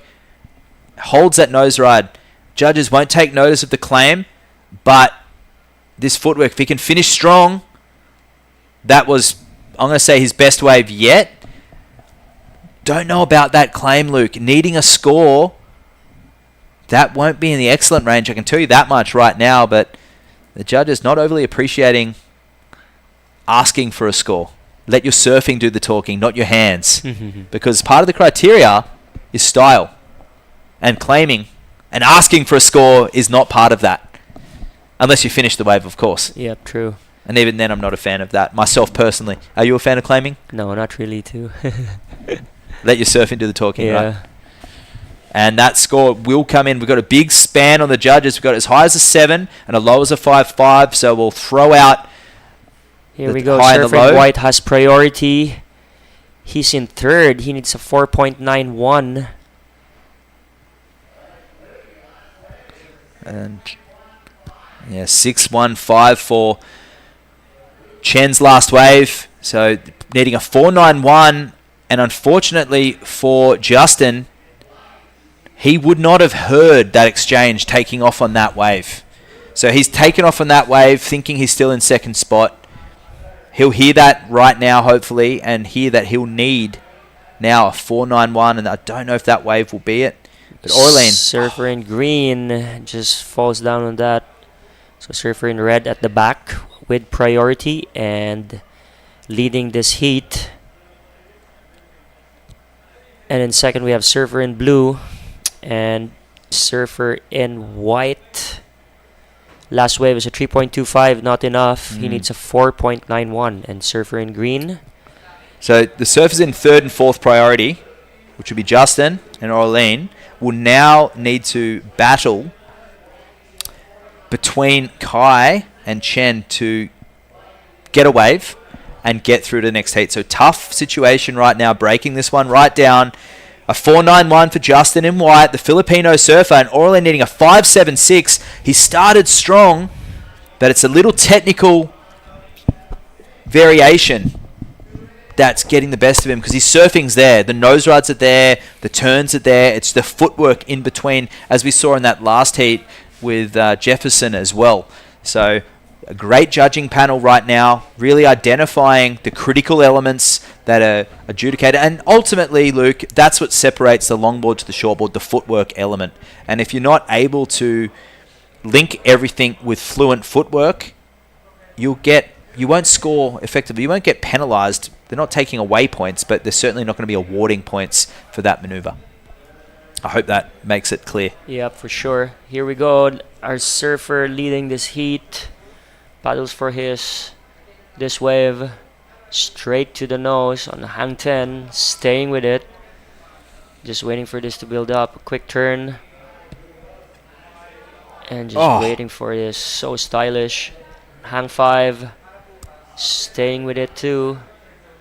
And there you go. Now, here's another opportunity for Surfer in Green. Needs a 5.76. This could be his last wave, maybe? Is he coming in? Or yeah, I think it'll be his last wave. But a solid performance, you know. He started 3.75, 5.15, a 5. he's probably wondering what else he could do because he surfed his waves really strong. And There's no the right-hand point break wipeouts. off the point here in Orbistondo Surf Town, La Union. Thanks to Jerry and family, they own Escape here, where we are set up. Thank you, Jerry, for allowing us to be here, setting up in your beautiful beachfront building. Here we go. Surfer in white needs So- a 4.91. Oh no, and it goes down on that one. So perhaps a little lack of experience in competition there and the nerves. This is the replay of Aureline, so just pumping along here, looking for more action, gets to the nose. And you see it's just an interruption of flow there for Aureline, but he doesn't fall off. Strong-footed, and he's going to go for another nose ride, shuffling forward there, gets the nose ride again. But just that lack of flow and connection between the maneuvers. Was only looking for a 5.76, but that'd have to be his best wave yet. I'm not sure if that'll be it. But unofficially, it does look like Kai Hamasi taking that win, and Cheng Chin Yuan from Taiwan coming in second. And that was rounding out the longboards right now for round of 32. We'll make that call tomorrow, but don't go anywhere because we are kicking off with our shortboard rounds next. We have the women's Round of 20. round of 20. 2 heats of round of 20 on the shortboard women's, and we'll call it a day. We'll see you guys back here tomorrow, but stay tuned. 2 more shortboard women's division coming up. Let's wander La Union's Tangadan Falls. The perfect side trip after surfing the waves. Hike along the scenic trail and be greeted by the majestic 50-foot falls. Whoa! The best part? A dip in its cool, refreshing waters. Seek more thrills in La Union. Let's wander the 100 islands of Pangasinan. 124 to be exact. Each with their own hidden secrets to be explored. The islands are connected by the Lingayen Gulf, and bridges, and even zip lines that let you fly from one island to the next. Woohoo! There's hundreds of adventures to dive into when there's 100 islands to explore. Yeah, I've got it here. Oh, hello, we're here already. Hey guys, I'm here with John Carby. We're here for the last 2 heats of the day. My hat's pretty uneven there, but I won't worry too much about I think that. your head's uneven, Jerry. Okay, and here we are, we're into it. We're 20 seconds into it. All good. 20 seconds into it, that's our surfer in blue, Logan Dalton. So that will be the first wave of the women's round of 20. So we only have 2 heats in this round of 20. John, explain why there's only 2 heats. This helps because we've got a weird number draw, so we sort of clean out 2 heats. This sort of seeds them through to that next round. These are our unseeded surfers. You'll see the names in there. We have Sakura Inui, one of the Inui girls, Logan Dalton from Australia, and Amy Gore for Australia. So these people, Sakura in the region. Sakura is in the region, but she's a longboarder. And the 2 Aussie girls don't come from this region, so these late entrants usually will be not seeded through to the next round, and they'll be cleaned up in these Cool. 2 rounds. So the next round will be a bit more heat heavy, but this one's just to sort of seed them through into that all-important round. Gotcha. 2 Aussies. I was talking to Logan Dalton from Australia, sort of questioning like why she come to La Union to compete in this event, and it is important for her because there is co-sanctioned events that come up throughout the year. There's going to be 2 in Australia, Evoca and somewhere else. We might have to look Well, at. Shargo will be co-sanctioned later in the year. And then later in the year will be Shargao. So there's going to be minimum 3. There's probably going to be in Asia also. In Indonesia, they're probably going to have possibly Nias, Krui. Okay, which both were 5,000s They last were year, both correct? 5,000. So pending approval, obviously, and the powers that be when they're locked in. There's multiple co-sanctioned events across Australasia, which is, or Oceania, I think they call it now. So, but to me, is that so they get used to their competitors? Because they're not going to get points Yeah, as such for absolutely. this So event. they can take prize money from this event, but they won't be taking points. Gotcha. These girls just want to know who they're up against, which is really smart. If there's a competition lull in Australia, why not come over and see? Yeah, see well, what it's all the- experience anyway, regardless. You know, it's experience. Yeah. Yeah, learn who your competitor is, see what you're up against in the future. And going up against different regions, sort of have different accents or styles the way they surf. So competing against different surfers sometimes sort of help you maybe learn something that you didn't know. See a particular style that you go, hey, that's a turn I don't know, and it'd be good to work with or whatever. Yep. It's hugely, there's no such thing to prepare for competition other than competition. So Yeah, okay, I agree. And you know, what you say goes, John, you are the coach One of the coach. Philippine teams, one of the coaches of the coaches. Philippine We're a teams. great so- team. Luke Landrigan, Ian Suguan, Manuel Malindo. I think Bjorn is also one of them. It's a great little team. And I guess the fruits in the pudding, we're starting to make a dent in the international scene. Without question. Marima, JR, the longboard team doing really well in previous World Games. Yeah, no, there is. I mean, the Philippines is now on the world map in the Challenger and the longboard championship. So it's crazy that who would have thought that? You know, 6 or 7 years ago, Well, or that's 5 the years exciting ago. thing, Jerry. You've been in the game so long that it did start back then. It wasn't just by accident. It's been a lot of hard work by a lot of people getting it to where we are, and introducing international competition was the catalyst to sort of bring the game up for everybody. So it's people like to say, oh, you guys are doing great with the coaching. It's not. It's the build up, the lead up, the many people that have been involved, the OGs of the game in surfing who have done the hard yards, which is why we're sitting here at the second out of 3 potential events for the year on WSL level, top skill. So Yeah. it's a huge testament to those battling days that you guys went through, and all the local OG surfers trying to get their communities to even surfboards to get out in the water. It's been a challenging time. It has been, and there have been a lot of the locals that helped. You know, and I wish Wilmar was here. I mean, he wasn't able to make this particular event, but Wilmar an OG from Siargao, a great judge, great guy, been in the game for so long. But also the joy of having these events is we get to upskill other judges in the Philippines, 100%. and they get to test themselves. And here comes Amy Gore from Australia. Yeah, 5 minutes in, we've got some serious waves going on down there. We've got a 5 from Amy already. I don't think that one's going to get up there, but she started strong. I'm assuming that 5, well, I saw her first wave. Maybe we didn't see her first wave, and that 5 was the one she took all the way through.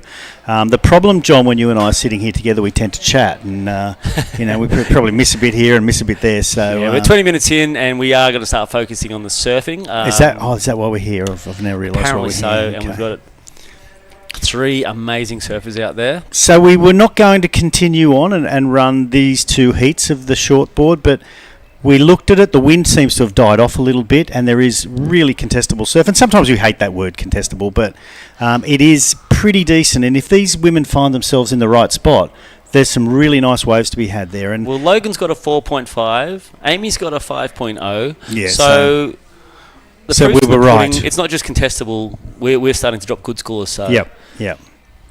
You know, I think they're going to get a few on the head, and I'm thinking sitting wide is probably the go. And this, it looks like Amy's in the spot that we were looking at. yeah, the one we were discussing earlier, is there or somewhere between the other 2 girls and her. Yep. On there's on Logan. the inside. So yeah, once again, Logan's down here with her mum. We might get her into the booth at some stage just for a chat, because it is interesting why she's come over to the Philippines to sort of run it. We sort of lost the screen there, and we lost her. I'm sure she's still rolling in. We'll see what a score is shortly. Yep, here she goes. She's still rolling. We've got the drone on patrol. I used to hate the drone angle until I got a drone shot of myself, and I was a big fan of that one. Oh, any shot of yourself, John. I know you love it. Post it. Okay, so assuming that was the one wave all the way through, that was pretty decent and pretty lengthy. So it'll be interesting to see what they scored there. Do you know anything about Logan? I don't actually, other than I believe she's from Newcastle. Okay. I think that might be where the other 5,000 will be, down in Newcastle.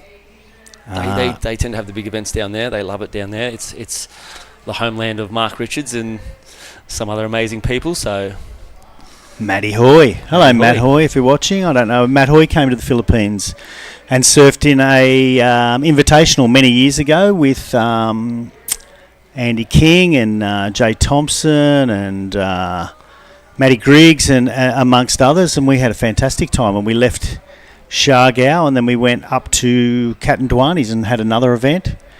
Plenty of waves In the meantime, I think Andrew Stark was with us as well. In the meantime, we played some golf in Manila and did a few crazy things. And I know, Matt will remember that time well. Okay, so no one wants that one. Looks like Logan dropped to 5.90, so getting the best of this heat so far. So that one we did lose connection there for a little while, but looks like she's done pretty well. The beach announcer just dropping that news to her. She's currently out in first place, and definitely a reputable 10.40 in these sort of conditions. I wouldn't say she's going to be safe. No, but a 10.40 with 17 minutes to go is almost as good as, a bunch of previous heats. It is, and now she's definitely got no nerves, and she's going to be sitting there pretty relaxed. And I think, to me, it looks like the other girls have moved a little wider now, and which was what we discussed with one of the girls that's going out in the next heat that was looking for a little bit of advice that I believe you offered her. So, they know where to sit. They know where the section is at this time of the day. And for the short boards. Yeah, and the waves are good. They are still rolling in, so I think it was a great call from Bonnie, Ty and the crew, and Luke, the directors, to make sure we are underway, because you don't want to miss an opportunity. We've got a good-looking forecast coming up, but the reality is sometimes these surf forecasters do get it wrong, and you end up wishing you surfed yesterday.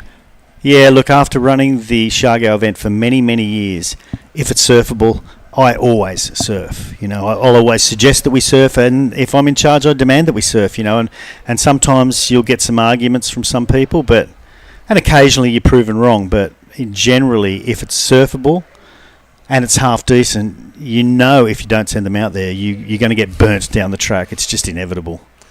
And you also want to go home early. I want to go home early. Look, if I could finish every comp in one day and then surf and play golf for the next 6 days, I'd be all over it. I want to put lights out there and carry on after this. We saw Amy on that last ride. Scored a drop for her. She got a nice little connection off the lip. Sort of getting towards that foam climb. See where the judges go with that. I'm sure they want to see getting a bit more critical, a bit more. But they're also these girls are setting the pace for the next heat also. Getting the judges out of longboard mode and back into QS 3000 mode. Yeah, now has there been any discussion, I guess I would be involved a little bit and you would too, if we are going to run men's or women's in the morning? I don't think so. You know the game better than anyone, Jerry. You wake up, you see what the conditions are, and we try to get the best, make it so it's going to be a great event. Yeah, of course. There's Sakura. It's taken off on hopefully what will be a high-scoring wave. She's just milking it into the inside, hoping this inside section stands up and she can do something with it. Yeah, and this is what we were looking at. This is where it is going to step up in the inside and give opportunity to sort of get on the lip. Doesn't look like that lip line's going to show up for her. No, not on that one, but there are plenty there. At least they had a bit of a long ride there, so I'm thinking it should be her best score, but maybe not enough to go where she needs to go. And Sakura is a longboarder. I love that a lot of the longboarders will jump onto the shortboard.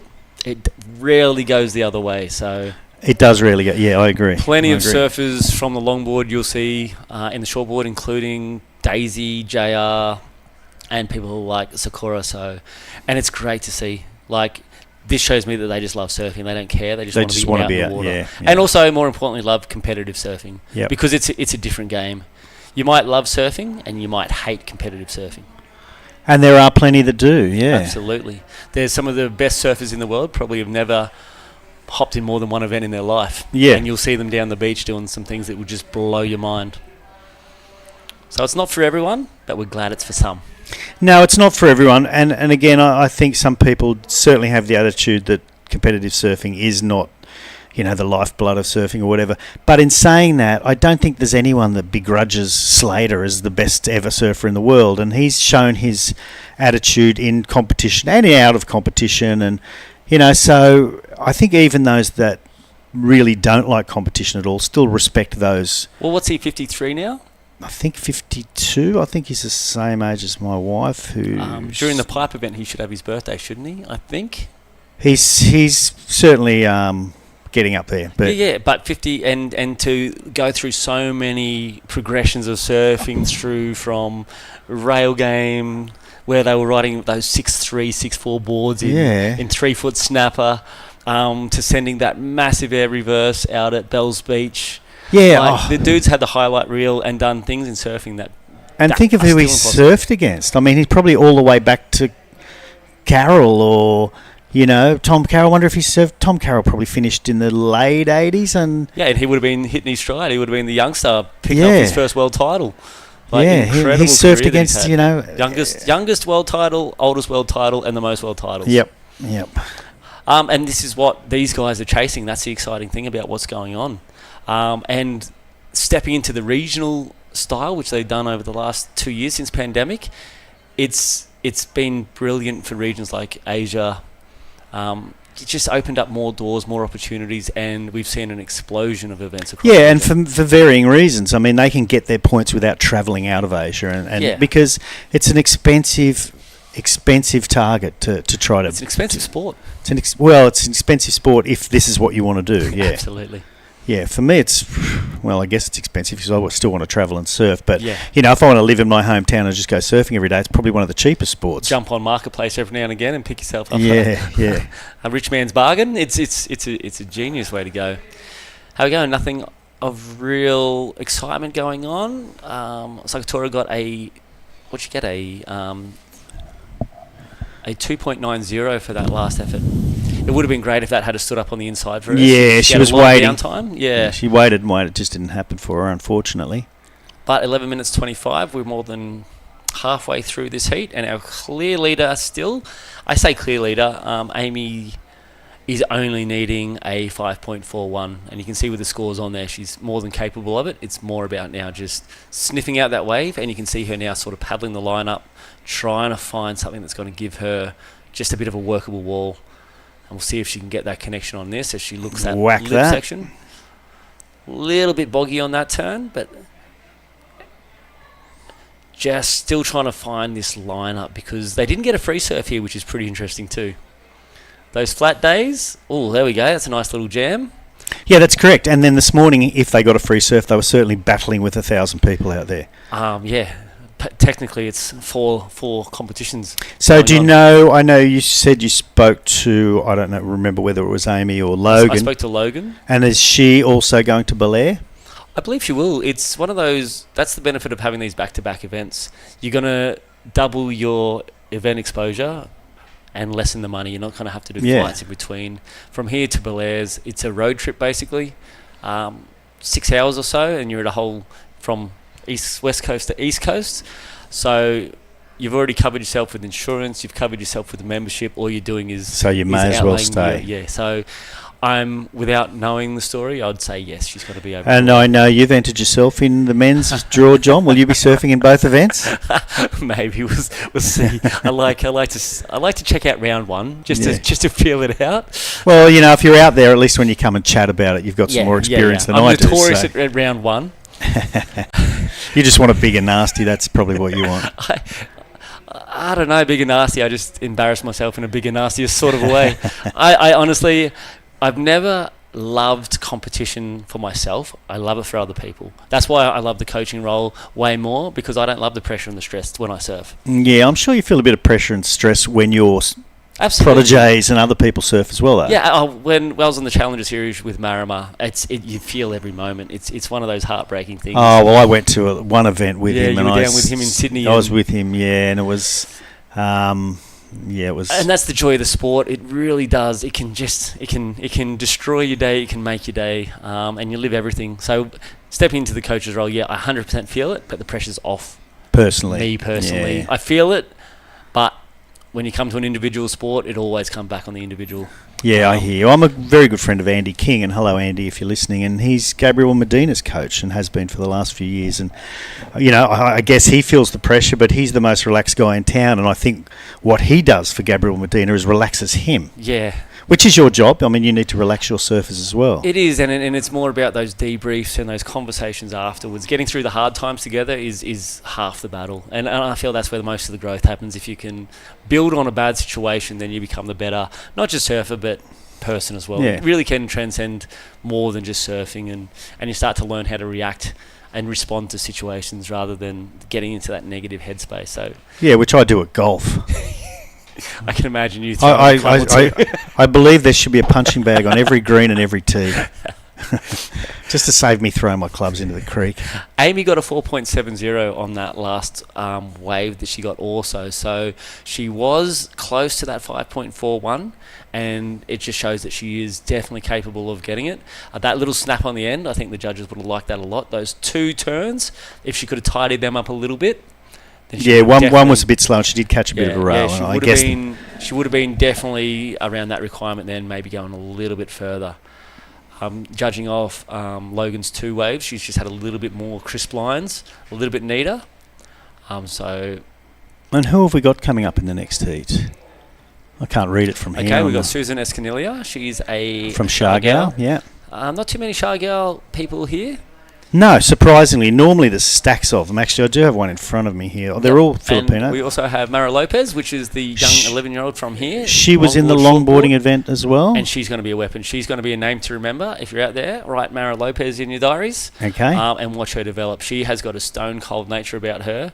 We have to remind her sometimes when she wins a heat, she needs to smile for the interview because she's just got this competitive nature. Looks like Logan's going to take off on this one. She was third priority, nothing to gain, nothing to lose. Also in the next heat is Carlia Del Ettore from here also. She was also in the longboard. And True Starling, who you may have seen sitting up here in the booth. Yeah, I'm sure people have seen. It, so always good to see. The only pleasant-looking commentator that we have. And I know I'm exactly at the opposite end. It's a spectrum. I'm not brave enough to put myself anywhere on it. We'll just...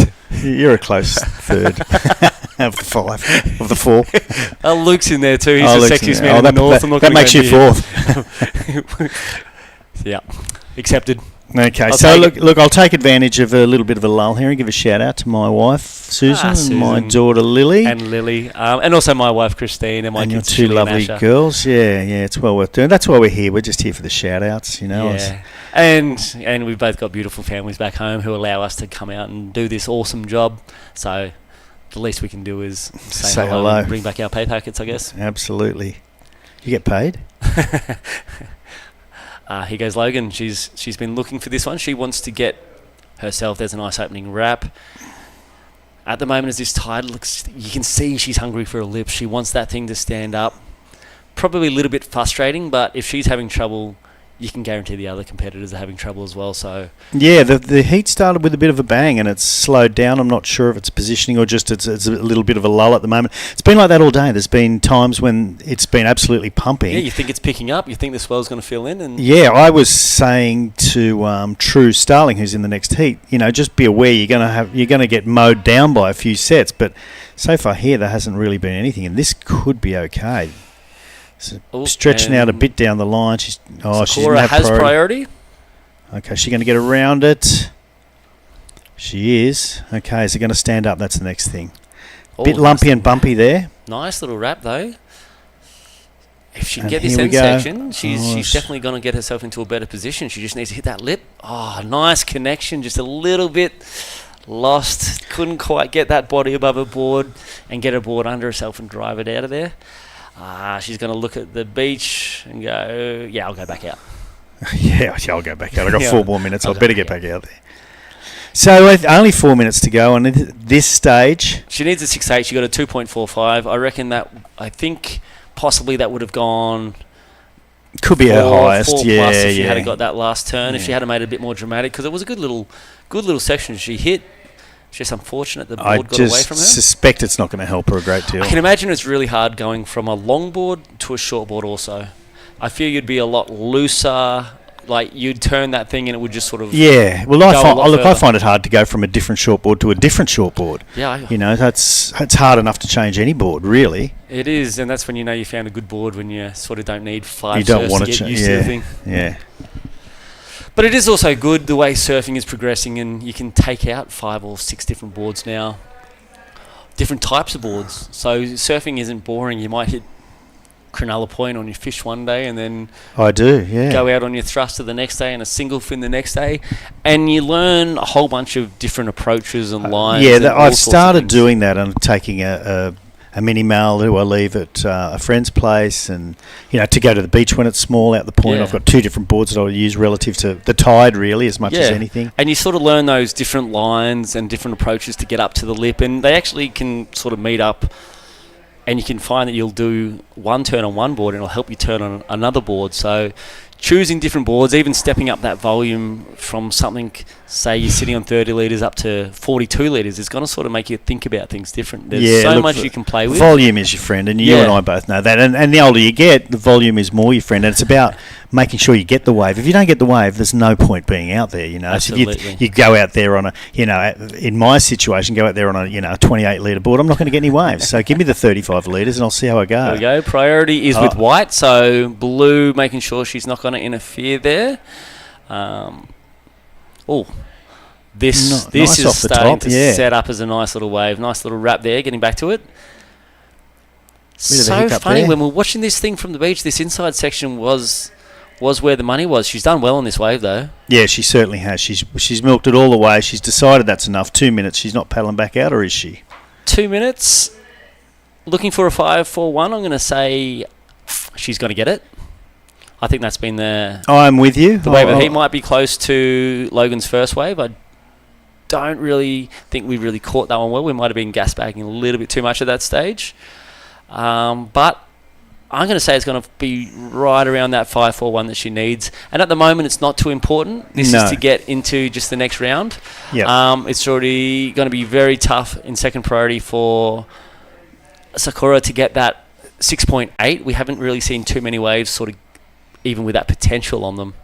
Well, not where they're sitting. I mean, I must say we were watching before and I saw plenty with that potential. But I guess it's a bit shifty out there, and the walls... Here's those sets. Now they're just going to get whaled, and the 1 minute is going to just get eaten up now. Yep. The joyful thing about this wave here, it's not overwhelming with its power. It's not coming from the deep ocean that you get in some and launching onto a ledge and just destroying your soul with its power. No. It's more of a tangent sort of bottom. So it's not a board-breaking thing either. It gradually gets shallower, which takes a lot of the energy and potential out of the wave. Yep. So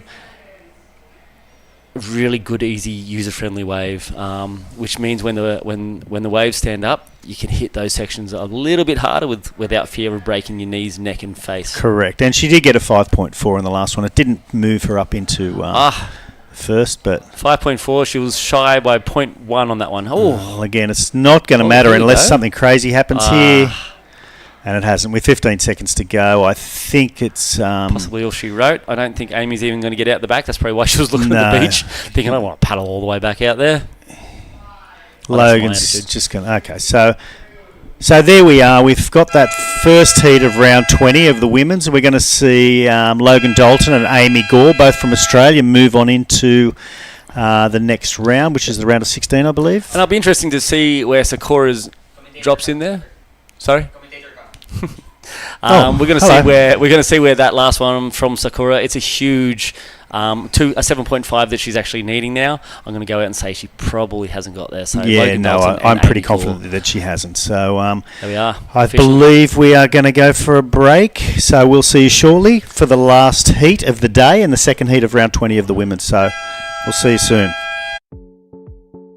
The WSL La Union International Pro 2024 is brought to you by Tingog Partylist, House Speaker Martin Romualdez, and the Department of Tourism Region 1. The WSL La Union International Pro 2024 is sanctioned by the World Surf League and organised by the United Philippine Surfing Association in collaboration with the provincial government of La Union, the municipality of San Juan, and the La Union Surf Club. This event is sponsored by Alima, Clean Canteen, and SMC Infrastructure. This event is recognised by the Philippine Olympic Committee and the Philippine Sports Commission.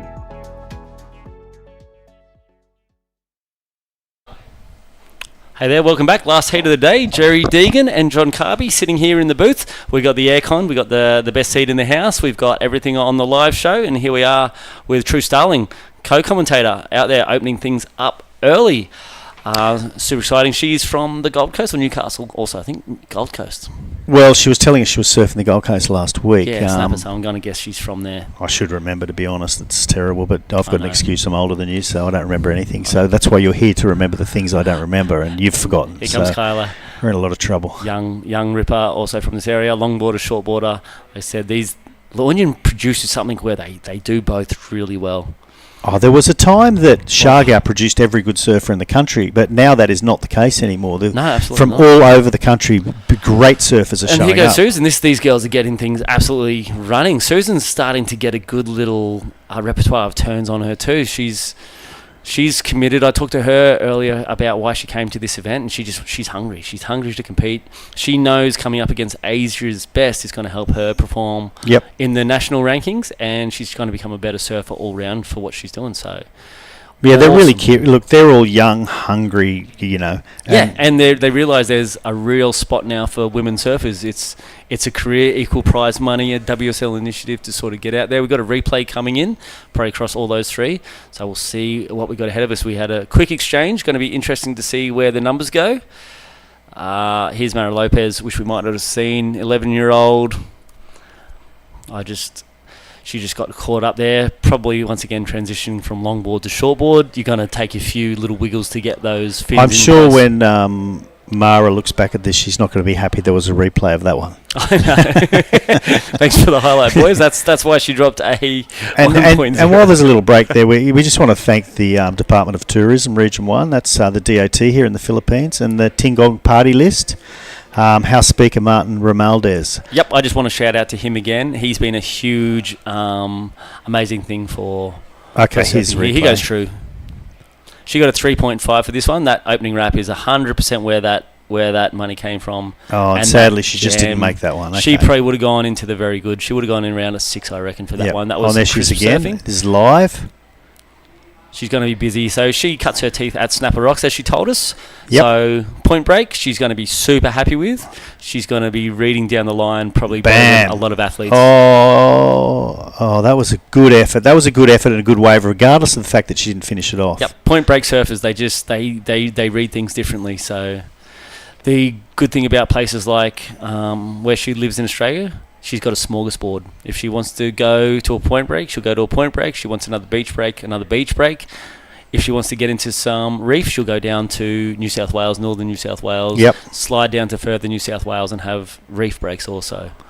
Yeah, no, it's a bonus. And before I get back to the presenters, we got another replay here. There you go, Susan. This is her. She had this one while we were watching the other replay, I believe. So this will be her second wave. Nice little jam. Good to see her. I'd say incomplete too. The judges will tap her down on that one. And here's True's replay. I'm interested to see this. Plenty of speed. I like what she did here. She just got round that section, hit that bit, which is really nice. She looked in control the whole way here. Yep. Nice little And it's lumpy and bumpy there, and she's just in control of it. Just sadly, she missed out on the finishing manoeuvre. That setup, little bottom carve there to eye this. You could see she was looking at that. That's a shame. She would have gone... Real big, yeah. Real big on that. And nonetheless, it was a good wave. And they're going to drop her in at around a 5. Numbers are dropping in now. Okay. A 5.25. So you could imagine that would have gone to the excellent if she had landed that for sure. Definitely. That was the exclamation mark that would have put this out of reach for almost everyone and set the standard for it. Let's keep going through this. So again, thank you to Martin. Yeah, Speaker Honourable Martin Romualdez. He helped JR get through his campaign last year. Okay, great.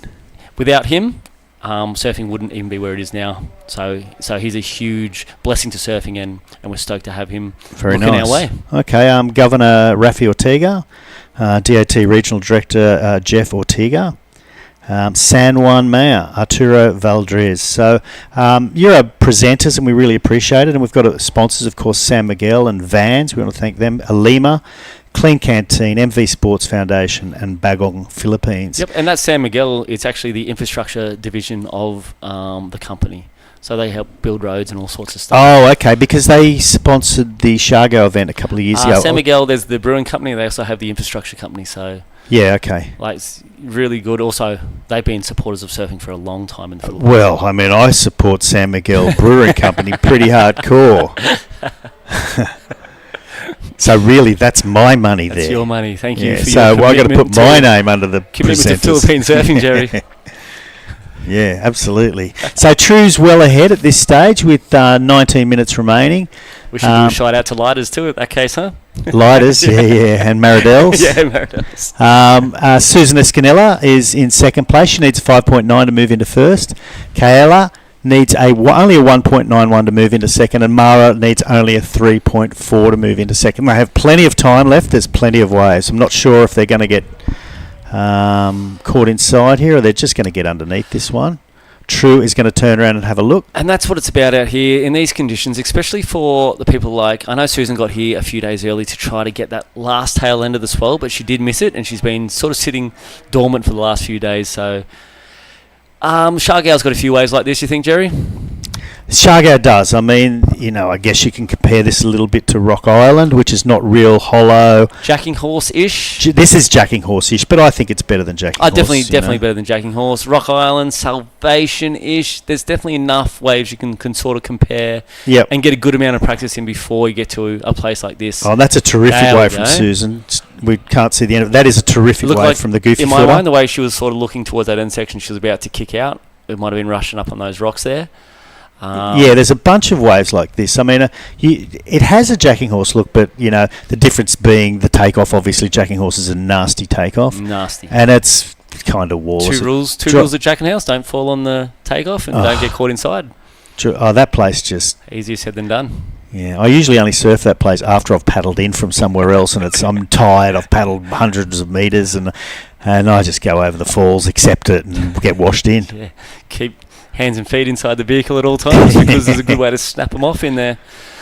Waiting for this one for Susan to drop in. She's looking for a 5.90 to get into first. I'm thinking she might get close to that. She tagged it. She continued all the way along, and she kept that flow and speed the whole way through. So definitely going to be the best of her waves. Let's see where it goes. So judges feverishly looking at the replay out there. Definitely, and they're going to know what happened because their vantage point out there is a little bit better than the cameras, so they're going to see if she continued on for another turn on the end or if she kicked off. And her two waves previous to that were a little wonky, but that one she was really in control, really all the way, so it was really nice. I'm not sure if we'll get a replay of that one. Hopefully we will. And no free surfs or anything like that. This is the effect of it. They sort of have to feel it out first time in that first few minutes of the heat. So I'm sure she wanted to get out there and get her feet in the wax as quick as she could, and you can see the result of that. She's gone from a 1.8 to a 2.85, and she's consistently building down the line. So smart strategy from Susan. You can see one score in there, which is not going to get her the 5.9, but let's see what the other judges drop for her. Yeah, but she also wants to put that requirement up for those. There you go, 4.65. So she's making it hard for the rest of them. She's definitely moving to second place. She's only holding a 2.85 as a second score. And here goes young Mara. She's going to obviously probably doing the same thing. She's probably been concentrating the last few days on which one she wants to excel in. But you can see her style, wide stance, but she can link turns together. When she starts hitting that next portion of her life, look at that. She's got flow, this girl. Absolutely. Once she starts hitting that next portion of life where she starts to get a bit bigger and stronger. And develops the muscle. How old is she? Core. She's 11 years old.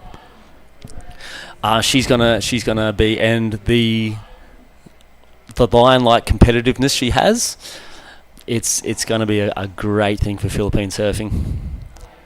I've got to say, for an 11-year-old, that's probably the most stylish 11-year-old I've certainly ever seen in the Philippines. Yep. Yeah, and there are some other great surfers. You've got Nelby down south and all other people, but that's some serious style. True. Okay. Blowing some fins out there. Trying a bit too hard, maybe. I guess when you get that floppy section, why not put everything into it? You've got one opportunity, so I'm sure she wanted to make up for that turn that she fell off on that last wave. And also, Susan and Mara are inside, so she might be able to get back out there and get some decent priority as well. Yeah. Which she is, yeah. The old Hail Mary closeout, just to see if you can get that one big jam turn to impress the judges.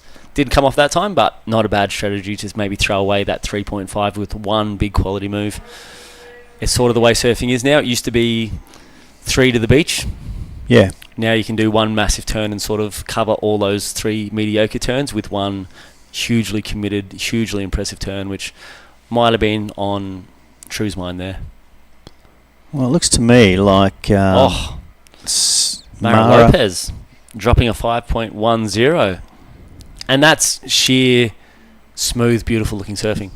Yeah, that was a great wave. That was really. She did linker turns. Everything was smooth. It wasn't the biggest wave in the world, but she really showed that she knows what she's doing. And I give her an extra point just for being 11. I would have given her a 6.10. I like the guy in the first heat of the longboarding today, or the third heat. Forget his name, but he had a great hat on, and I was giving him an extra point just for the hat.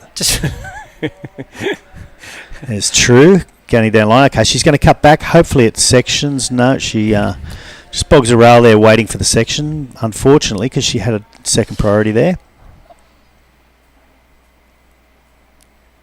Here comes Kyla.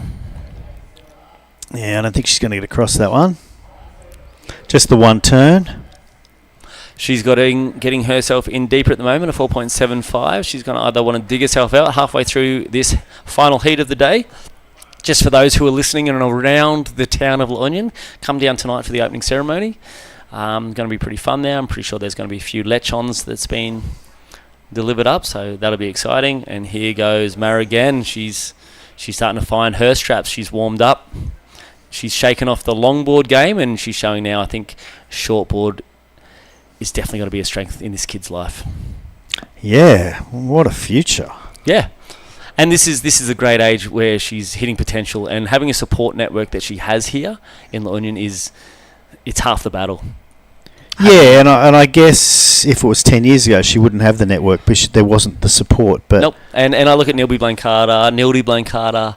These girls were setting the Manette Alcala. Yep. The girls that were setting the standard for surfing in the Philippines back at a time where the opportunity wasn't quite there to showcase their skills. It was just a different time of world. Now they've got the men's events and the women's events partnered together throughout the world. It definitely, you see the opportunities for people like young Mara too. She might be a Challenger Series surfer one day. If she becomes a good Challenger Series surfer, she becomes a potential CT surfer. Absolutely. So the pathway for a kid as young as Mara, it's bright, and it's only going to get bigger and brighter for them.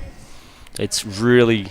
So it's promising. It's opened up a whole new opportunity. Who's on it? Nobody. No one. There might be a little bit of a priority switch out Yeah, there. she turned around. I didn't see her arms. It's all right. Susan was on the inside there. She definitely didn't paddle that. She gave True the opportunity, and the other two girls aren't out there yet, so nothing lost or gained on there. I think Susan might have been a little bit too far on the inside to have a serious look at that one, which is a shame because that was one of the bigger waves so far.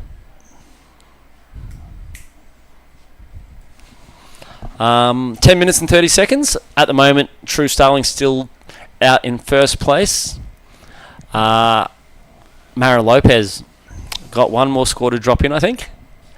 And there's plenty of time on the clock. Everyone out there, I don't think will be in panic mode too much. I think Kyla's probably the one in the least position. Here goes Susan. She's going to be looking at that lip. Nice that was turn. a really nice off the top speed turn. It's a shame second.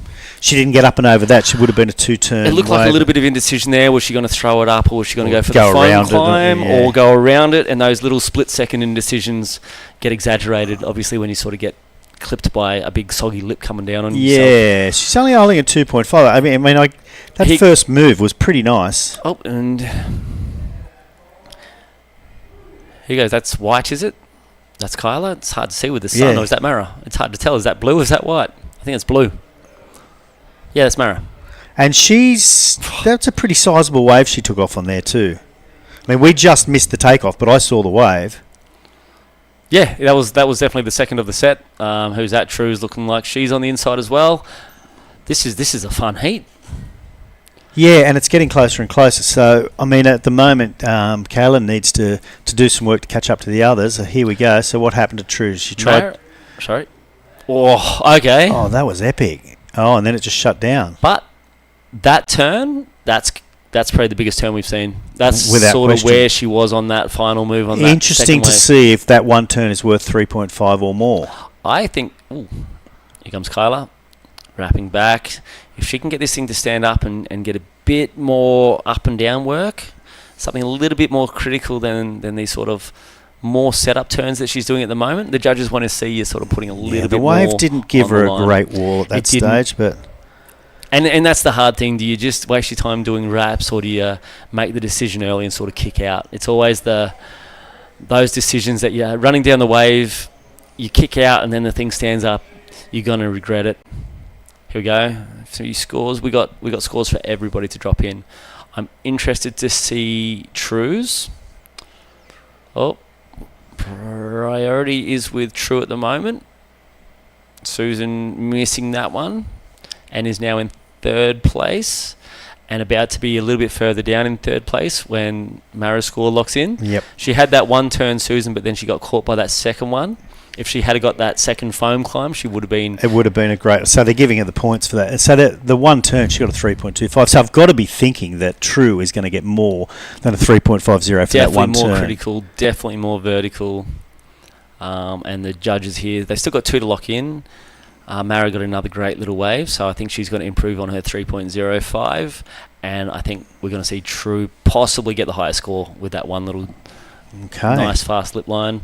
Here comes some sets. See, we haven't really thanked United Philippine Surfing Association or UPSA as yet, who have helped set everything up here and done a particularly good job. Yeah, an amazing team, and also the local staff that we use down here on the beach. Oh yeah, the local staff are epic. It's a part of these things. It really is teamwork makes the dream work, and True's just going to town out there now. She's starting to find her rhythm, starting to figure out the wave. She sat out here with priority, so she took this one a little bit deeper, and I think she's just going to be building on her total. I think we're going to see True with possibly 2 new numbers. Yeah, look at this number coming in for the one manoeuvre. Oh, Susan drifting her pins on that one, taking the left-hander. Typical goofy footer move, Jerry. Oh, go the goofies. Go left on a right-hand point break. Go the goofies. only a goofy would go right on a left-hand point break. I think this is actually I saw one of the... Well, there's a bit of a left at Cronulla Point, and there's a couple of us goofies over the years that take that left. A guy named Sean Smith, who sadly passed away, was just a champion on that wave. Nothing like finding a left on a right-hander. So True's got 2 to come in. She's going to get a big number for that first one. Yeah, and that was that difference that you said, that turn that Susan put on. It was a nice opening turn, and it's only going to be around that little 3.25 range. If she had hit that with the combination, she would have seen more. If she had hit that second section a lot cleaner, yep, then that's going to be your multiplier for the judges. They want to see you go from one to the other, and that would have been a great sort of thing. Unfortunately, she didn't get that, but then True's blasted that wave. She's Mara. She's going to be going good to very good at that level. And here's Mara. Just surfing with maturity. Way beyond her years. Yep, she hasn't overdone it. And look at her, she's putting it together nice. If she can get it on the lip here, there we go. Oh, sadly didn't finish it. I can imagine what the beach down there at the moment's going. They know that this girl's going to be something. Yeah. Sponsors out there, if you see Mara Lopez down on the beach, give her a Vans sponsorship. Wendell, we're talking to you, Wendell. Vans is actually one of our sponsors. Yeah. A great supporter of surfing for a very long time now. Who else we got? We got Clean Canteen making great lead work. Like, get rid of those plastic bottles. Get yourself a Clean Canteen. Take it everywhere you go. Fill it with coffee. Fill it with water. Alima, homegrown surfing brand established by Luke and Archie. Supporting the industry themselves. They sponsor JR. They do plenty of stuff around for the local community. So just quickly before we go through there, so True got a 6.5 for that one manoeuvre. She's got another wave to come in. Still one to go, and I reckon it's going to go up around that also. Yeah, no, she's dominating this one. I think it's a bit of a race for the second place. Yep, I think Mara Lopez is also going to definitely going to throw away her 2.8. Yeah, without question. Even without that finish would have been interesting to see that, but she's done another well put together wave. She's not over surfing. She's not doing these windshield wiper turns. No, which means for an 11-year-old, she's incredibly composed. Which is nice. And you know what it's like when we watch these Grom comps often. They're catching every wave in the ocean. They're trying to throw as much spray as quickly and as soon as they can. And doing 13 turns, and the judges are just sitting there bewildered by what's going on in front of them. So seeing someone like Mara, who's not there. And there is a difference between girls and boys. Boys have too much energy. Young women have more composure. They're a lot smarter than what young boys can be. No offense to the younger guys out there. I have a school over in there in Shargau, so I see the difference between boys and girls. They do mature earlier. They're a lot smarter at this age. So it's cool to see Mara with that composure and big things. Big things. Absolutely. Yeah, she's blowing me away, that's for sure. All right, so we still have 3 scores to drop in. One for Susan. Susan staying pretty busy out there. 5 waves, they're all being pretty busy out there. Here comes the score for True, that's a 7.0, is it? Yep, that's so she's a 7.0 and a 6.5, so she's motored away at the moment. And that wave was point break surfing 101. Absolutely, yeah. Project yourself down the line, hit every section as it comes at you. Don't worry about the next one. Yep. Look at what's in front of you. And wait and see what you can do. And then see what comes next. A lot of people get too caught up with what's down the line. If I do a half turn here, I'll do my big turn next. This is True. Who knows? Point breaks will go down the line, and she'll live in the moment. So she'll hit one turn, then she'll reset, get that bottom turn, get deep, and then hit that next turn. As they come, it's easy to get lost down the line. A point break, you generally don't want to. If you're at a beach break, by all means, look down the line because you might need that big manoeuvre. So point breaks. Yep, I hear you. There's some downsides of point breaks. They can falsely show that you're a really good surfer and you go to other waves and you don't know what to do as well. And I've seen that before surfing at Cronulla Point. Yep. But just quickly, we just got a message that day 2, the schedule is a 7 a.m. call for a potential 7:30 start. All divisions on standby. So we've got 2 minutes to go and we'll be back. Philippine time, 7 a.m. tomorrow morning for a possible 7:30 start. Yep, plenty of surfing ahead, and all divisions on standby means all divisions on standby. We don't know what the conditions will be. If we wake up and there's favourable conditions, we'll be running longboards, the LQS 1000. If it's more favourable for shortboards, we'll be running men's or women's or whatever is going to happen is going to happen. So it's good to be always ready during an event. Yes, and so we need to not indulge too much in the sponsors' product at Flotsam and Jetsam at the opening ceremony tonight. It's meant to start at 5. I guess it's going to start a little later than that because we're still here working. But yep. So Flotsam and Jetsam just down the road. Yep, get there, get your spot, get ready. It's going to be a great opening ceremony. Gives credit to all the athletes and all the people who worked so hard to get this thing together. We got messages from, I think there's Department of Tourism. We've got Jerry Deegan having a word for WSL. We've got Vinny Marcos having a bit of a say also, and plenty of other people. Gino from Doc Hamlis, actually, I think. It's Gino. Doc told Gino it's him. Yep. So there's a lot going on tonight. Here goes Carla. She's chasing a 6.25. Hasn't had anything. That would have been her moment to start winding this thing up, but unfortunately she just got a little left out. So as it stands at the moment, that score from Mara, she backed herself up with a 4.20 on that last wave, so she has got an impressive little total. We have got 20 seconds left in this heat. Looks like the free surfers are getting out there. No, they don't mess around, do they? Well, a lot of them haven't had much of a free surf, so they're straight out. So at this stage, we've got True and Mara moving through. There's Mara once more. And here comes Mara again. She's busy. Look at this. She is going to town. Oof, little loose on the fins. Lost composure there, but I forgive her. Well, there you go. That's the end of surfing for today, the first day. True Starling, Mara Lopez definitely walking through that heat. Yeah, they definitely committed. They got the scores, and it was well worth what they did, and they deserve to go through. So they'll be through to the round of 16, which may or may not be tomorrow. We'll wait and see what happens. And that is the end of the surfing for today. And as you can see, soon enough there'll be 1,000 free surfers out there. There's the beautiful Mona Lisa Point. That's what it looks like from the sky. Trees in the background, buildings on the foreshore. Where that blue strip is, we're just sitting right behind that there. And apparently they're going to put the commentator cam on for reasons we're unsure, but we'll smile at you. It's been good. We've been trying to get in here all day together, Jerry. All right, Johnny, thank you, mate, for the day. It was fantastic. It was good. So day 1 done and dusted. I'm Great excited. results. There's We've got a lot of heats out of the way today. plenty of surf coming ahead of us too. And the predictions are fantastic. The wind was better today. And we're going to just end it up now, say goodbye with some highlights, and then we'll be out and we'll be off to see you tomorrow. Thanks, Johnny. Free surf? Let's go. All right. Cheers, mate. Pleasure.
Kwatro kantos, di ko mo antos sa imong kabastos, kay dili ko santos. Gusto kong tinuod nga gakos, bisag walay gastos, kay dili ko anang paggapos. Kwatro kantos, di ko mo antos sa imong kabastos, kay dili ko santos. Gusto kong tinuod nga gakos, bisag walay gastos, kay dili ko anang paggapos. Let's wander the Ilocos Norte sand dunes. If you want to get down and dirty, this paradise is thirsty for adventure. Just choose your ride and rush through landscapes that are always changing.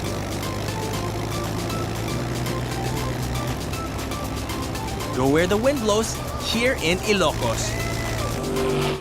Let's wander the historic city of Vigan.